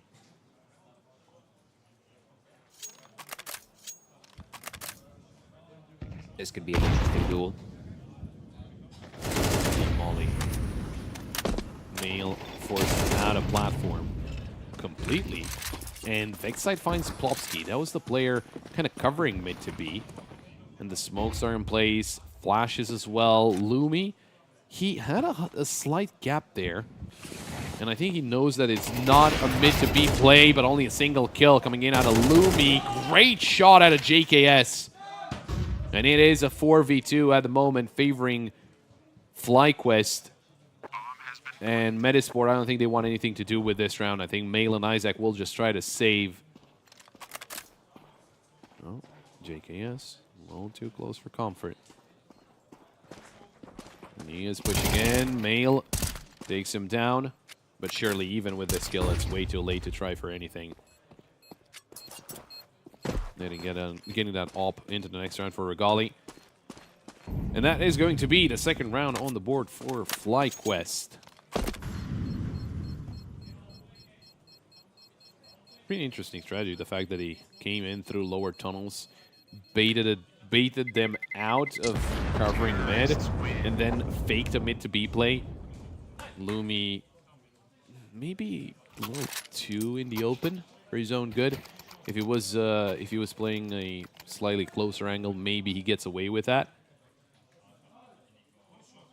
But FlyQuest, they're not going to say no thank you to a round like that. So we're all tied up, and Metasport still have money for buys. I like the way FlyQuest are playing right now. And the fact that Regalia was so patient and long, just waiting for this whole play to pan out, and then him just pushing out.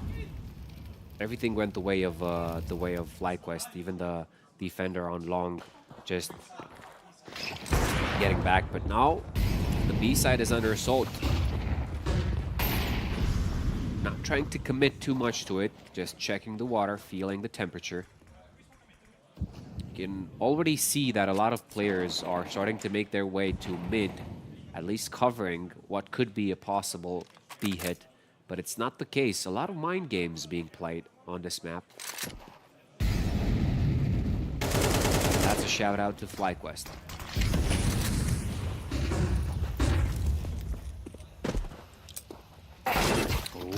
Oh. Plopsky takes down Vex side and ends. Gets a lot of damage dealt to him as well. Flash over. And it doesn't work out for ends. They're going to start backing away. Try and figure out a plan to get into the B side. It's 35 seconds left on the clock. Isaac is still here. Just around the corner. Netic. Is he going to check the angle?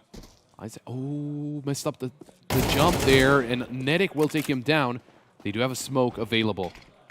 They could get themselves onto the site. It's going to be Netic jumping over. Getting the bomb planted. And they're not going to push through just yet. A flash will be coming over from Plopsky. Netic around the corner. There's the flash. Netic finds only one. A lot of targets and they're all moving. It's Regali in a 1v2. Spots out another player. There's Regali with a double. And now into the 1v1 against Lumi. It's a tap onto the bomb. Regali. Oh, he's not baited in just yet. Lumi now, he's sticking it. Regali, is he going to swing? Oh, it's a late swing. No, he still gets it. And it's the clutch from Regali, the 1v3 to get FlyQuest in the lead. What a complicated round to win a 3v5 as they start pushing in through window. Netic kind of gets confused that the first player jumps out. And then in the end, Regali getting the first 3 kills of the game with this 1v3 clutch. Impressive work there out of Regali. Hasn't really been active until this point, and a point to be made indeed. Lumi thinking. Booting.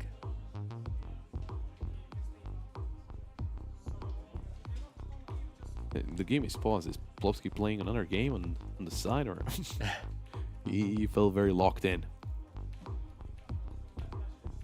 Slight issue, not exactly sure what the issue is. Because everyone is still on the server and we're not seeing the admin anywhere.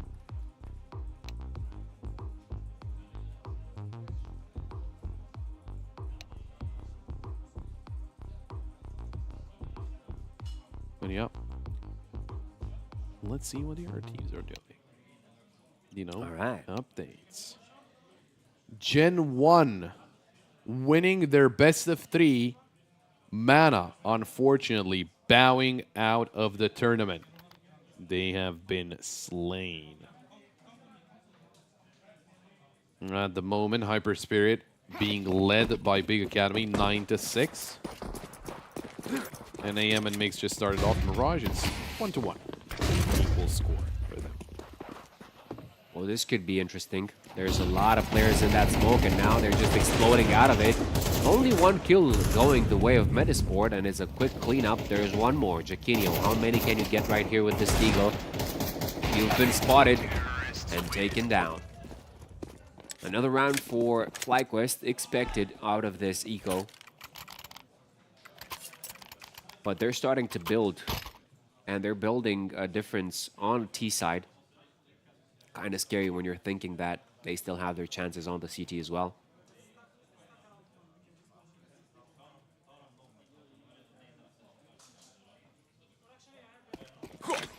They're just shooting better right now. Better shooting, you say? They're better at aiming at heads. Yes.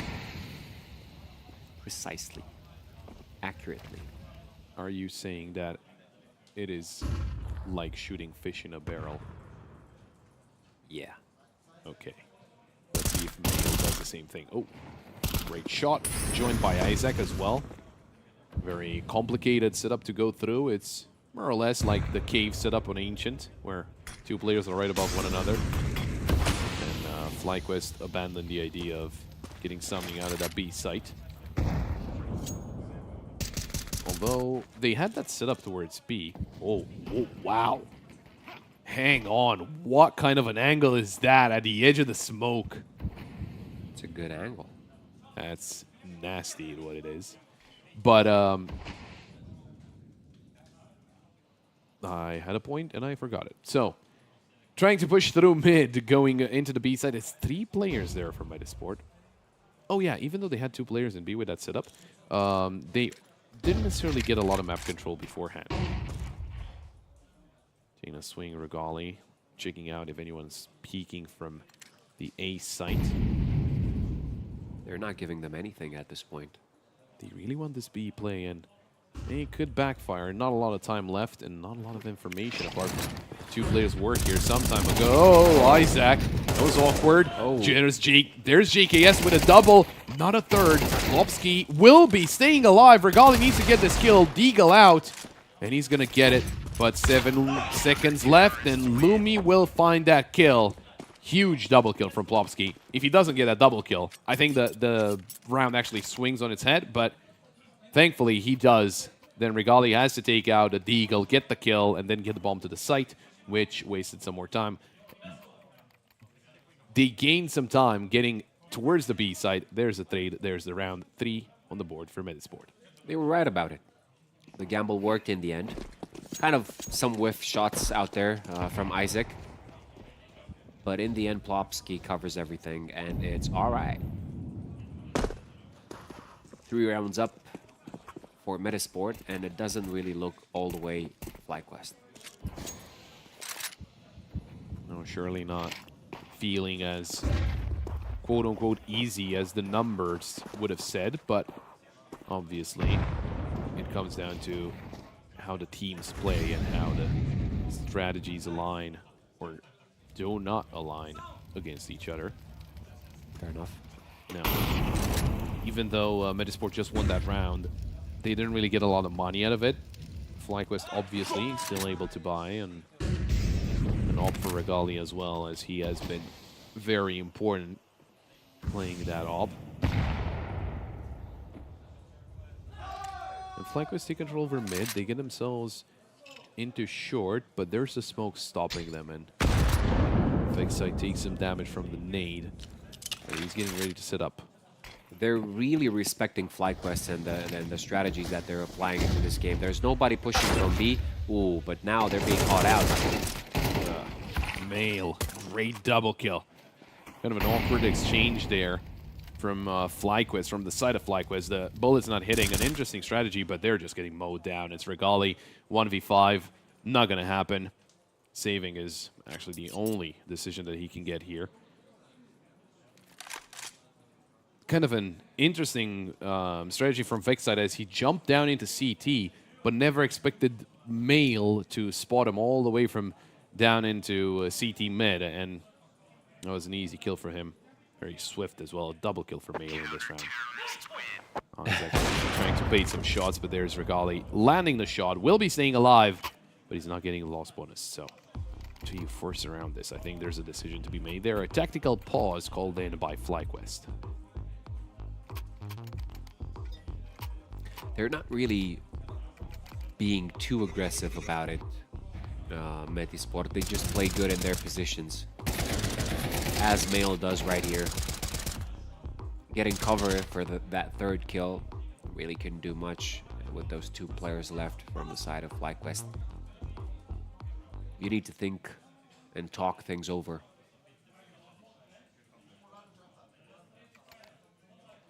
Yeah, I don't want to let this one get out of hand, as you had a pretty good start. But Metisport, they got a foothold now on the CT, on the defensive side.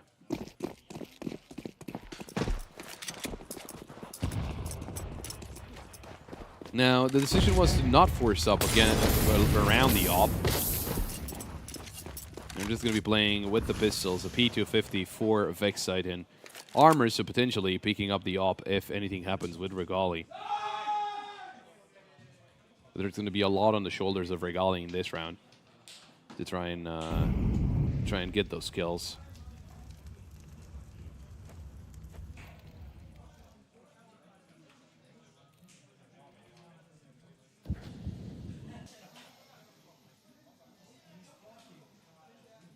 Making their way into short, but the ever-present smoke is there. Lumi has a better angle this time around. He could hide after landing the first shot. But if the clocks start jumping around, it might mess with his crosshair. And maybe that gives Regali the chance to try and take him down. Smoke. There's the shot. Hints eliminated. They keep pushing. It is an awkward angle here to get through. And a dink onto Lumi, but not enough to take him down. Regali on 16. Still alive. Maybe they can get a bomb plan out of this one. JKS making sure that the jump up spot is covered. Nerik gets the bomb planted. Regali taking another swing, and there's the kill onto Lumi. They're already dangerously close. Mail finding one, Plopsky with one, and will be Plopsky to finish it off with a double kill. Some damage dealt by Nerik as well. A couple of players eliminated from the side of Metisport, so those two weapons will have to be reinvested into. But FlyQuest, considering the situation, I think they did deal a good amount of damage. Op was retrieved, so that's no problem. It's not like they have to buy it up once again. And Metisport in the lead. That is a first, but a positive first for them. And it must feel good now that you are leading on your opponent's map pick. You have made your way around a couple of their attempts to take over mid and B side, so you're starting to read the game. This must feel good to an extent. But this first half is not over yet, and we see weapons in the hands of FlyQuest as well. Although Regali, kind of modest, a modest scout right there. And they've decided to chill out. Maybe just default our way into a contact.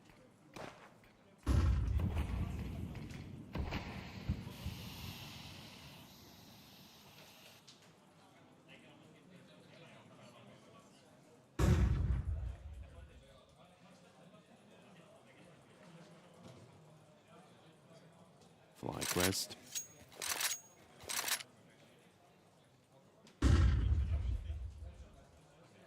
Seconds left on the clock, and obviously Regali didn't have enough money for an op. He has a scout now. Jaquinho finds that initial kill. Blocked in towards short. There's the smoke coming in. That's going to block them for even longer than that. Oh, nade and flash. Player spotted. That's the opper. That's the scary thing. They go out into long, but they're not looking the right direction. Oh, JKS, a double kill, and Netic with a kill onto Lumi. 20 seconds left, but now JKS has to get himself into the site, or at least the bomb.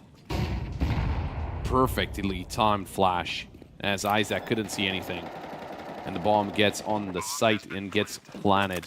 Now it's a 3v2. It's just those moments of brilliance from individuals on the side of FlyQuest that are getting them over the finish line. I mean, JKS, crazy double kill. Netic from short to take down Lumi. But they still have to defend the site. The round's not over. Mail and Isaac. They're already up ramp. Isaac narrowly staying alive. JKS finds a third, but Mail gets the trade. And now into the 1v2. He has a defuse kit, but he has to get up, and Vexite will take him down as FlyQuest equalize things here. There's one back from FlyQuest. This one went the way of JKS. If it wasn't for his efforts right there in that double kill, things would have looked pretty dire. There was also his smoke, his flash, right? Good nade by Isaac. That would have made a big difference if it weren't for the flash. But we're tied here. Things are looking pretty. I wanted to say equilibrium, but that is not the case. We got a premium words unlocked. Equilibrium. Just stupid. Things are not. I don't think they're looking stupid. Nah, just this side of the screen. Oh no, on this side of the screen. Okay. And this side of the oh the no, desk. on that side of the desk. You can help a brother out. Oh, this is an interesting setup, and Lumi will take down Vexite. Netic making sure no one's there anymore, and obviously they're going to be backing away. This is not the strongest buy of Metasport. So if Flycos get through this, they could be cruising onto a 7-5 scoreline at halftime point. Yeah. But they are split up all across the map. It was high time not to give them mid control in short as well. I don't know what happened with Netic, but that is not where you wanted to throw the smoke.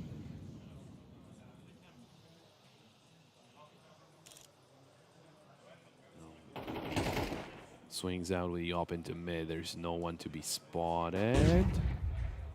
Now is Ents not seeing Mail? No, a ding. But I think it was through the ground. Jaquinho's still alive. Nate takes him down to 17, and he's getting some headshots back. Ents taking down Mail. There's Plopsky with a trade. It's down to Regali and JKS. And through long, they will have to get their play done. 13 seconds on the clock. Lumi still towards CT, but unable to wait for the smoke. They had to hurry up, and Regali, found by Plopsky, is going to be Metasport to secure at least an equal score at halftime point. Pressed by time here, FlyQuest, and compared to what we were seeing on Overpass, I think they're playing excessively slow, where they start pushing into the site at a point where they kind of have to get into the site quick, but they don't really have a lot of information on the site itself. I mean, they know there's some players there, but they don't know the exact positions, and that makes it a little bit more complicated to get into the site itself, get control over the site itself. But it is round 12 at this point, last round of the first half. And it's time for FlyQuest to not have the best of buys. It's Tech 9s, an AK, and a Scout for Regali. But it seems that long is a main attraction in this one. Oh, Regali going to try to play the headshot angle through pit. They're going to get a lot of info out of that tunnel play, but I don't think they're moving a lot. And it's Netic again.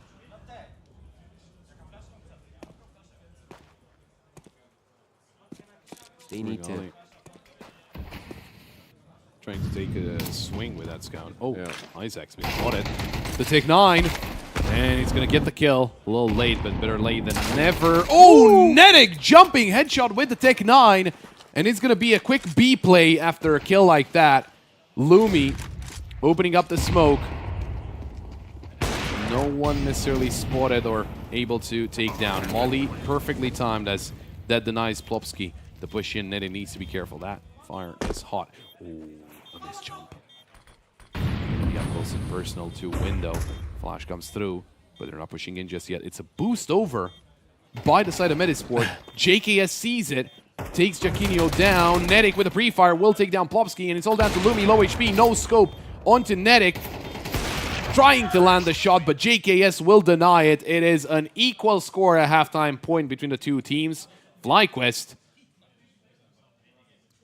curiously, and again, off of the efforts of Netic, to be honest, a little bit of luck involved as well with a jumping headshot from the Tech-9, but ain't luck involved in everything in life as they claim 6 and they swap over to their favorite side of the map, the side that they do usually better on.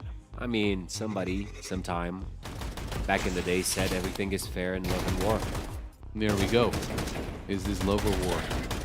Oh, that's deep.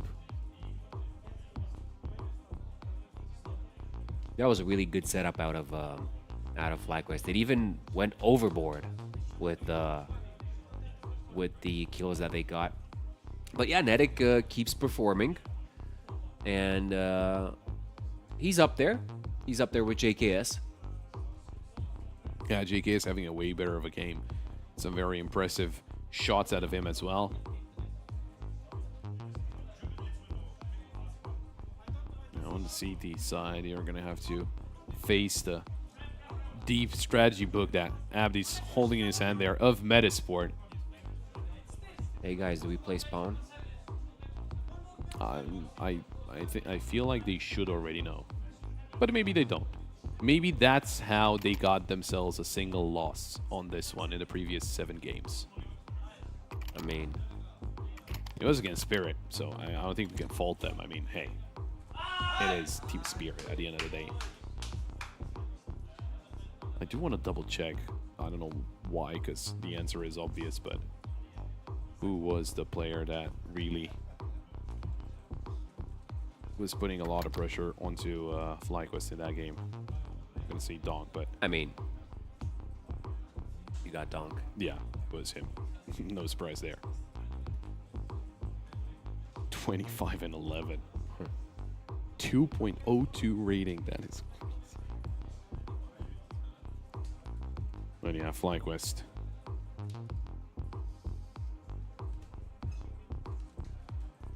Looking to get things done. Also, by the way, another team has fallen. That team is Hyper Spirit. Big Academy, 2-0ing Hyper Spirit, 19-17 on Overpass, 13-6 on Dust 2. It is what it is. For a little insight, Hyper Spirit being a Romanian team, they fall off. And the only one left full Romanian team is Nexus. Indeed, it is Nexus in the upper bracket, as they're going to be taking on a Basement Boys tomorrow. Yep. A lot of games happening tomorrow as well. We're starting off with the upper bracket quarterfinals. Nexus against Basement Boys, Passion UA against Zero Tenacity, Reason against Ecstatic, and Sinners against OG. Followed, obviously, by lower bracket. Yeah, well, Owner from Basement Boys said that he's not extremely worried. He feels comfortable with the form that the boys have shown today against FlyQuest, at least. So we're going to live and see the moment. Oh, yeah, for sure. But for now, we're into the second half. FlyQuest against Medisport. And we are all tied up. Pissed around. Going to give one of the teams some momentum, and it is Medisport with all their players towards long. Netic getting himself into short, but the thing is, that smoke is going to pose a very big problem because they can just push by it, and that's exactly what Medisport are going to do. Nade comes through, but it's a little too late, or too deep, I should say. Mail takes down JKS. The dualies out of the picture. There's Netic with a double kill, a third from him, and all of a sudden, it's a 2v3. Now, this is much more possible, considering they lost a lot of teammates in the process. There's still a P250 in the hands of Lumi. Vexite coming in through CT just now. There's players on site and a player towards long. Vexite found by Isaac, and it's up to Netic to try and get himself an ace clutch. Not enough time. just trying to deal as much damage as he can, but Metasport will be the ones to lead 7-6. Team kill there by Netic. Completed the third kill, but unfortunate for FlyQuest.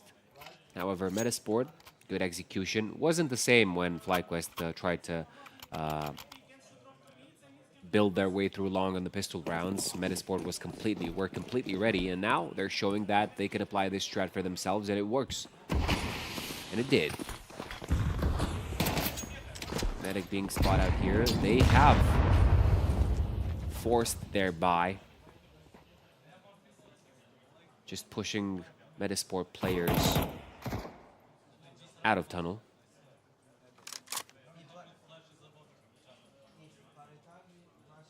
It's an interesting way of taking control of the map. They're not really worried about it, Metasport. No, they're just going to be patient. And I mean, you know, they do have the weapons, they do have the upper hand.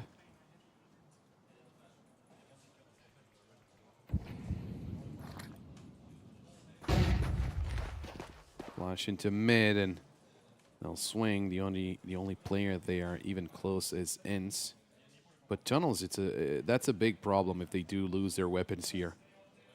One part of the map isolated. Oh, Netic. That's going to be Vexite falling first. Netic finds the kill, and Regali eliminates Jaquinho.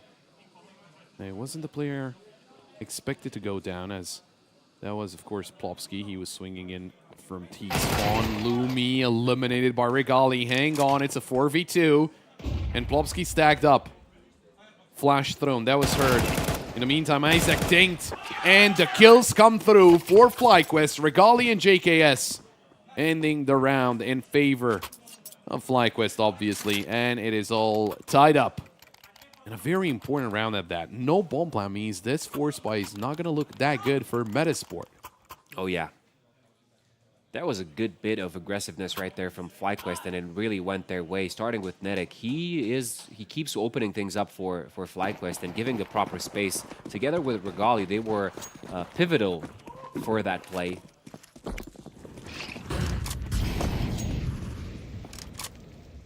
This could make a leap towards 9-7 if they play their cards right. Yeah, this would give them a lot of momentum.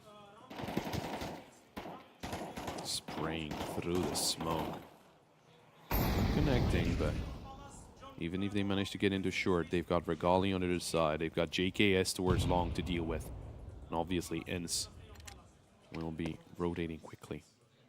Well-timed smoke into short, but they will probably just push by it. Good shot by Regali. Flash comes through. He's going to allow them to get a little closer.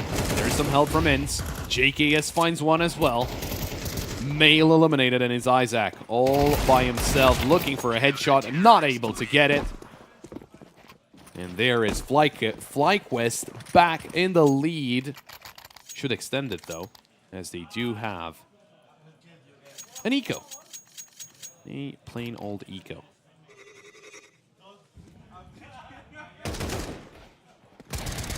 Very solid defense here. Trusting your teammates as well. You know, allowing the enemy to get close to sight just so they can be pulled into a trap. Like a bear. I don't know what you're signaling. Yeah. I don't know. Well, what can the Glocks do?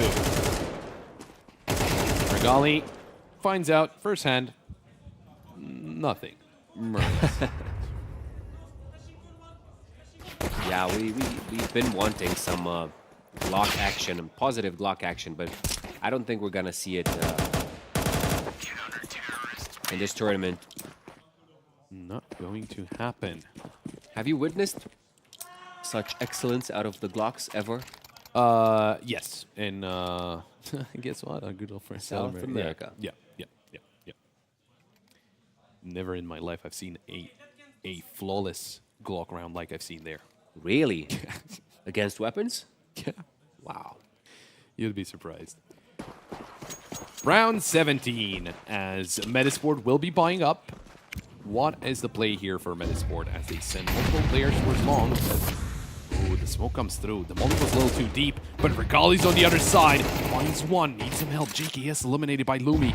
Nade, not enough to take down Lumi. There's the flash, dodged, but still Regali's firing off on all cylinders as Plopsky is able to trade, but they are low HP, and Inns finds a double. It's Mail in a 1v3. Pushing in through short. He's not known, but the bomb is not on his back. The bomb is all the way into long, and there's 2 players covering it. What can you do about it, Mail? Still Vexite is worried about B-side coming from that direction. Might be the first one to spot Mail. This is a dangerous crossing right there. He takes down his first hurdle. See what decisions are being made by this young prodigy. Well, Inns is low HP. Oh, but they're both beat. Oh, and Inns goes down, but Netic finds the kill. 12 HP for Netic. Almost going down himself. A very close round. Mail. Interesting that they're fighting that. I mean, a little risky, I'm gonna be honest. Wow, just too risky. Running. How much time was left? Oh, about 30 seconds. Almost getting that round as well. That's gonna be frustrating. Gonna take a quick second as this is yet another eco. Well, we only have a single game still ongoing. It's AM taking on Mix, and AM are leading 10-5 on Mirage. Okay. With that in mind, JKS can be in trouble. Not against Plopsky. Takes him down. Lumi with a trade, though. A weapon that can be retrieved. Meantime, Inns takes down Jaquinho on the other side of the map. Still looking towards short. Oh, flash is perfect, but it is a peak from Mail. The timing is unlucky for Inns. It's still a 3v2. And Isaac has a weapon. But Vexite finds Mail, so that makes it a lot easier. Push him from 3 different directions. Or all from the same direction, that's also an option. Play the buddy system. Isaac. Vexite. Miss wallbangs, but there's the headshot at Anetic. And that is 11 on the board for FlyQuest. Closing in onto the map point. It was a good eco overall, would you say? It was not a bad eco, I'll give him that. I mean, they got a bomb planted, they got 3 kills. It is a tactical timeout called in by Metasport because they need to fix things.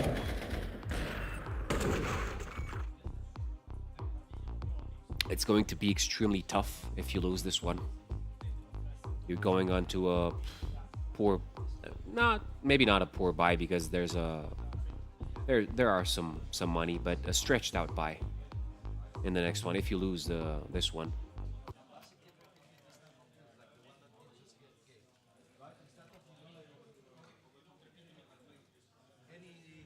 Recipes have to be laid out.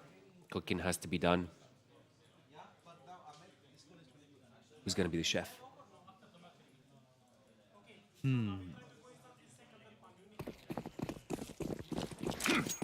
Hard to say. Is it the cloth that they have been cut from? Is this their destiny? I don't know what you're saying. Push through long. They get the smoke down. And they get themselves into pit. Oh, Regali needs to be careful. He is by the car here, but the Molly could force him out of position. Missed Molly. Hang on, he gets away with it. Gets away towards the site, and a perfect flash, perfectly timed flash, as Regali gets away with his life. That would have been very dangerous. A Molly was aimed at him, but it didn't go all the way through. Exploded on the seal, not on the ceiling, on the building. That's the word I'm looking for. It exploded on the building so that it didn't go all the way through, so he was able to walk away with the help of the smoke. The flash helped out as well. Inns, he's got Mail in lower tunnel. He's very patient here. The youngster not moving an inch. How about his teammates start pushing into the site? There's a lot of players from FlyQuest in short. They're very much focused on short. And Mail gets the kill, but Regali on the other side of the map gets Jacquinho. Now they need to be careful about Mail. That molly will keep him at bay. They do have to push through. Vexite swings out of the smoke. It's a triple kill. And Mail now has the clutch, but JKS will deny it. And that is going to be series point for FlyQuest. 5 chances to close this game out, secure their spot forward into the next stage of the lower bracket and eliminate Metasport.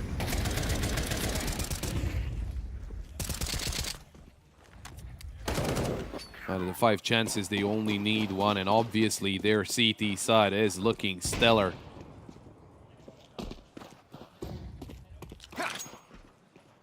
Oh, for Lumi, it's only a scout.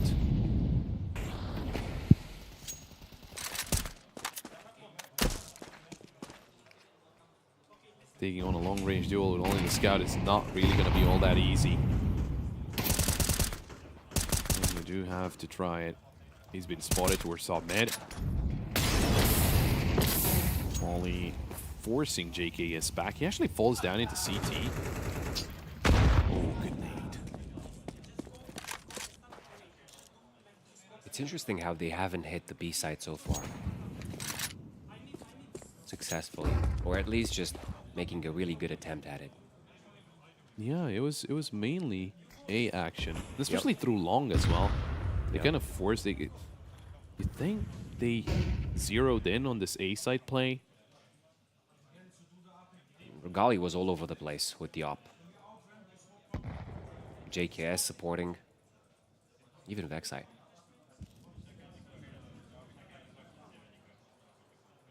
Well, right now, FlyQuest only have 2 defenders on this A site.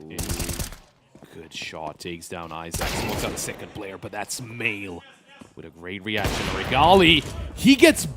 It wasn't a collab, but it was a team kill from Lumi. That is a disaster for Metasport. Plopsky and Jacquinho, the last 2 left alive. Nedek finding the kill. It's all down to Jacquinho looking for the taps. And a double kill secured. Now he needs more kills, but there's not enough time. It's done. The game's over, and FlyQuest move forward. Metasport will be eliminated. They'll be going down right here. I almost lost my voice. FlyQuest 2-0, surviving and moving forward into the playoffs lower bracket. Dust 2 indeed is their map.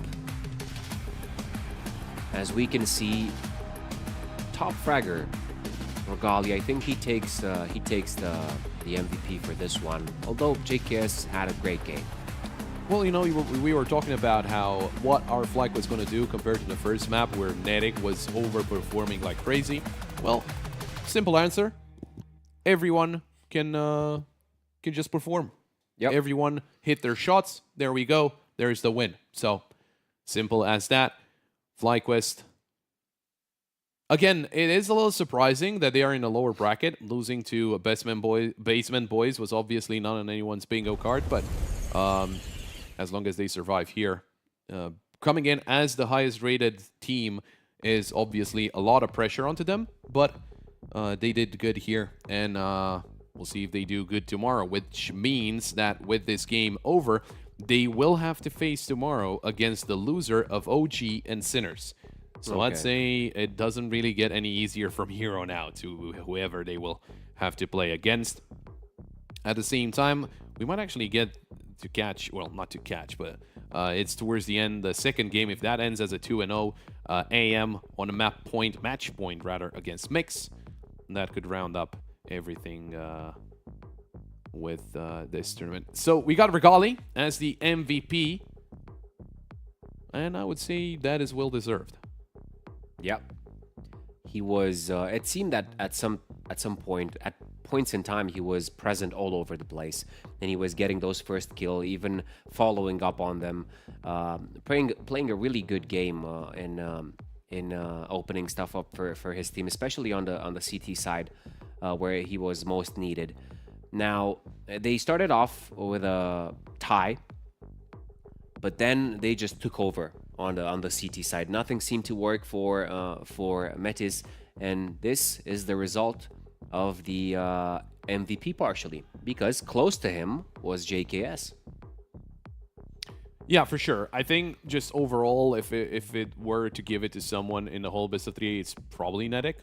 I think he got a little bit more impact than Regali overall, but it would still be a very disputed title. I mean, everyone did their part right. I don't think it was anything worrisome about it. And at the end of the day, I think this is what we expected to see out of FlyQuest, even in that first game, right? That's why it was a little bit surprising to see them fall down to the lower bracket. And again, credit to Basement Boys, they were able to take them down to the lower bracket. But that going down to lower bracket doesn't mean you cannot make it to the final. And FlyQuest obviously is one of the teams, one of the contenders that are expected to make it at least to the semifinals, if not to the grand final or the lower bracket final, and if not to the grand final. But yeah, and I think we will get to talk to some of the players. I'm not exactly sure who is going to be. We're going to find out as soon as they are ready and they are willing to talk to us. But would be interesting to have Regali. It would be interesting to see what his point of view was out of all of this. And also, obviously, we do get to talk to, or maybe not us, maybe Misioso is going to be talking to someone from Metasport. And that is heartbreaking. But we do have Isaac on the side of Metasport. Let's take a look at what he has to say. Yeah, hi guys, I'm here with Isaac from Metasport. Unfortunately just got eliminated from the tournament, 0-2 loss to FlyQuest. Starting with Overpass, your map pick didn't go so well for you. Can you explain a little bit into the insights of what happened? I think we're bad at adapting. I think overall throughout this tournament we're pretty bad at adapting to the enemies. Maybe comes down to a little bit of inexperience as well on land, so I think mostly it comes down to that.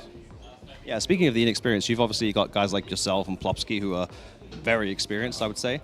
But you've also got guys like Mail and Lumi who are obviously a little less experienced on LAN. Is it a good experience to bring these guys to an event like this and sort of gently ease them in? Obviously, you've been to some of the biggest stages in the world.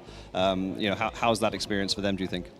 I mean, 100%. It's definitely a good experience for them to bringing them into these kind of lands. So yeah, I think we will just kind of see what we can do otherwise on this, and I think we will learn a lot and improve a lot faster since it's LAN as well. And speaking of LANs, do you guys have anything else lined up? Any other events? Yeah, we have Philadelphia coming in next week, and then we also have the Swedish Cup, Svenska Cupen, and I think we have another one lined up, but I'm not really sure, but I think we have 3 more LANs this season. Great, that's awesome. Thank you for your time, and I wish you luck at the next events. Back to you guys. Thank you very much, Misioso. And we heard from Isaac there. Obviously, well, who would be happy in that position, of course. But I am still interested to see what Metasport have got to offer in all the other tournaments that are going to play. I don't think they are necessarily, someone that couldn't have gotten more out of those games. But I think at the same time, I think just FlyQuest were a league above in this game, and we will get soon to talk to someone from the side of FlyQuest and find out exactly what kind of situation they're finding themselves in. And guess what? We're talking right now. We got Regali. So, Regali, first of all, congratulations on the win. I do want to touch a little bit upon how does it feel going into this game after that first one, which was, again, as I mentioned before, not really supposed to happen like that. Yeah, I mean, we went with full confidence. We didn't think too much about this game either. And we treated it as a competitive game. We didn't underestimate the players anymore, as we did the first game. And yeah, it worked out like, Corey or like Netic played with a lot of confidence. You saw it on Overpass. It was crazy. And the vibe was different. We cheered for each other way more. Okay, so coming right into that second game, you mentioned something about overestimating the players on the other side.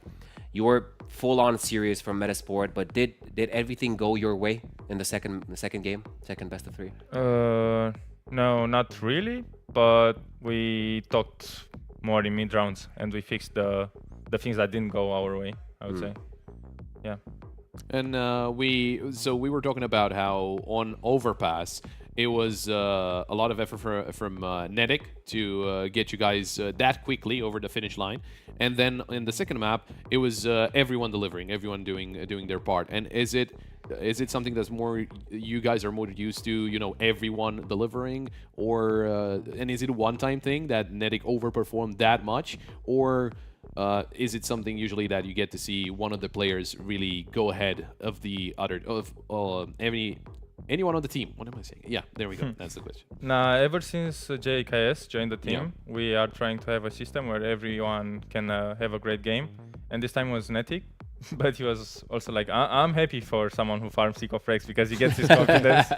But like, we have this system where everyone can play good, and you saw it on Dust 2. I feel like everyone was on the map, but everyone had moments where they had to shine. You see, like, I had the clutch, and I felt good after, and people, were doing like really good mid rounds as well, talk-wise. So yeah, it's a good system, I guess.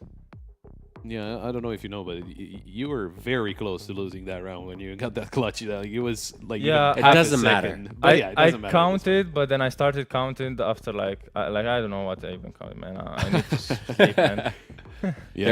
There were times when you actually chose to fight rather than run and hide and just go for the secure. Did you really feel confident in your strength all throughout the way? Because it felt like you gave chances to everybody to do that. Nah, I wasn't so confident today. You're talking only about me, right?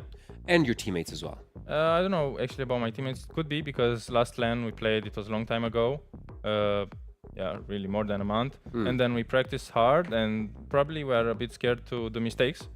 And being scared to do mistakes is already a mistake, you know? So yeah, and for myself, I can say, like I wasn't so confident in my op, but it will fix. All right. Yeah. Do you get home turf buff? I don't know, it's too early to say. It's way too early to say. And you guys, you just won now, so you would be playing in the second set of best of threes tomorrow, either against OG or Sinners. Who is there any particular team out of the two that you would want to face against, or that you wouldn't be so comfortable against? Nah, like I don't really think about it. It's maybe not me, the person you should ask. I just joined the server with the anti-strat, but like I don't mind any of these teams. Okay. Right. How's the feeling? Just one last question, Adami. How's the feeling going further? And considering that you're the highest rated team in this tournament, there's no emotion whatsoever. Considering Valve, I know there's OG as well, but you're one of the favorites, if not the favorite, out of this whole tournament. How does it feel just going further into this competition? Just an ending quote. I mean, we should show ourselves that we should be stronger, and we should use this tournament as a tournament where we can prove to ourselves that like this should be a good tournament where you get experience and go further to bigger tournaments. This is like not a practice tournament, but a really good one, I would say. All right, you heard it from the pro. Thank you so much, Regali, and good luck to your next games. Have a good night, man. Thank you. You too. Thank you. Well, we heard it from him, and we found out what or how him and his team are feeling. So obviously, gonna be feeling comfortable about the position they're in now, because they did manage to get a win, but not too comfortable because they're still in the lower bracket, and a single loss is gonna mean they are out of the tournament. Now, as I mentioned, it's gonna be either OG or Sinners playing up against them. In the meantime, AM also won against Mix, so we do have the 4 teams that have been slain tonight. Metasport, Mana, Hyper Spirit, and Mix will be leaving. Will be going down a pool of blood. I don't know. I didn't think about it. You heard it from the Statman guys. That was everything from us from today. I was Santa. This was Pop. We're gonna see you tomorrow with a lot of exciting games, especially as today. So as we're moving forward with the tournament, you guys should stay tuned, because we are excited to see what's gonna go on next. Catch you tomorrow and have a good night.